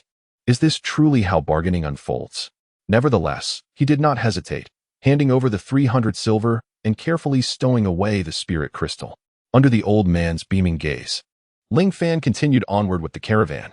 As dusk approached, the fading rays of the sun bathed the bustling streets of Wenwei City in a peculiar hue, casting an eerie veil over the chaotic town.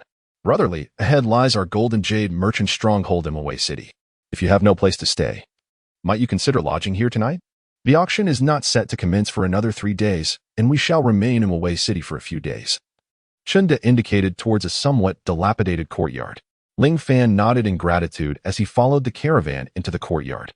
Inside, the merchant's aides busily transported goods and tended to the horses. Chunda arranged a guest room for Ling Fan, which, though not luxurious, was reasonably tidy. Upon entering the room and closing the door, Ling Fan sat at the table, cradling the spirit crystal in his palm, meticulously observing it. What precisely is this spirit crystal? How does it resonate with my 9 turns reincarnation technique?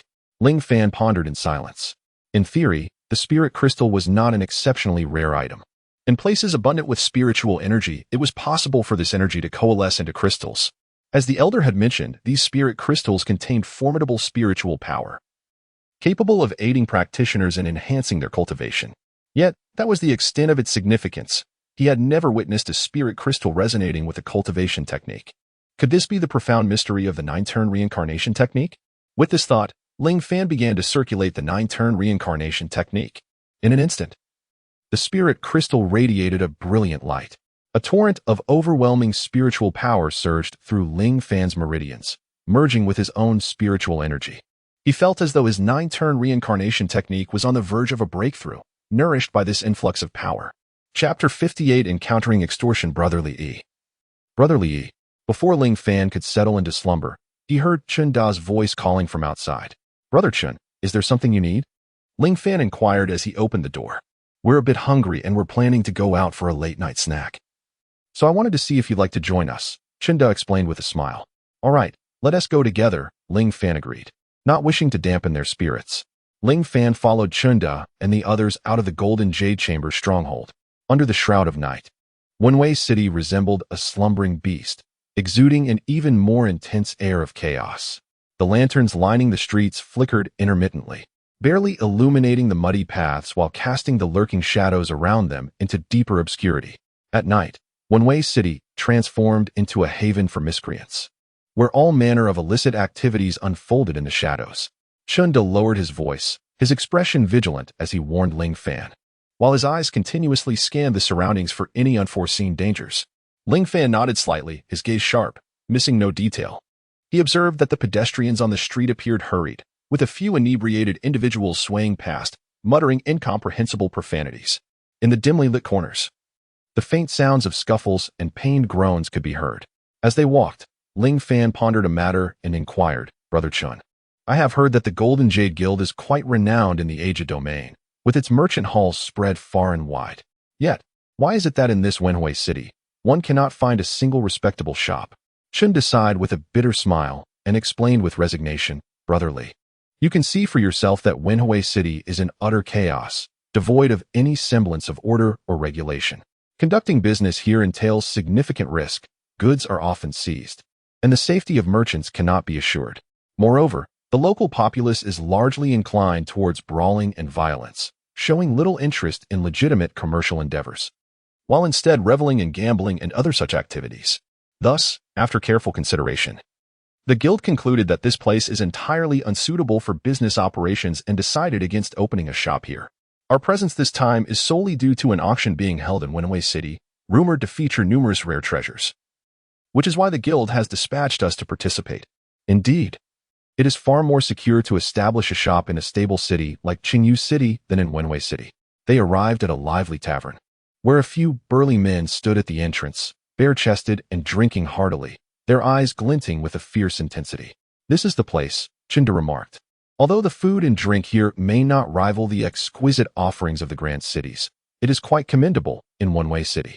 As he spoke, he led the way inside the tavern. Within its walls, the atmosphere was vibrant and thick with smoke.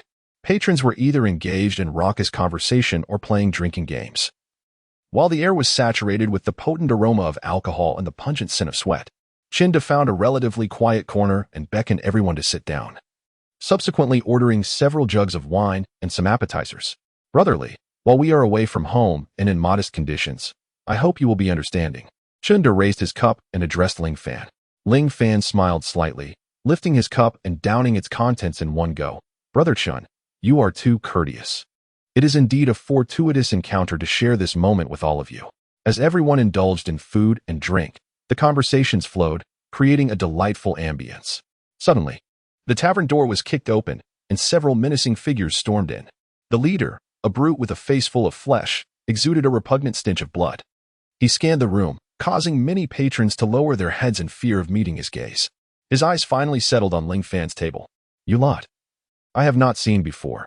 You look like outsiders, the brute growled, slamming his long knife onto the table, producing a thunderous sound. His formidable presence, revealing the mastery of the fifth realm of body forging, was unmistakable.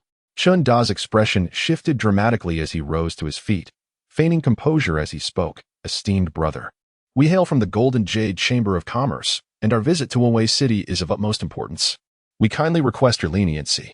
The Golden Jade Chamber of Commerce? I have never heard of it. In Wenwei City, I only recognize strength and the authority of the city lord. The burly man dismissed Chun Da's explanation entirely, his eyes gleaming with avarice. He boldly sat beside Chun Da and menacingly remarked, by the way, why haven't you paid a visit to the Zhang family since arriving in Wenwei City? Do you not regard the Zhang family with due respect? Upon hearing the mention of the Zhang family, Chun Da became increasingly anxious. Meanwhile, Ling Fan scrutinized the man before him. Indeed, like a dog reflecting its master, this brute bore a striking resemblance to Zhang Tai, who had yet to confront him directly, yet here was his lackey making the first move. Good sir, how could we possibly overlook the Zhang family? We have only just arrived and were planning to pay our respects tomorrow. We have even prepared gifts, Chun Da hastily replied, producing a silver note from his robe and handing it to the burly man, ingratiatingly saying, here, please accept this 500-tael note as a token of our esteem. Perhaps you could assist us in smoothing things over? Upon seeing the silver note, the burly man's face lit up with a smile. He heartily patted Chun Da on the shoulder and laughed. Well said. You're quite perceptive. I am the deputy commander of the city lord's guard. With my assistance, you will find your stay in Wenwei City most agreeable. Should you require anything, feel free to reach out to me. However, do bear in mind that my assistance comes at a price. The blatant extortion, which he referred to as a service fee, provoked a forced smile from Chun Da, who discreetly rubbed his shoulder, stung from the man's earlier slap. After the burly figure stealthily pilfered a large goose, he departed from Ling Fan and his companions, moving on to the next table to continue his unscrupulous demands. It was truly unfortunate to encounter such misfortune while merely seeking a meal. It was infuriating. Once the man had left, Chun Da could not help but exhale sharply, muttering a curse under his breath. Brother Chun, consider it a necessary expense to avert disaster. Ling Fan consoled him from the side. He had observed the entire scene unfold, but since the brute had no interest in him, he made no move to intervene. It wasn't out of fear, for he knew he could easily handle such a character in just a couple of moves. The hulking man, despite appearing to be at the 5th stage of body refinement, was actually exhausted and hardly comparable to Yin Wuzong or any of the 5 disciples at the same stage. Ling Fan had 2 concerns. First, that intervening might reveal his own capabilities and alert the Zhang family. Second, that if he resolved the situation, it might inadvertently complicate matters for Chun Da and his associates. After all, for merchants engaged in legitimate business, resolving issues with money was far preferable to resorting to violence. Having already lost 1,000 taels of silver before the auction even began, he lamented, this damned Wenwei City, I shall not return. Although Chun Da's expression betrayed his displeasure, he quickly raised his cup in resignation, declaring, forget about it. Let us drink. Chapter 59. Encounter with Zhang Tai the following morning. The first rays of sunlight struggled to penetrate the thick haze enveloping Wenwei City, casting light upon the soiled streets below. Chun Da rose early, accompanied by 2 trusted aides, to present a letter of homage at the city lord's residence. Ling Fan, having recently arrived in Wenwei City, was still unfamiliar with his surroundings. He intended to wander the chaotic streets alone, for amidst the turmoil lay hidden opportunities, much like the spirit crystal he had discovered yesterday. Curiosity stirred within him, compelling him to seek out further intriguing finds. Disguised in a changed appearance, he navigated the narrow alleys without restraint, his gaze flitting over the myriad stalls lining the streets in search of the elderly vendor who sold the spirit crystal. Yet, after a prolonged search, the old man remained elusive, and the wares displayed at other stalls appeared utterly mundane, failing to pique his interest. It seems that fortune eludes me, Ling Fan murmured in resignation, just as he was about to abandon his quest and return to the againw Trading Company's base. His eye inadvertently caught sight of a familiar figure. Upon closer inspection, he recognized Zhang Tai, the young lord of Wenwei City. Clad in an opulent brocade robe and adorned with a crown studded with jewels, Zhang Tai strode arrogantly down the street, flanked by a throng of sycophants, each exuding a false bravado. Wherever he passed, he took liberties, pilfering items from the roadside stalls, and the vendors, recognizing his status, dared not protest. Instead, They wore obsequious smiles, fearful of incurring the wrath of the young lord. Truly, as Chunda had remarked, the Zhang family reigned as the local emperors of Wenwei City. A smile crept upon Ling Fan's lips. Their last encounter had been in Qingyu City, and now fate had reunited them in the streets of Wenwei City. It could be considered a change of venue. Unlike last time, the group of admirers behind him had been replaced, and none of them were at the spiritual realm. All were experts at the body refinement stages 1 and 2, perhaps having learned a lesson from the previous encounter in Qingyu City. However, the elder Wu, who had previously protected him, was conspicuously absent, indicating that he felt entirely secure in Wenwei City and had no need for Wu's guardianship. Currently, Ling Fan employed his transformation technique, rendering Zhang Tai incapable of recognizing him. Just as Ling Fan anticipated, Zhang Tai, accompanied by his entourage, brushed past him without any hint of recognition, only to flash a haughty smile before veering onto another street. Ling Fan remained unhurried, trailing a short distance behind Zhang Tai, observing his movements. After turning several corners, Zhang Tai and his companions headed toward a resplendent casino, its entrance lavishly adorned and flanked by several elegantly dressed, attractive hostesses. "Master," they greeted with respectful bows upon Zhang Tai's arrival. He nodded in acknowledgement, simultaneously taking liberties with a few of the hostesses, before leading his entourage inside. Ling Fan scrutinized the scene and quickly discerned that this grand casino was protected by a unique formation. Though not particularly profound, it possessed the ability to conceal its presence, making it impossible to ascertain the circumstances within from the outside. Consequently, Zhang Tai's aura vanished upon entering the casino. With Ling Fan's current cultivation level, he was still unable to penetrate this heavy formation without arousing suspicion. After an arduous search, he finally located the young man and resolved not to let him slip away easily. As Ling Fan silently mused to himself, he decided to venture in personally. After all, he had altered his appearance and had no reason to fear that Zhang Tai would detect his presence. Moments later, after Zhang Tai and his companions had entered, Ling Fan emerged from around the corner, maintaining his simple attire, yet exuding an air reminiscent of a nouveau riche, someone who had suddenly acquired wealth but lacked the bearing to match it. The receptionist, upon casting a glance at Ling Fan, offered a slight smile and did not obstruct his passage, allowing him entry. Confidently striding inside, he was soon intercepted by a well-dressed attendant. The attendant scrutinized Ling Fan from head to toe, and a look of disdain swiftly crossed his face. "You think someone like you belongs here? This is no place for beggars like you. Be gone," the attendant retorted sharply. Ling Fan chuckled coldly in his heart. Without hesitation, he pulled out his mustard seed bag and waved it in front of the attendant. As he opened the bag, a glimmer of silver coins emerged. Precisely 5 million taels, a sum derived from the compensation paid by againw. He was no longer the penniless individual he once was. "Open your eyes and take a good look. Am I not worthy to be here?" With the opening of the bag, the attendant's eyes widened in disbelief, his earlier contempt vanishing instantly, replaced by a visage of obsequiousness. "Ah, esteemed guest. It is I who have failed to recognize your grandeur and have treated you with insufficient regard. Please, in your magnanimity, do not hold my shortcomings against me. I shall punish myself with 2 resounding slaps to my own face." As the receptionist uttered these words, he bowed deeply, feigning to strike himself twice, promptly leaving 2 distinct handprints on his cheek. However, Ling Fan was not so easily deceived. Beneath the guise of self-flagellation lay a shrewd tactic to preserve his own life. As a receptionist, he bore the weight of performance expectations, with dire consequences awaiting those who failed to meet their quotas each month. Yet, this was merely the tip of the iceberg. Only those within the casino understood that should the higher-ups discover he had allowed to escape a veritable goldmine of 500,000 silver coins, the repercussions would be far graver than a mere reprimand. The young city lord would likely take matters into his own hands. Noticing that Ling Fan showed no intention of departing, he gestured invitingly. "Please, step this way. Our finest gaming tables and services are prepared just for you." Ling Fan scoffed lightly, stowing away the pouch of mustard seeds, and strode purposefully into the casino. Inside, the atmosphere was ablaze with vivid lights and raucous revelry, the air thick with the sounds of cheers, curses, and the clinking of chips. The scent of copper lingered heavily in the air. Ling Fan feigned curiosity as he roamed the casino, while in truth, he was diligently searching for Zhang Tai's figure. His gaze flitted through the throngs of people, leaving no corner overlooked, until at last, he spotted Zhang Tai nestled within an exclusive VIP area. At that moment, Zhang Tai sat before a lavish gaming table, A mountain of chips amassed before him, his countenance radiant with triumphant glee. Ling Fan pondered quietly how he might teach Zhang Tai a lesson in this casino without revealing his true identity.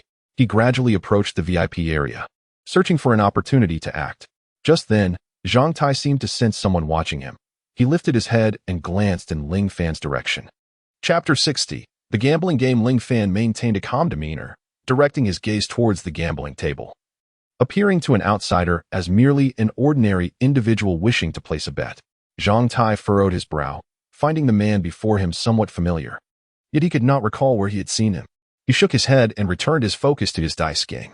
Bick, bick, bick. As another round commenced, Zhang Tai exuberantly shouted at the table. When the cards were revealed, the result was indeed a win. Haha, I am the greatest gambling king of One-Way City. Immersed in the euphoria of his victory, Zhang Tai laughed boisterously with his entourage, occasionally flaunting his wealth and status. The dealer, a middle-aged man with a face full of flesh, exhibited a cunning and greedy glint in his eyes. However, his occasional glances at Zhang Tai revealed that he was merely a pawn in Zhang Tai's game. The table was crowded with gamblers, all intently fixated on the dice, eagerly anticipating their fortunes. Ling Fan felt a surge of determination and resolved to seize the opportunity to approach Zhang Tai. He slowly maneuvered to the front of the table, pretending to be an ordinary gambler, and took a seat. With the 1 million chips he had recently exchanged, he casually placed 10,000 chips on the table. At this moment, the situation was unclear. He remained unperturbed, considering it viable to use a few chips to test the waters. It was frustrating, however, that the minimum bet in this exclusive venue was set at 10,000. Meanwhile, the dealer vociferously announced, "Once you place your bet, you cannot change it." Gamblers eagerly placed their chips on various numbers. Ling Fan cast a glance at Zhang Tai, who, with evident satisfaction, was wagering a substantial amount on the higher numbers. A smirk formed on Ling Fan's lips as he discreetly channeled his spiritual energy to sense the dice's outcome. Yet, the dice cup was composed of a peculiar material that effectively shielded against such probing. Nonetheless, this was not unusual. In a casino, patrons ranged from ordinary individuals to practitioners of cultivation. If all practitioners relied on spiritual energy to ascertain outcomes, the essence of the game would be lost. As anticipated, after the cup was opened, the result revealed another high number. "I've won again. I've struck gold once more," Zhang Tai exclaimed joyously, exuberantly gathering all the chips from the table into his embrace. Following 5 additional rounds, Zhang Tai astonishingly managed to accurately wager on 4 of them, emerging as the sole victor by a considerable margin.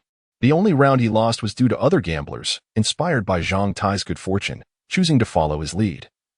However, Zhang Tai did not win that particular round, resulting in the dealer reclaiming all the losses incurred prior. I'm done. This is pointless," exclaimed a gambler seated beside Ling Fan, who had lost a staggering 200,000 chips. Enraged, he stood up and left with a dramatic flourish. Once he rose, 6 or 7 more gamblers followed suit in quick succession.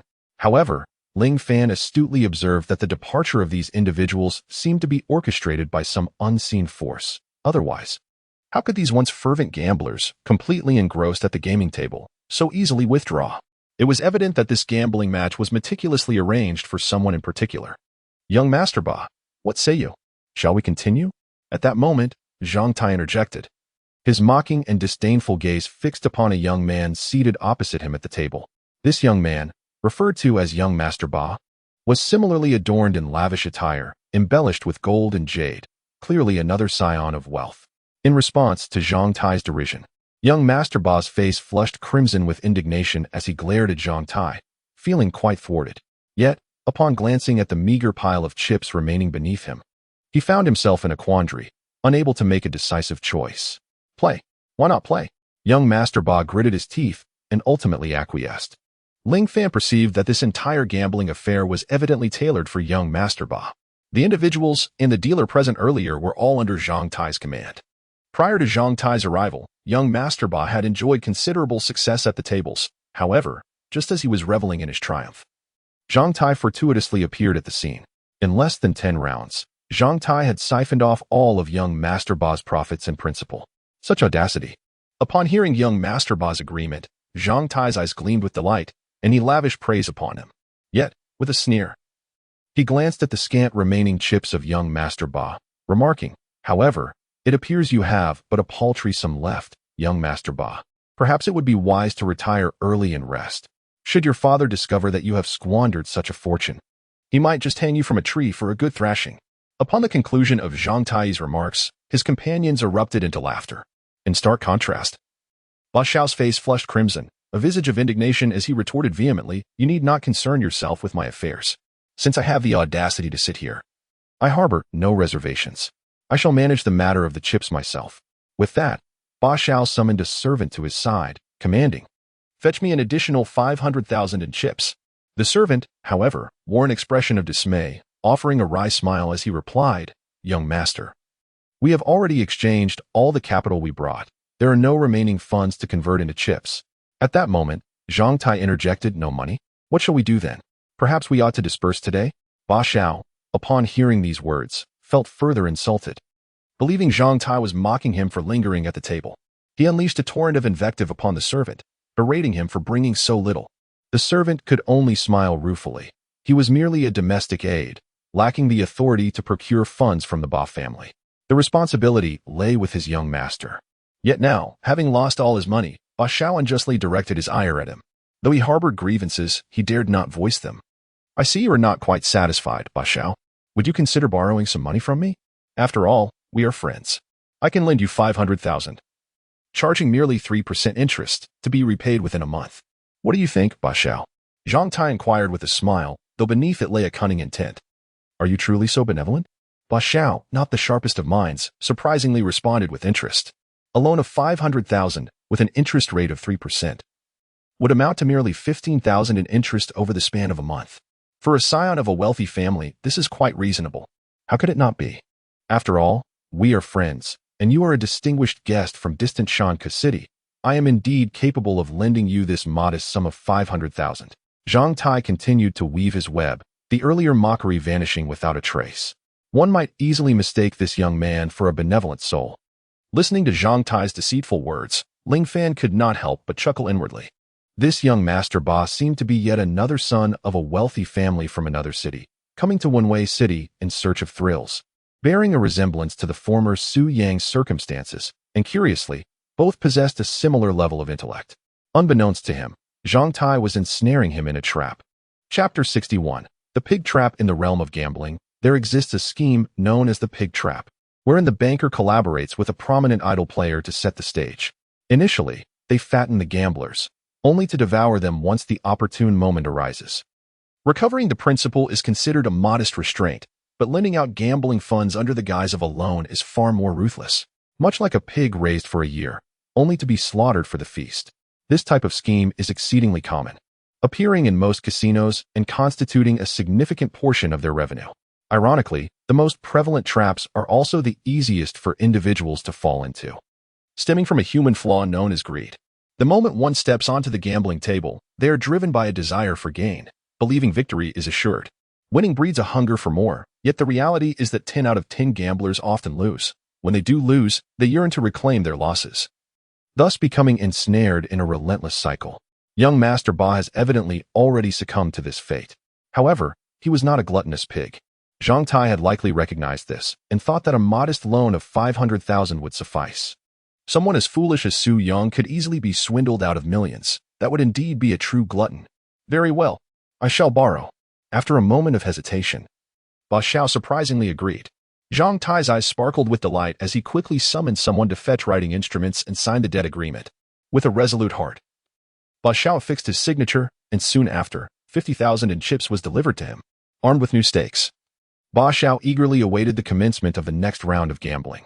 Throughout this spectacle, Ling Fan observed with keen clarity, adopting the role of a mere bystander. In the subsequent round, Ba Xiao boldly wagered a substantial sum of 100,000 on a high roll, while Zhang Tai placed a modest 5,000 on a low roll.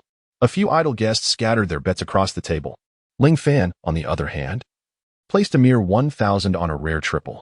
Despite the low probability of winning, his insignificant wager did not draw much attention. As the dice cup was lifted, the result revealed a high roll. Ba Xiao, with a 1-to-1 payout, earned a profit of 100,000. His joy palpable as he swiftly gathered the chips from the defeated guest and Zhang Tai. Seizing the moment, he burst into laughter, exclaiming, "Ha ha ha! Young Master Zhang, I have triumphed in this round. I knew that where children wail endlessly, gamblers cannot perpetually lose. At this rate, I shall not only recoup my initial stake, but also make a handsome profit. Zhang Tai, rather than being incensed, was first taken aback, then smiled graciously at Ba Xiao, saying, "Indeed, I always believed that you could not remain in a losing streak forever. Continue on this path, and you will surely recover your losses." However, after he finished speaking, he subtly signaled the dealer with a glance, to which the dealer quietly nodded in response. By sheer coincidence. All of this was quietly observed by Ling Fan. He mused to himself, curious to see the methods they employed. In the subsequent round, the determined Ba Xiao placed a wager of 100,000 on the big, while Zhang Tai similarly bet 100,000 on the small. Ling Fan, on the other hand, staked a mere 10,000 on the leopard, which offered odds of 18 to 1. After placing their bets, Ling Fan focused intently on the dealer's actions. To his surprise, there were no unusual movements from the dealer. Everything appeared quite ordinary, devoid of any signs of deceit. The dice cup was also equipped with materials that obstructed spiritual energy detection, rendering the contents within completely inscrutable. Yet, at the moment the dice cup was placed on the table, Ling Fan's gaze sharpened as he noticed a faint glimmer of light from a thread in the dealer's hand. A thread. Suddenly enlightened, Ling Fan realized that the dealer had not employed any supernatural means, but rather relied on the most conventional method, connecting the thread in his hand to the dice within the cup, thereby manipulating the outcome to achieve the desired number. Such deceptive tactics are commonplace among the ordinary folk, and only highly skilled dealers can execute them with precision. After all, to deftly control a die with a thread as fine as a hair requires extensive practice over many nights. As for why such practices are not commonly seen in the realm of cultivation, it is because this method is easily discernible by practitioners. Once caught cheating, the wrath of the cultivators would be unimaginable. Yet here it appeared, and many of the underlying reasons were surmised by Ling Fan. Firstly, the dice cup was constructed with materials that concealed the aura from detection, making it exceedingly difficult for cultivators to discern the situation within. Moreover, most of the gamblers engrossed in the game were already consumed by fervor, rarely taking the time to notice these peculiarities. Additionally, these gambling cultivators were often arrogant, too proud to regard mundane cheating methods as worthy of consideration, thus naturally overlooking such deceitful tactics. Secondly, the entire casino was under the control of Zhang Tai, the young lord of One-Way City, whose reputation preceded him. Even if someone were to uncover this cheating scheme, they would likely suppress their grievances due to Zhang Tai's considerable influence, fearing the repercussions. Should anyone dare to bring this matter to light, Zhang Tai's capabilities would swiftly eliminate the threat. Consequently, this cheating ability became Zhang Tai's trump card within the Grand Casino. As the dealer's strings moved, the outcome of the dice cup indeed favored Zhang Tai, allowing him to reclaim a victory. "How about that, Ba Xiao? This round is mine," Zhang Tai exclaimed with feigned delight. "Let us go again." Ba Xiao gritted his teeth in response. Ling Fan secretly smiled, having discerned the ruse. He could not allow Zhang Tai to succeed any further. Today, he would ensure that Zhang Tai faced the consequences of his own actions. Another round commenced, with Zhang Tai and Ba Xiao placing their bets. Ling Fan remained steadfast, wagering 10,000 on a triple. As the dealer prepared to employ deception once more, Ling Fan discreetly positioned his hand beneath the table, directing a slender thread of spiritual energy that resembled a graceful dragon, ascending along the filament. This delicate thread seamlessly penetrated the crevice connecting the dice within the cup. If one were to witness this scene, astonishment would undoubtedly ensue, not due to Ling Fan's ability to manipulate the game, but rather because someone could emit spiritual energy in such a fine and intricate manner. Indeed, it was this remarkable feat that left the practitioners in awe. The essence of heaven and earth's spiritual energy serves as the foundation for cultivators on their path. They inhale and exhale this energy, employing techniques and methods to project it outward. Once they have assimilated the spiritual energy, the pivotal challenge for cultivators lies in how to harness and control it. Some assert that a robust column of emitted energy signifies superior control, while others believe that a slender stream indicates a more refined mastery. However, both extremes test the practitioner's mental fortitude, also known as soul power. Soul power acts as the commander of spiritual energy, adeptly guiding its trajectory and imparting various characteristics and functionalities. Meanwhile, spiritual energy serves as the vessel for soul power, materializing the intentions of the mind and manifesting incredible effects. Chapter 62, Are There Still Masters? The cultivation of soul power is a lifelong pursuit that begins with the opening of the spiritual realm, which is why, following the body refinement stage, there exists the soul platform stage, a realm dedicated to the enhancement of soul power. Undoubtedly, the potency of spiritual energy plays a crucial role not only in the combat techniques of practitioners, but also in the esoteric arts of alchemy, aura manipulation, and intricate formations, rendering it an indispensable force. In these profound disciplines, one must invariably harness spiritual essence to achieve unexpected assistance. For most, the enhancement of spiritual energy presents formidable challenges, as it diverges significantly from the mere physical conditioning of the body. However, for Ling Fan, who has traversed through 9 lifetimes, although his corporeal form is that of a new reincarnation vessel, his soul has endured the trials of 9 existences, endowing him with a spiritual prowess that is unattainable for others. It is imperative to recognize that the first trial within the chaotic void necessitates an exceptionally robust spiritual energy. Any weakness in one's spirit may lead to disorientation within the chaos, resulting in the transformation into a mere vessel devoid of soul and will, inevitably to be consumed by the void. In the past, during a confrontation against the chaos, another celestial emperor led a legion. Yet a significant portion of the millions fell victim to the chaotic abyss, underscoring the significance of spiritual strength. Presently, Ling Fan's ability to manipulate spiritual threads is indeed commendable, albeit primarily from his perspective. Within his perception, these strands of spiritual essence seem to have become an integral part of his being, each subtle quiver discernible with precision. As the dealer's fingers deftly moved, manipulating the deceptive thread, Ling Fan instinctively responded, infusing his will into the spiritual strand. Under the guidance of his spiritual power, the thread danced like a nimble serpent, skillfully weaving within the confines of the dice cup. It adeptly evaded the dealer's control, and at the moment it made contact with the dice, Ling Fan, through the spiritual thread, delved into the depths of the cup, effortlessly uncovering the concealed circumstances within. Ling Fan cast a glance at the gambling table, where Ba Xiao had wagered on a high outcome while Zhang Tai had chosen a single. It seemed destined for both to lose. However, given that this casino belonged to Zhang Tai, even if the dealer were to win, it would ultimately benefit that young rascal. My apologies, Zhang Xiao, but I cannot allow you to have your way. Ling Fan silently smiled at Zhang Tai. Subsequently, Ling Fan subtly manipulated the thread in the dealer's hand with his spiritual energy, causing the previously displayed dice of 3, 3, and 4 to quietly transform into 3, 3, and 5, and 11, a winning combination, just before the unveiling. As the cup was lifted, the crowd's gaze fell upon the 3 dice, and the dealer's face instantly froze in shock. 3, 3, 5, 11. High. Ba Xiao exclaimed with fervor. He had bet 100,000 on high, and once again, he had won. Yet, Zhang Tai appeared momentarily stunned. Although his bet on single was also a success, the outcome was not what he had anticipated. Was it not supposed to result in a double defeat for both, with the dealer emerging victorious? In other words, he alone had triumphed.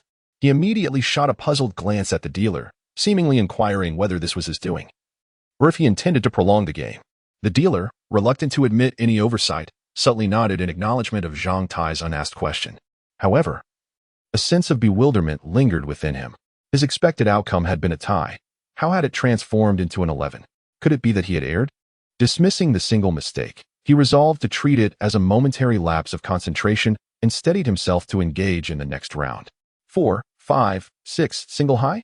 As the dice cup was lifted once again, Ba Xiao jumped up from his seat with elation, proudly smiling at Zhang Tai and exclaiming, Zhang, it seems that after you lent me money, my fortunes have turned around. You truly are a generous soul. Once I recover my principal today, shall I treat you to dinner tonight?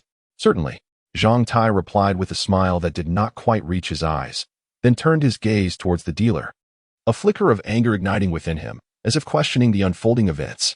Prior to their arrival, he had made arrangements, believing Ba Jie to be a mere novice, unworthy of his time, and anticipated swiftly defeating him. Yet now, to his dismay, Ba Xiao had won 2 consecutive rounds. The dealer was equally perplexed. Despite having manipulated the game, it was supposed to be Zhang Tai's turn to win, yet the results continued to favor Ba Xiao.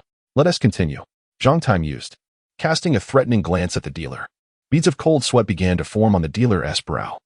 He was uncertain of the circumstances, but understood that incurring Zhang Tai's displeasure would spell disaster for him. Thus, with trepidation, the next round commenced. 1, 2, 4 small odd. I've won again. Basha exclaimed, overwhelmed with excitement, having secured 3 consecutive victories. He had not only recovered the borrowed funds, but had also returned a portion of the principal. If this winning streak continued, he would soon recoup his losses and amass a considerable profit. In contrast, Zhang Tai was now gritting his teeth, glaring at the dealer, who could only shake his head in bitter confusion, wondering, what on earth is happening? I clearly set up a 2, 4, 6, yet it has transformed into 1, 4, 6. The instigator, Ling Fan, merely smiled as he observed the tumultuous scene unfolding before him. Hold on a moment, I must visit the restroom. Zhang Tai was not foolish. He realized that if this continued, not only would the swine escape, but he would also lose his money in the process. Since the inception of this casino, he had never encountered such peculiar occurrences. Thus, he momentarily stepped away from the table. Once he distanced himself, he received a message from the dealer, "Young master." The dealer is equally perplexed. Every time the dice are cast, there have been manipulations, yet the outcomes vary each time. He suspects that someone is cheating at the table. Someone is cheating? Zhang Tai furrowed his brow. As the head of this casino, he was acutely aware of the situation. Not only had he established a barrier to shield against external interference, but he had also tampered with the dice. Who, apart from the dealer himself, could possibly cheat? Even if someone were cheating, how could he not detect any signs? He prided himself on being an adept trickster, well-versed in various techniques. Otherwise, he would not possess the confidence to operate a casino. The dealer was one of their own, and they held leverage over him, rendering betrayal improbable unless he wished for his own demise. Could it be that someone else in the establishment was indeed cheating? A supporter by his side offered a reminder. Upon hearing this, Zhang Tai nodded in agreement. The dealer was trustworthy, and he believed in his skills. Otherwise, he would not have been entrusted with overseeing the VIP area. There was no possibility of betrayal from him. Aside from the prospect of others cheating, there seemed to be no other explanation. Yet, who else could possibly be cheating in this venue? Isn't this akin to opposing Zhang Tai, as if one were to invite misfortune upon oneself? Beiji, however, appears utterly oblivious, his demeanor devoid of any indication of deceit. Those accompanying him lack any expertise, otherwise they would not have succumbed to his ploys so effortlessly. Let us return to the arena and observe further. With that, Zhang Tai strode back with an air of indignation. Chapter 63. The Great Leopard. Upon returning to the arena, Zhang Tai was no longer in a rush to place his bets. Instead, he began to survey the scene, noting the mere 3 or 4 individuals present. Among them were Ling Fan and Beiji, while the remaining 2 were mere onlookers. Beiji had triumphed in 3 consecutive rounds, and the 2 bystanders, experiencing a mix of wins and losses, were now inclined to wager alongside him, drawn by his fortunate streak. Meanwhile, Ling Fan, appearing somewhat disheveled, had placed bets on a leopard 6 or 7 times, clearly an inexperienced novice. From the onset, the surrounding gamblers had perceived Ling Fan's actions as akin to offering his money freely, casting him glances of derision, with some even mocking him as a neophyte in the art of gambling. Only a fool, newly introduced to the casino, would dare to gamble on high odds with such minimal probability. It was nothing short of a monetary gift. Yet, despite Ling Fan's unfamiliarity, he recognized all the others present. As the next round commenced, Beiji boldly wagered 200,000 on a high bet, while Ling Fan stubbornly bet a mere 10,000 on a leopard, still the inexperienced novice. Zhang Tai, having taken note of Ling Fan, cast a disdainful glance in his direction and remarked, "Who are you? I do not recall having seen you before." Upon realizing that Zhang Tai had acknowledged him, Ling Fan remained unfazed, instead responding with a hearty laugh. "Young lord, you may not know me, but I certainly know you. My name is Li Yi, a wandering cultivator traversing the realms. In my previous travels, I had heard tales of One-Way City being the most entertaining place within 100 miles, and I was also familiar with the esteemed reputation of Lord Zhang, the young lord of this city. Thus, as I passed through One-Way City, I intended to experience its allure firsthand. Just a moment ago, I was nearly expelled by your attendants." Although Ling Fan's words were somewhat flawed, they were particularly effective in regard to Zhang Tai. One-Way City is notoriously chaotic. Typically, those from established sects would refrain from lingering here.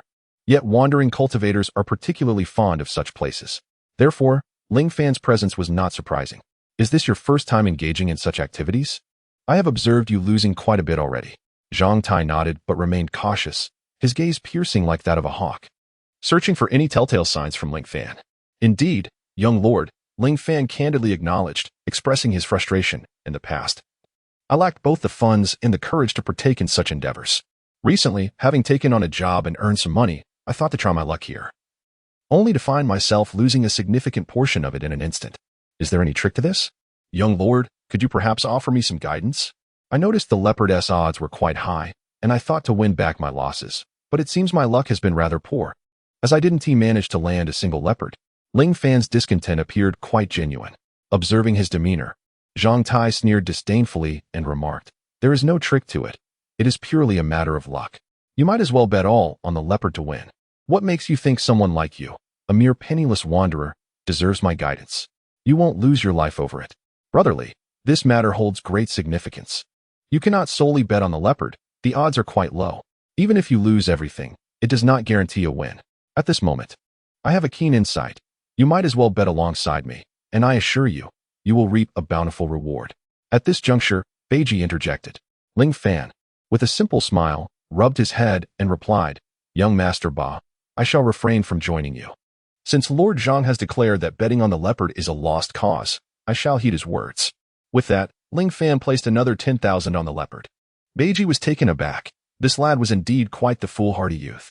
However, after reflecting that he had already played the role of a good Samaritan, and seeing that Ling Fan was unwilling to join him, he decided to place his own 100,000 on the small. Zhang Tai smirked disdainfully, redirecting his focus. Just a stubborn fool, he mused. He likely lacked the skill to cheat. Who, then, could be the remaining trickster? As the game progressed from the draw to the dice reveal, Zhang Tai and his entourage fixated their attention on the dealer, remaining vigilant for any sign of deceit. Had they already discerned the truth? Ling Fan, however, observed their every move with a concealed smirk. Even if you were aware, what difference does it make if I cheat right before your eyes? 2 strands of spiritual energy emanated from Ling Fan's fingertips, gracefully weaving through the fabric of this gambling affair. Despite Zhang Tai and his companions fixating on every occurrence at the table, none were able to perceive the emergence of those 2 strands of spiritual energy. 1, 2, 3. Double small. I've hit the jackpot. I've hit the jackpot.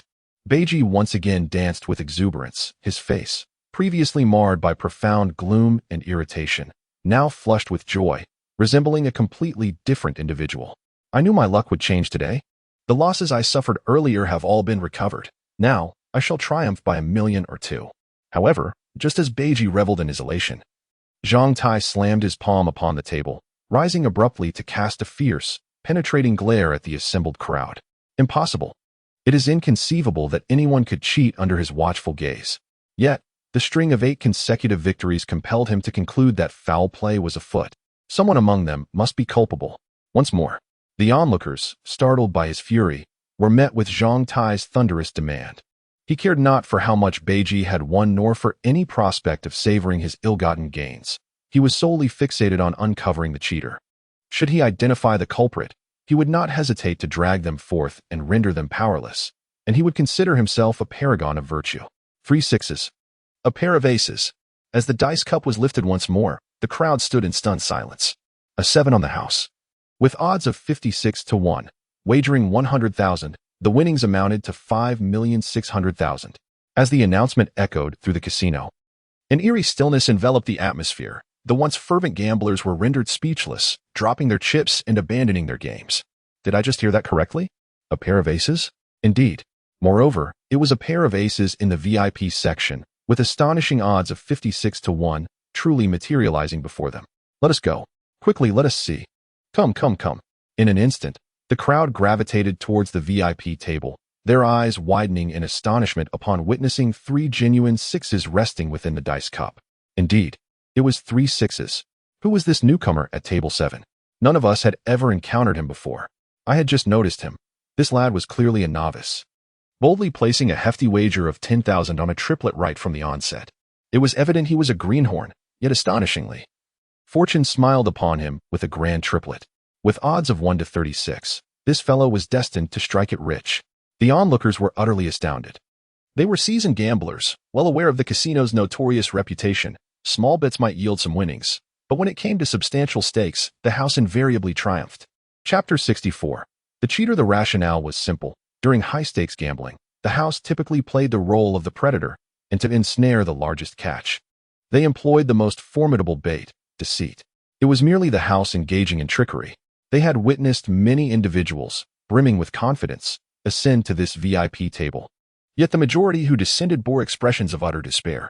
The term losing everything could occur in a mere moment. Consequently, this VIP table became a source of trepidation for the gamblers, as its severity rivaled that of a slaughterhouse, a true arena of devastation. Having observed countless individuals descend into ruin, it was indeed a rare sight to witness someone vanquish the house with such high odds. As the crowd turned their gaze to Ling Fan, they beheld an ordinary-looking, unassuming lad, and they directed their expressions of envy and curiosity towards him, envious of how this individual was not among them. I pondered how the dealer could allow this young man to walk away with such a fortune today. Could it be that he had suddenly developed a benevolent heart, prepared to make a grand sacrifice? Meanwhile, Ling Fan feigned surprise, as if still in a daze, and after a few moments of astonishment, a visible smile began to blossom on his face. "I've won. I've truly won," he exclaimed exuberantly.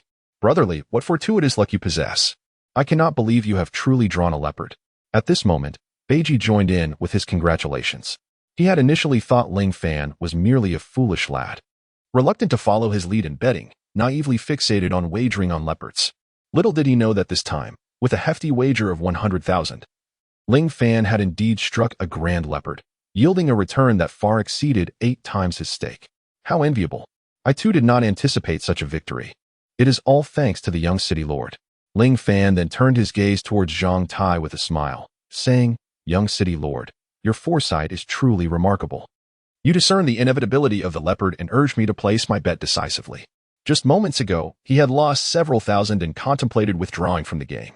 However, recalling Zhang Tai's words about the leopard's certainty, he took a bold gamble on the grand leopard with 10,000, and to his astonishment, he had indeed won.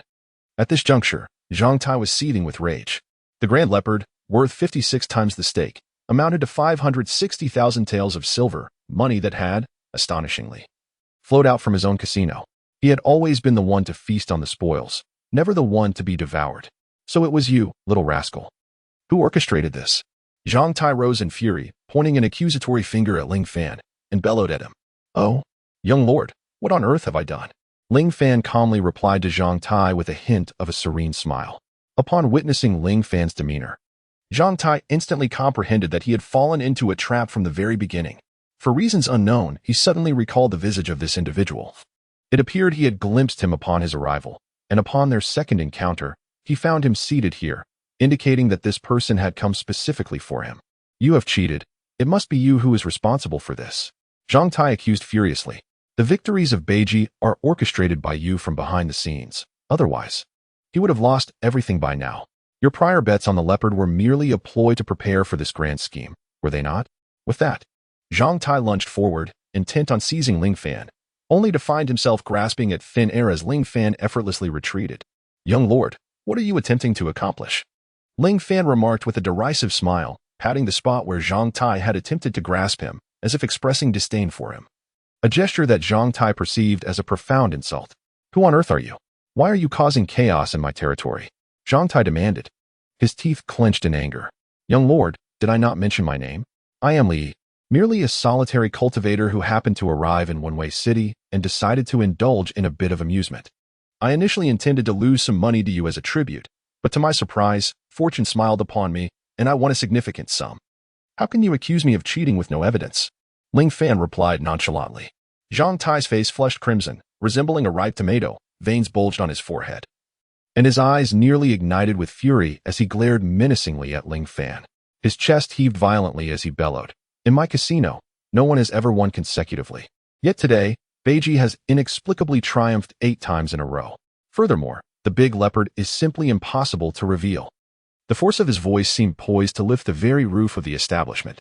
Ling Fan remained composed, a subtle smile gracing his lips as he replied with measured calmness, "Young lord, what makes you so certain that the leopard cannot appear? A low probability does not equate to its impossibility. Life is inherently filled with uncertainties. Perhaps today is simply my day of fortune." His tone was serene, yet imbued with an undeniable authority that rendered rebuttal futile. Zhang Tai found himself momentarily stifled by Ling Fan's retort, his anger flaring even more intensely. With a sudden movement, he pointed a trembling finger at the dealer, his voice rising in exasperation as he shouted at Ling Fan, "In my presence, the leopard cannot possibly emerge." Just as he was about to unleash the damning revelation that the dealer was his own arrangement and that he controlled every game, a keen supporter beside him swiftly intervened, grasping Zhang Tai firmly while urgently whispering in his ear, "Young master, you must not say that. If those words escape your lips, the foundation of our casino will be entirely exposed." In an instant, Zhang Tai felt as though a bucket of cold water had been poured over him, jolting him to full awareness. His eyes widened as he realized the precariousness of his near misstep. To utter such a statement would be to blatantly reveal to everyone that their casino was rigged. Yet, Ling Fan was not about to let this prime opportunity slip away. His gaze was electrifying, instantly locking onto the dealer. With a gentle motion of his right hand in the air, the action appeared delicate yet seemed to contain an invisible, formidable power. The thread used by the dealer for cheating suddenly seemed to come alive, swiftly breaking free from the dealer's control and soaring directly toward Ling Fan. Ling Fan caught the thread with steady hands, a mocking smile gracing his lips as he coldly remarked, "You are the true cheaters. With this thread connecting the dice, under your dealer's manipulation, it is impossible to roll a winning combination." At these words, the atmosphere erupted. The gamblers, who had been whispering and speculating among themselves, were now left speechless, their jaws agape as they beheld the thread in Ling Fan's grasp. The surrounding players, having heard Ling Fan's declaration, began to murmur amongst themselves. They had long suspected that the casino operated with some underhanded tactics, yet no one had dared to expose it due to Zhang Tai's influence. They were astonished to see Ling Fan so boldly unveil the truth. Discontent towards Zhang Tai began to spread like wildfire. "Thread? Isn't this a tactic employed by ordinary casinos?" one exclaimed. "Now it makes sense why so many have lost so much at this table. Who could possibly win like this?" Another pondered, "This dealer is seasoned. Even a short thread can control the dice. Perhaps I should learn this trick too. Surely, I would profit immensely." A final voice chimed in, "I'm done with this. If this is how they operate, who would dare to play here again?" Upon hearing these murmurs, Zhang Tai felt an increasing sense of urgency. He understood that if he did not swiftly rectify the current situation, his reputation would plummet, and the standing of the Zhang family in Wenwei City would be adversely affected. To be candid, he was not overly concerned about that, after all. The power the Zhang family had amassed over the years in Wenwei City would not diminish due to a mere incident involving cheating at a casino. What troubled him was the potential fallout. If word of this spread, no one would come to his casino, and he would be unable to continue his profitable ventures. A palpable atmosphere of anger and shock permeated the casino. Yet, Ling Fan remained unfazed by the reactions around him, calmly continuing, "You have no evidence to accuse me of cheating, while I possess concrete proof of your casino's dishonesty. The dice rolled a large leopard, and I won my bet. Are you, the young master of Wenwei City, attempting to evade your obligations?" His voice resonated throughout the casino, each word striking Zhang Tai's heart like a hammer. Zhang Tai's complexion fluctuated between white and red. He felt a tumult of anger and frustration, yet found himself at a loss for how to proceed. If this matter was not handled properly today, the casino's reputation would be irreparably tarnished, and his own prestige in Wenwei City would suffer a significant blow. However, the thought of relinquishing 560,000 without a fight was intolerable to him, akin to swallowing something repugnant. After a prolonged moment of indecision, Zhang Tai gritted his teeth and declared with a fierce tone, "You may be pleased with yourself, but I will pay you this sum. However, you have ruined my plans today, and we are far from finished." He commanded, "Give him the money." Zhang Tai, suppressing the fury within, bellowed at the attendant beside him, his voice low and hoarse, as if forced through clenched teeth. The attendants exchanged glances, hesitating, their eyes darting to Zhang Tai as if seeking confirmation of his intentions. Observing their hesitation only fueled Zhang Tai's anger further. He kicked a nearby table with a resounding thud and shouted, "Did you not hear? Give him the money." The attendants, now stripped of their indecision, hurriedly prepared the reward. Moments later, they approached, carrying a chest brimming with silver coins, and placed it before Ling Fan. Satisfied, Ling Fan nodded approvingly at the chest, then opened it to inspect the contents before closing it once more. A gentle smile graced his lips as he securely stowed the 5,600,000 in chips into his bag. After deducting the stakes he had previously wagered, this transaction yielded him a profit of 5,500,000. With an air of nonchalance, Ling Fan remarked, "Young city lord, this sum was won through my own merit. As for the account you mentioned, I am always willing to engage. However, next time you orchestrate a scheme, do exercise caution. Do not let it be so easily unraveled. Zhang Tai's face flushed crimson, akin to a balloon punctured, his rage peaking yet devoid of an outlet. His lips quivered as he glared fiercely at Ling Fan, his gaze seemingly capable of devouring him whole. Do not get too complacent, he hissed through gritted teeth, his animosity towards Ling Fan swelling like a surging tide. In the midst of Zhang Tai's seemingly voracious and wrathful gaze, Ling Fan appeared unfazed, striding purposefully away from the casino. His demeanor exuded a nonchalant air, yet subtly conveyed the triumphant essence of a victor. This only fueled Zhang Tai's simmering rage, akin to a volcano on the brink of eruption, with molten fury surging within him. Suppressing the tempest of his emotions, Zhang Tai slowly rotated his neck, resembling a beast poised to devour, casting a menacing glare around the assembled crowd. Wherever his gaze fell, onlookers instinctively lowered their heads, evading the threat that emanated from his eyes. Listen closely, Zhang Tai thundered, his voice resonating like a bell throughout the casino, imbued with undeniable authority. If anyone dares to utter a single word about what transpires here today, do not blame the Zhang family for their ruthless nature. You should weigh the consequences of your actions. His words dripped with blatant menace, each syllable striking like a heavy hammer upon the hearts of those present. In that moment, the casino fell into a profound silence, the crowd seething in indignation yet unable to voice their grievances, silently cursing Zhang Tai's tyranny and arrogance. Meanwhile, Beiji found himself engulfed in a whirlwind of conflicting emotions. He was already filled with resentment, fully aware that Zhang Tai intended to treat him like a slaughtered pig, poised to reap a hefty profit. However, Zhang Tai abruptly shifted his tone and said, Beiji, you need not repay the money you borrowed from me. It's all forgiven. Furthermore, you may leave today with your winnings, but you must promise to keep your mouth firmly shut should I discover that you have leaked today's events. Even if it spans several cities, I shall undoubtedly pay you a visit personally to ensure the Ba family experiences the formidable prowess of the Zhang family. Upon hearing these words, Ba Jie was initially taken aback, only to be subsequently enveloped by a flicker of secret delight. He had anticipated a complete loss today, perhaps even accruing substantial debt. However, to his astonishment, the tides had turned, allowing him to acquire nearly $1 million without cost. Weighing the pros and cons, Ba Jie hastily nodded, his face adorned with a sycophantic smile as he proclaimed, Brother Tai, rest assured, I, Ba Jie, am always tight-lipped. Matters such as this will never escape my lips. Having said that, he meticulously secured the winnings and, brimming with satisfaction, swiftly departed the casino. Shortly thereafter, the lingering patrons were expelled, and the doors were thunderously shut. The once bustling and cacophonous casino was abruptly rendered desolate, the silence almost eerie. He recognized that this was all orchestrated by the young man named Li Yi. In a fit of rage, he slammed his fist onto the gaming table, causing the solid wood surface to splinter, shards of wood scattering. Investigate this young man's background thoroughly. I wish to uncover which fool dares to disturb the peace of Zhang Tai. His voice, laced with fury, had grown hoarse, each word seemingly encased in frost. His subordinates, sensing his wrath, dared not breathe a word, hastily nodding before dispersing to carry out their tasks. Zhang Tai paced the vacant casino, his mind incessantly replaying Ling Fan's every action, that indifferent smile now glaringly irksome in his memory. Whoever dares to thwart my endeavors, I shall ensure you pay a grievous price, he murmured, his eyes ablaze with lethal intent. Meanwhile, after departing from the casino, Ling Fan chose not to return to the residence of the Golden Jade Merchant Association, opting instead for a nondescript inn within the city. Chapter 66. Assassination. Ling Fan was acutely aware that Zhang Tai was not one to relent easily, perhaps the moment he turned his back. Zhang Tai's scheme had quietly commenced.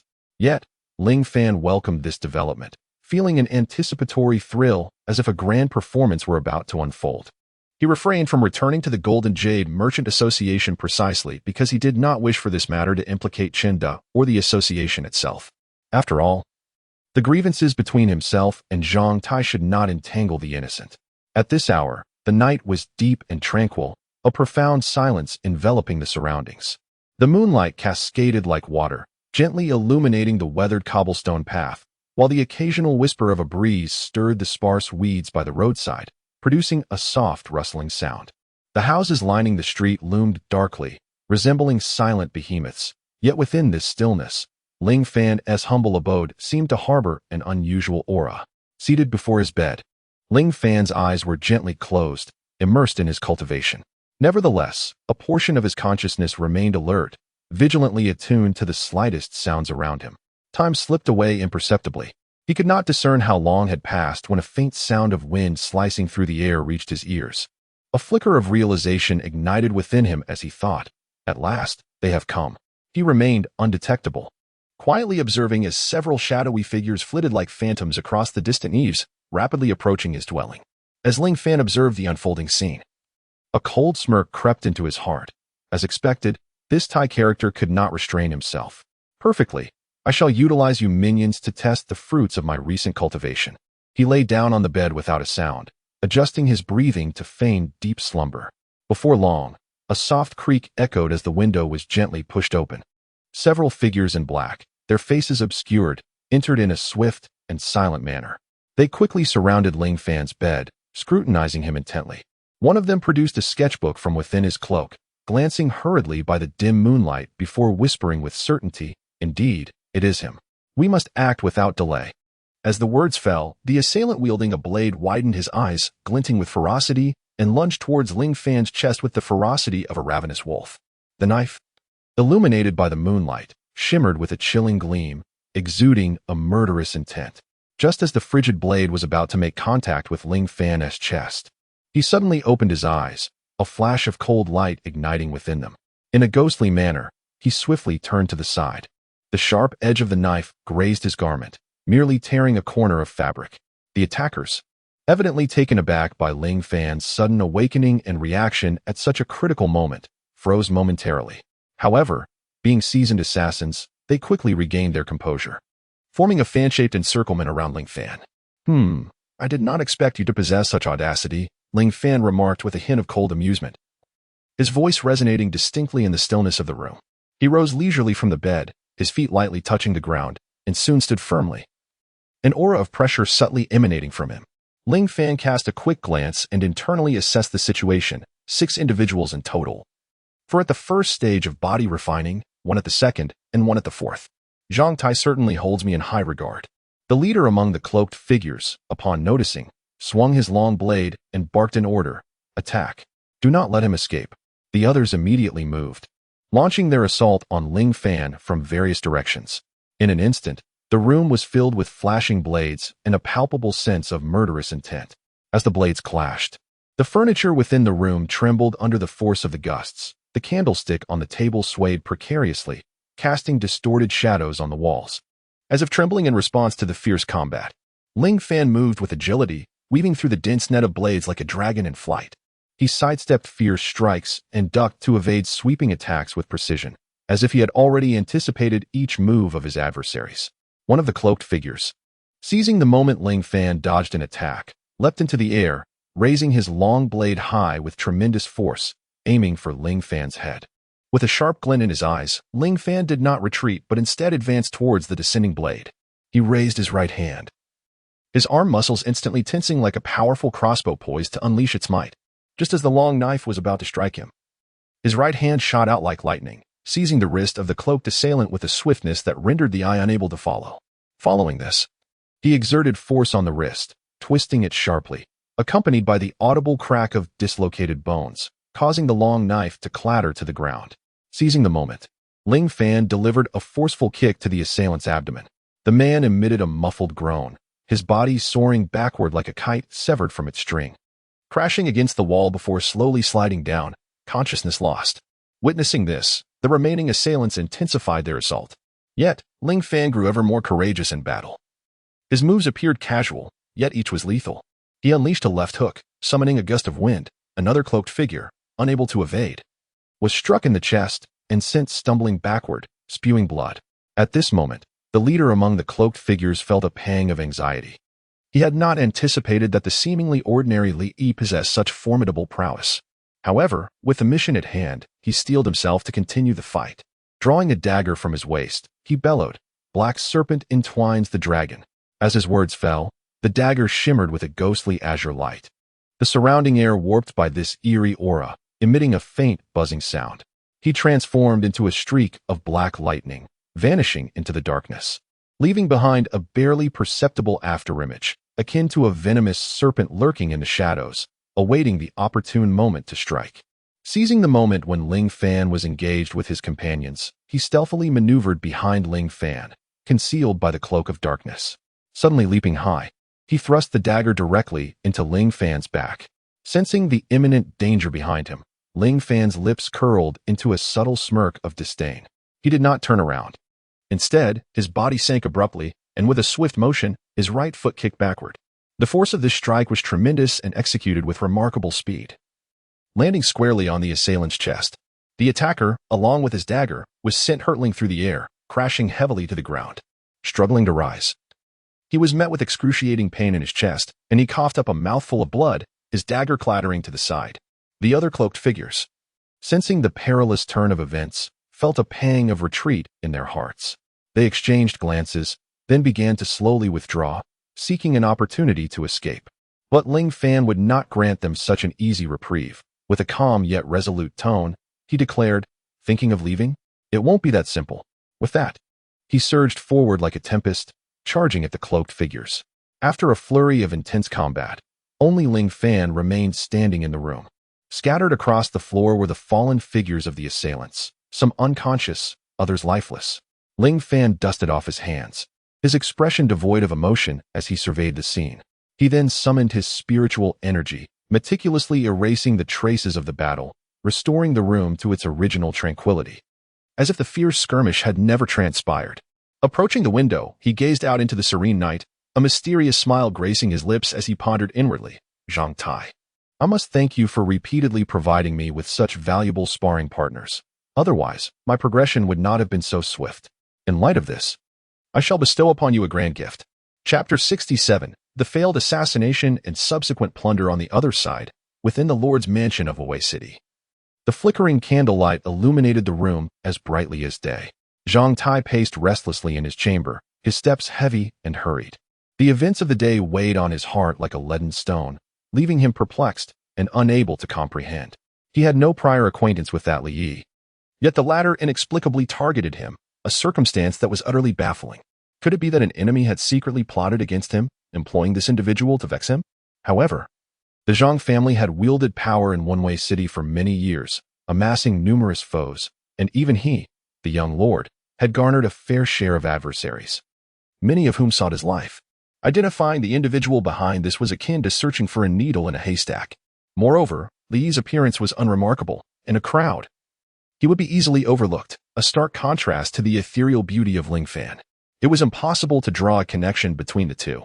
Nonetheless, as the young lord, Zhang Tai's mind worked swiftly. He soon adjusted his thoughts, a hint of a sinister smile gracing his face. He had dispatched an elite team of assassins from his household to eliminate Li Yi. Once they returned with the man's head, all mysteries would surely unravel. At that moment, he would discover who was scheming against him from the shadows.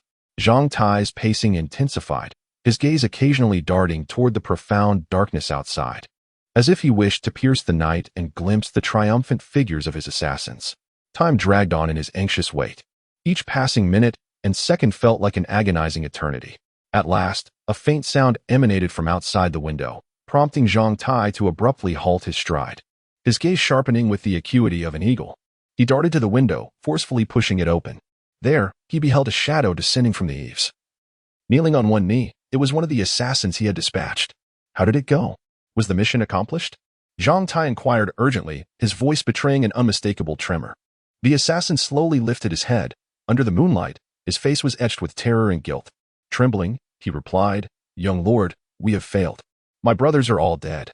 "What?" Zhang Tai felt as if struck by lightning, staggering backward several paces, nearly losing his footing. His eyes widened in disbelief. "You six could not even handle a lone rogue at the third level of body refinement?" The assassin lowered his gaze, unable to meet Zhang Tai's piercing stare.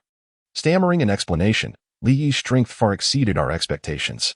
His strikes were ruthless and swift, and there was an uncanny aura about him, far beyond what his apparent third level of body refinement suggested. We were simply no match for him. Zhang Tai, consumed by rage, slammed his fist onto the table, causing the teacups to leap and shatter upon the ground. "Useless. A bunch of useless fools," he roared, his anger reaching a boiling point. Once again, he found himself confronting an opponent beyond his capabilities, reminiscent of his previous encounter in Qingyu City. Wasn't Ling Fan just like this? Damn it, Ling Fan is a monster. Why does another monster appear in Wenwei City? Why do such aberrations keep emerging in this world? However, he did not equate the two individuals as one. No matter how formidable Ling Fan was, he was merely at the initial spirit realm. And it was utterly implausible that he could ascend to the body refinement realm in just a month. He could not fathom such an occurrence. But who then? Was this person? At this moment, after dispatching the assassin, Ling Fan remained vigilant, having noted the escape of one individual, a calculated move to instill fear in Zhang Tai. As for himself, he had long since slipped into the Lord's treasury under the cover of night. The treasury was heavily guarded, with patrolling sentinels encircling the perimeter. Yet, employing his remarkable stealth skills, Ling Fan navigated through the shadows like a specter, deftly evading all guardians. Upon reaching the treasury door, he raised a hand, and a surge of spiritual energy effortlessly unlocked the mechanism. Pushing the door open, he was greeted by a trove of exquisite treasures and cultivation resources, with gold, silver, and jewels glimmering enticingly in the dim light. He seized the opportunity to collect these riches into his spatial pouch. However, his primary objective transcended mere material wealth. His gaze swept across the shelves before finally resting upon a delicate wooden box. Approaching it, he opened the box to reveal a pill radiating a mysterious aura, the Spirit-Gathering Ascension Pill. This elixir was crafted from a multitude of rare spiritual herbs, promising a temporary elevation of one's cultivation level upon ingestion. The location of this treasury had been divulged to him by the assassin moments ago, along with the existence of the Spirit-Gathering Ascension Pill. Having traversed the path of alchemy for many years, Ling Fan was hearing of this particular pill for the first time, thus he resolved to examine it further and discern its true nature. Ling Fan carefully stored the elixirs within his possession and subsequently set several spiritual traps within the treasury. Having completed this meticulous task, he stealthily departed, vanishing into the embrace of the night. The following dawn, as customary, the treasury steward arrived to inspect the vault. The moment he opened the door, he unwittingly triggered Ling Fan's traps, resulting in a deafening explosion that engulfed the treasury in flames. In the midst of his slumber, Zhang Tai was abruptly roused by the violent blast, followed by a frantic voice from outside calling out to him, "Young master, something terrible has happened. The treasury has exploded." His complexion paled in disbelief. Hastily, he rushed to the treasury, only to find it consumed by a raging inferno, the fire illuminating the entire lord's mansion. What on earth transpired? Zhang Tai seethed, seizing the steward by the collar and demanding answers. The steward, trembling with fright, stammered, "Young master, I have no idea. The moment I opened the door, it just exploded." A foreboding sense of dread surged within Zhang Tai as he dashed into the flames, desperately seeking to salvage vital items. Yet, the ferocity of the blaze rendered it impossible for him to approach. At that moment, a guard hurriedly approached, clutching a note which he handed to Zhang Tai. "Young master, we found this outside the treasury." Zhang Tai unfolded the note, which read, "Daring to send someone to kill me. Collecting a bit of interest seems only fair. Does it not?"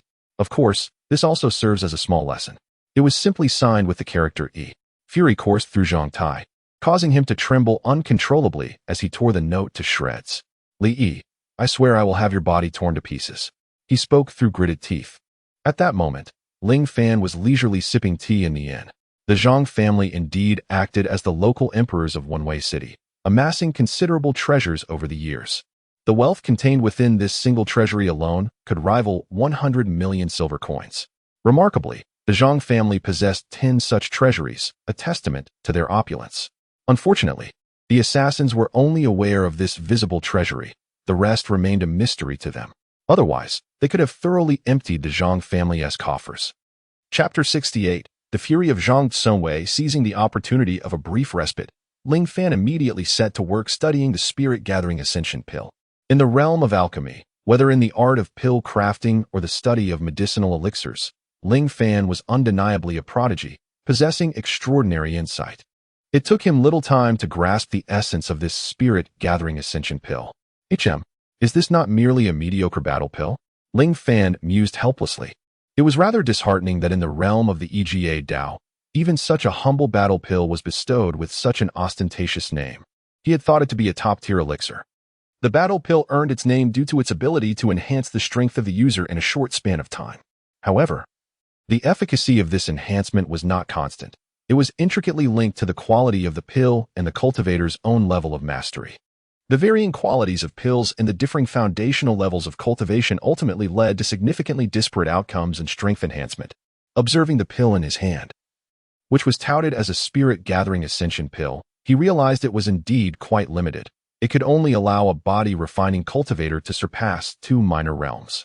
For Ling Fan, who stands at a higher level of cultivation, the efficacy of this substance is truly negligible, akin to a tasteless morsel, regrettable to discard yet utterly unremarkable.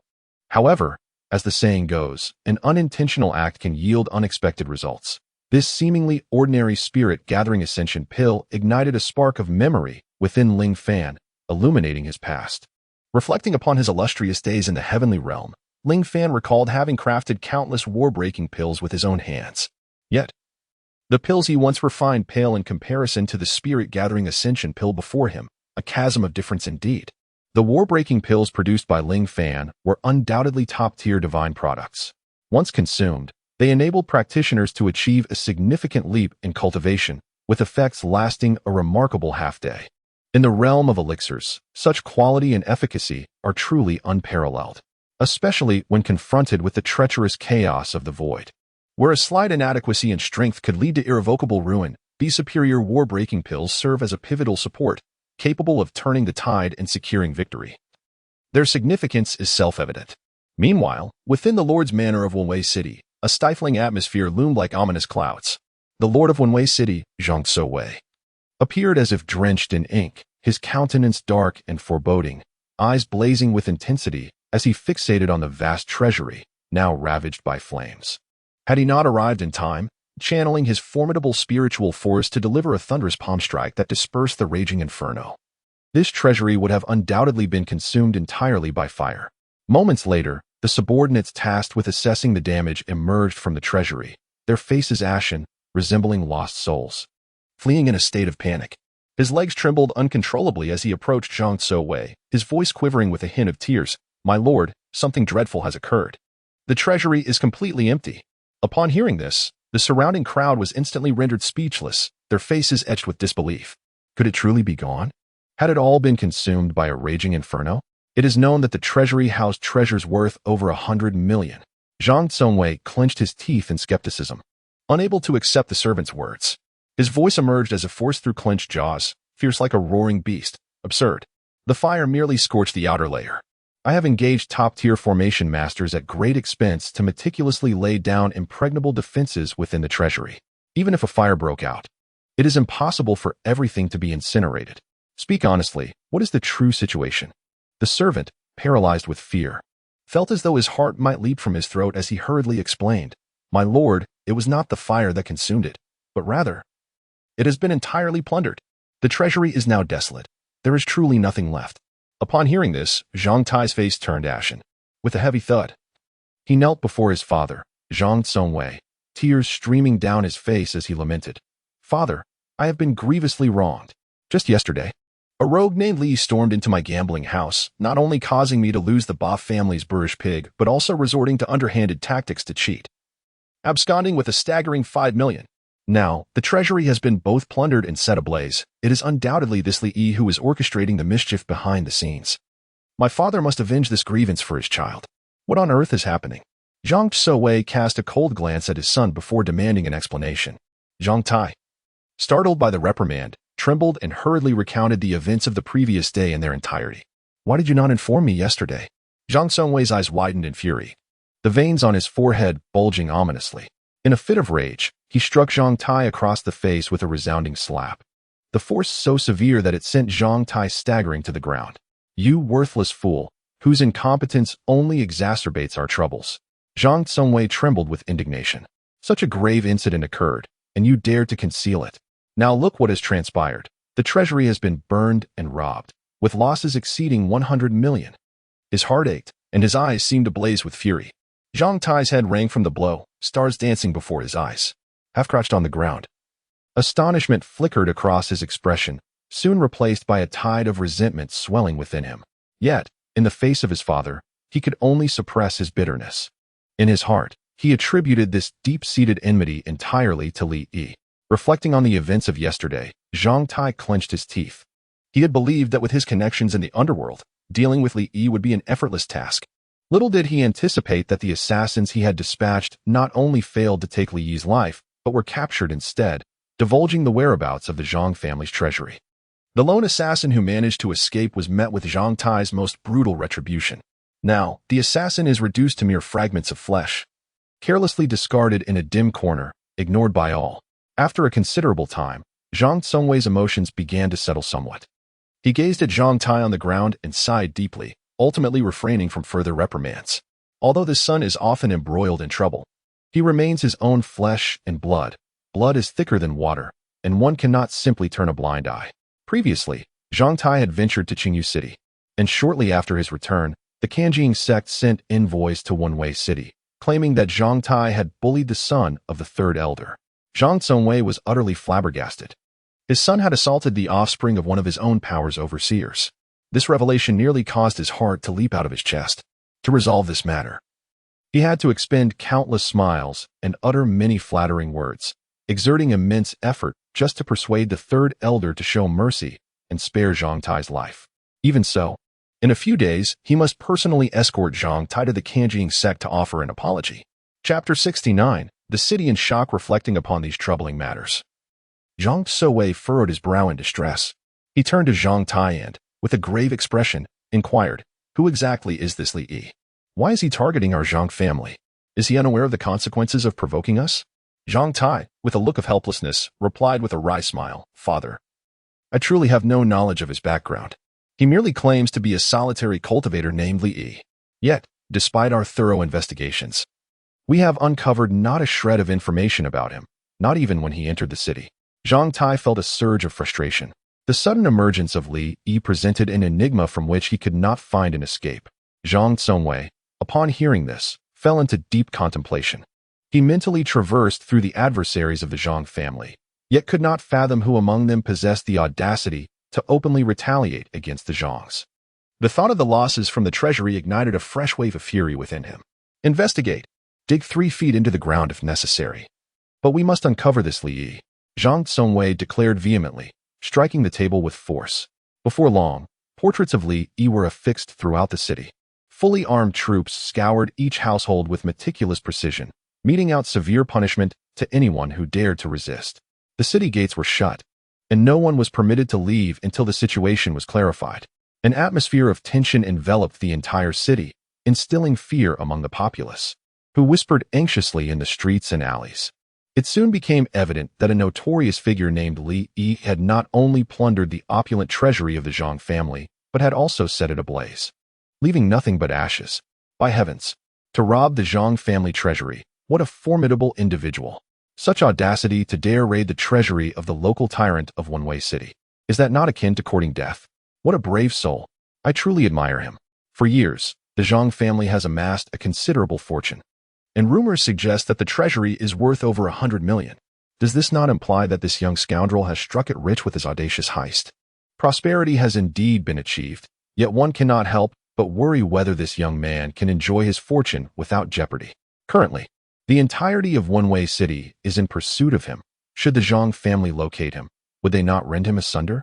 Many silently admire this Li Yi, who appears to be an intrepid hero, while others perceive him merely as a reckless youth, daring to commit robbery against the Zhang family, an act akin to disturbing the emperor himself. On the other side, upon recognizing the visage in the portrait, Chen De and his companions were rendered utterly speechless. This was none other than Li Yi, who had accompanied them but separated for merely half a day. Who could have anticipated that within such a brief span, he would accomplish such a monumental feat? The crowd exchanged astonished glances, their hearts brimming with shock, leaving them momentarily at a loss for words. Meanwhile, Ling Fan, with a transformed countenance, strolled leisurely through the bustling streets, exuding an air of serenity. All around him, troops marched with fervor, their hurried footsteps surging past like a torrential river. Yet, Ling Fan appeared as a transcendent recluse, radiating an unwavering composure.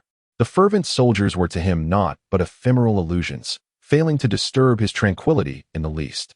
These busy troops seemed ensconced within an invisible veil, oblivious to his presence, completely unaware that this ordinary passerby was, in fact, the very Li Yi whom Wenwei City was relentlessly seeking at any cost. At that moment, Chinda had just bid farewell to the members of the Golden Jade Chamber of Commerce and was preparing to procure some provisions. As he walked, his mind continuously replayed the astonishing events orchestrated by Li Yi, leaving him profoundly shaken. At that moment, a familiar voice seemed to echo from the depths of his distant memories, softly calling his name. Chinda abruptly turned his head, only to be met by an entirely unfamiliar face, which plunged him into confusion, making him ponder, how could this person possibly know me? The stranger's lips curled into a gentle smile as he approached steadily, speaking in a soothing tone. Brother Chin, it's only been a short while since we last met. And you fail to recognize me? Filled with bewilderment, Chinda suddenly felt a jolt of realization as the familiar voice resonated again. Could this be the voice of Brotherly, Li Yi? Unable to contain his astonishment, he blurted out, "You are Brotherly?" Ling Fan maintained a calm demeanor, nodding slightly, confirming Chinda's assumption. Noticing this, Chinda quickly scanned the vicinity, ensuring no one was paying attention to them, before pulling Ling Fan aside. His expression urgent as he lowered his voice to inquire, "Brotherly, what on earth is happening?" Trusting Chinda implicitly, Ling Fan succinctly recounted the events of the previous day.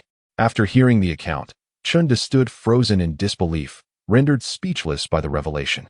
He marveled inwardly at Brotherly, who was clearly no ordinary figure. Not only had he managed to navigate the treacherous clutches of the Zhang family's formidable influence in Wenwei City, but he had also emerged unscathed and intact. In the entire Wenwei City, it seems that only Brotherly possesses such capabilities. After the initial shock, Chinda gradually regained his composure and could not help but inquire. "Brotherly, what are your plans moving forward? Are you considering taking this sum of money and fleeing to a distant land to evade the storm?" Upon hearing this, Ling Fan's lips curved slightly, revealing a knowing smile, yet he gently shook his head without immediately responding. "Flee? That is far from my intention." Ling Fan's expression radiated confidence, his voice imbued with an undeniable conviction. Chinda, anxious and troubled, furrowed his brow and pressed on. "Then what do you intend to do, Brotherly? If the Zhang family were to find you, the consequences would be unimaginable." Though Chinda had only recently met Ling Fan by a twist of fate, Ling Fan had saved his life at a critical moment, a debt of gratitude that weighed heavily upon him, filling him with concern. The mere thought of the Zhang family's formidable power in Wenwei City left Chinda feeling insecure.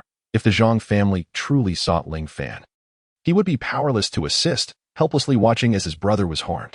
"Brother Chin, you need not worry. Since I have chosen to remain, I possess complete assurance." Ling Fan's lips curled upward, crafting a smile that suggested he had everything well in hand, as if silently proclaiming that all circumstances were under his control. Witnessing Ling Fan's unwavering confidence, Chinda nodded slightly in acknowledgement.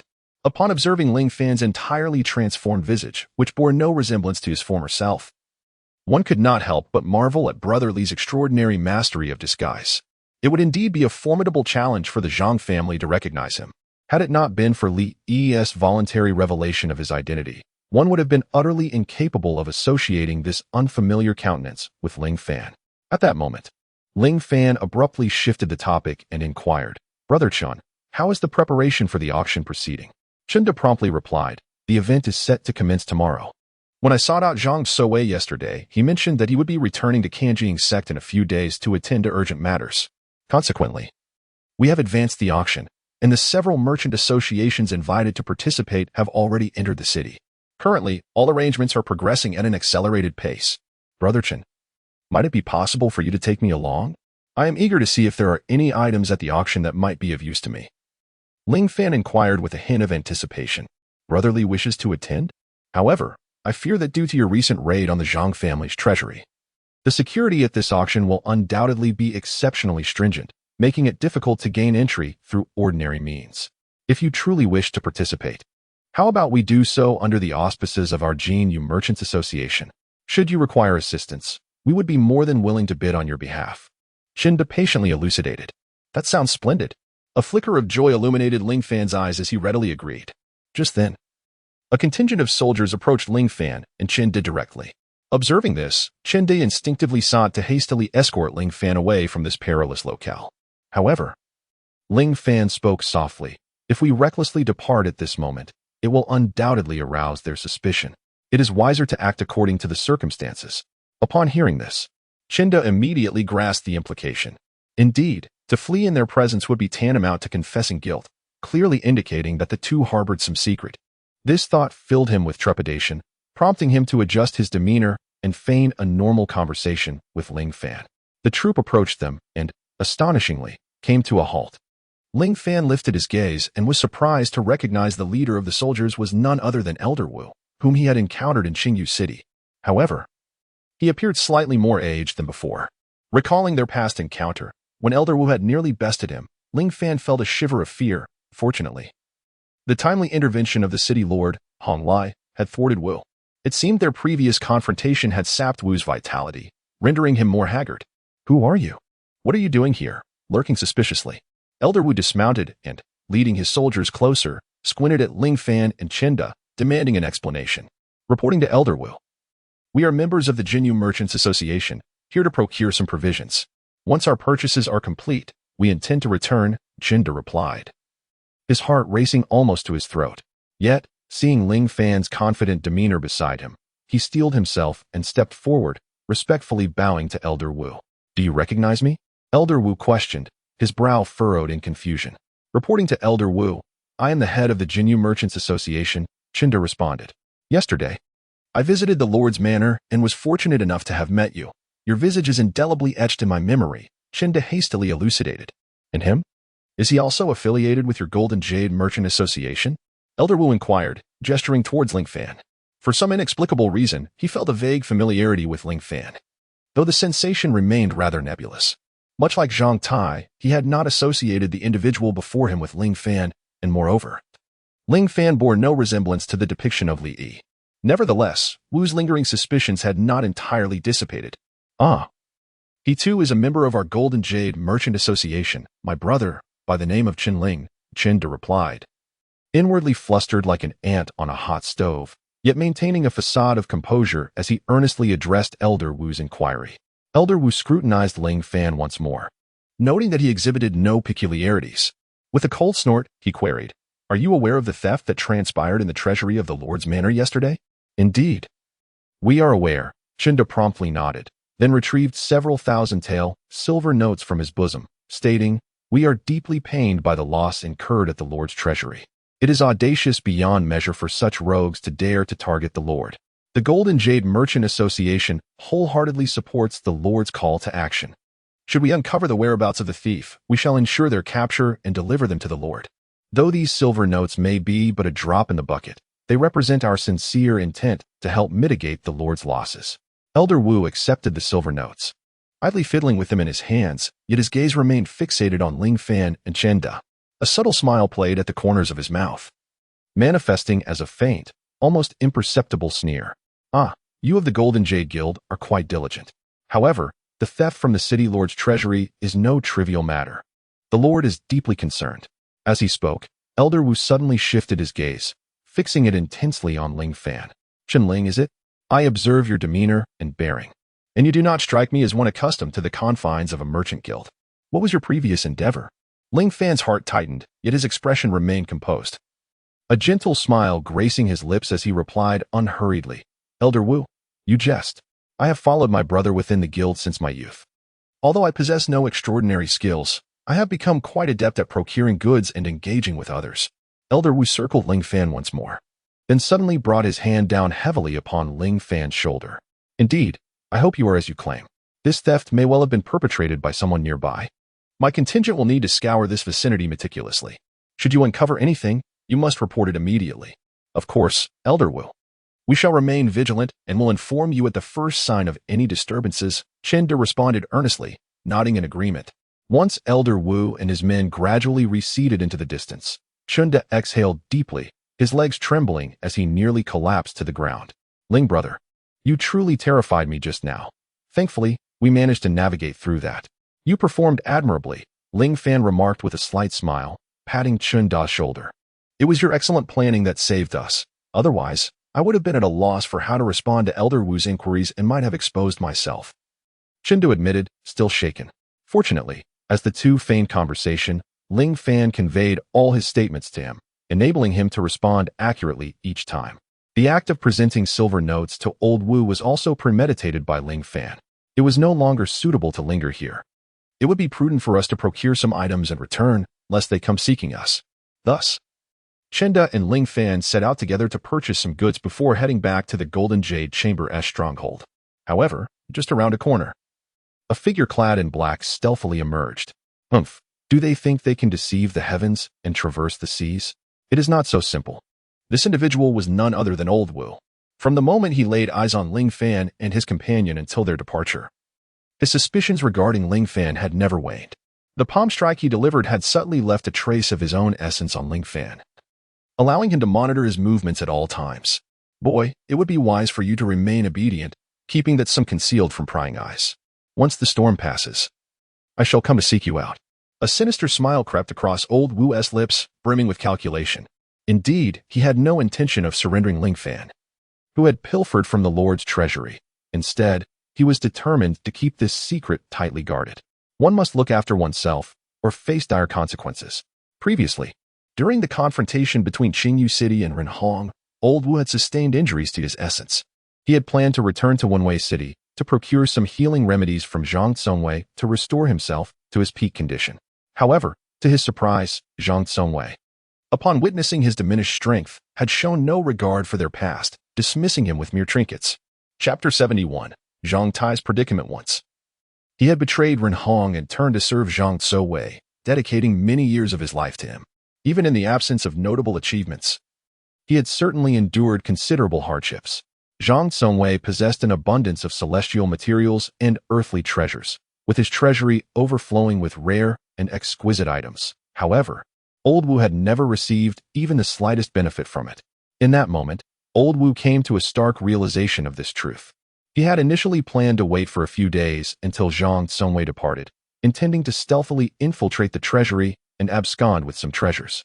Yet, who could have predicted that the treasury would be completely looted the day before? This development thoroughly disrupted his plans. Nonetheless, Old Wu, reflecting deeply, considered that perhaps this misfortune could be a blessing in disguise.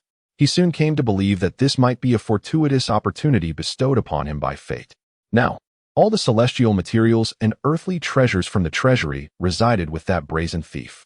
By waiting for Zhang Tsongwei to search in vain for Ling Fan, and as the commotion gradually subsided, he could then follow the lingering aura to locate Ling Fan, strike decisively, and seize the treasures. Those exceedingly precious celestial materials and earthly treasures would then fall solely into his hands. This strategy seemed far safer and more prudent than risking a direct assault on the treasury. It was a plan that promised boundless wealth with little effort. The following day, the auction in Wenwei City commenced amidst great anticipation, hosted at the lavish Wanxing Tower. With the formidable Zhang family backing the event, few dared to cause any disturbances in Wenwei City. Nevertheless, the organizers remained vigilant, having arranged several elite teams to secure the perimeter and ensure the safety of the auction. Before dawn had yet to break, the exterior of Wanxing Tower was already thronged with eager guests, who had arrived early, brimming with anticipation for the commencement of the auction. The atmosphere was both vibrant and tense. Ling Fan, having skillfully altered his appearance, transformed into Chun Ling, maintaining a composed demeanor as he followed the members of the Golden Jade Merchant Association, steadily entering the bustling Wanxing Tower. In his eyes, the ordinary wares sold by street vendors throughout the city were mere trifles, unworthy of his attention. However, the auction was a different matter altogether. It was a veritable treasure trove, potentially concealing artifacts that could assist him greatly. Ling Fan had long devised a strategy for attending this auction, hopeful that, much like the fortuitous day he first entered the city, he might stumble upon valuable finds. Upon stepping into Wanxing Tower, he was greeted by a spectacle of resplendence. Glimmering jewels adorned the intricately carved beams and painted pillars, while vibrant glass lanterns cast a kaleidoscope of colors, illuminating the grand hall in a dreamlike glow. Guests clad in exquisite garments formed small clusters, engaging in hushed conversations filled with speculation and excitement regarding the auction items. As for the Zhang family, while they may not boast much, their display was indeed impressive. Ling Fan, following the members of the Golden Jade Merchant Association, arrived at the reserved private seating. No sooner had he settled in than a graceful maidservant approached with fragrant tea and delicate pastries. He nodded slightly in acknowledgement, though his gaze had already begun to survey the surroundings. It wasn't long before he spotted a familiar figure, Zhang Tai. As the host of this auction and the scion of the Zhang family, Zhang Tai naturally occupied a prominent position in the front rows of the venue. Ling Fan gazed from afar and observed Zhang Tai's dark expression, which resembled the turbulent sky before an impending storm, a tempest of anger and sorrow swirling together, distorting his features as if shaped by an invisible force. Noticing this, Ling Fan could not help but curl the corners of his mouth into a barely perceptible smile. Zhang Tai was undoubtedly still brooding over the incident when he had assumed the guise of Li Yi and wreaked havoc in the casino, emptying the Zhang family's treasure vault. However, Ling Fan was taken aback to realize that he had completely misjudged the situation. Zhang Tai's animosity towards Li Yi was indeed palpable, a seething rage that made him wish for nothing less than brutal retribution.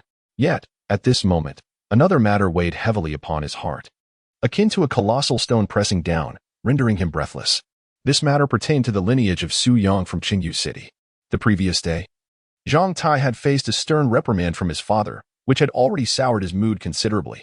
Later that night, his father summoned him, bearing a grave countenance, and divulged a shocking secret. Su Yang, long regarded by many as the biological son of Su Qi Shan, was in fact of the bloodline of Yin Wucong, the third elder of the Kanjiang sect. The mere mention of the Kanjiang sect elicited an involuntary glimmer of awe and trepidation in Zhang Tai's eyes. Within the vast realm of cultivation, the Kanjiang sect was indeed a formidable force. Wenwei City was but a mere outpost under the influence of the Kanjiang sect, and the Zhang family, as a subordinate clan within Wenwei City, had always relied on the protection of the Kanjiang sect to flourish in this territory. It is no exaggeration to assert that the Kanjiang sect stood as a towering tree behind his father and the entire Zhang family, a solid foundation upon which they depended for their existence. Regarding the internal power dynamics of the Kanjiang sect, Zhang Tai had heard whispers in passing. Presently, beneath the sect leader, the third elder Yin Wucong wielded immense authority, and his words carried significant weight. Who could have imagined that Su Yang, the son of the Su family from Qingyu City, was the biological offspring of such a formidable figure? Had it not been for his father's discussions on the matter, Zhang would have remained blissfully unaware. Reflecting on recent events, a flicker of guilt crossed Zhang Tai's face. He had orchestrated a trap at the gambling den, ruthlessly deceiving Su Yang, whom he regarded as a mere fool. To compel this young man to repay his debts, Zhang had personally led a group of subordinates to confront Su Yang, delivering a severe beating. In that moment, witnessing Su Yang's abject humiliation filled Zhang with a sense of triumph, as if he had merely crushed an inconsequential insect beneath his heel. Although, in the end, due to Ling Fan's interference, Zhang's scheme backfired, resulting in his own followers being bested instead. Nonetheless, he had undeniably humiliated someone he had once deemed worthless. Yet now, time had passed, and fortunes had shifted. Su Yang had been acknowledged by Yin Wucong and triumphantly returned to the Kanjiang sect. One could not deny that Su Yang, like Zhang, possessed a vengeful spirit. The very first act upon his return was to lament the indignities he had suffered before Yin Wucong, imploring this newly recognized father to seek justice on his behalf. Consequently, the Kanjiang sect dispatched emissaries to Wenwei City, instructing Zhang Zongwei to return with Su Yang to the sect to offer his contrition. An apology was now unavoidable. The thought of the once cowed Su Yang, whom he had once ridiculed, now soaring to prominence while he remained in the shadows, filled Zhang Tai with an overwhelming sense of frustration. How stifling! Shortly after, as the auctioneer ascended the stage, he gently tapped the wooden gavel against the table, producing a crisp sound that instantly captured the attention of all present. Esteemed guests. His voice, rich and magnetic, reverberated through the hall. Welcome to the Wenwei City auction. Today, we gather to witness the unveiling of exquisite treasures as they find new owners. Let us embark on this grand feast of fortune and opportunity. Chapter 72. The auction. As the auctioneer's impassioned words resonated, a fervent round of applause erupted from the audience, who straightened in their seats, their gazes riveted upon the auction platform, eyes alight with anticipation. The items featured in this auction were primarily rare and extraordinary treasures collected by prominent merchant guilds from a radius of 1,000 miles. Artifacts of weaponry, martial techniques, elixirs, and other invaluable items were all present. Soon, the first auction item was presented, a sword radiating with brilliance, its blade shimmering with a cold gleam, subtly infused with flowing spiritual energy. The auctioneer stepped forward, grasping the sword, and proclaimed loudly, "This sword is named the Jiudong sword, forged from the finest Jiudong iron mined from the 100 Iron Mountain by a 4th-tier blacksmith of the Sacred Weapon Guild. Its blade is extraordinarily sharp, effortlessly capable of cleaving stone and severing trees, and it enhances the conduction of spiritual energy remarkably. It is truly a rare grade. Mid-tier weapon of the earth. The starting bid is set at 700,000 silver coins. First come, first served. The auction is now officially open. I invite all to place their bids. No sooner had he finished speaking than bids began to rise from the audience. 750,000. 780,000. The bidding voices rose and fell, and the atmosphere suddenly became fervent. Ling Fan gazed at the sword, but he shook his head slightly. To excel in one's craft, one must first sharpen their tools. In his eyes, although this sword could be considered quite admirable, for an ordinary swordsman to acquire such a mid-grade earth-tier treasure would significantly enhance their strength. Had Ling Fan not obtained that broken sword, he might have considered acquiring this sword for practice. However, it was no longer necessary. Just as the competition for the Jiudong sword reached a fever pitch, the auctioneer on stage timely struck the small hammer in his hand. Sold. Congratulations to this esteemed guest for acquiring the Jiudong sword for 120,000 silver. With the sound of the hammer falling, a swordsman rose amidst the envious and regretful gazes of the crowd, claiming the treasured sword. Immediately following, the second auction item was presented, a tome of martial arts techniques. The auctioneer carefully placed the tome before him, revealing it to the audience for a brief moment before announcing loudly, "Esteemed guests, the next item up for bid is of great significance. This tome is titled Treading the Wind Technique, a manual of Earth-level agility skills. Mastering this technique allows one to traverse with the wind, achieving unparalleled speed and gaining the upper hand in battle. The starting bid is 1 million silver." Upon hearing this, the audience erupted in astonishment, many eyes gleaming with fervor, and even Chunda, who stood beside Ling Fan, could hardly contain his excitement, preparing to make a bid. "Brother Chen, are you intending to purchase this treading the wind technique?" Ling Fan inquired with curiosity. "Indeed." Chunda nodded slightly, his eyes filled with urgency. "Brotherly, you are aware that I am a wandering merchant of the Golden Jade Guild. If I were to obtain a manual of such exquisite agility, I could practice it and enhance my journeys, making my trade far more convenient in the future." After expressing his thoughts, Chunda seized an opportune moment to proclaim loudly, 1,111,000. The other bidders, unwilling to concede, swiftly escalated the price. However, the bids soon soared past 1,500,000 silver coins, and Chunda's expression grew increasingly grave. Each increment appeared to strain him, and although he gritted his teeth, contemplating another bid, Ling Fan gently pressed on his shoulder. "Brother Chun, let it be. The price has already surpassed the inherent value of the stepping wind technique by a considerable margin. It is unwise to continue. If you require agility techniques, I shall compose one for you when I have the leisure." Upon hearing this, Chunda was initially taken aback, but soon his eyes sparkled with a blend of joy and skepticism. "Brotherly, is this truly the case? You possess the ability to write agility techniques?" "That is no simple feat." Ling Fan smiled subtly, exuding confidence as he replied, "Brother Chun, there is no need for doubt. I have my methods. Although the stepping wind technique is indeed commendable, the current bidding price is simply not worth it. Trust me, what I shall compose for you will not disappoint." After contemplating Ling Fan's words, Chunda, though still somewhat skeptical, observed the certainty in Ling Fan's demeanor and slowly nodded, ultimately deciding to forego further bidding. At that moment, the stepping wind technique was finally claimed by a wealthy cultivator for the staggering sum of 1,800,000 silver coins. Following this, the third and fourth auction items made their appearances, each a precious treasure, igniting fierce competition among the onlookers below. However, these items failed to elicit much interest in Ling Fan's eyes. In contrast, Tai Yi sat listlessly at the table, his face still etched with worry. The exquisite auction pieces held little allure for him. After all, his home housed several treasure vaults, containing treasures far more valuable than these goods relegated to auction. As the auction progressed to its midpoint, the host on stage cleared his throat, his demeanor growing notably solemn. "Next, we present an item that can be considered one of the highlights of this auction." Two burly men carefully raised an ancient wooden box, intricately carved with mysterious runes, emanating an aura of ancient power. The host slowly opened the box and retrieved a tome that glimmered softly, its cover inscribed with 3 ancient characters, Ling Si Jing. "Esteemed guests, This Lingxi Jing was obtained from a remote ancient relic. According to the appraisal by the elders of the Wanliang Merchant Association, it is a low-grade celestial cultivation technique. Practicing this scripture allows one to unlock special spiritual apertures, significantly enhancing the practitioner's sensitivity to the celestial energies of the universe, thereby greatly accelerating their cultivation speed and offering a chance to transcend the shackles of their current realm. The host enthusiastically proclaimed, "The starting bid is 5 million silver coins." As soon as the words left the host's lips, the crowd erupted in a cacophony of whispers and murmurs. The starting bid of 5 million silver coins struck like a thunderclap in the hearts of the attendees. After all, this was no trifling sum.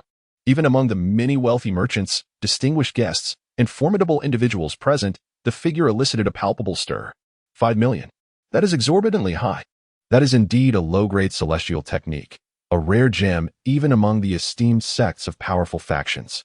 It possesses the potential to significantly enhance one's cultivation speed and break through the shackles of realms. This price is undoubtedly a bargain. Is 5 million truly too steep? A single celestial technique could far surpass the value of 5 million. The only reason it is being auctioned at such a low price is due to this event, and it will undoubtedly be driven up to an exorbitant sum. Many formidable families and merchant associations have come to this auction solely for this technique. One can only wonder how fiercely they will compete. The Jin family has already made their move. They have raised the bid by an astounding 1 million. The crowd erupted in discussion. The first bid came from the Jin family of One-Way City, and to everyone's surprise, they instantly raised it to 6 million, a full 1 million increase. Zhang Tai, who had previously appeared indifferent beside Ling Fan, now radiated fervor, as if a deflated balloon had been reinflated. Chapter 73. The struggle among young masters. Ling Fan was genuinely astonished by the commotion this low-grade celestial technique had stirred. It is merely a low-grade celestial technique, and he could easily recall a similar technique that surpassed it in profundity by countless measures. In fact, the technique he had imparted to Su Yunlu had already reached the mid-grade celestial level, far exceeding the value of this Lingxi scripture by several folds. As bids escalated, the atmosphere in the room became as fervent as a volcano on the verge of eruption, the clamor threatening to lift the very roof off. The price has surged wildly, and in the blink of an eye, the cost of this Lingxi Sutra has been inflated to an astonishing 13 million. Ling Fan observed with a calm demeanor, slightly turning to his companion, Chunda, and inquired, "Is this mere low-grade celestial technique truly worthy of such fervent competition?"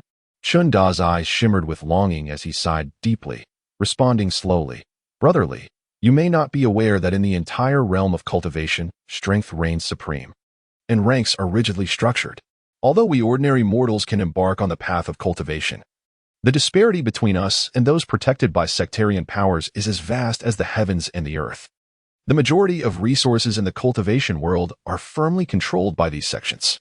He paused momentarily, a hint of helplessness flashing in his eyes before continuing. "Moreover, the techniques essential for practitioners to enhance their power are stringently regulated by these sections. It is exceedingly rare for even a low-grade technique to circulate, and once someone acquires one, it is treated as a treasure. Now that this celestial technique has emerged, its value is self-evident. Most of those present at the auction today are undoubtedly here for this celestial technique. Had it not been for the mismanagement of the Wanjin Merchant Guild, which is on the brink of bankruptcy, they would never have dared to auction such a rare technique." Ling Fan nodded thoughtfully, his gaze returning to the auction stage. Just as Chunda had articulated, a slender, stern-faced elder rose, his voice slightly hoarse yet imbued with undeniable authority. 14 million. As his words resonated, the crowd erupted into a flurry of astonishment, with many turning to glance at one another. It has already reached 13 million, and yet the price continues to rise. Amid the cacophony of bidding, Zhang Tai remained silent, his brow furrowed in deep contemplation. He had come today solely for the Lingxi Classic, as his father had urged him to secure this precious tome at all costs. However, witnessing the frenzied competition, he feared that the price might escalate even further, causing a pang of regret to wash over him. How many pigs must he slaughter to break even? 15 million. A middle-aged man clad in resplendent brocade called out with an air of arrogant determination, as if he had already claimed the Lingxi Classic for himself. The bidding intensified, the prices soaring like an uncontrollable rocket. He turned to Ling Fan, his eyes filled with conflict. "Brotherly, this price is truly astonishing. Yet, this technique represents a life-altering opportunity for many cultivators. Indeed, Ling Fan nodded in agreement. Meanwhile, Zhang Tai finally made his bid, declaring loudly, 20 million. His voice, imbued with resoluteness, shattered the fervent rhythm of the auction, drawing the attention of all present. Gasps of astonishment filled the air. It was evident that the Zhang family was indeed prepared to act. In Wenwei City, the Zhang family's influence was deeply entrenched and formidable. Everyone understood that while a celestial-level technique was invaluable, antagonizing the Zhang family in pursuit of it could prove perilous, even if one succeeded in obtaining it. Thus, a momentary silence enveloped the room, as the previously eager bidders exchanged glances, many wearing expressions of hesitation. However, Ling Fan found himself intrigued, not by the celestial skill manual itself, but rather by the prospect of vexing Zhang Tai. A mischievous smile crept upon his lips. Yet, before Ling Fan could make his bid to irritate Zhang Tai, an unexpected turn of events unfolded. Another young gentleman seated directly across from Zhang Tai made the first move, declaring a bid of 21 million.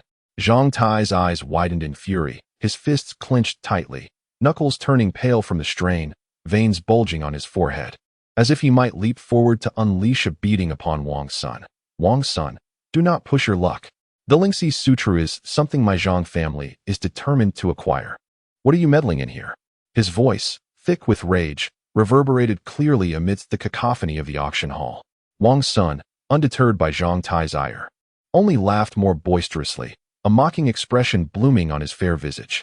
He brushed off non-existent dust from his opulent attire and languidly remarked, Zhang Tai, your flustered demeanor suggests you cannot bear to lose. In this auction, anyone is free to place a bid. Are you truly attempting to leverage the Zhang family's name to suppress us, dictating that you alone may compete? With that, he provocatively lifted his chin, his gaze dripping with disdain for Zhang Tai. At this moment, all eyes in the room were riveted on the confrontation between Zhang Tai and Wang's son, the atmosphere crackling with tension, akin to a taut bowstring poised to snap. Ling Fan, watching with keen interest, felt a flicker of amusement. Initially, he had merely intended to annoy Zhang Tai, but the unexpected emergence of Wang Xin had rendered the situation exceedingly entertaining. Shinde leaned in to explain. What a splendid spectacle this is. Wang's son has an elder brother who is a disciple of the Kanjiang sect's master, thus making the Wang family, aside from the Zhang family, the second most influential clan in Wenwei City. I never expected them to clash like this. Ling Fan couldn't help but feel exhilarated. He hadn't even had his turn yet, and others were already taking action. His gaze returned to the auction stage, where the auctioneer wore an exuberant smile, raising his gavel high and proclaiming, 21 million for the first call. Is there anyone willing to bid higher? This is a rare opportunity to acquire a low-grade celestial-level technique, so do not let this chance slip away. His voice was compelling, attempting to reignite the fervor among the bidders. Zhang Tai clenched his teeth. This Lingxi scripture was of paramount importance to the Zhang family. His father had repeatedly instructed him before departing to ensure that they secured it at any cost. To return empty-handed would not only be difficult to explain within the family, but it would also tarnish the Zhang family's reputation in Wenwei City. Why, of all times, did Wang's son choose to provoke him now? It was clear that this brat was aware of his misfortunes at the gambling den, the theft from the Zhang family treasury, and perhaps even his impending visit to the Kanjiang sect to confront him. It was infuriating. With this thought, he took a deep breath, striving to quell his rising fury, and shouted, 22 million. His voice carried a note of resolute determination. Upon hearing Zhang Tai's bid, Wang Xin exhibited no hesitation and countered, 23 million. As Zhang Tai had anticipated, he was not originally interested in the martial arts manual. His sole intention was to irritate Zhang Tai. The Wang family had long been overshadowed by the Zhang family. Now that the Zhang family had encountered a series of misfortunes, it was high time to reclaim some dignity. Chapter 74. Fragments of the broken sword. At this moment, all eyes in the room were fixated on Zhang Tai and Wang's son, the atmosphere taut like a bowstring, ready to snap. Whispers filled the air as onlookers speculated on which of the scions from these two prestigious families would ultimately secure the Lingxi Classic. Enraged, Zhang Tai cast aside all reservations. You think the Wang family can outbid me? 24 million.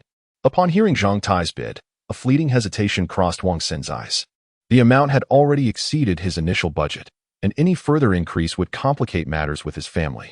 Yet, witnessing Zhang Tai's determined demeanor stirred a sense of unwillingness within him. Humph, Zhang Tai, do you think this will intimidate me? He snorted disdainfully and raised his bidding paddle once more. 25 million. This time, the crowd erupted in excitement. Everyone marveled at how fiercely the heirs of these two families were vying for a mere martial arts manual, seemingly willing to spend without restraint. The price continued to soar, leaving everyone uncertain as to when this auction would reach its conclusion. Ling Fan observed the two frantically outbidding each other and thought to himself, Wang Xin is indeed an interesting character. It seems Zhang Tai will find it far from easy to acquire this manual today. Someone is conveniently stepping in to challenge him. Ling Fan stroked his chin, a glimmer of inspiration flickering in his eyes, as if a novel idea had just struck him. In the auction hall, as Zhang Tai proclaimed the staggering bid of 32 million, an instant hush enveloped the room, with all eyes fixated on Wang. Senator Wang Xin bit his lip, beads of sweat forming on his forehead, his bidding paddle trembling slightly in his grasp. He was acutely aware that any further increase in the bid would surpass the limits his family could endure. After a moment's hesitation, he slowly lowered his paddle, his face a mask of frustration and resignation. The auctioneer, brimming with excitement, trembled slightly as he raised the gavel high, declaring, 32 million, going once. 32 million, going twice. 32 million, going thrice. Sold. Congratulations to young Master Zhang Tai of the Zhang family for acquiring this precious Lingxi scripture. As the gavel came down with a resounding thud, the hall erupted in a fervent applause. Yet, amidst the clapping, there lingered an air of condescension. While the celestial-level techniques were indeed rare, the price was utterly exorbitant and lamentably disproportionate in value. Ultimately, this was merely a spectacle of rivalry among aristocratic heirs, and the ordinary bidders could only view it as a farcical display. Zhang Tai rose, displaying a weariness that could not quite mask his triumph. Striding confidently to the auction stage, he accepted the Lingxi scripture, its faint luminescence reflecting in his eyes, which brimmed with arrogance as he cast a glance at Wang Sr. Seated in his chair, Wang Xin's expression darkened, as if he could weep with bitterness. He shot a fierce glare at Zhang Tai, silently vowing to reclaim this debt in the future. He rose to his feet, poised to depart with a flick of his sleeve, when the auctioneer's voice cut through the air once more. Esteemed guests, please hold your horses, for we have a particularly extraordinary item about to be unveiled. This proclamation instantly captivated the attention of the audience, compelling even those who had intended to leave to take their seats anew. Two maidens cautiously approached the auction stage, cradling an exquisite jade box that shimmered with iridescence, clearly indicating its considerable worth. Curiosity swirled within the crowd as they speculated what wondrous treasures might lie within.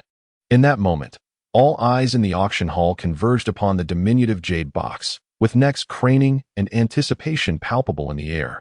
The auctioneer, adorned with a professional smile, gently lifted the lid of the jade box. In an instant, the previously bustling auction venue fell under a spell of silence, as if time itself had paused. This stillness was soon shattered by a chorus of gasps. What lay before them was merely a fragment of a sword blade, its surface marred and pitted, devoid of luster and radiance. At first glance, it resembled nothing more than a piece of neglected scrap metal tossed aside in a corner. What on earth is this? A voice pierced the silence, brimming with astonishment and disappointment. Is this just a piece of iron? How could this possibly be put up for auction? A scoff echoed through the crowd, dripping with disdain. Voices rose in a cacophony of disbelief and skepticism, their gazes directed at the stage, laden with doubt. Behold, it is merely a piece of scrap metal. How could it possibly be some extraordinary treasure? Auctioneer, do enlighten us as to what this object truly is, a voice rang out, tinged with urgency. In the face of the crowd's murmurs and inquiries, the smile on the auctioneer's face froze, revealing a hint of embarrassment. He lowered his head slightly, glanced at the announcement board in his hand, and cleared his throat, explaining. Esteemed guests, the origins of this object are shrouded in mystery. It is a relic cherished by the Sacred Weapon Guild for over a century. For 100 years, they have diligently researched this fragment of a broken sword, yet they have been unable to ascertain its history or significance. Some assert that it is nothing more than an ordinary piece of scrap metal, mistakenly regarded as a treasure of no value. Others claim it to be a remnant of a celestial warrior's unparalleled weapon, shattered and reduced to this fragment. The opinions are as varied as they are numerous, and to this day, no one can provide a definitive answer.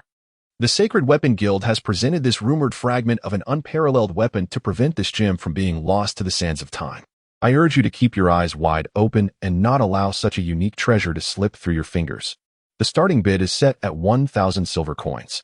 Perhaps fearing a lack of bidders, the price was intentionally set exceedingly low. However, his discourse failed to ignite much interest among the attendees. The atmosphere was still rife with ridicule. After all this talk, it remains merely a piece of scrap metal. One could easily gather a basketful from the roadside without spending any money. As the crowd scoffed at the fragment of the broken sword, however, Ling Fan, seated in the corner, wore an expression of grave concern. He slightly tilted his head and addressed Chunda beside him, saying, "Brother Chun, regardless of the circumstances, please assist me in securing this item. I shall bear the cost myself." His voice, though soft, carried an undeniable firmness. Chunda, perplexed, shifted his gaze between Ling Fan and the shattered remnants of the sword on the stage, filled with confusion. Was such a seemingly worthless object truly worthy of auction? Sensing Chunda's skepticism, Ling Fan refrained from elaborating further, merely reiterating, "This item is of utmost importance to me. It must not slip from my grasp." Recognizing Ling Fan's resolute demeanor, Chunda understood that further inquiries would yield no answers. Taking a deep breath, he slowly raised his bidding paddle. Most attendees exhibited little interest in what appeared to be a piece of worthless scrap metal, while a select few seemed to relish the opportunity to witness the spectacle. Following Chunda's lead to engage in the bidding, their increments casual, as though merely adding amusement to the farce. However, after a modest increase in the bid, those few soon withdrew from the auction. Ultimately, it was Chunda who successfully acquired the fragment of the broken sword for the sum of 12,000 taels of silver. When the auctioneer struck the gavel and announced the result, Ling Fan's taut nerves finally relaxed, and a subtle glimmer of satisfaction flickered in his eyes. Chapter 75. Reforging the broken sword at the auction venue. The presence of the iron from the broken sword hardly affected the atmosphere, as after Ling Fan's successful bid, the room erupted into a cacophony of voices, buzzing like a tidal wave. Having secured what appeared to be mere scrap metal, Ling Fan found himself disinterested in the auction proceedings. As the subsequent rare auction items made their appearance, he found them utterly uninspiring. The only thing that stirred in his mind was the iron of the broken sword he had just acquired. Since that fragment of steel was unveiled on the auction stage, the dormant broken sword at Ling Fan's waist seemed to be stirred by an enigmatic force, beginning to pulsate fervently. A peculiar tremor spread from his waist throughout his entire being.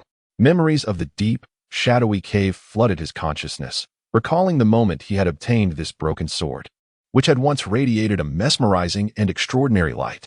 However, since that time, it had succumbed to a prolonged slumber, and despite Ling Fan's numerous attempts, the wondrous spectacle had never reappeared. Yet now, that soul-stirring sensation had inexplicably returned. Ling Fan's gaze was like a blazing torch. Fixated on the iron of the broken sword on the platform, his heart pounding violently in his chest as a bold and audacious hypothesis took root within him.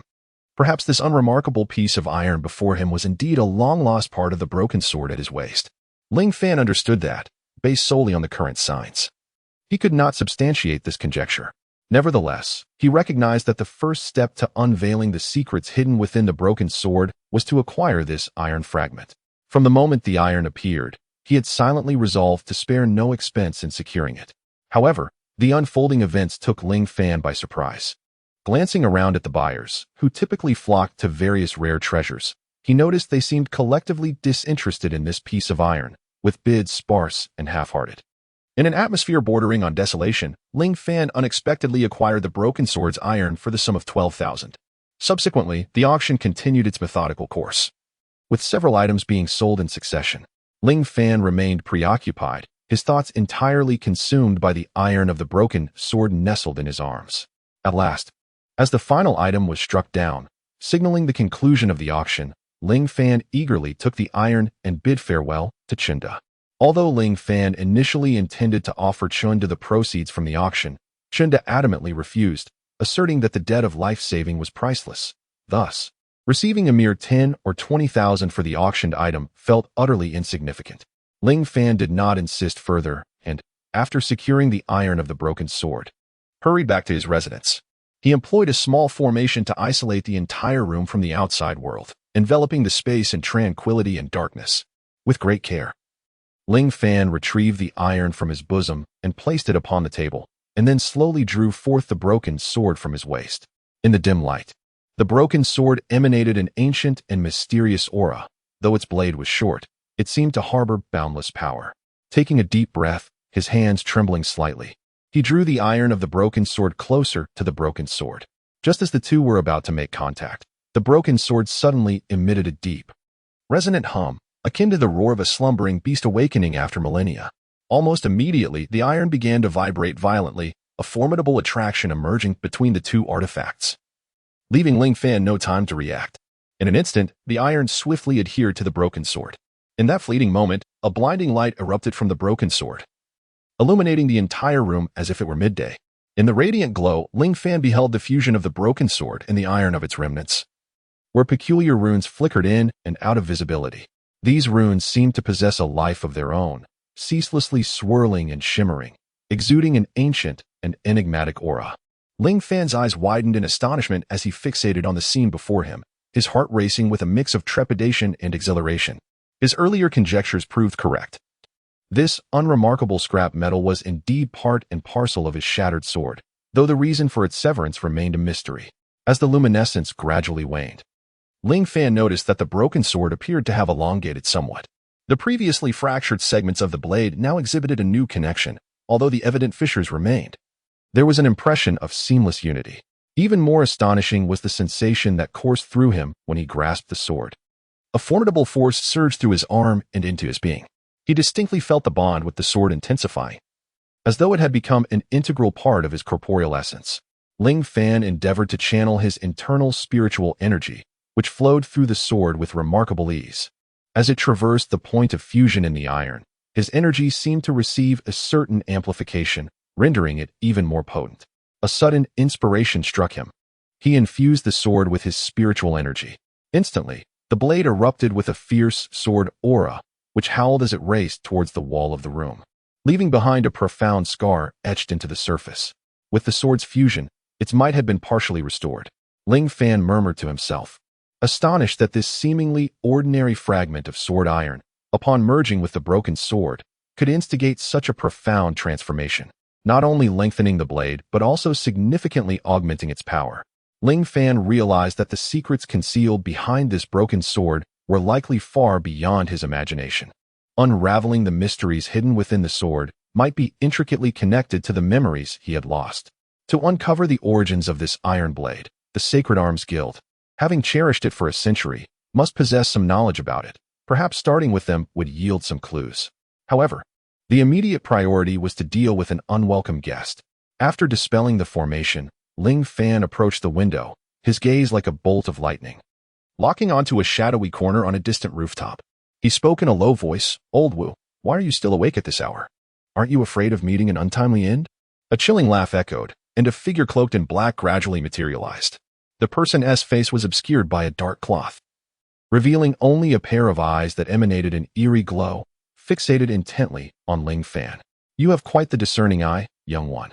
It seems you were already aware of my actions that day, given that you're still awake at such an hour," the cloaked figure rasped, his voice reminiscent of a night owl's hoot. "What if I claimed that I intentionally revealed a clue to bait you? Would you believe me?" Ling Fan chuckled softly. "What did you say?" Old Wu's eyes widened in disbelief. The young man's words seemed unfathomable. Yet, observing the sincerity of his smile stirred an unsettling familiarity within him. He coldly inquired, "Who exactly are you?" Ling Fan replied with a sardonic grin, "Just an old acquaintance of yours."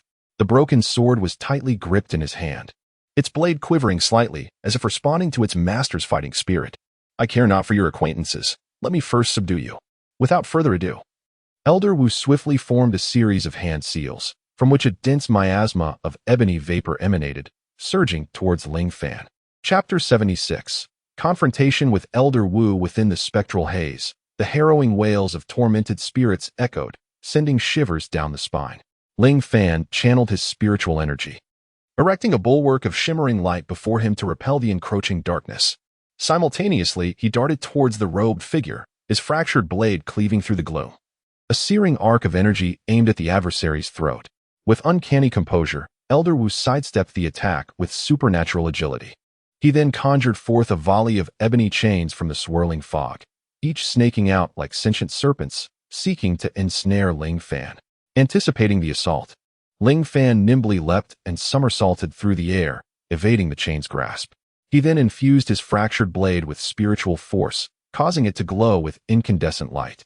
With a mighty swing, he unleashed a colossal golden projection of his sword, which hurtled towards the chains of darkness. A thunderous detonation resounded as the golden apparition collided with the ebony restraints, The chains shattered instantly, dissolving into motes of darkness that dissipated into the ether. A flicker of astonishment crossed Elder Wu's eyes, evidently taken aback by Ling Fan's formidable power. Undeterred, he commenced an incantation, intensifying the spectral fog. Before him, the darkness coalesced into a gargantuan, shadowy hand, poised to seize Ling Fan. Sensing the immense, crushing force emanating from the spectral appendage, Ling Fan recognized the gravity of the impending blow. He inhaled deeply, channeling his spiritual energy to its zenith. The fractured blade pulsed with blinding light in his grip. With a resounding roar, he grasped the sword with both hands and lunged towards the monstrous hand. As the demonic hand clashed with the broken sword, Ling Fan felt an immense force reverberate through his arm, numbing it instantly. Yet, with indomitable will, he managed to cleave the demonic hand in two. As the hand dissipated, Old Wu grunted, a trickle of blood escaping the corner of his mouth. Humph, not bad. But do you really think this is enough to defeat me? Old Wu wiped the blood from his lips, a glint of ruthlessness flashing in his eyes. This place is not suitable for battle. Follow me, boy. With that, he swiftly formed a strange seal with his hands, and black mist surged once more, enveloping Ling Fan. Ling Fan offered no resistance and vanished into the mist. When the mist cleared, Ling Fan found himself in a clearing outside the city. Boy, I know it was you who stole from the Zhang family's treasure vault. All those rare treasures are now in your possession, aren't they? Old Wu reappeared, his condition slightly worse, though he showed no sign of it. Standing at a distance and speaking coldly to Ling Fan. Yes, it was me. So what? Ling Fan smiled confidently, admitting it outright. Hand them over, or I'll make sure you die right here. Old Wu was momentarily taken aback. He had expected some resistance from Ling Fan, but the boy's confident admission was unexpected. If it weren't for the fact that he had noticed his foundational injury worsening yesterday, he wouldn't have been in such a hurry to confront Ling Fan, allowing the boy to keep the treasures a little longer. But now, without these resources to stabilize his foundation, he faced only a continuous decline. As for the Zhang family, he was indifferent to whether they would discover him. In the worst-case scenario, if caught, he would quickly escape once he regained his true form. If they wished to take away the fruits of his hard work, it would depend on whether Elder Wu possessed the strength to do so. Ling Fan, however, appeared unperturbed as he spoke. Though he mentioned hardship, it was far from arduous.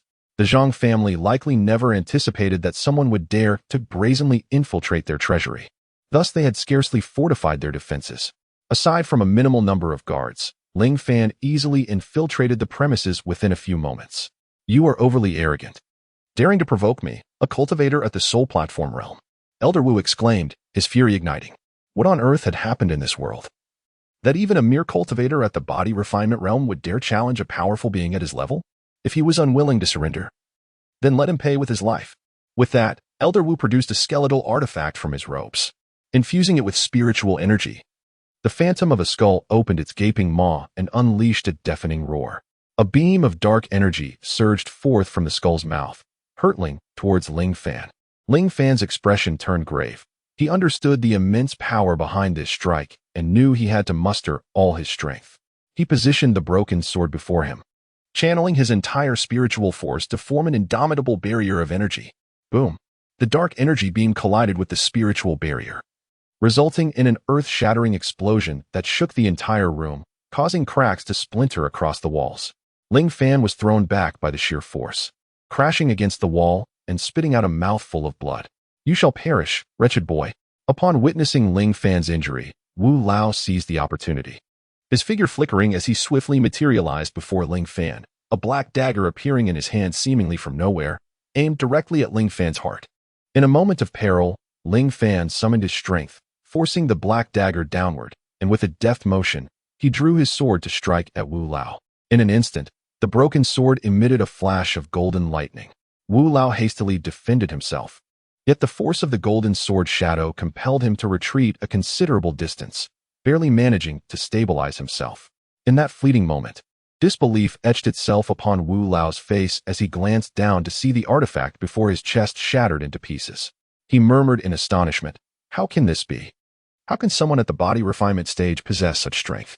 Although he had not exerted his full power, the individual before him, merely in the body refinement stage, displayed a prowess that far surpassed what should be possible, even managing to contend against him while wielding an artifact.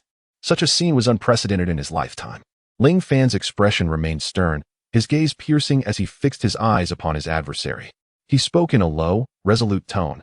"It is not that my strength is extraordinary. Rather, it is your weakness that is glaring. Had you been at your peak, engaging with you would have left me with but a slim chance of victory. However, given your current state, with your essence wounded and the tides turned, I now possess a fourfold assurance of triumph." Wu Lao, taken aback by these words, felt a surge of alarm within him, his face betraying a fleeting hint of astonishment. The fact of his own essence being harmed was a closely guarded secret, known only to himself and a few members of the Zhang family. Yet this young man, how had he come to uncover such confidential information? Wu Lao suppressed the shock that welled within him, restoring his habitual grim demeanor as he scoffed. "Humph, brat.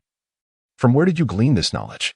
Do not presume that knowing this minor secret grants you dominion over me, even if my essence is compromised.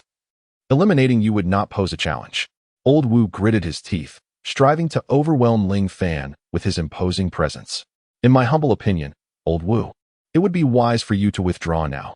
Should this conflict persist, if I were to perish here, your demise would be imminent as well." Seeing that Old Wu had no intention of attacking further, Ling Fan took the initiative to sheath his broken sword, relieved that he need not worry about this old dog launching another assault. As Ling Fan had articulated, should it come to blows, he would not be intimidated by the current Old Wu, and if he wished to escape, Old Wu would not be able to detain him. Chapter 77. Collaboration. That day, he had intentionally left an opening, eager to discern Old Wu's intentions. If he were here for the Zhang family, Ling Fan would have long since relinquished that strand of spiritual energy. If his aim was the future of the Zhang family treasury, Ling Fan would indeed be inclined to negotiate.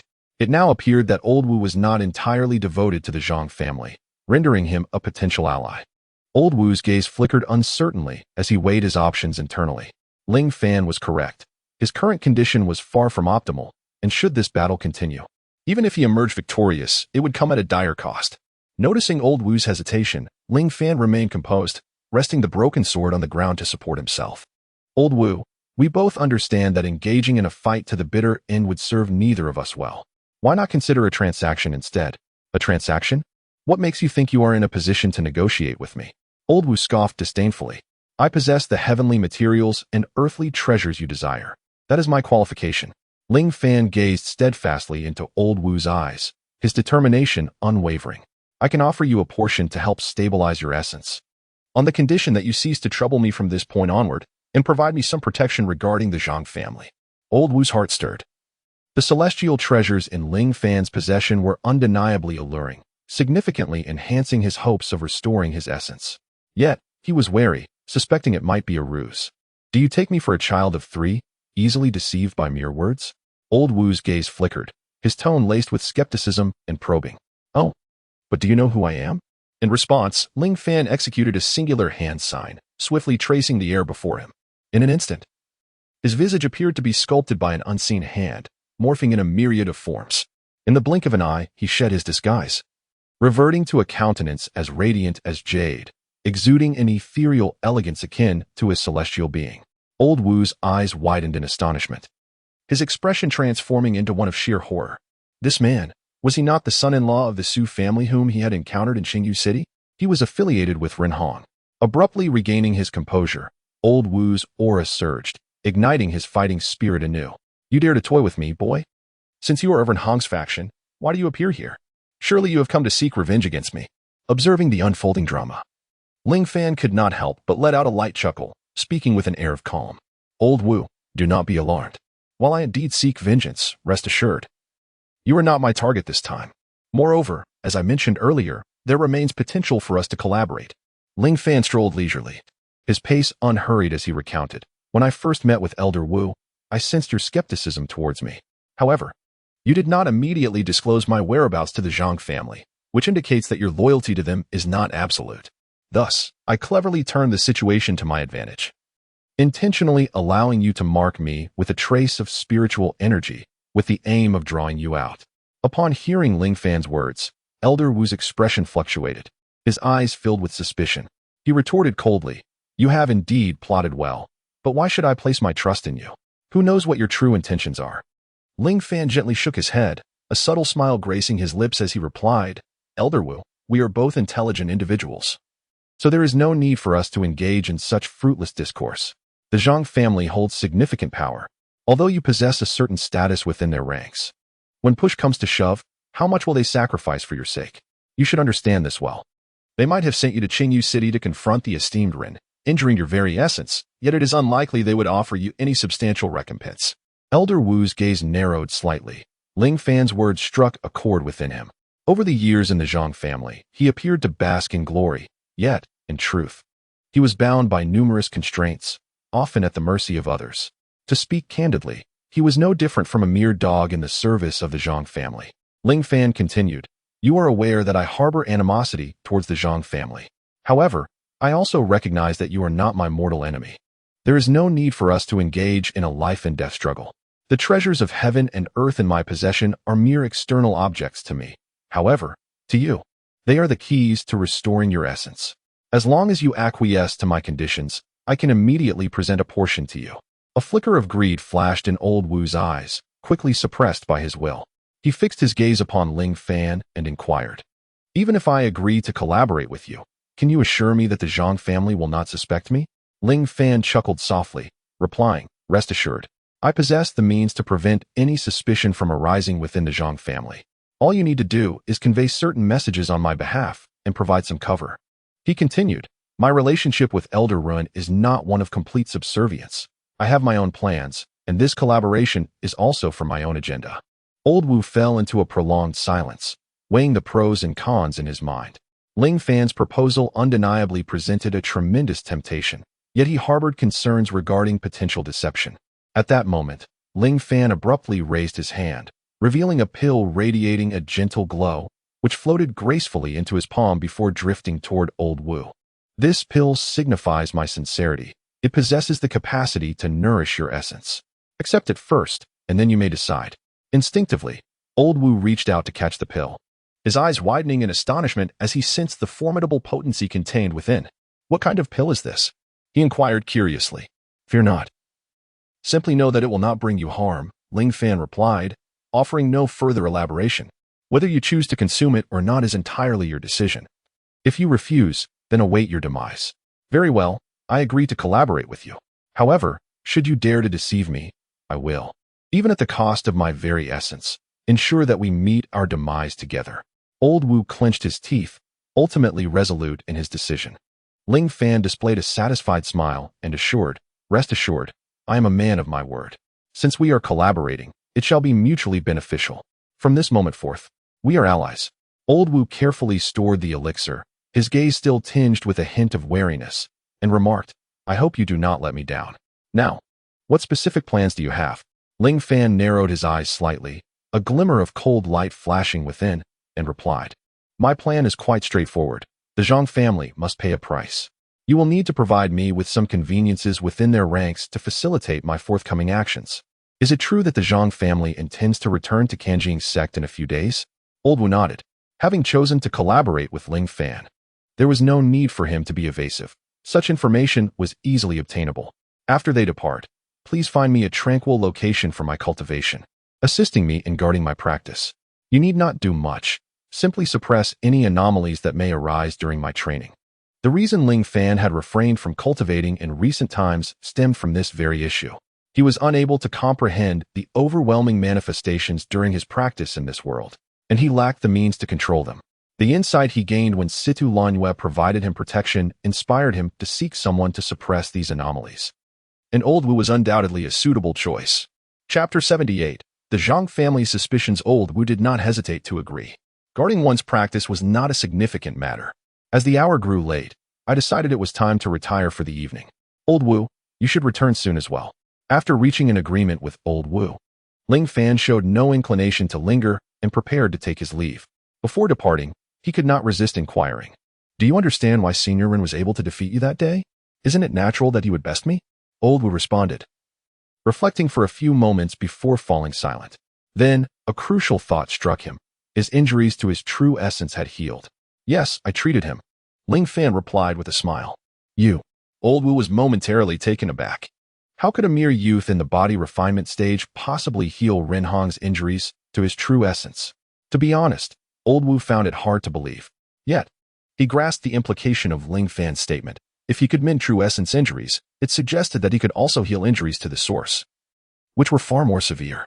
Before Old Wu could voice his question, he noticed Ling Fan's figure fading into the moonlight, swiftly disappearing from sight.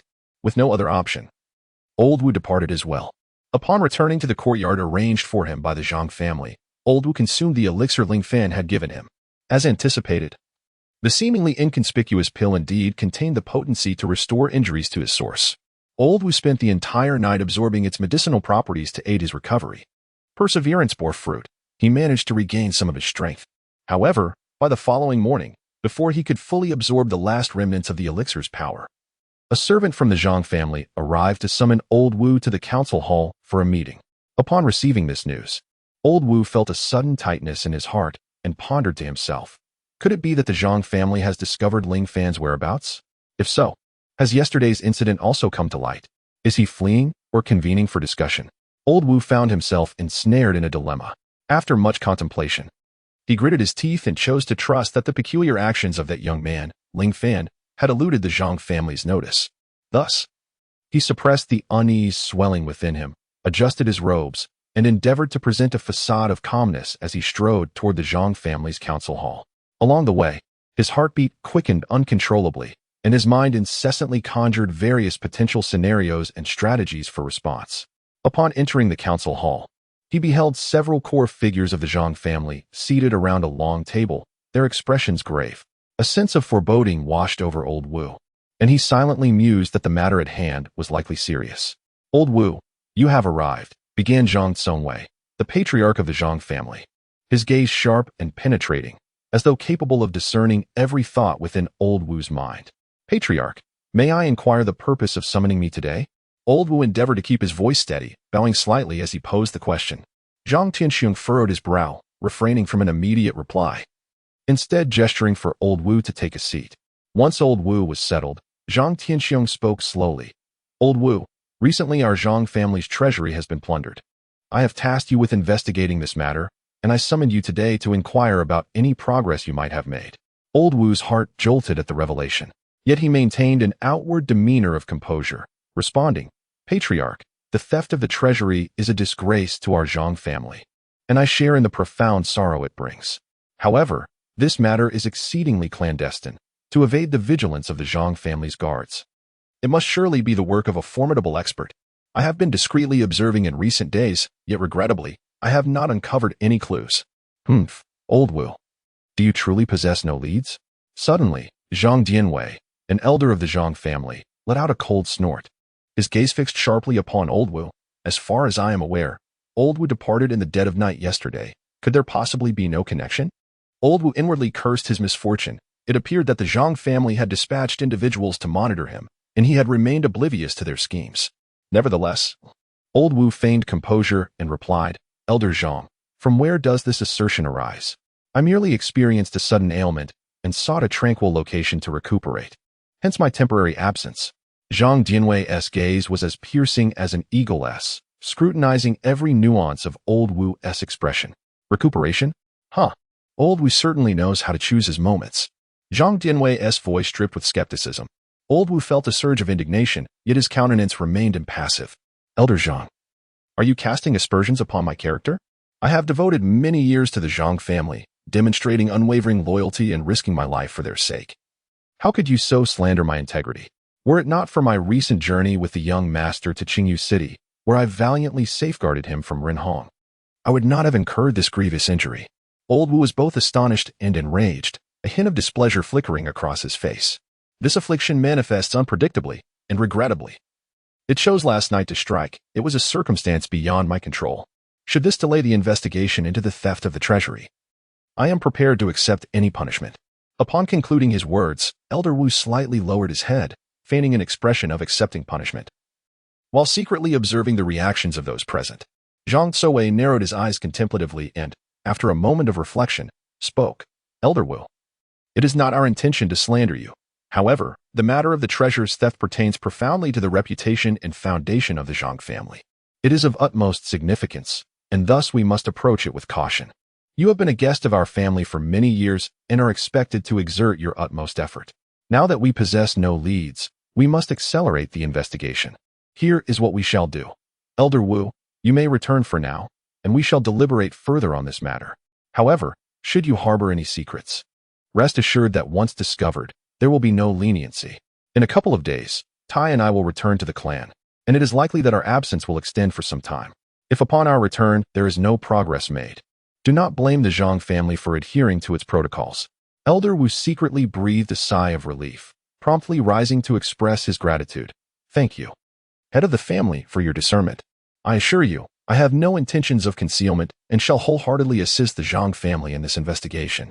With that, he hastily departed from the assembly hall. As Elder Wu rushed out, his steps appeared steady, yet turmoil roiled within him like a tempest. He was acutely aware that the Zhang family's suspicion hung over him like a razor, poised to strike at any moment. Reflecting on the words exchanged earlier, each felt like a needle piercing his heart. These members of the Zhang family, who had feigned kindness towards him, had long since lost their trust. Clenching his teeth in silence, Elder Wu quickened his pace. Meanwhile, within the assembly hall, the Zhang family continued their fervent discourse regarding Elder Wu's integrity. Head of the family, I believe that Elder Wu is indeed guilty. We must not let our guard down.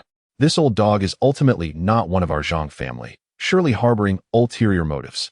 Yesterday, Old Wu left his residence in the dead of night, undoubtedly concealing something from us. His words about treating injuries are nothing but a fabrication. The theft of our Zhang family's treasury is most likely a conspiracy involving Old Wu, who bears resentment for how we have treated him over the years, thus orchestrating this charade. Zhang Souwei listened to the discussions below, yet he had his own thoughts. Old Wu was originally a dog I extracted from Ren Hong's grasp, and over the years, he has certainly cleaned up after us on numerous occasions, proving to be quite a useful dog indeed. In a few days, when Tai and I visit Kanjing's sect, Elder Jianwei will keep a close watch on him. Should any suspicious behavior arise, he shall be dealt with immediately. Zhang Dianwei nodded slightly, his gaze reflecting a fierce determination. Indeed, I will keep a vigilant eye on him in the coming days, and should he exhibit any improper conduct, he shall find no way back. Zhang Souwei leaned back in his chair, his expression contemplative. Having served our Zhang family for so long, it would be a pity if he truly harbored treachery. However, if he remains loyal, this will serve as a test of his fidelity. Jianwei, I entrust this matter to you. Rest assured, master, I shall not disappoint you, Zhang Dianwei replied with a fist salute. Chapter 79. The emergence of anomalies. Upon returning to his residence, Old Wu closed the door and exhaled deeply. He understood that he must swiftly establish contact with Ling Fan to discuss countermeasures. As he pondered, a gentle tapping sound came from outside the window, startling Old Wu, who swiftly opened it to reveal a shadow nimbly leaping inside. You reckless boy, how dare you come directly to the Zhang residence to seek me? Old Wu exclaimed in astonishment upon recognizing the visitor. Ling Fan offered a faint smile. Old Wu, what are you afraid of?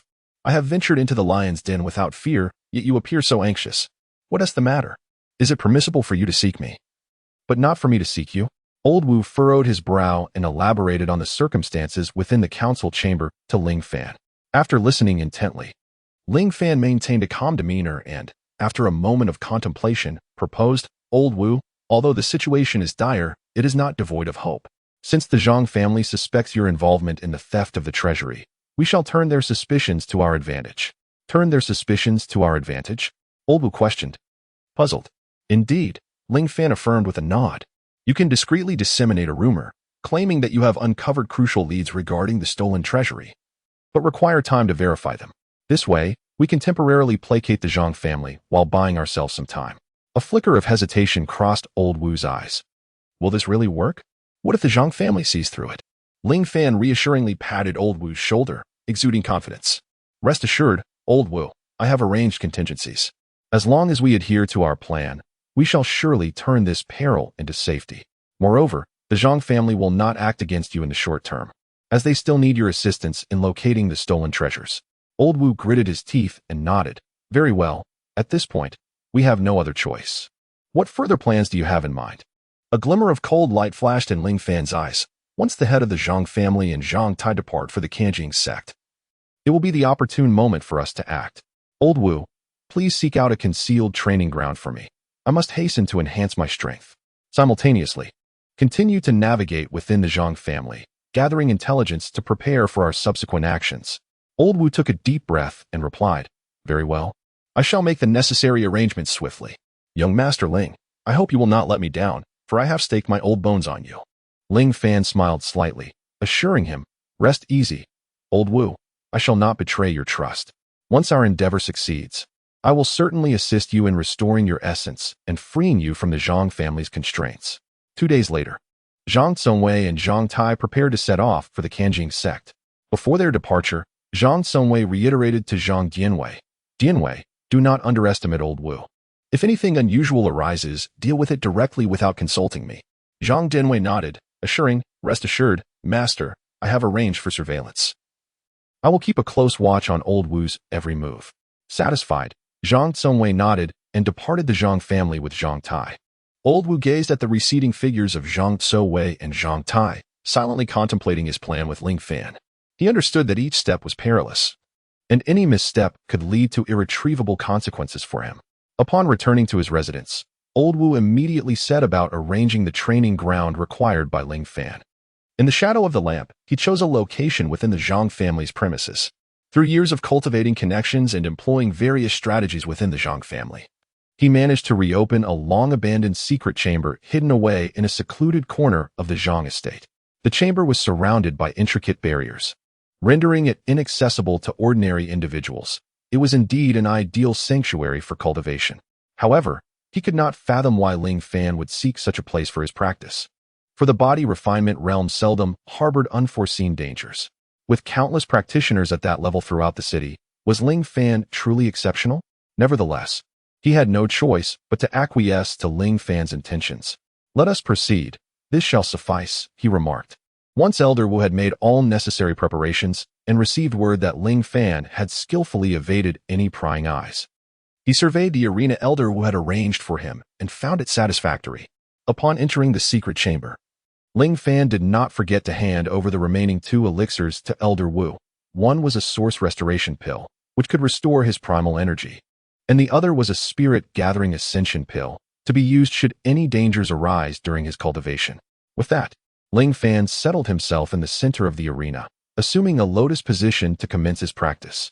As he began, a surge of spiritual energy enveloped him, conjuring celestial phenomena that roared forth like a tempest, striving to break free from the confines of the arena. Elder Wu stood in stunned disbelief, exclaiming, "What on earth is happening?" Within the confines of the small arena, a tempest of swirling winds and shifting clouds emerged, with peculiar beams of light flickering and the faint sounds of dragons roaring and tigers howling echoing through the air. The ground beneath began to tremble subtly. If these manifestations were not suppressed, the consequences of their exposure would be dire. The entire Zhang family, and indeed the whole city, would soon become aware of the anomalies here, and Ling Fan's secret would be laid bare in an instant, rendering all their previous schemes futile. Elder Wu, no longer hesitating, swiftly formed seals with his hands, and a torrent of spiritual energy surged forth from his being, enveloping the entire dojo like an invisible curtain. "You should have clarified this sooner. You've nearly cost me my life." Elder Wu gritted his teeth, beads of sweat rolling down his forehead as he exerted all his strength to counteract the celestial phenomena that threatened to overflow. Fortunately, through his efforts, the rampant radiance gradually receded back within the dojo, the trembling ground slowly returning to tranquility, and the roaring sounds of the swirling spiritual energy diminished until they were entirely suppressed within the confines of the dojo. As time progressed, Ling Fan's cultivation steadily advanced amidst this arduous training. Meanwhile, Elder Wu found himself embroiled in a fierce internal struggle during this tense protective endeavor. If he were to sacrifice Ling Fan to the Zhang family, he might regain their trust and possibly absolve himself of past transgressions, leaving an avenue for redemption. However, should he resolutely side with Ling Fan against the Zhang family, he would be forever at odds with them, with no path left but a dark and solitary one. These 2 starkly contrasting choices tugged at his heart like 2 opposing forces, causing him immense anguish. In his gaze, flashes of determination were intermingled with hesitation. He recalled the precious treasures Ling Fan had promised him, which held an irresistible allure for someone like him, who had long yearned to break through his limitations. Furthermore, the myriad of extraordinary methods previously exhibited by Ling Fan, encompassing both unfathomable cultivation techniques and his composure and sagacity when confronted with adversity, led Elder Wu to believe that this young man might indeed possess the capability to subvert the Zhang family. Ultimately, Elder Wu gritted his teeth, a resolute glint igniting in his eyes. Inwardly, he sighed, "You must not disappoint this old man, young lad." He resolved to continue wholeheartedly safeguarding Ling Fan's cultivation. At this juncture in the dojo, the spiritual energy surrounding Ling Fan grew increasingly dense, his aura ceaselessly ascending, yet despite this, he showed no sign of breakthrough. Chapter 80. Betrayal? An entire night elapsed. Within the secret chamber, Elder Wu, while exerting his utmost to suppress the terrifying phenomena engendered by Ling Fan's cultivation, surreptitiously observed Ling Fan. He beheld the spiritual energy around Ling Fan surging like substantial waves. Its concentration so profound that it would be considered rare even in the cultivation of a soul platform realm expert, let alone a mere body-tempering realm cultivator. Elder Wu couldn't help but muse, what heaven-defying cultivation technique is this lad practicing? How could it be so bizarre? Recalling his encounter with Ling Fan in Azure Jade City, when he witnessed him facing multiple opponents single-handedly, he sensed something amiss. He had nearly slain him then, and now it seemed that had he done so, he would have personally extinguished a genius. Time slipped away imperceptibly, and Elder Wu felt his spiritual energy deplete rapidly, like water breaching a dam. Veins bulged on his forehead, and beads of sweat, as large as beans, cascaded down. Just then, faint footsteps echoed from outside the secret chamber. Elder Wu's heart constricted, and he instantly became vigilant, his hand seals accelerating as he attempted to suppress the phenomena even more thoroughly. The sound of footsteps halted not far from the secret chamber, and Elder Wu overheard a conversation between two servants of the Zhang family. "Strange, I sense an inexplicable disturbance nearby, as if something unusual is occurring," one of the servants remarked. "Stop your fanciful thinking. This is the Zhang family estate. What could possibly be amiss? You must have misheard. We should hasten to attend to the matters entrusted to us by Elder Zhang," the other servant replied. As their footsteps receded, Elder Wu let out a sigh of relief. Yet he was acutely aware that such a crisis could resurface at any moment. Meanwhile, Ling Fan remained engrossed in his cultivation, blissfully unaware of the peril outside the chamber. The spiritual energy within him surged through his meridians, striving to shatter the barriers that impeded his breakthrough. In the Zhang family's council hall, Zhang Dianwei sat at the head position, listening to a report from his subordinate. Recently, Elder Wu has been acting mysteriously. Although he claims to be investigating the theft of the treasury, we have found no substantial actions on his part.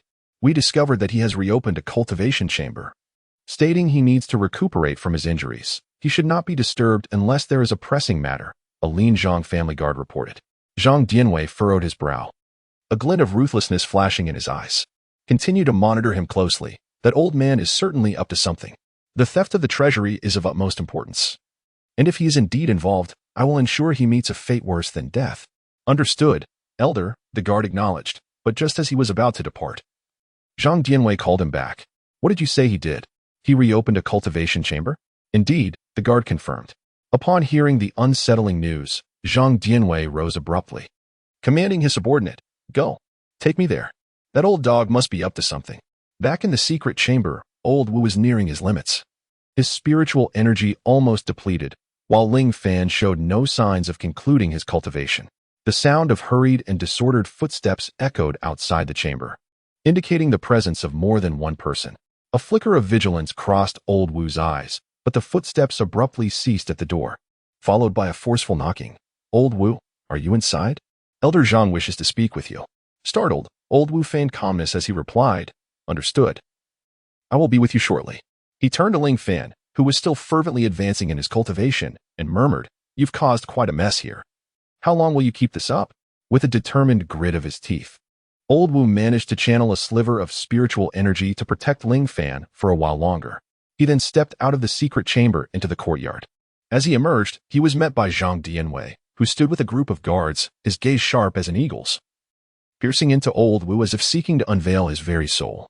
"Old Wu," Zhang Dianwei inquired with a sardonic smile, his tone laced with an undeniable sense of authority. "I have heard you have resumed your cultivation in this chamber for recovery. Has your condition improved?" Internally lamenting, Old Wu maintained a facade of composure, slightly bowing as he replied, "Thank you for your concern, Elder Zhang. My injuries have seen some improvement, and the abundant spiritual energy in this chamber has greatly aided my recovery." Zhang Dianwei paced slowly around Elder Wu, his gaze intermittently drifting towards the direction of the secret chamber. With a cold snort, he remarked, "Elder Wu, the theft from the treasury remains unresolved. As the person in charge of the investigation, you are here secluded, healing your wounds. Could it be, as the rumors suggest, that you have some connection with the thief? Elder Wu's heart skipped a beat, and he hastily responded, "What do you mean, Elder Zhang? I have always been loyal to the Zhang family. How could I commit such a heinous act? This healing session was urgent due to a sudden worsening of my injuries. I have already made a pledge to the family head.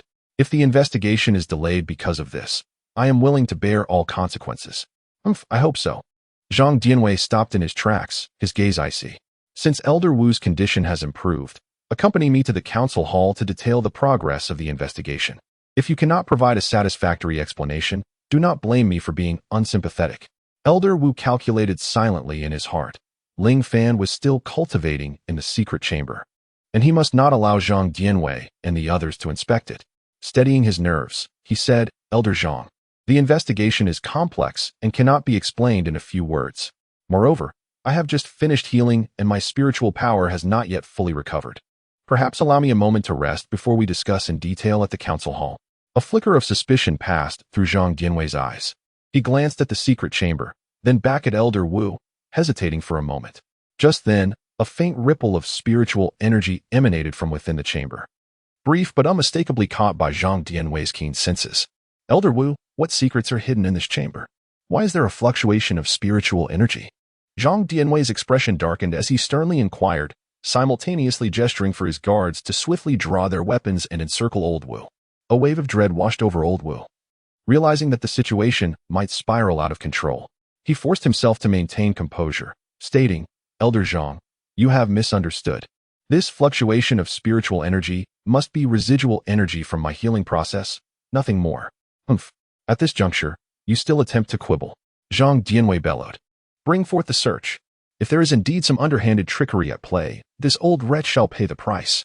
Upon hearing this command, the guards promptly surged towards the secret chamber. Old Wu's heart raced with anxiety, yet he felt utterly powerless. He understood that if the guards entered the chamber, Ling Fan would inevitably be exposed, causing their prior plans to unravel completely. "Zhang Dianwei, since you harbor such distrust towards me, I shall no longer conceal the truth." As soon as Old Wu uttered these words, an aura of formidable energy surged forth from him, with tendrils of dark spiritual energy manifesting, casting a somber shadow over the surrounding air. This sudden transformation startled Zhang Dianwei and his guards, prompting them to instinctively retreat a few steps. "Old Wu, what is the meaning of this?" Zhang Dianwei exclaimed, his eyes wide with fury. "It appears you have truly betrayed the Zhang family." Old Wu let out a cold snort. "Betrayal? I, Wu, have devoted many years to the Zhang family, yet how have you treated me? Now, baselessly suspecting me and seeking my demise. Do not blame me for being ungracious." As he spoke, he swiftly formed hand seals, unleashing strands of black spiritual energy that lashed out towards the guards charging into the secret chamber.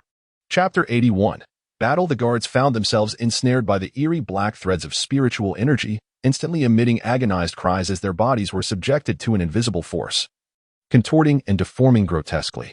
Witnessing this, Zhang Dianwei was consumed by fury. His aura erupted like a conflagration, transforming into a resplendent crimson light that surged towards Elder Wu at an astonishing speed, creating sparks in the air from his rapid movement. "Old rogue, today marks your demise." Zhang Dianwei bellowed, his voice resonating like a thunderclap, sending tremors through the ground around him. Simultaneously, the spiritual energy in his hands coalesced with the urgency of a living entity. In the blink of an eye, it crystallized into a golden spear, its elongated shaft adorned with flickering runes, exuding a fierce and menacing aura. As it sliced through the air, it appeared as though the very fabric of space was cleaved, emitting a subtle sizzling sound as it aimed directly at Elder Wu's throat. Elder Wu's eyes narrowed sharply, a glint of cold light flashing within. In this critical moment, he unleashed his own spiritual energy, his form transforming into a shadowy specter that darted at an almost unearthly angle. The razor-sharp tip of the spear grazed his throat, drawing forth a thin line of blood. As a senior elder of the Zhang family and a formidable practitioner at the first realm of the Soul Platform, Zhang Dianwei's strength, while diminished from his prime, still surpassed that of the guards. However, burdened by his own injuries, he realized that he must exert every ounce of power to protect Ling Fan. Meanwhile, in the secret chamber, Ling Fan stood on the precipice of a breakthrough. His spiritual energy had reached a critical juncture, His meridians, under the tremendous pressure of this potent force, resembled a dam on the verge of bursting, hinting at imminent rupture. The tumultuous sounds of battle from the outside world resonated like distant thunder, faintly echoing in his ears. Yet at this moment, his consciousness seemed enshrouded in a thick fog, leaving him no opportunity to divert his focus. All his mental energy was concentrated on the immense spiritual power within, striving with all his might to break through the shackles. Elder Wu struggled to parry Zhang Dianwei's relentless onslaught while simultaneously keeping a vigilant eye on the direction of the secret chamber, silently praying for Ling Fan to complete his breakthrough swiftly. Zhang Dianwei attacked with the ferocity of a surging tide, each strike imbued with lethal intent, wielding the force to cleave mountains and shatter stones. Under this tempestuous barrage, Elder Wu found himself in dire straits, sustaining multiple injuries as blood gushed forth, instantly staining his garments and creating dark red splotches upon the ground. Elder Wu, do you truly believe that this meager prowess can contend with me, Zhang Dianwei? Surrender quietly, and perhaps I might allow you to retain a complete corpse, Zhang Dianwei taunted, his words dripping with scorn as he continued his relentless assault. Elder Wu spat, a mouthful of blood landing on the ground as he retorted fiercely, "Pa, you think I would ever yield? Dream on." With that, he summoned the scant remnants of his spiritual power in a nearly self-destructive manner, forcefully invoking his ultimate technique, dark spirit erosion. His hands moved wildly, as if entranced, and the black spiritual energy around him surged like boiling magma, rapidly coalescing into a colossal black vortex before him. Within the vortex, eerie lights flickered, emanating an unsettling, heart-pounding aura, as if a gluttonous behemoth sought to devour everything in its vicinity. Zhang Dianwei's countenance shifted dramatically. The once confident expression on his face was instantly supplanted by sheer terror. He had not anticipated that the old dog, Elder Wu, would resolutely choose to rebel, resorting to such a perilous tactic that would inflict mutual destruction. He dared not confront it head-on. His steps faltered, and he hastily retreated, summoning all his spiritual energy to erect a crimson shield before him. The black vortex collided violently with the crimson barrier. In an instant, the world dimmed, and a deafening roar erupted, reminiscent of a sound that could rend the heavens asunder. The force of the impact was akin to a devastating magnitude 10 earthquake, leveling the surrounding structures to the ground. The exquisite pavilions and sturdy walls crumbled before this overwhelming force, disintegrating into mere dust. The ground fissured with gaping, serpentine cracks, resembling the gaping maw of a ferocious beast. Thick clouds of dust billowed, obscuring the sky and enveloping both Wu and Zhang in a shroud of darkness. As the dust began to settle, Elder Wu knelt on one knee, his body swaying perilously, blood trickling from the corner of his mouth, his eyes reflecting exhaustion and defiance. Zhang Dianwei fared little better. His garments were tattered and torn, flapping around him like rags caught in a tempest. He bore multiple wounds, blood streaming from his injuries, his hair disheveled, and his face drenched in a mixture of sweat and blood. Yet, the murderous intent in his eyes burned ever brighter, like two flames of black fire. Elder Wu, you old dog, having served as a senior of the Zhang family for so many years, you indeed possess some skill, but this does not alter your fate. Zhang Dianwei spoke through gritted teeth, enduring the excruciating pain coursing through his body as he once more raised the now dimmed crimson spear, which still dripped with fresh blood. His arm trembled slightly, clearly nearing its limit, yet he remained poised to deliver a fatal blow. Old Wu, engulfed in despair, nonetheless summoned the strength to rise, his legs quaking slightly as he cast a fierce glare. At that moment, Zhang Dianwei moved like lightning, leveraging the ground beneath him to surge forward in an instant, his sword gleaming coldly as it aimed directly for Old Wu's heart. Caught off guard, Old Wu could not evade. The blade pierced through his right arm with a sickening sound, blood splattering forth as an overwhelming wave of agony threatened to engulf him, nearly rendering him unconscious. How foolish, Zhang Dianwei sneered, forcefully withdrawing the sword, trailing a string of blood droplets, ready to deliver another lethal strike. Old Wu, on the brink of collapse, his vision blurring, suddenly recalled the spirit-gathering ascension pill that Ling Fan had given him. In this dire moment, he acted without hesitation, trembling as he retrieved the pill from his bosom and swallowed it whole. In an instant, a torrent of formidable spiritual energy erupted within Old Wu, akin to a long-dormant volcano suddenly awakening. His previously waning vitality surged back, and the pain from his wound subsided significantly. A renewed fighting spirit ignited within his eyes, transforming his aura dramatically. With a mighty roar, dark spiritual energy surged forth from him once more, crashing towards againw like an immense black tidal wave. The spirit gathering ascension pill. So it was you, old dog, who plundered my Zhang family's treasury. Againw's expression shifted noticeably upon realizing the truth. He inhaled deeply, forcibly calming his mind, and summoned the residual spiritual energy within him. The golden longsword in his hand radiated brilliance once more as he charged towards Elder Wu's assault. The two engaged in battle again, and for a moment, the black spiritual energy intertwined with the crimson light, clashing and erupting into a dazzling glow. The air was filled with the resounding thuds of their spiritual energies colliding, reminiscent of a cacophony of firecrackers.